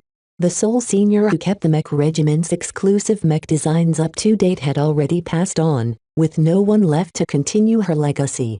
Vez quietly mourned her passing as the shuttle finally touched the ground. Before the shuttle doors even opened up, one of the Hellcats showed some activity first. Its mech pilot practically hopped out of the cockpit and used a rappel to descend to the ground as fast as possible. Vez. Nice to see you again. Captain Orphan. Rosa Orphan looked a bit haunted, but tried to put up a cheerful front. The flagrant vandals obviously hadn't left the Bright Republic under their own accord. As a former soldier of the Mech Corps, such a decision obviously troubled her at night. With strong, exuberant steps, the mech captain rushed up to Vez, ignored his bodyguards, and swept him in a hug. Ha ha ha, I missed having you around all day. You were by far the most interesting mech designers to serve with the Vandals for a very long time. Vez didn't recall her being so friendly towards him. Perhaps the long time of separation caused her to color her memories of him. In any case, he could clearly sense that she was an expert candidate of notable strength, so he tried his best to play along. I'm glad to see you alive and well after that mess at Bentham. Did you? Her face dropped. The Battle of Bentham, as everyone called it, was a disaster from beginning to end. No one knew what the Sandmen were truly like. It was like they suckered us in the biggest trap of their making. Even the MTA couldn't stop the sandstorm. Neither of them liked to spoil the mood, so they quickly turned to another topic. How is your progression? Vez curiously asked. The way you advanced to expert candidate was very unusual. Commander Dice, who experienced the same bonding ceremony with Kalanxo as you, has been stuck in a bottleneck for a while. I know. She said. I kept in touch with her. I'm in a similar position as her. If I ever manage to find a way to get over the hurdle, she'll be quick to follow suit. In his spiritual vision, Vez observed a similar conflict between her aggressive tendencies and her imparted spiritual strength. When Dice and Orphan both became the chosen beast riders of Kalanxo, they developed a symbiotic bond with each other. Of course, due to the disparity in strength between the sacred god and the human mech pilots, this bond was far from perfect. Before they could speak any further, Commander Dice just arrived. She immediately locked stairs with a former officer of the Mech Corps. Despite their radically different backgrounds, there was only kinship in their expressions. We are finally reunited with each other. Dice spoke. Yeah. Orphan said. Now that we're back together, I don't regret leaving the Bright Republic as much. The pair merrily walked away in order to celebrate their reunion elsewhere. As for the shuttle, another familiar face finally showed up. Still wearing his uniform, Major Verrill calmly stepped up to Vez with a smile. Thank you for accepting us, Mr. Alarkinson. We weren't sure whether you were willing to host a bunch of deserters like us. We went through a lot of twists and turns until we reached this star system. Vez smiled back and shook the other man's hand. It is no issue. You took care of me while I was serving with the Vandals. Now it's my turn to shelter you and the Vandals. Let's head inside where we can talk. They exchanged some light stories as they slowly walked to one of the office buildings. After entering a small conference room, Major Verrill sat down opposite to Vez and laid down the score. There are many reasons for our decisions to depart the Bright Republic. He began. First, the Bright Republic's future is very much in doubt. While the Friday Coalition forced the Ilvain Protectorate and the Vija Kingdom to subsidize its reconstruction, their influence is already being felt. Even if they didn't find some excuse to break up and annex the territories of our republic, they would have certainly become the de facto rulers of the occupied regions. That's not necessarily a reason to leave, Major. The mission of the Mech Corps has always been to protect the state and its citizens. Perhaps you can't perform the former, but you can still perform the latter. Major Verrill sighed and shook his head. Our Vandals are pariahs under the new order. The infamy we garnered during the previous Bright Vision War and our inconvenient association with another pariah like you has made us the target of a lot of retaliation. Both the Protectorate and the Kingdom have a bone to pick with us, Vez. On top of that, our secret affiliation with Flashlight has also become a liability? How so? Unlike Spotlight, Flashlight has always been on the side of you and the Toffers. We didn't join the manhunt on your relatives. In fact, we hindered and obstructed Spotlight and the other pursuers as best as possible. This has landed Flashlight in hot waters in the post-Sand War reality. The current administration of the Bright Republic doesn't appreciate Flashlight at all. There is even talk of abolishing the spy agency. Ah, I see now why you are so eager to leave. Major Verily used to be part of the Firestarters, which was a division under Flashlight. He would be the first person to get in trouble due to the hats he wore. Both Flashlight and the Vandals have already left the Bright Republic in droves. We understand our home state better than others and we realize that its future as an independent state has likely come to an end. Certain pro-Friedman factions have come into power and they are very eager to enact punitive measures against those who oppose their views. For this reason, we Vandals have quickly decided to pick up our families and definitely depart the Republic. Obviously, they didn't receive permission for all of their actions. The Vandals didn't only desert, but also stole valuable assets of the Mech Corps in the process. The 3 combat carriers they currently own didn't come cheap. The number of Vandals that arrived in this star system is a lot less than I expected. Vez noted. From what I recall, your Mech regiment used to be a lot larger. We lost most of our strength during the disaster at Bentham. Veril ruefully smiled. Of the survivors, a part of our group decided to seek shelter from you, while another portion split off to build a new life elsewhere. That's why we're only left with 3 intact combat carriers. At least look on the bright side. All of us who stuck around up until now are pretty enthusiastic about working under you. Many of our fellow Vandals still remember all you have done for us. Each of us are already convinced of your leadership. Though Vez understood that the moods and loyalties of the Vandals were probably a lot more complex than the Mech Major described, he still believed in his statement.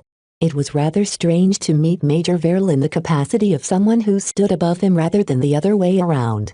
In the past, Vez always looked up to the seasoned Mech officer. In fact, he purposefully copied some of Veril's leadership style and made it his own. The intangible debt he owed to his former superior was considerable. Yet the unexpected arrival of the flagrant Vandals also inconvenienced him a lot. Vez already took in an abundant amount of stray groups. He really didn't know whether it was a good idea to accommodate one more, particularly one that already possessed their own strong identity. Vez looked at Veril and decided to lay out his concerns in the open. The Mech Major deserved to hear the full score. Our Larkinson clan is pretty full, in a sense. While I would be glad to welcome you into our ranks, friendship and past camaraderie alone is not enough. If you want us to take in your Vandals, then you will need to make a number of concessions. Veril nodded in understanding. We don't expect you to take us in out of charity. The ones who are left with us are more receptive to accommodations than others. I'm glad you understand. Vez smiled. Let me list out my basic demands. First, while I'm willing to give your Vandals a blanket invitation to join the clan, they will still need to go through some inspections. I don't want any spies or troublemakers to disrupt our harmony. How strict are the inspections? They're not as bad as the ones we employ to the public. Don't worry about it. As long as they are earnest and willing to play by the new rules, our clan will find a place for your boys. That's great. Don't forget that I expect their loyalty to the clan to be permanent and unquestionable. I don't want to hear any of the talk I used to hear from the Vandals when I was serving with them.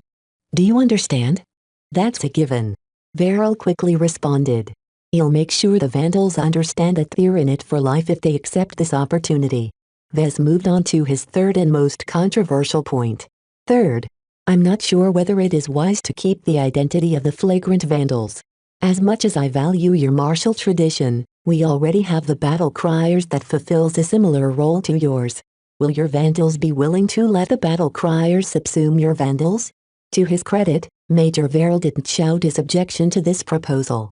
Yet the discoloration in his face made it very clear that he deeply disliked it.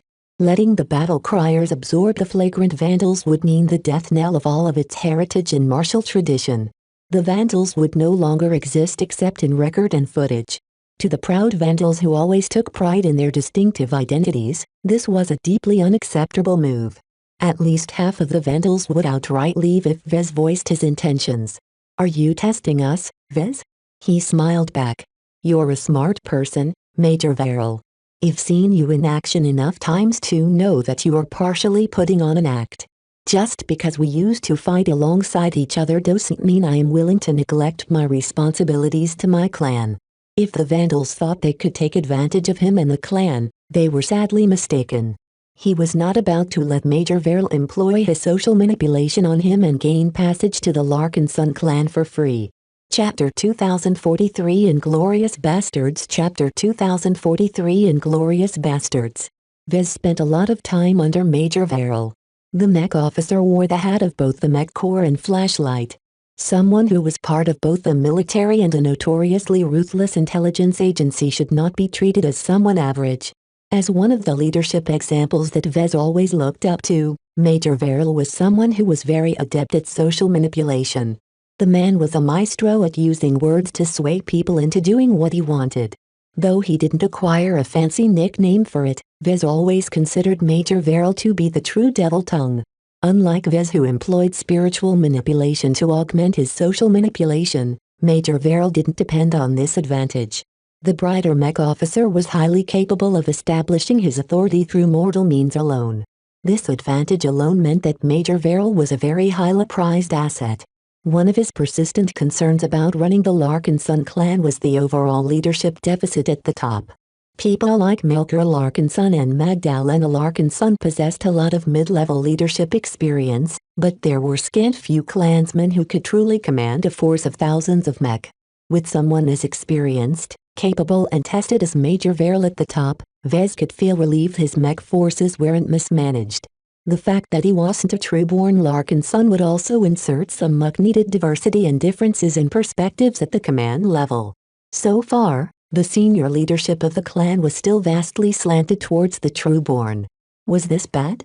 Not necessarily. At least Vez and his bloodline still remained in firm control over the clan. Yet the lack of different backgrounds meant that many of the biases held by the Larkinsons would go unchecked. Too much harmony wasn't always a boon. Yet there was more to Major Varel than met the eye. He also held a position in the Firestarters, a secret action group of Flashlight. While Vez wasn't sure what kind of role Varel played, he was far more similar to Calabist than he appeared on the surface.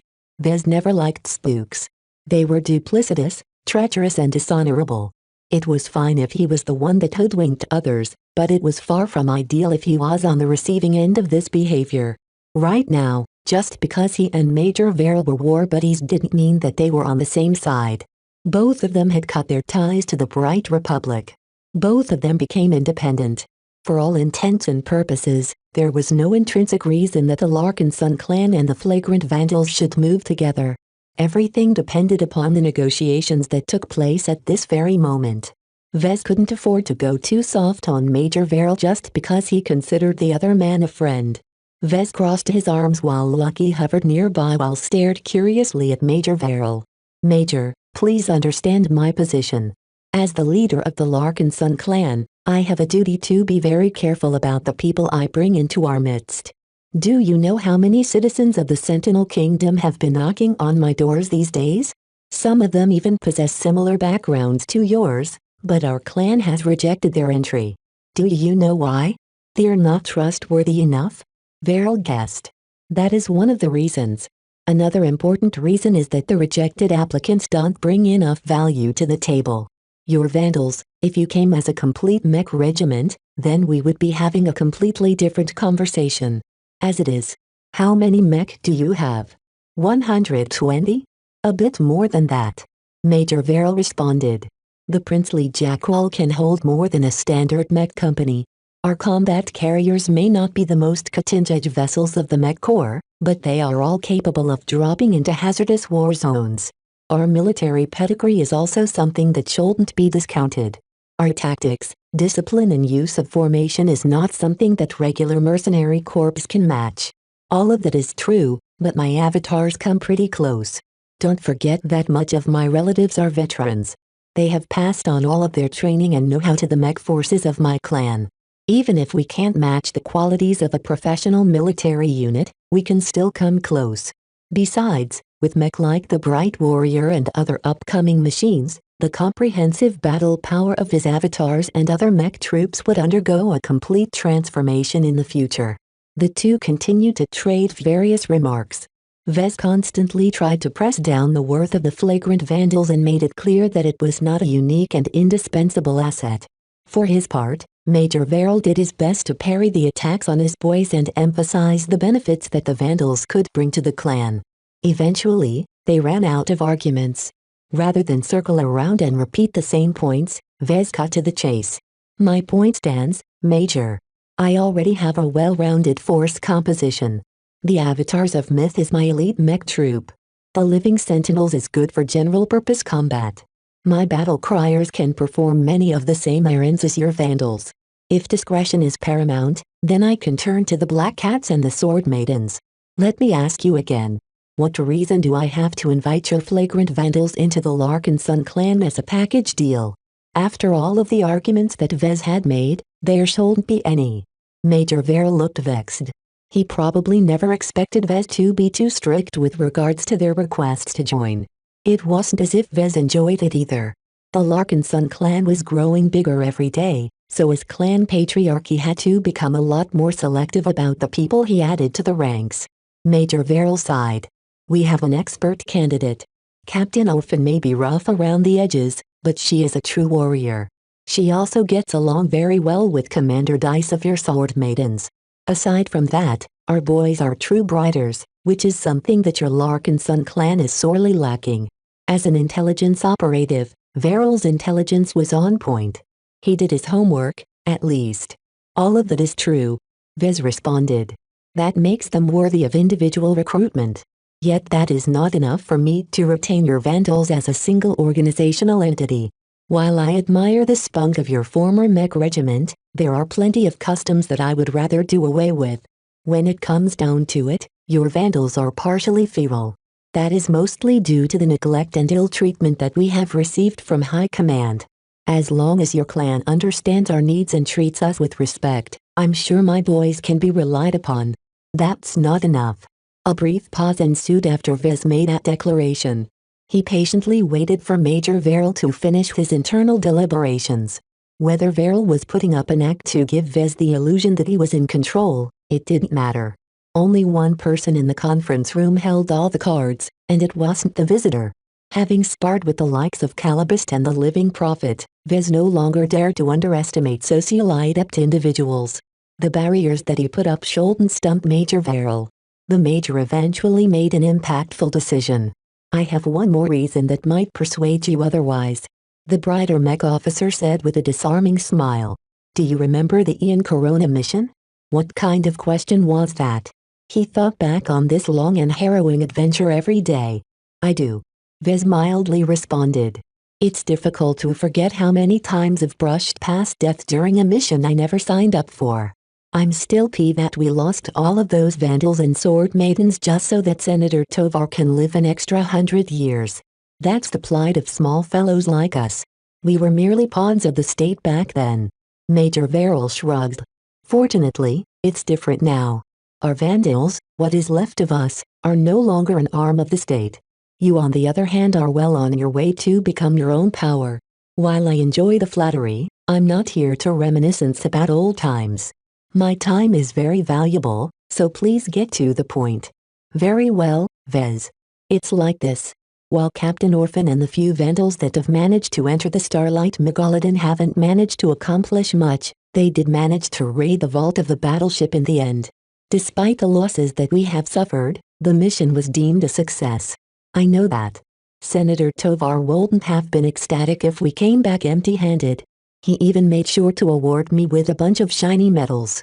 Major Verrill looked around the conference room and noted Nida's quiet presence. What I am about to tell you next needs to be told in absolute privacy. Nida can be trusted with everything you say. Vez quickly responded, affirming his trust in her discretion. Her recent adoption in the clan made him even more reassured of her loyalty. The room wasn't entirely secure, but that was easily solved. He activated his jamming device, enveloping them in an interference field that should be capable of blocking nearly every form of surveillance. It's safe to talk now. Major Verrill was very familiar with jamming devices. He felt the strength of Vez's self-built jamming device and was satisfied with its efficacy. All right. The older man took a deep breath. When we retrieved a container bearing the precious high-grade life-prolonging serum from the Starlight Megalodon, we didn't hand all of its contents over to the government. In truth, we held one dose to ourselves. A very profound silence ensued after Major Verrill made his shocking declaration. Vez couldn't help but widen his eyes at his former superior. You, absolute madmen, you inglorious bastards. Do you know the value of what you claim to hold? You can buy an entire star system in the Sentinel Kingdom with what you have. An entire line of decrepit old geezers will form in front of you as soon as you put up the serum for sale. The amount of leverage the Vandals held was 1,000 times more value than Vez expected. At most, he thought that Major Verrill would boast about his connections to the remnants of Flashlight, or show off his access to some secret Black Ops bank accounts. Never in his imagination did Vez expect that the flagrant Vandals actually withheld an incredibly valuable dose that was capable of extending the life of someone who already extended their lives beforehand. In fact, Major Verrill took an enormous risk by revealing this explosive news to someone else. If Vez was unscrupulous enough, he could order the Penitent Sisters to storm the Vandals and take over their ships in order to search for the serum. While Vez felt tempted to enact this plan, he quickly set this notion aside. Major Verrill wasn't stupid enough to leave something so valuable within reach. He probably had some means to destroy the serum if Vez tried to steal it or simply stashed it in another star system. What are your terms? Vez asked plainly after he regained his composure. We won't ask for much. Major Verrill replied in a disarming tone. My priorities remain the same. We want nothing more than to retain the existence of the flagrant Vandals and be treated with respect. We don't require any pampering or a favored treatment. Simply treating us fairly like you do with any other clansman is sufficient to keep us happy. That sounded remarkably mild for someone who held the key to longevity. Major Verrill was massively undercutting his demands, and that immediately aroused Vez's suspicions. Nothing came for free. The greater the value, the greater the price. That was always an adage that Vez abided by. There was no way that Major Verrill was ignorant enough to give out something so valuable without a commensurate reward in return. I'm not as gullible as I used to be, Vez stated with a serious expression. What's the catch? Major Verrill smiled and crossed his arms. He successfully regained the initiative in this negotiation. Chapter 2044 Two Great Minds Chapter 2044 Two Great Minds. Everything that happened before was just a precursor for this moment. Now that Major Verrill finally revealed his trump card, it was his turn to set the tone for this conversation. Vez expected the Major to list out a host of demands. Yet despite holding the upper hand in this negotiation, Verrill refused to press his advantage. I'm being serious. He spoke with a confident smile that belied his soft approach. We don't want special treatment. As long as our unit can continue to maintain our martial tradition under the banner of your clan, we will be willing to serve as both Larkin sons and Vandals. That is not what I expected. Vez muttered with amazement. His eyes narrowed in suspicion. Is there something wrong with the life-prolonging serum you claim to have retained? It's safe. Major Verrill quickly clarified. Only a handful of people from my inner circle are even aware of its existence. They have all kept their mouths shut as far as I can tell. Even if they have leaked the news, hardly anyone would believe it. Just to be sure, our fleet doesn't carry the serum. I made sure to stash it somewhere very secret and very secure. Vez frowned deeper. Just to be clear, are you actually offering the serum to me? As much as I acknowledge its worth, it's pointless for me to take it into consideration if it doesn't fall into my hands. Certainly, he really wanted to obtain the serum. Seeing how even the oldest and wisest power players went crazy as soon as they believed they had a chance of obtaining it, Vez would be a fool to push it away. While he was still at a very tender age, At some point he would grow old enough that his remaining lifespan became a very important concern. Though Vez had some confidence that he'd be able to earn the merits to redeem a high-grade serum through his own efforts, he still needed to spend decades or longer in order to obtain it. If he could get one early, he would be able to make much better use of his time. Major Verrill should know that as well, so it was a mystery why he didn't play hardball. The man seemed to enjoy the confusion he generated. His smirk grew wider. "You have just explained your situation. Let me explain mine so that you can understand why I have decided to stick to my demands. First, it is not so simple to sell or auction the serum. Do you think we'd be able to keep our gains if we submit it to an auction or approach a black market organization? Of course not. Even Vez could see how those parties would instantly turn on the vandals and steal the serum at any cost. It was simply too valuable to be left in the hands of a bunch of deserters. You can still leverage its value if you approach the right people such as myself." Vez retorted. "That's true. I trust you to treat us fairly, and so far you have met my expectations. It is exactly because I trust you that I have modulated our demands with an eye towards long-term gains as opposed to more immediate benefits." "You'll have to explain that, Major." "It's quite simple. If I demand special treatment, our vandals will always be different from the rest of your clan. The other Larkinsons will no doubt question why you treat us with so much favor. Over time, this can be very harmful towards our integration into your clan." While that sounded plausible, it wasn't enough of a reason to forego the reach that the vandals could receive in exchange for handing in the serum. What else? "According to the profile we've constructed of you, we can state with a reasonable amount of confidence that your gratitude is countless times more valuable than an astronomical amount of credits or a whole host of top-grade mech. No amount of material benefits we can ask is worth more than your enduring appreciation." That is a very honest and revealing assessment. Ordinarily, people would hold this back. Not Verrill. He deliberately exposed this reasoning in order to come across as transparent. Vez happened to be very appreciative towards people who were open and didn't try to hide things from him. Despite knowing that he was being manipulated, he still gained a more favorable impression of the mech officer and his vandals. "I think I understand." The Major was betting on his honesty and goodwill. As long as Vez accepted the serum at little cost, he would definitely think favorably of the vandals for a very long time. This gift was so profound that Vez would feel incredibly guilty if he didn't do enough to take care of the vandals. This essentially meant that Vez would always find ways to accommodate the vandals in various ways while making sure they weren't being mistreated.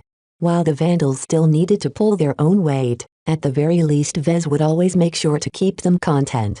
Still, Vez wasn't very comfortable about this proposal.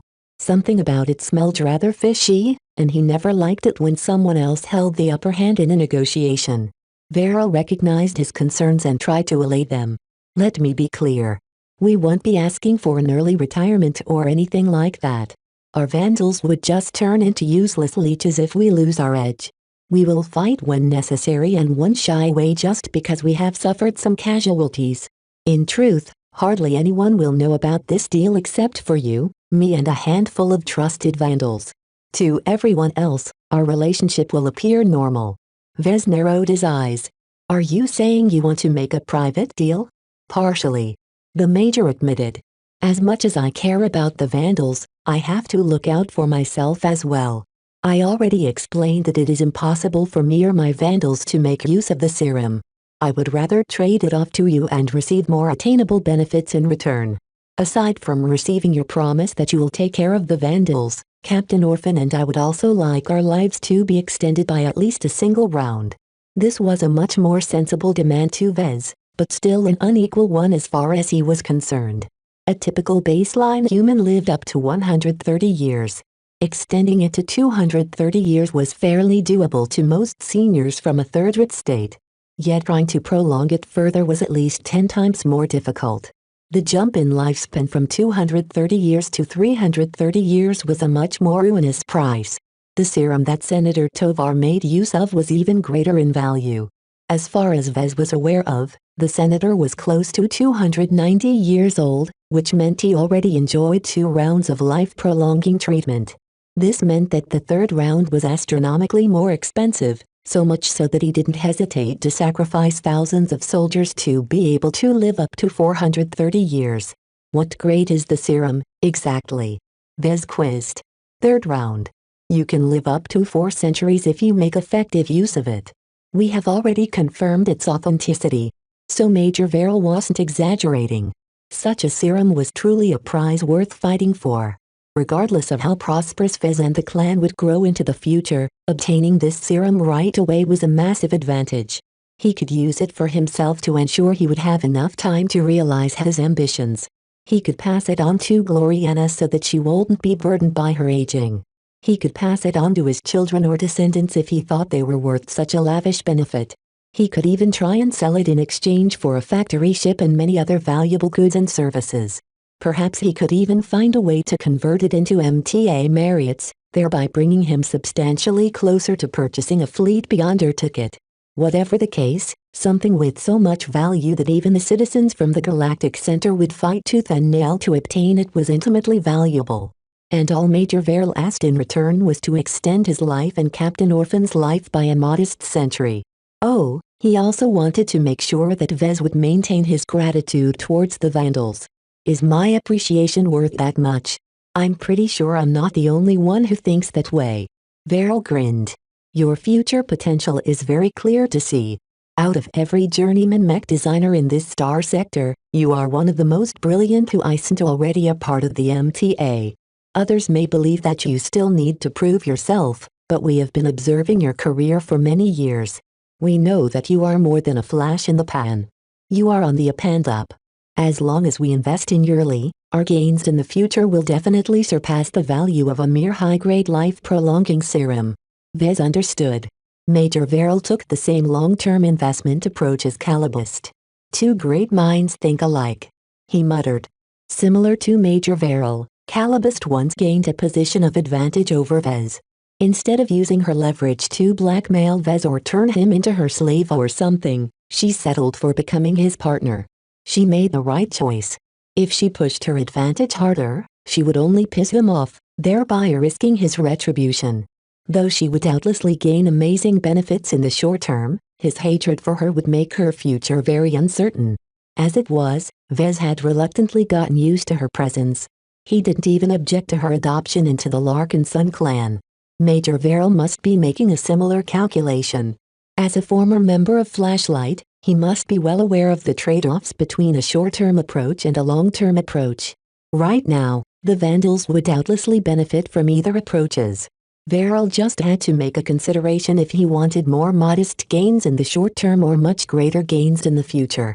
The fact that he chose the latter meant that he placed a lot of faith in Vez and his clan. Just like Calibust, Verrill too believed that Vez would one day become a very great figure in the galactic mech community.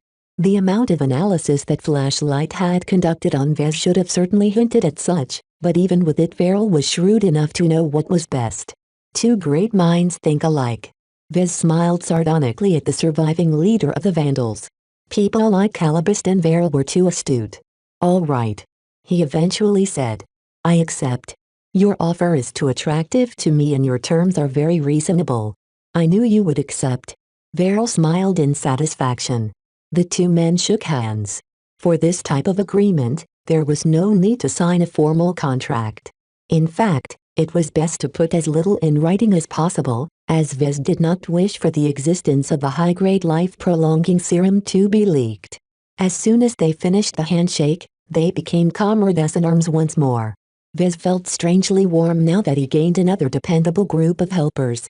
Welcome to the clan. Vez announced as he deactivated his jamming device and stowed it away. I will personally induct you all into the clan as soon as we make the arrangements. Your men will still need to be vetted, but I trust that they will pass all of our checks without problem. How do you plan to slot us into our clan? I don't know yet. As I've already mentioned, the battle criers are already my preferred unit of fixers. Vez paused for a moment to think. Perhaps you can find a new purpose for the Vandals after speaking to Calibust. I'm sure you are already familiar with her and her current role in the clan. Her Black Cats already makes use of the Sword Maidens as their muscle, but they aren't as versatile and sophisticated as your Vandals. Calibust and Verrill both possessed an intelligence background. Vez believed they would get along well for that reason. Before they left the conference room, Vez didn't forget to ask a critical question. "Where is the package?" "It's not here, obviously," Major Verrill replied. "We'll have to go out of our way to retrieve it. I advise you to treat it with great care. You don't want it to suffer any accidents, do you?" Vez idly waved his hand. "I'll tell Calibus to work with you to retrieve it. I'm sure the two of you will do what is necessary without incident." Though Vez looked forward to receiving the valuable serum, he would not get his hopes up until it actually landed in his hands. Chapter 2045 Hope of Recovery Chapter 2045 Hope of Recovery. The induction of the flagrant vandals into the Larkin Sun clan went smoothly. Vez made sure to reserve some time to hold a proper induction ceremony. Most people thought that Vez went out of his way to honor the vandals with a personal appearance because they were former war buddies.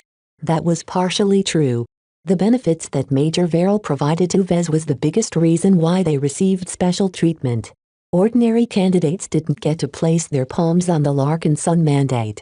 They didn't receive an opportunity to swear an oath to the Larkin Sun clan in front of the clan patriarch. With how busy he was these days, the recruiters assigned by the Larkin Sun clan mostly conducted the ceremonies themselves. The Bright Warrior Mech served as an adequate substitute for the Larkin Sun mandate. The fact that Vez went out of his way to eschew this perfunctory treatment and treat the flagrant vandals with a greater ceremony was a message in itself. He cared about the vandals and valued them a lot higher than ordinary recruits. No one in the clan rejected their entry. While it was true that the flagrant vandals deserted the Bright Republic, they fought valiantly in the previous Bright Vision War and the Sand War. The fact that they held their ground in the Battle of Bentham and lost the bulk of their comrades was enough to redeem the stain of their desertion. From a more practical perspective, the addition of a remnant of a proper military mech regiment was very useful to the clan. The princely Jackal, the Shield of Hispania and the Gorgon's Gaze were all combat carriers that have proven to be resilient enough to survive several intensive battles. Though they were all banged up to an extent, their scars could easily be fixed. While the Vandal combat carriers weren't as impressive as the ships in the possession of the Penitent Sisters, at the very least Vez had more direct control over them. He never fully trusted the Hexer punishment outfit, and the various restrictions they came with made it very difficult to make full use of their strength.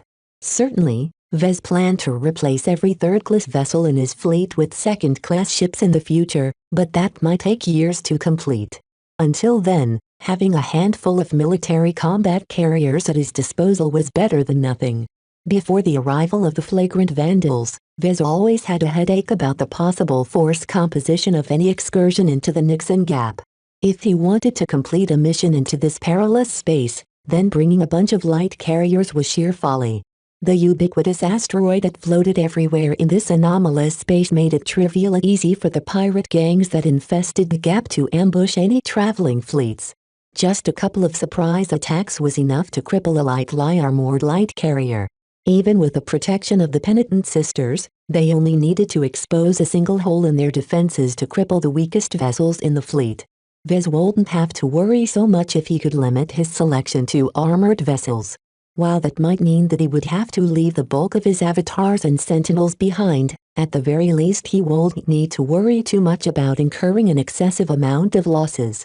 Aside from the assets they brought, the military heritage they retained and the immediate battle power in the form of trained, disciplined mech pilots who spent years honing their coordination was of great value. The clan became a bit more confident in its ability to repel attacks. Even if the Larkin Sons looked down on the modest number of vandals, there was one more reason why they didn't look down on the new additions. Another expert candidate has joined our clan. Who is Captain Orphan? I heard some mixed stories about her when I was still serving in the Mech Corps. I don't think they matter anymore now that she has become an expert candidate. We can never have too many of them. I'm looking forward to the day our clan gains our first expert pilot. With the Golden Cat bestowing her personal approval to Major Verrill, Captain Orphan and the rest, Vez became fully reassured that the vandals weren't pulling the wool over his eyes. Goldie would have said something to him if Verrill had tried to scam him with a non-existent serum.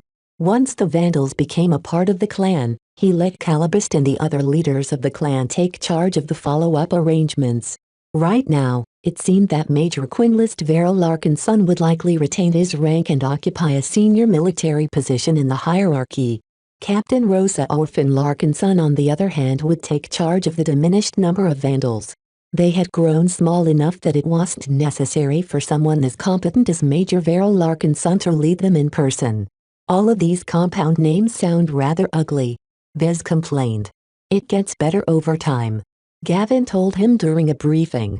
In case we can never get used to them, we can just adopt a different solution. There are plenty of proponents to the idea of turning everyone's last name into Larkinson.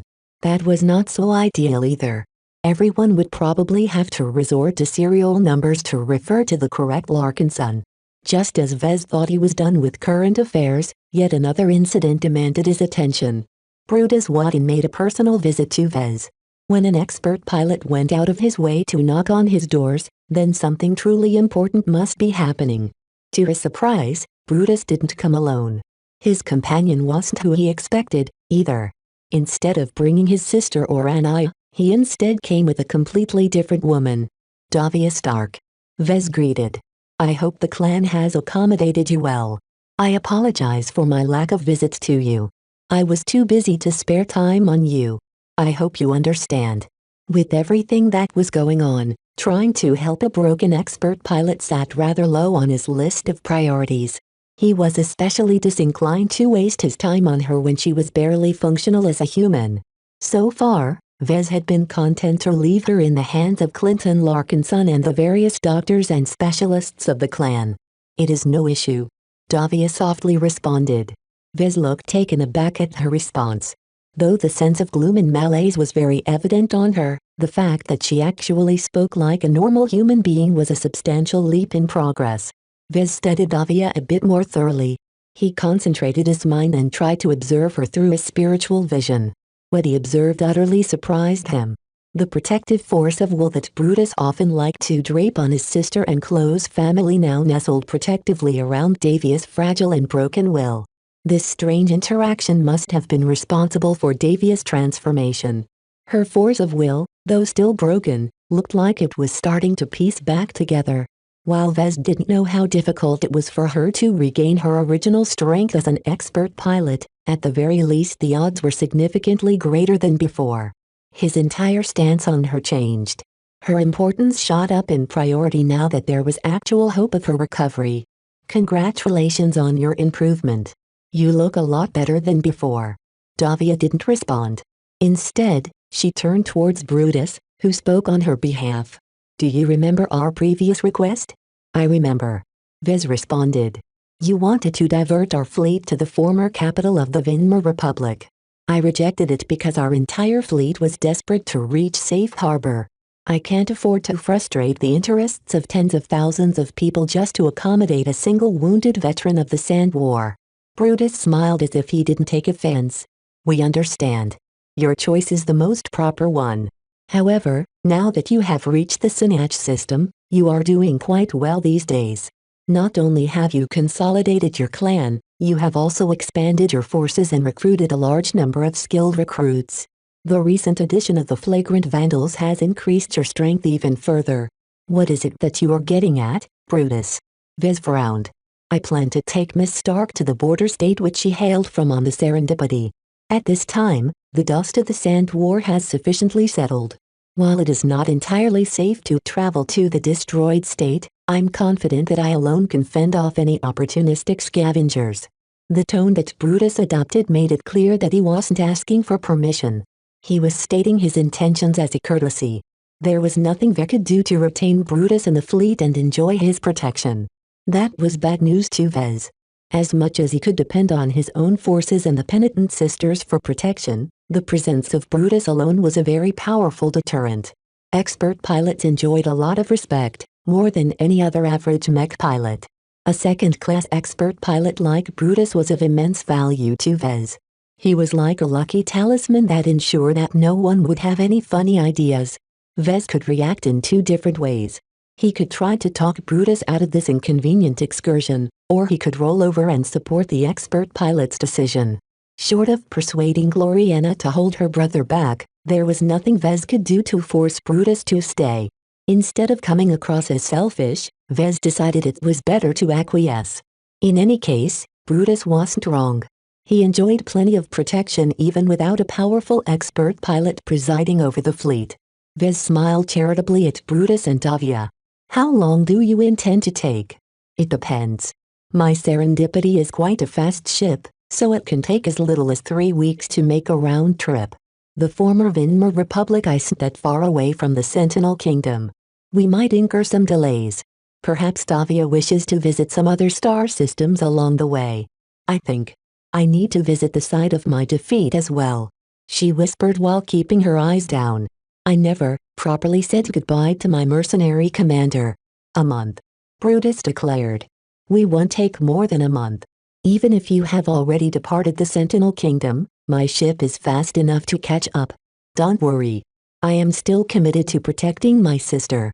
Considering that Vez had no intentions of leaving the Synach system within a month, that sounded entirely reasonable. During their entire stay in this star system, Vez and the Larkin Sun clan encountered no meaningful threat to their safety. This deep in the Sentinel Kingdom, the Friday Coalition should never be able to assault this star system.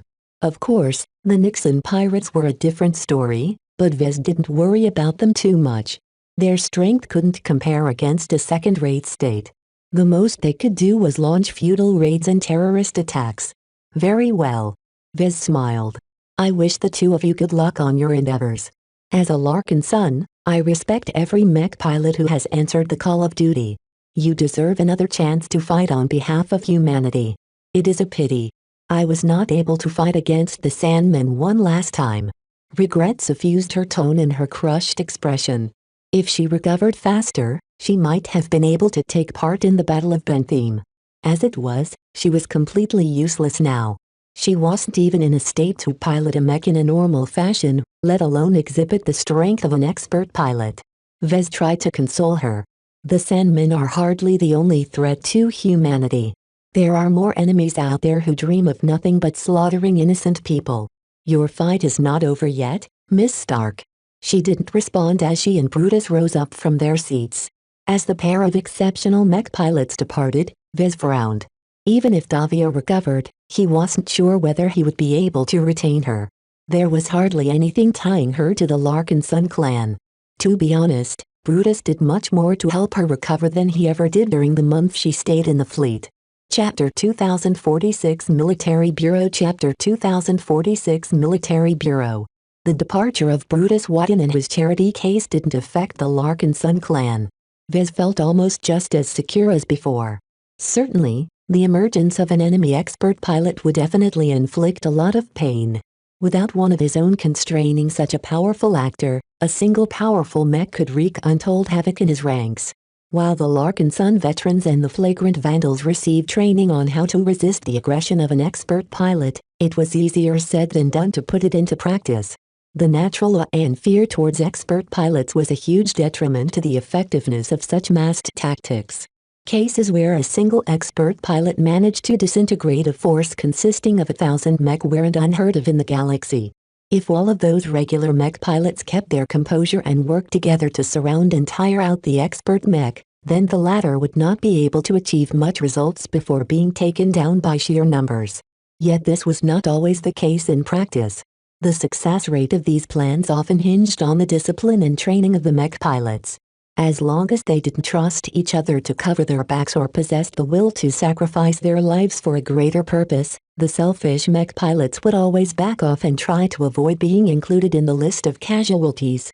Larkin Sun network or not, Vez did not believe that most of his clansmen had reached the point of dying for the clan. Due to their training and unique characteristics, the avatars of myth and the battle criers came close, but Vez knew they still fell short in this area and many other areas. Having an experienced mech officer who once commanded half of a mech regiment at his side turned out to be a very useful boon. Major Veril Larkin Sun was an all-round asset, possessing a wealth of knowledge, wisdom and insight in military matters. Not only that, he also possessed a dash of intelligence experience. From sabotage, kidnapping, wet work and other unsavory activities, Veril Larkin Sun had done it all throughout his decades-long career. Calling you Veril Larkin Sun all the time is getting really tired. Vez complained during a meeting with the latest member of his inner circle. "Can I call you Quinlist?" The Major's mouth twitched. Evidently, he did not like his first name. "You can just call me Verl or Major Verl if that is what you prefer." Others in the clan have already reverted to ignoring the compound name. The name Larkinson consisted of 3 syllables, and it was a lot of trouble to recite this name all of the time. Even the clansmen who proudly wore this name eventually got tired of saying it in rapid succession. Vez palmed his face. "We need to find a better solution to this stupid naming problem. It's not a major issue, Vez. Just forget about it and let your clansmen sort it out by themselves. It didn't matter too much anyway." Vez could see through a spiritual vision that Major Verl was already integrating deeper into the spiritual network centered around the Larkinson mandate. So long as this bond remained healthy, Verl could be trusted to act in the interests of the clan. "All right. Let's get back to the topic at hand. What was it you said about the organization of our mech forces?" The Major coughed. "As I was saying, I have comprehensively inspected each and every force that is under your direct and indirect command. I even paid a visit to the Penitent Sisters, though they have been understandable reluctant to show me around. That must have been quite an ordeal." Vez smirked. "I count myself lucky I managed to leave alive." Verl laughed.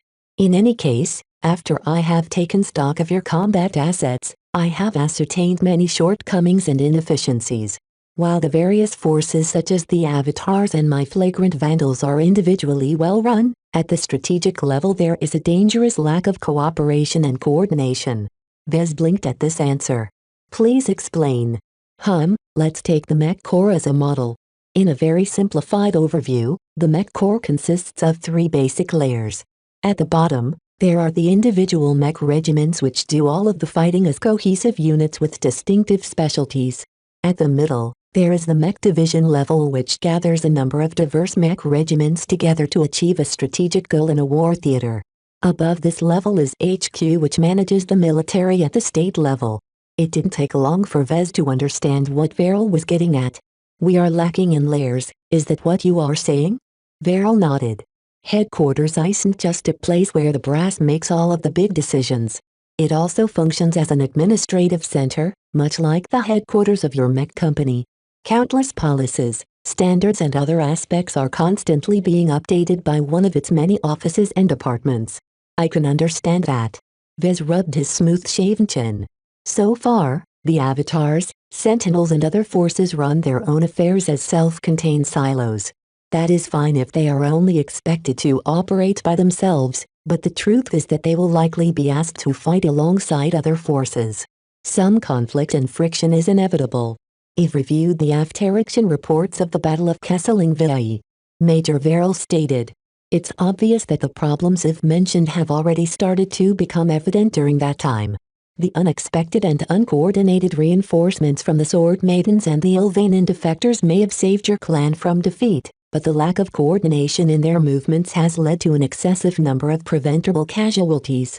You're saying that a lot less mech pilots would have fallen if our forces all cooperated better? Yes. That was a very harsh statement. The truth hurts sometimes, and Vez felt very remorseful for not doing enough to deepen the integration between the Avatars, Sentinels, Battle Criers and Glory Battalion. The Major noted the effect he had on his audience. It's okay, Vez. Your forces did their best. None of you expected to face an attack at that time and place. Let's move forward and establish a plan to address our shortcomings so that we won't be caught so flat-footed the next time. Let's do that. What is your proposal? Verl activated his comm and quickly sent a document to Vez. I have already taken the liberty to write out a series of steps on what we need to do. The gist of my plan is to establish an office called the Military Bureau to make the beginning steps towards greater coordination and cooperation between the forces. While the Major spoke, Vez connected to his comm via his implant and rapidly scanned through the document in his mind. It sounds like you are working towards establishing a headquarters. He noted with surprise. Why not create one straight away? It's not necessary, Vez. Starting too big will not only lead to a lot of disruption, but also attract a lot of animosity from your troops.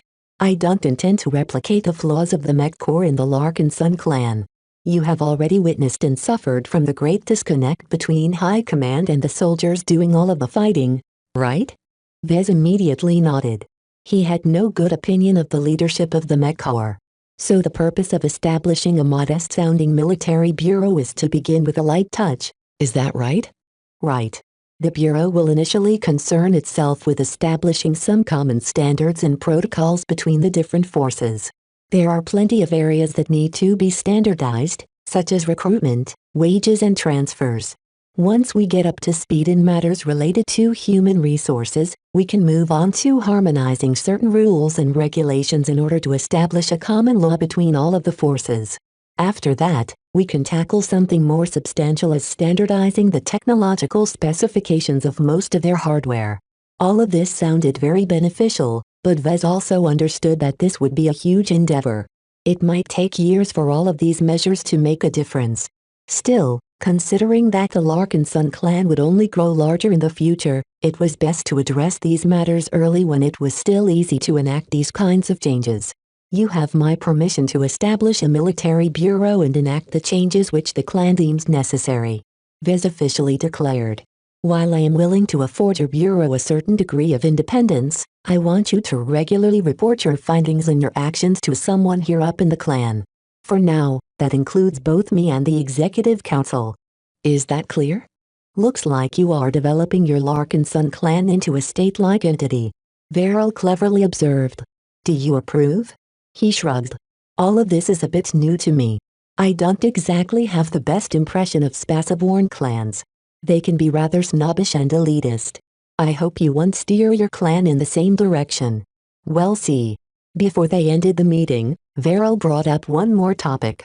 Aside from establishing the military bureau, I also wanted to talk about the evolution direction of your forces. What is your opinion? So far, their roles are fairly clear. I think it is best to continue their development in their chosen directions, but with a greater eye towards specialization so that they can better complement each other. With a true combined arms approach, our clan can handle any crisis. What will be the role of each force if you had your way? Verrill listed out his views. The avatars of myth can stay as our elite mech force. The living sentinels should specialize in defensive warfare. The battle criers are suited for irregular operations. The sword maidens are already transitioning into a black ops unit. As for the flagrant vandals, I think it is best to turn them into a raiding and reconnaissance force. The mech roster of the vandals don't reflect this role. Vez pointed out. You have plenty of medium mech and even a couple of heavy mech, right? We can slowly phase them out. Since you have served with us for some time, you already know that we already employ light mech extensively. We can deepen our use of light mech while acquiring some medium mech models that all feature great mobility. Once we complete this transformation, our vandals will become fully capable of fulfilling the scouting function that your other mech troops aren't as suited to perform. That sounded quite logical. Vez was glad that Major Verrill was able to find a place for the flagrant vandals in the clan. What about the possibility of operating in the auspices of the Black Cats? You've already spoken to Madame Calibist. We both came to the conclusion that it is best for my vandals to steer clear of her Black Cats. Verrill admitted. While I do possess an intelligence background, most of our vandals are not. They are honest soldiers. Deep down, they all wish to prove themselves on the battlefield in an upright and honorable manner. I think we owe it to them to give them the chance the Mech Corps has denied them for too long. The Larkinson clan will be happy to give them this opportunity. Vez smiled in acceptance. The Larkinson family has always valued honor, and our clan is no different. I'm sure your vandals will acquit themselves well in their new role. As soon as Major Verrill received the green light for his proposals, he departed from Vez's office.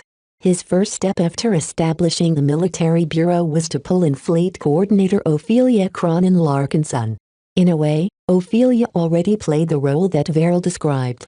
She constantly kept an eye on the ships of the Larkinson clan and suggested ways to increase their coordination.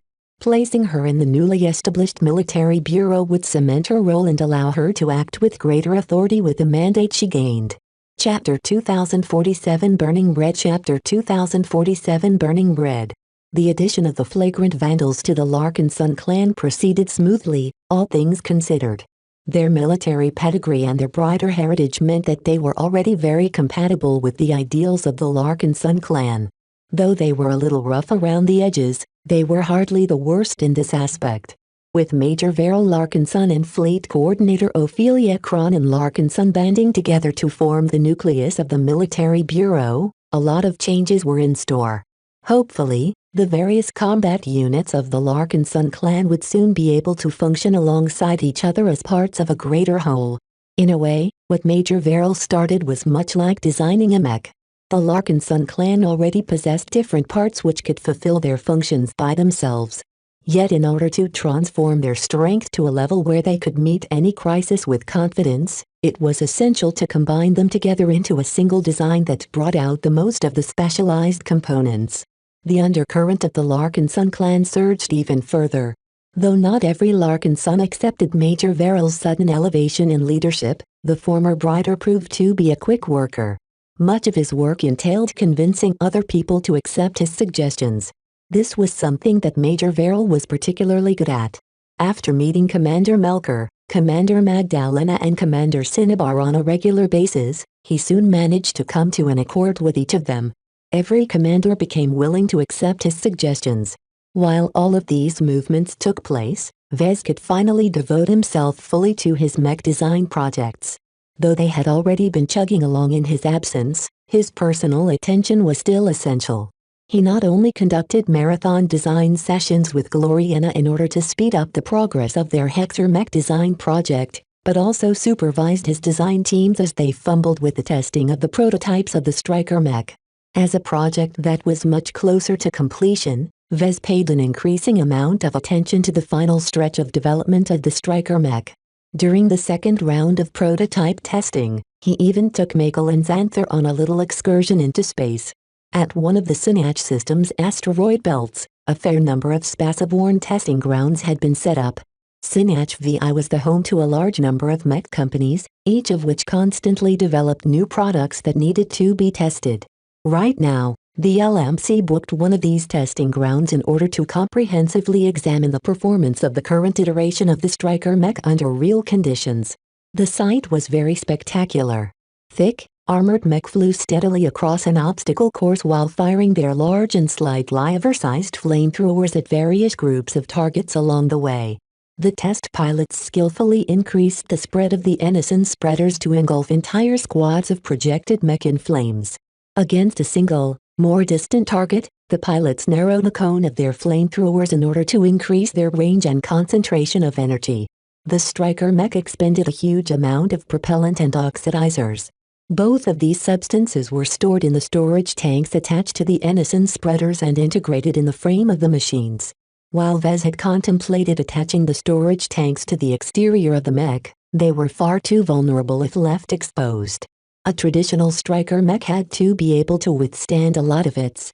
The careful Liplin tests exquisitely pushed the limits of the prototypes by subjecting them to precisely calculated attacks. It hurt Vez a bit to see one of the prototypes being blasted by laser drones from every direction. Yet despite the barrage, the armor system of the Striker mech held up exactly as its specifications allowed. To the two boys, adolescent men, seeing the mech in action with their very own eyes was an unforgettable experience. Even though they were Larkinsons, their only opportunities to see mech in action was when they attended the mech games in their old lives. Aside from that, they never got the opportunity to see an actual mech in action outside of footage and drama programs. They even missed out the opportunity to watch the Battle of Kesseling VIE unfold because they had been among the first clansmen to be evacuated. Wow! Michael sighed as he practically pressed his entire face against the transparent screen of the space station. His eyes continued to follow the maneuvers of the nearest prototype as it spread its unnatural hellfire red flames and precise bursts. You've seen the projections of the simulated tests, but they're not even close to the real thing. Vez smiled. We aren't playing a video game, Michael. We are mech designers. Just because we sit behind terminals in order to manipulate projections all day doesn't mean that our work has real consequences. The machines we design are just like this prototype, capable of unleashing an unimaginable amount of destruction in the right circumstances. Though Vez had already lectured them about this topic before, theory was different from practice. Now that they finally witnessed the outcome of the effort that Vez and the rest of the design teams put into their Striker mech design, Alark and Sunseeds gained a clearer idea on what their profession entailed. Mech designers mainly created war machines that killed. The flames unleashed by the huge machines that could tower over many buildings could burn an entire town if left unchecked. The scalding hot flames possessed a rather sticky quality that allowed them to continue to burn in space for a number of seconds. If the flames ever landed on a mech, then it would continue to burn it down. The main reason for this was the special propellant used. Not only did it burn longer, the Enison spreader also released in a higher density. The purpose of doing so was to enhance its area denial role by allowing it to continue to block off portions of space with longer-lasting flames. The downside to this was the faster depletion of the propellant tanks. In most cases, the Striker mech lasted from 10 to 30 minutes before needing to return to resupply. To Vez, this was barely adequate and far from ideal. He had never been able to solve the fundamental capacity problem of his Striker mech design. The consequence was that he had to accept the fact that his upcoming product would be shipping with average endurance at best compared to the industry standard. Of course, none of that affected the cool factor of his product. Both Michael and Xanther hadn't progressed enough to look beneath the surface of a mech. All they saw was big machines burning everything in their way in an awesome fashion. They were still kids at heart. Not that this was anything bad. Every mech designer started off with a shallow fascination of mech in their youth. People like Vez simply retained their admiration for these machines into their adulthood and centered their entire lives around designing better models. How hot do these flames burn? Xanther asked. Why are the flames so red? Aren't hotter flames supposed to be blue? Vez gently shook his head. The color of the flames isn't necessarily correlated by the energy being released. While it's true that a more energetic thermal reaction can result in the release of higher frequencies of electromagnetic radiation or light, in practice it's always a mix. The propellant formula contains a lot of different substances that each emit a varying amount of energy in the form of heat and energy. So why are the flames released by your Striker mech so red? It's a cosmetic design choice, Vez admitted. It fits the overall theme of my design. The mech already comes with a red brown coating by default. Giving it the illusion of spitting hellfire will likely evoke all sorts of frightening associations to approaching enemies. I don't know, teacher. I think blue flames are scarier, Xanther commented. I watched a drama once where a squad of Striker mech burned an entire street with purple flames. Michael shouted. Vez chuckled in a good-natured manner. As long as you work hard and study well, you can design a Striker mech that releases flames in any color you like. Until then, you better learn honestly and keep up with my demands. Their motivation was still as high as ever, especially after viewing the impressive Striker mech in action with their own two eyes. While Vez enjoyed witnessing his prototype in action, he wasn't looking at them in the perspective of a child. While there weren't any control panels in front of him, his implant was receiving a lot of data. His implant quickly processed them and analyzed the patterns. The test results largely met his expectations. He felt a little disappointed at that. Though his Striker mech was a functional sound product, it didn't perform notably better than the other offerings on the market. Vez could only rely on the glow he planned to impart on this Striker mech design to make the crucial difference. Sometimes, a boy was a boy, a hexer was a hexer and a Striker mech was a Striker mech. Vez tried his best to square the circle and surpass the limitations inherent to this mech type, to no avail. Reality could be bent, but not to this extent. Aside from opening his wallet and breaking his budget, there was no way to develop a Striker mech that was completely to his liking. It was worse now that Vez had a taste of second-class mech design. Before he designed the Bright Warrior and embarked on the Hexer mech design project, Vez was fully grounded in third-class mech. He almost never had the opportunity to design something better, which meant that his horizons had never been widened. It was a lot easier to design third-class mech back then. Ignorance was bliss and Vez had closed his eyes to the greater possibilities that second-class mech designers like Gloriana regularly took for granted. That was not possible anymore. Once he was promoted to a second-class mech designer, Vez would never be able to stop his mind from imagining the endless possibilities if he just stuffed an expensive component or material in his third-class mech designs. Erg. It's torture sometimes. Despite these complaints, Vez still believed in his end product.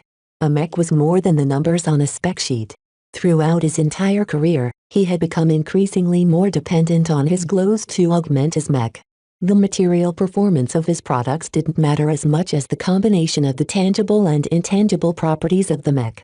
Unfortunately, Vez didn't get to see the full potential of his striker mech design yet. Only when he was finally ready to formulate the glow of the mech would he truly be able to realize his vision. The weak spiritual foundation that the prototypes currently conveyed was just a pale shadow of what was to come.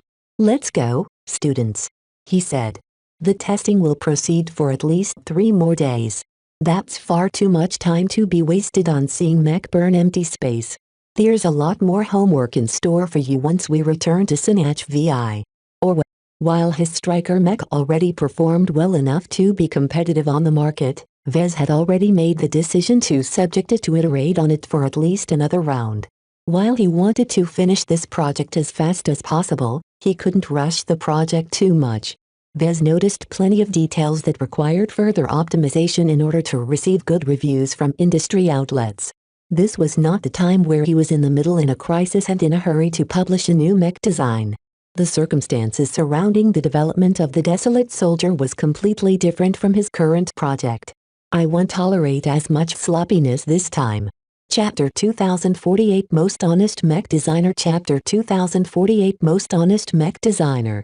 While the Striker Mech project underwent its 3rd round of iteration, the Hexer Mech project also made a lot of progress. As long as he wasn't distracted by clan affairs, he achieved a lot of progress. The support-oriented Night Mech became more complete after every session. Both Vez and Gloriana cuddled together after pulling their minds out of another exhausting mental design session. Linking their implants together and designing their mech under accelerated time perception was very productive, but also very straining. Their mental and spiritual strength didn't play a role in this aspect. Only the physical resilience of their brains determined how far they could push this mode of mech design. This was why Gloriana always ended up better off after they completed a session. While Vez was stuffed with genetic and biological augmentations, their effects were mostly scattered or leaned more in the direction of enhancing his physical attributes. Gloriana on the other hand enjoyed more modest augmentations planned by her mother Constance. Unlike the haphazard improvements applied to Vez, his girlfriend mainly received upgrades that focused on improving her cognitive functions. The only physical augmentation she received mostly pertained to improving her health, enhancing her beauty, increasing her resilience to diseases and certain other matters pertaining exclusively to women. As a result, she was much more suited to become a mech designer like Vez. This had always been something of a pet peeve of his. If Dr. Jutland didn't go crazy on his body, he would have lived his life as a normal mech designer. On the other hand, if he didn't possess the Jutland organ, then he would have died by now. If Vez had to choose between death and life as a suboptimal mech designer, he would definitely settle on the latter. "Are you satisfied with our work so far, Vez?" Gloriana asked. A projection of their current progress spun in front of them. The landbound night mech looked quite hefty, but its formidable appearance was partially an illusion. Much of the bulk inside was made up of energy cells, heat sinks and energy transmission systems. All of that capacity could have been allocated towards improving the defensive aspects of his mech. If Vez had a choice, he would have outfitted his mech with an energy shielding system, but that was a bit too expensive and impractical for their current budget. Besides, male Hexer mech were rarely equipped with shields. "I know what you are thinking about," she said as she leaned her head against his shoulder. "Just forget about it, Vez. Women in our state always hog the best assets for themselves. Mech-grade energy shield modules are quite expensive, so the Hex Army has to allocate them wisely. They are much more needed in our female mechas. They are expected to brave a lot of danger. A lot more women would have died by now in the Komodo War if their mech lacked these crucial shields." While Vez acknowledged the logic behind this decision, he still thought it was rather upside down to deny a night mech more defensive tools. Still, an energy shield wasn't as important as the extensive energy reserves and energy transmission systems they managed to stuff inside the frame of their mech. This ensured that their mech would not only be able to support the efforts of female mech during the beginning of their assaults, but also prolong their utility by siphoning energy from fallen mech and other energy sources. This mech is best suited to operate in urban and developed environments, Vez remarked. While I designed its extra appendages to pierce through the open cavities or weak points of a wreck, they can also dig into the power network of a building to recharge its energy cells. As long as the city has an intact power grid or enough backup power, our night mech can keep supplying a continuous amount of energy to the rest of its squad. Gloriana nodded, causing her hair to brush against his clothes. That sounds very useful. A lot of the fighting so far takes place in fortified, highly urbanized planets. The Komodo War won't budge any further before either side makes it through all of the defenses that they prepared in the centuries leading up to this struggle. The war slowed down, but the casualties continue to mount. No matter how the Coalition and the Hegemony tried to tout their successes on the galactic net, Vez saw precious little movement on the map. The lines budged in either direction at a glacial pace, yet the greater states continued to pour more mech into these disputed war zones. This would be a good time for a supportive night mech optimized for urban combat to make its entry. Sadly, Vez and Gloriana still required more time to finalize their mech design. They hadn't even tested the first prototype up to this point. Fortunately, it looked as if the stalemate would probably persist for at least a year if nothing drastic happened. That left plenty of time for the Hexers to try out his revolutionary new mech and deploy it on a wider scale. Gloriana stirred again. I'm not so sure about the development of its divine nature, though. We're obviously making a mech for male mech pilots. Sometimes, I get the feeling we are doing a huge disservice by attempting to instill it with a female protagod. To be honest, this fact bothered him as well. If he had a choice, he would have rather paired his upcoming design spirit with a female mech, but beggars couldn't be choosers. The gender of the mech doesn't have to correlate with the gender of its design spirit. The relationship between the two can be as close or as loose as we like. For example, the Aurora Titan is clearly a masculine mech design, but I linked it with Kalanxo without any issue. The Bright Warrior is vaguely male in its configurations, but it also meshes well with the Golden Cat. Those are non-Hexer designs, Vez. I can understand why you chose not to pay attention to the gender of the mech and their protagods, but this is different. Gender matters a lot. This was something Vez hadn't fully considered. Unlike her, he didn't think about the significance of something gender all the time. How do you think the Hexers will react to our end product? That's the scary part. I don't know. She paused for a moment. From what I understand, you are trying to create a motherly protagod for our mech design, right? He nodded. The design spirit derived from the idol of the superior mother and other ingredients will be unquestionably female. She'll likely act like a nurturing mother to the mech pilot and a fierce guardian against opponents. That wasn't all. He still wanted to give the design spirit more dimensions by imparting it with the different meanings of the 6 phases of existence, but that was a work in progress. Just because he could break some spiritual fragments and merge them back together didn't mean he always got what he wanted. He still needed to guide the entire process and make sure it didn't go off the rails. The last thing he wanted to do was to create an abomination and waste all of the ingredients he used. The spiritual residue from the idol of the superior mother was irreplaceable to Vez. He only had one shot to create the right design spirit, so he had to make sure to exert enough control over the process. Gloriana would be lending her help as well, and each time she did so, she exhausted herself. It would take at least a month before she could do something like this again. I'm actually rather reluctant to proceed, she said. I'm afraid my peers back in the Hegemony will tear me apart with their criticism for designing something that may be deemed heretical. Though Vez could sense that Gloriana truly feared this outcome, he was a lot more nonchalant about this issue. So what if a bunch of colossal-minded Hexers think our product is heresy? As long as you stay with me and accompany me on my travels, you won't have to bother yourself with those useless women. As long as our mech fulfills its purpose and swings the war in our favor, what does it matter if it offends someone's sensibilities? But Vez. Those people are my friends. My colleagues. Maybe even my family. He placed his arm around her shoulder. You're not entirely Hexer anymore. It's okay to take some liberties. In mech design, We shouldn't let societal constraints hinder us if it gets in the way of designing the mech of our dreams. HMPH. I'm still a hexer. She resisted. You may not care for my state, but I still do. Any trouble I incur will also reflect on my mother and the rest of the Wadian dynasty. I don't want to bring them any trouble.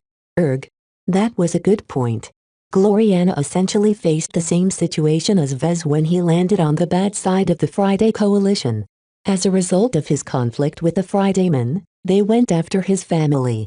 Now, Gloriana risked something similar, but from her very own state this time. Even so, Vez was very reluctant to alter his design because of external pressure. He was convinced that his current vision was the best one they should pursue.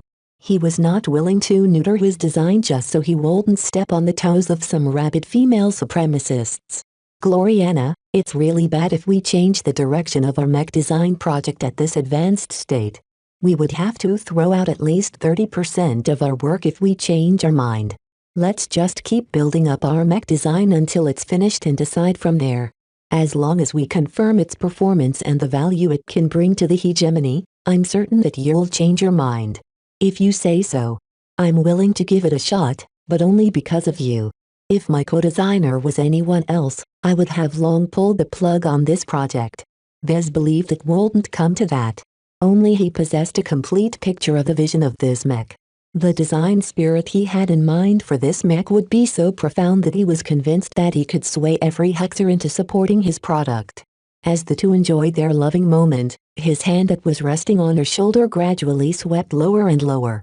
Just as it started to inch towards a more sensitive part of her body, it soon bumped into an obstacle. Meow meow meow. Clixie angrily woke up from her doze and climbed up to Gloriana's chest to block the intruder. Gloriana, could you please move your cat away? He pleaded. No. Why not? We're at work, Vez. She replied in an exasperated tone. Aren't you the one who said that we should always stay professional while we are at our workplace? I did? Wow, I must have been very stupid back then. She giggled. I think you're quite cute, Vez. So about your cat? No. This is not the time. What about tonight? Vez hopefully asked. You only get a reward if you've been good. Gloriana stated with a tone of finality. Right now, it seems you've been quite naughty so far, so it looks like you won't be getting your fun tonight. She pushed herself away from her side and stood up. She continued to hug Clixie as she started to head towards the exit. Vez. I really hope your plan works out for our hexer mech design. If not, it'll be the first to punish you. I won't tolerate any attempt at mocking my beliefs. He innocently threw up his hands. It's not like that. My mech will truly pay tribute to the greatness of hexer culture and the truths of hexism, I swear. Really? I am the most honest mech designer in the galaxy. Have I ever broken my principles? Gloriana looked suspiciously at him, and so did her cat. Meow. Chapter 2049 The Big Preparation Chapter 2049 The Big Preparation. After several months, the Striker Mech project neared completion. After a third round of iteration and prototype testing, hardly any surprises emerged. The few unexpected deviations didn't meaningfully affect the performance of the mech. Of course, performance nerds still cared a lot about these small discrepancies. Any instances of inefficiencies and lack of optimization had to be worked away with entirely before they were remotely satisfied with their work. Fortunately for Vez, he was the one who decided when to drop the curtains on the project. Though his girlfriend still demanded extra time to refine the design even further, he resolutely blocked her requests. She may have the upper hand on him in bed, but he would be damned if he let her take charge of the design lab as well. This was his most important bastion and the source of his confidence. Besides, they already agreed that Vez had the final word on mass production mech designs. When they designed a custom mech, then Gloriana possessed the biggest say, but their Striker mech was anything but a product tailored to a single customer. We don't have the time to iterate further. Vez put his foot down.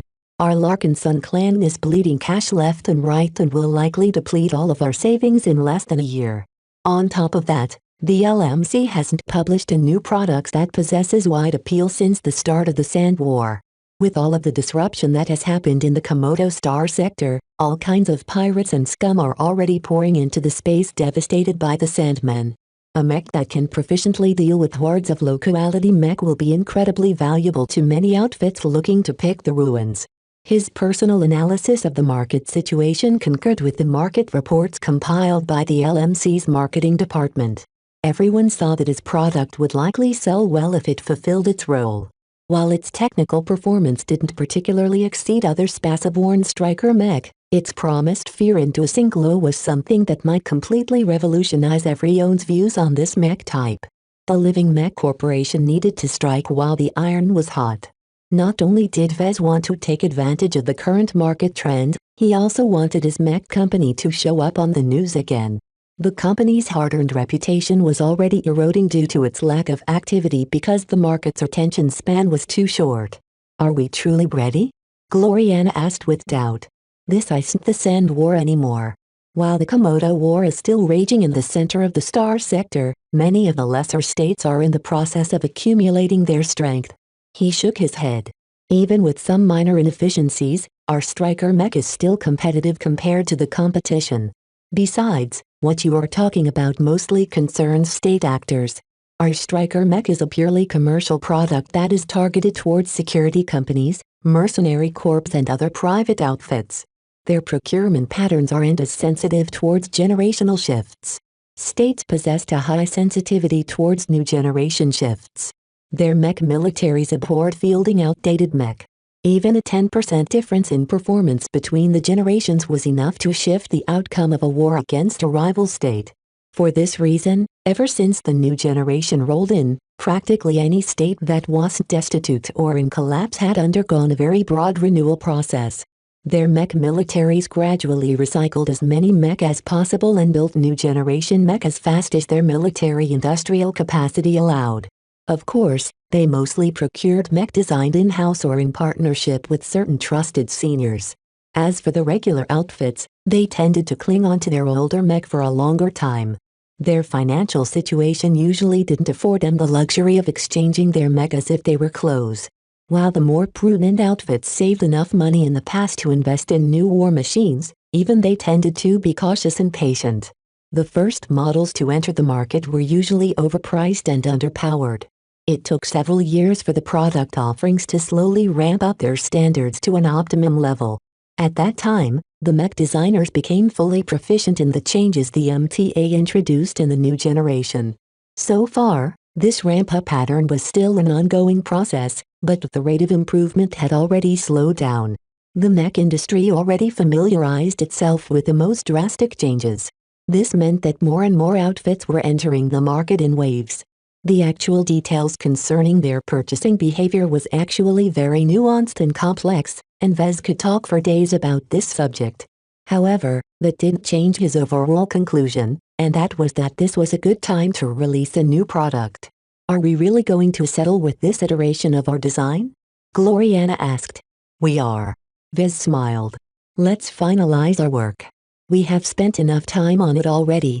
The process of finalizing a mech design was a bit more complicated than before. With the growth of the LMC and its expansion in other states, the mech company had to comply with a lot more legal and administrative demands. The headquarters of the LMC turned into a hive of activity. Both new and old workers initiated the process of introducing the new products to a diverse range of markets. In some states with open economies, that might be as simple as filing a simple document to a government institution. For the more troublesome states with more regulated economies, the LMC had to submit a more elaborate application.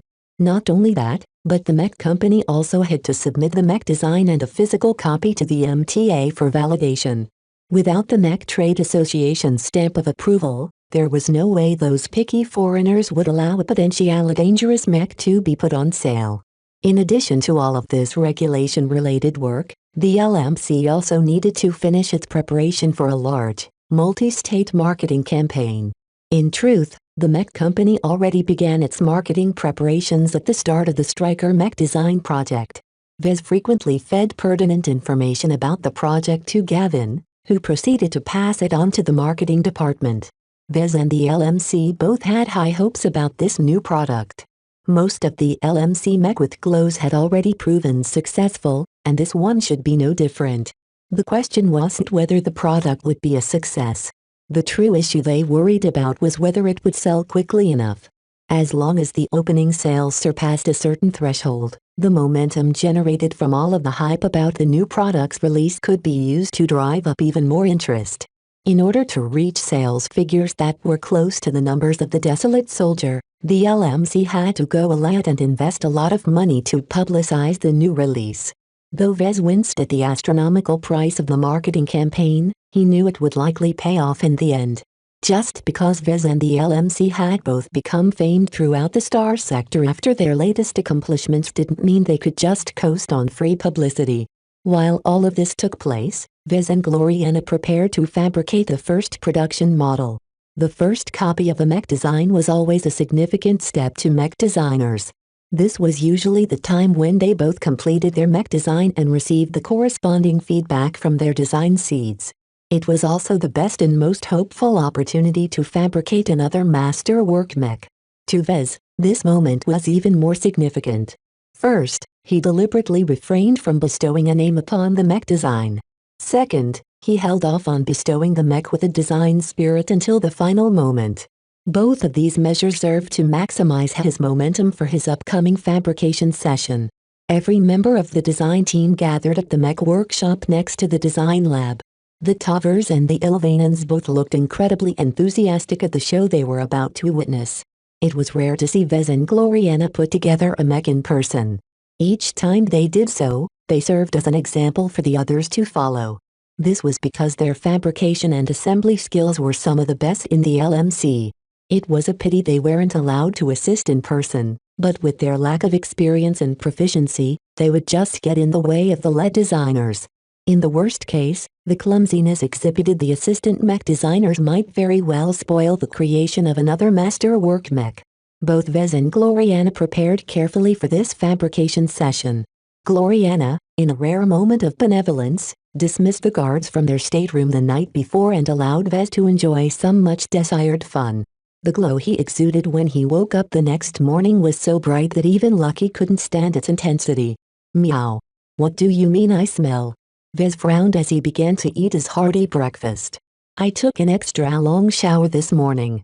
Sitting on the opposite side of the table, Gloriana partook in her breakfast as well. She grinned at her boyfriend. I'll give you another reward if you do well in our fabrication session, she promised with a coy smile. I already told you, Vez. As long as I'm in a good mood, I'm open for anything. If we happen to make another masterwork mech. Vez gulped. Though she didn't elaborate on what might happen, his overactive imagination was already conjuring up all kinds of heated scenarios. I will do my best. He quickly coughed and tried to regain his composure. I mean, I will endeavor to replicate our previous success and craft a mech that meets our expectations. To be honest, Vez had a hunch that he wouldn't be getting lucky anytime soon. Making a masterwork mech was anything but guaranteed, and building one consecutively right after the Quint was highly improbable.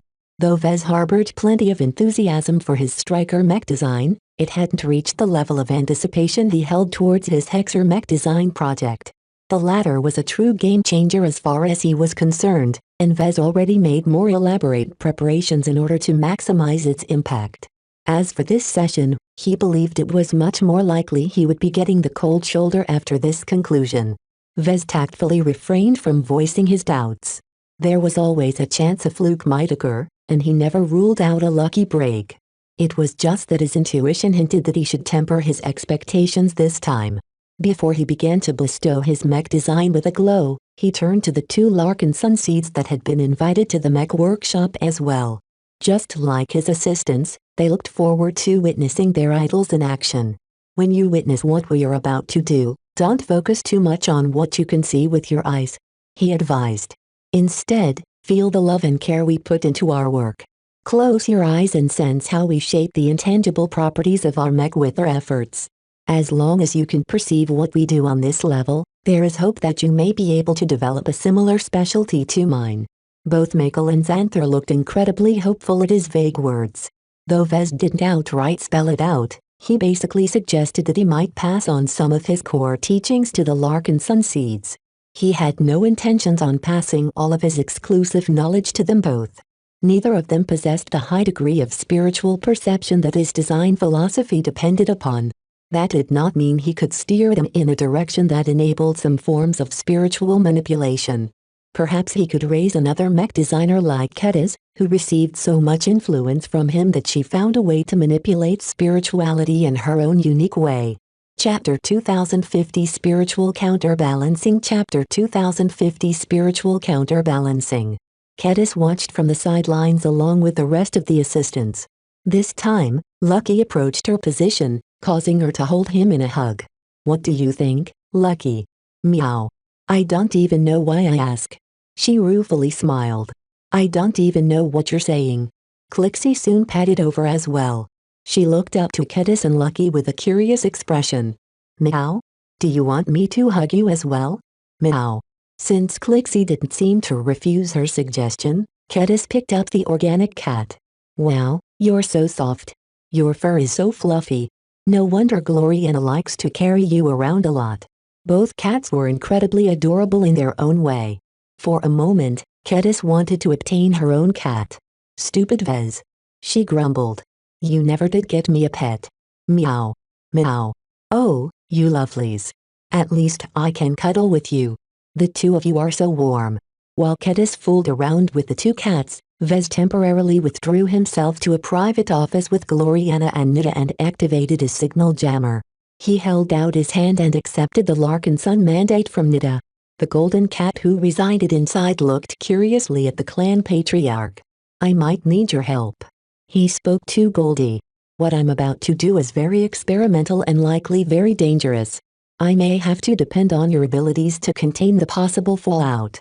Can you do that?" "Yeah." The golden cat eagerly nodded.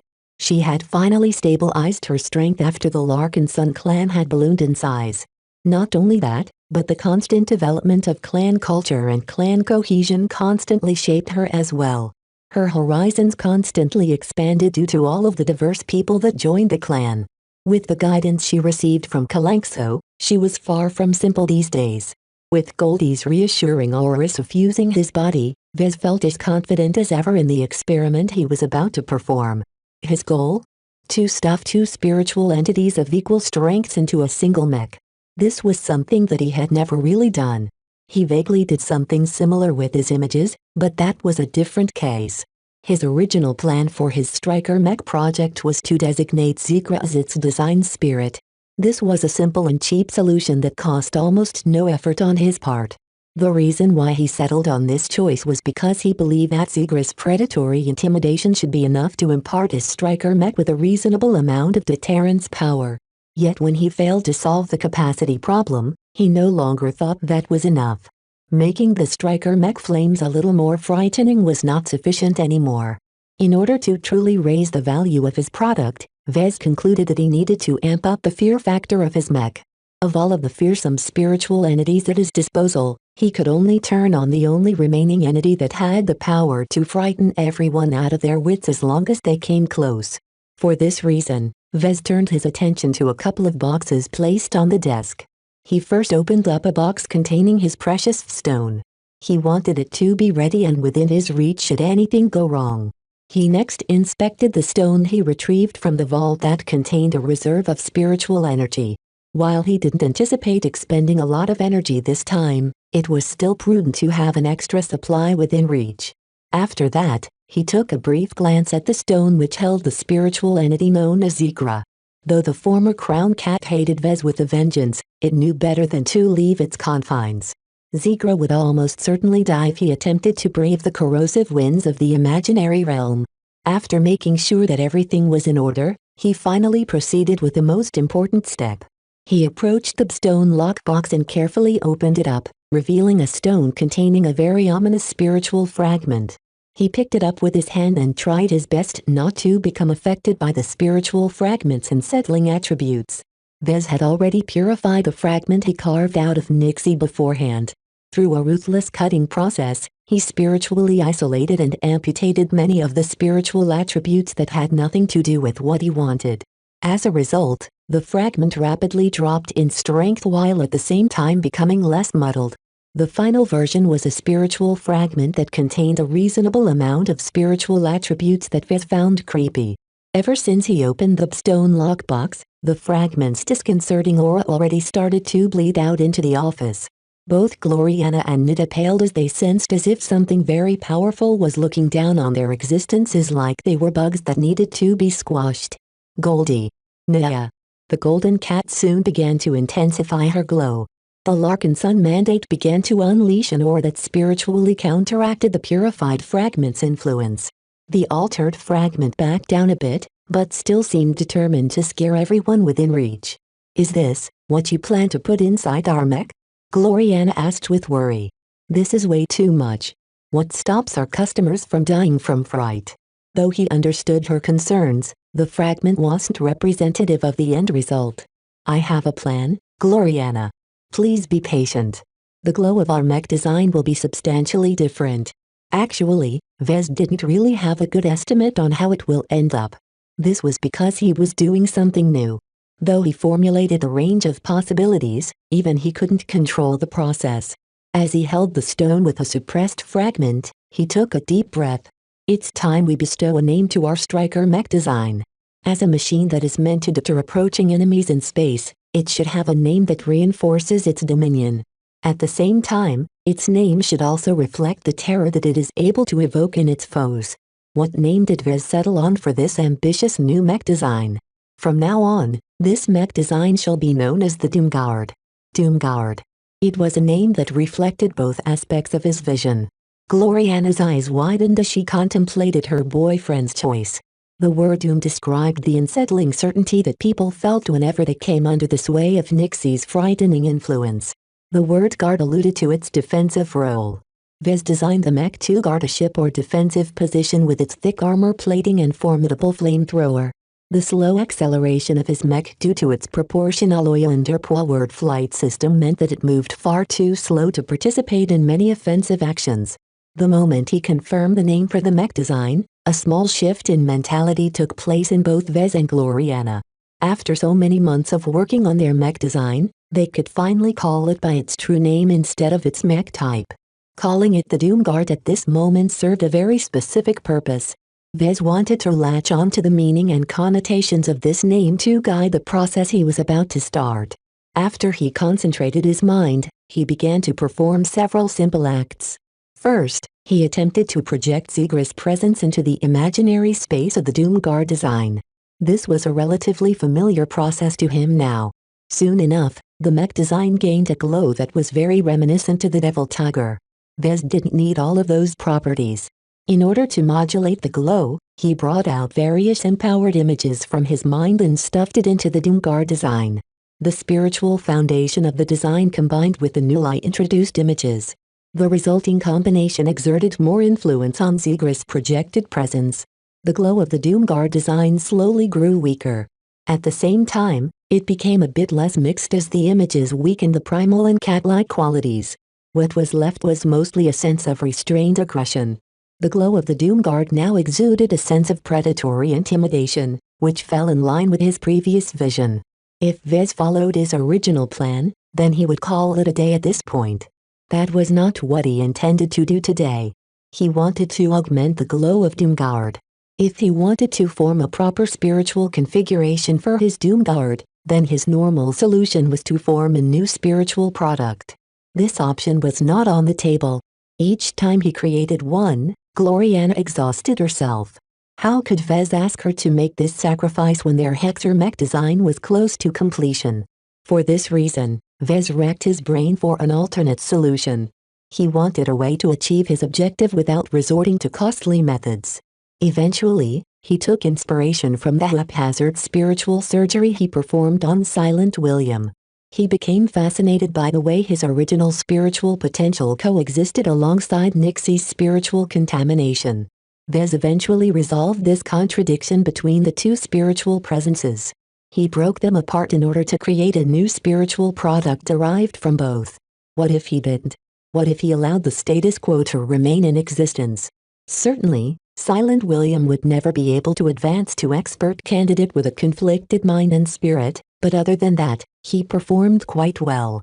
During the period where his spirituality was split in opposing sides, Silent William exhibited the traits of both his original personality and Nixie. This was what Vez sought. This was what Vez wanted to establish in his Doomguard. Despite the latent risks and the inherent instability of such a dynamic arrangement, Vez believed he could establish the same kind of split presence in a mech design. Besides, if anything goes wrong, I can always abort this experiment, he whispered. If Nixie's purified spiritual fragment suddenly went out of control, then Vez wouldn't hesitate to end its existence. With a deep breath, Vez began to initiate the phenomenon called spiritual counterbalancing. He took the stone that rested fitfully in his stone lockbox and mustered up his spiritual strength. In a single, continuous motion, he yanked out Nixie's purified fragment out of the stone and quickly stuffed it into the intangible space of his Doomguard. Introducing this weakened but still volatile spiritual fragment into a space that was already occupied by something else immediately led to an explosive clash. Though Zigra was pissed at being treated like a tool, at the very least he was starting to get used to his role as design spirit. What he wasn't used to was sharing a space with a spiritual entity whose strength was on par with his own. This was completely unacceptable to the former apex predator of Felixii. The prideful former crown cat immediately set upon the entity he regarded as an intruder. However, his opponent wasn't so easily failed. Though cut off and cut down from its progenitor, Nixie's purified fragment was still very formidable. It quickly resisted Zigra's attacks and began to counterattack. The spiritual ripples resulting from their violent conflict began to spill over into the material realm. Vez, Gloriana, Nita and the Golden Cat all felt nauseous to some degree. Naya. Goldie quickly exuded more strength in order to suppress the spiritual ripples. The problem was that she was barely able to calm everything down at her current level of strength. Zigra had grown stronger after serving as the design spirit of the Devil Tiger and the Prideful Soldier.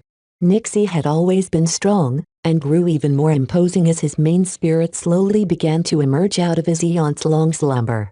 Their direct clashes turned out to be considerably more violent than Vez anticipated. He struggled to maintain his concentration. It was vitally important he maintained his spiritual sight in order to intervene when necessary. He could not allow Zigra or Nixie to gain the upper hand and dominate each other. Once that happened, the spiritual counterbalancing that Vez attempted to achieve would fail.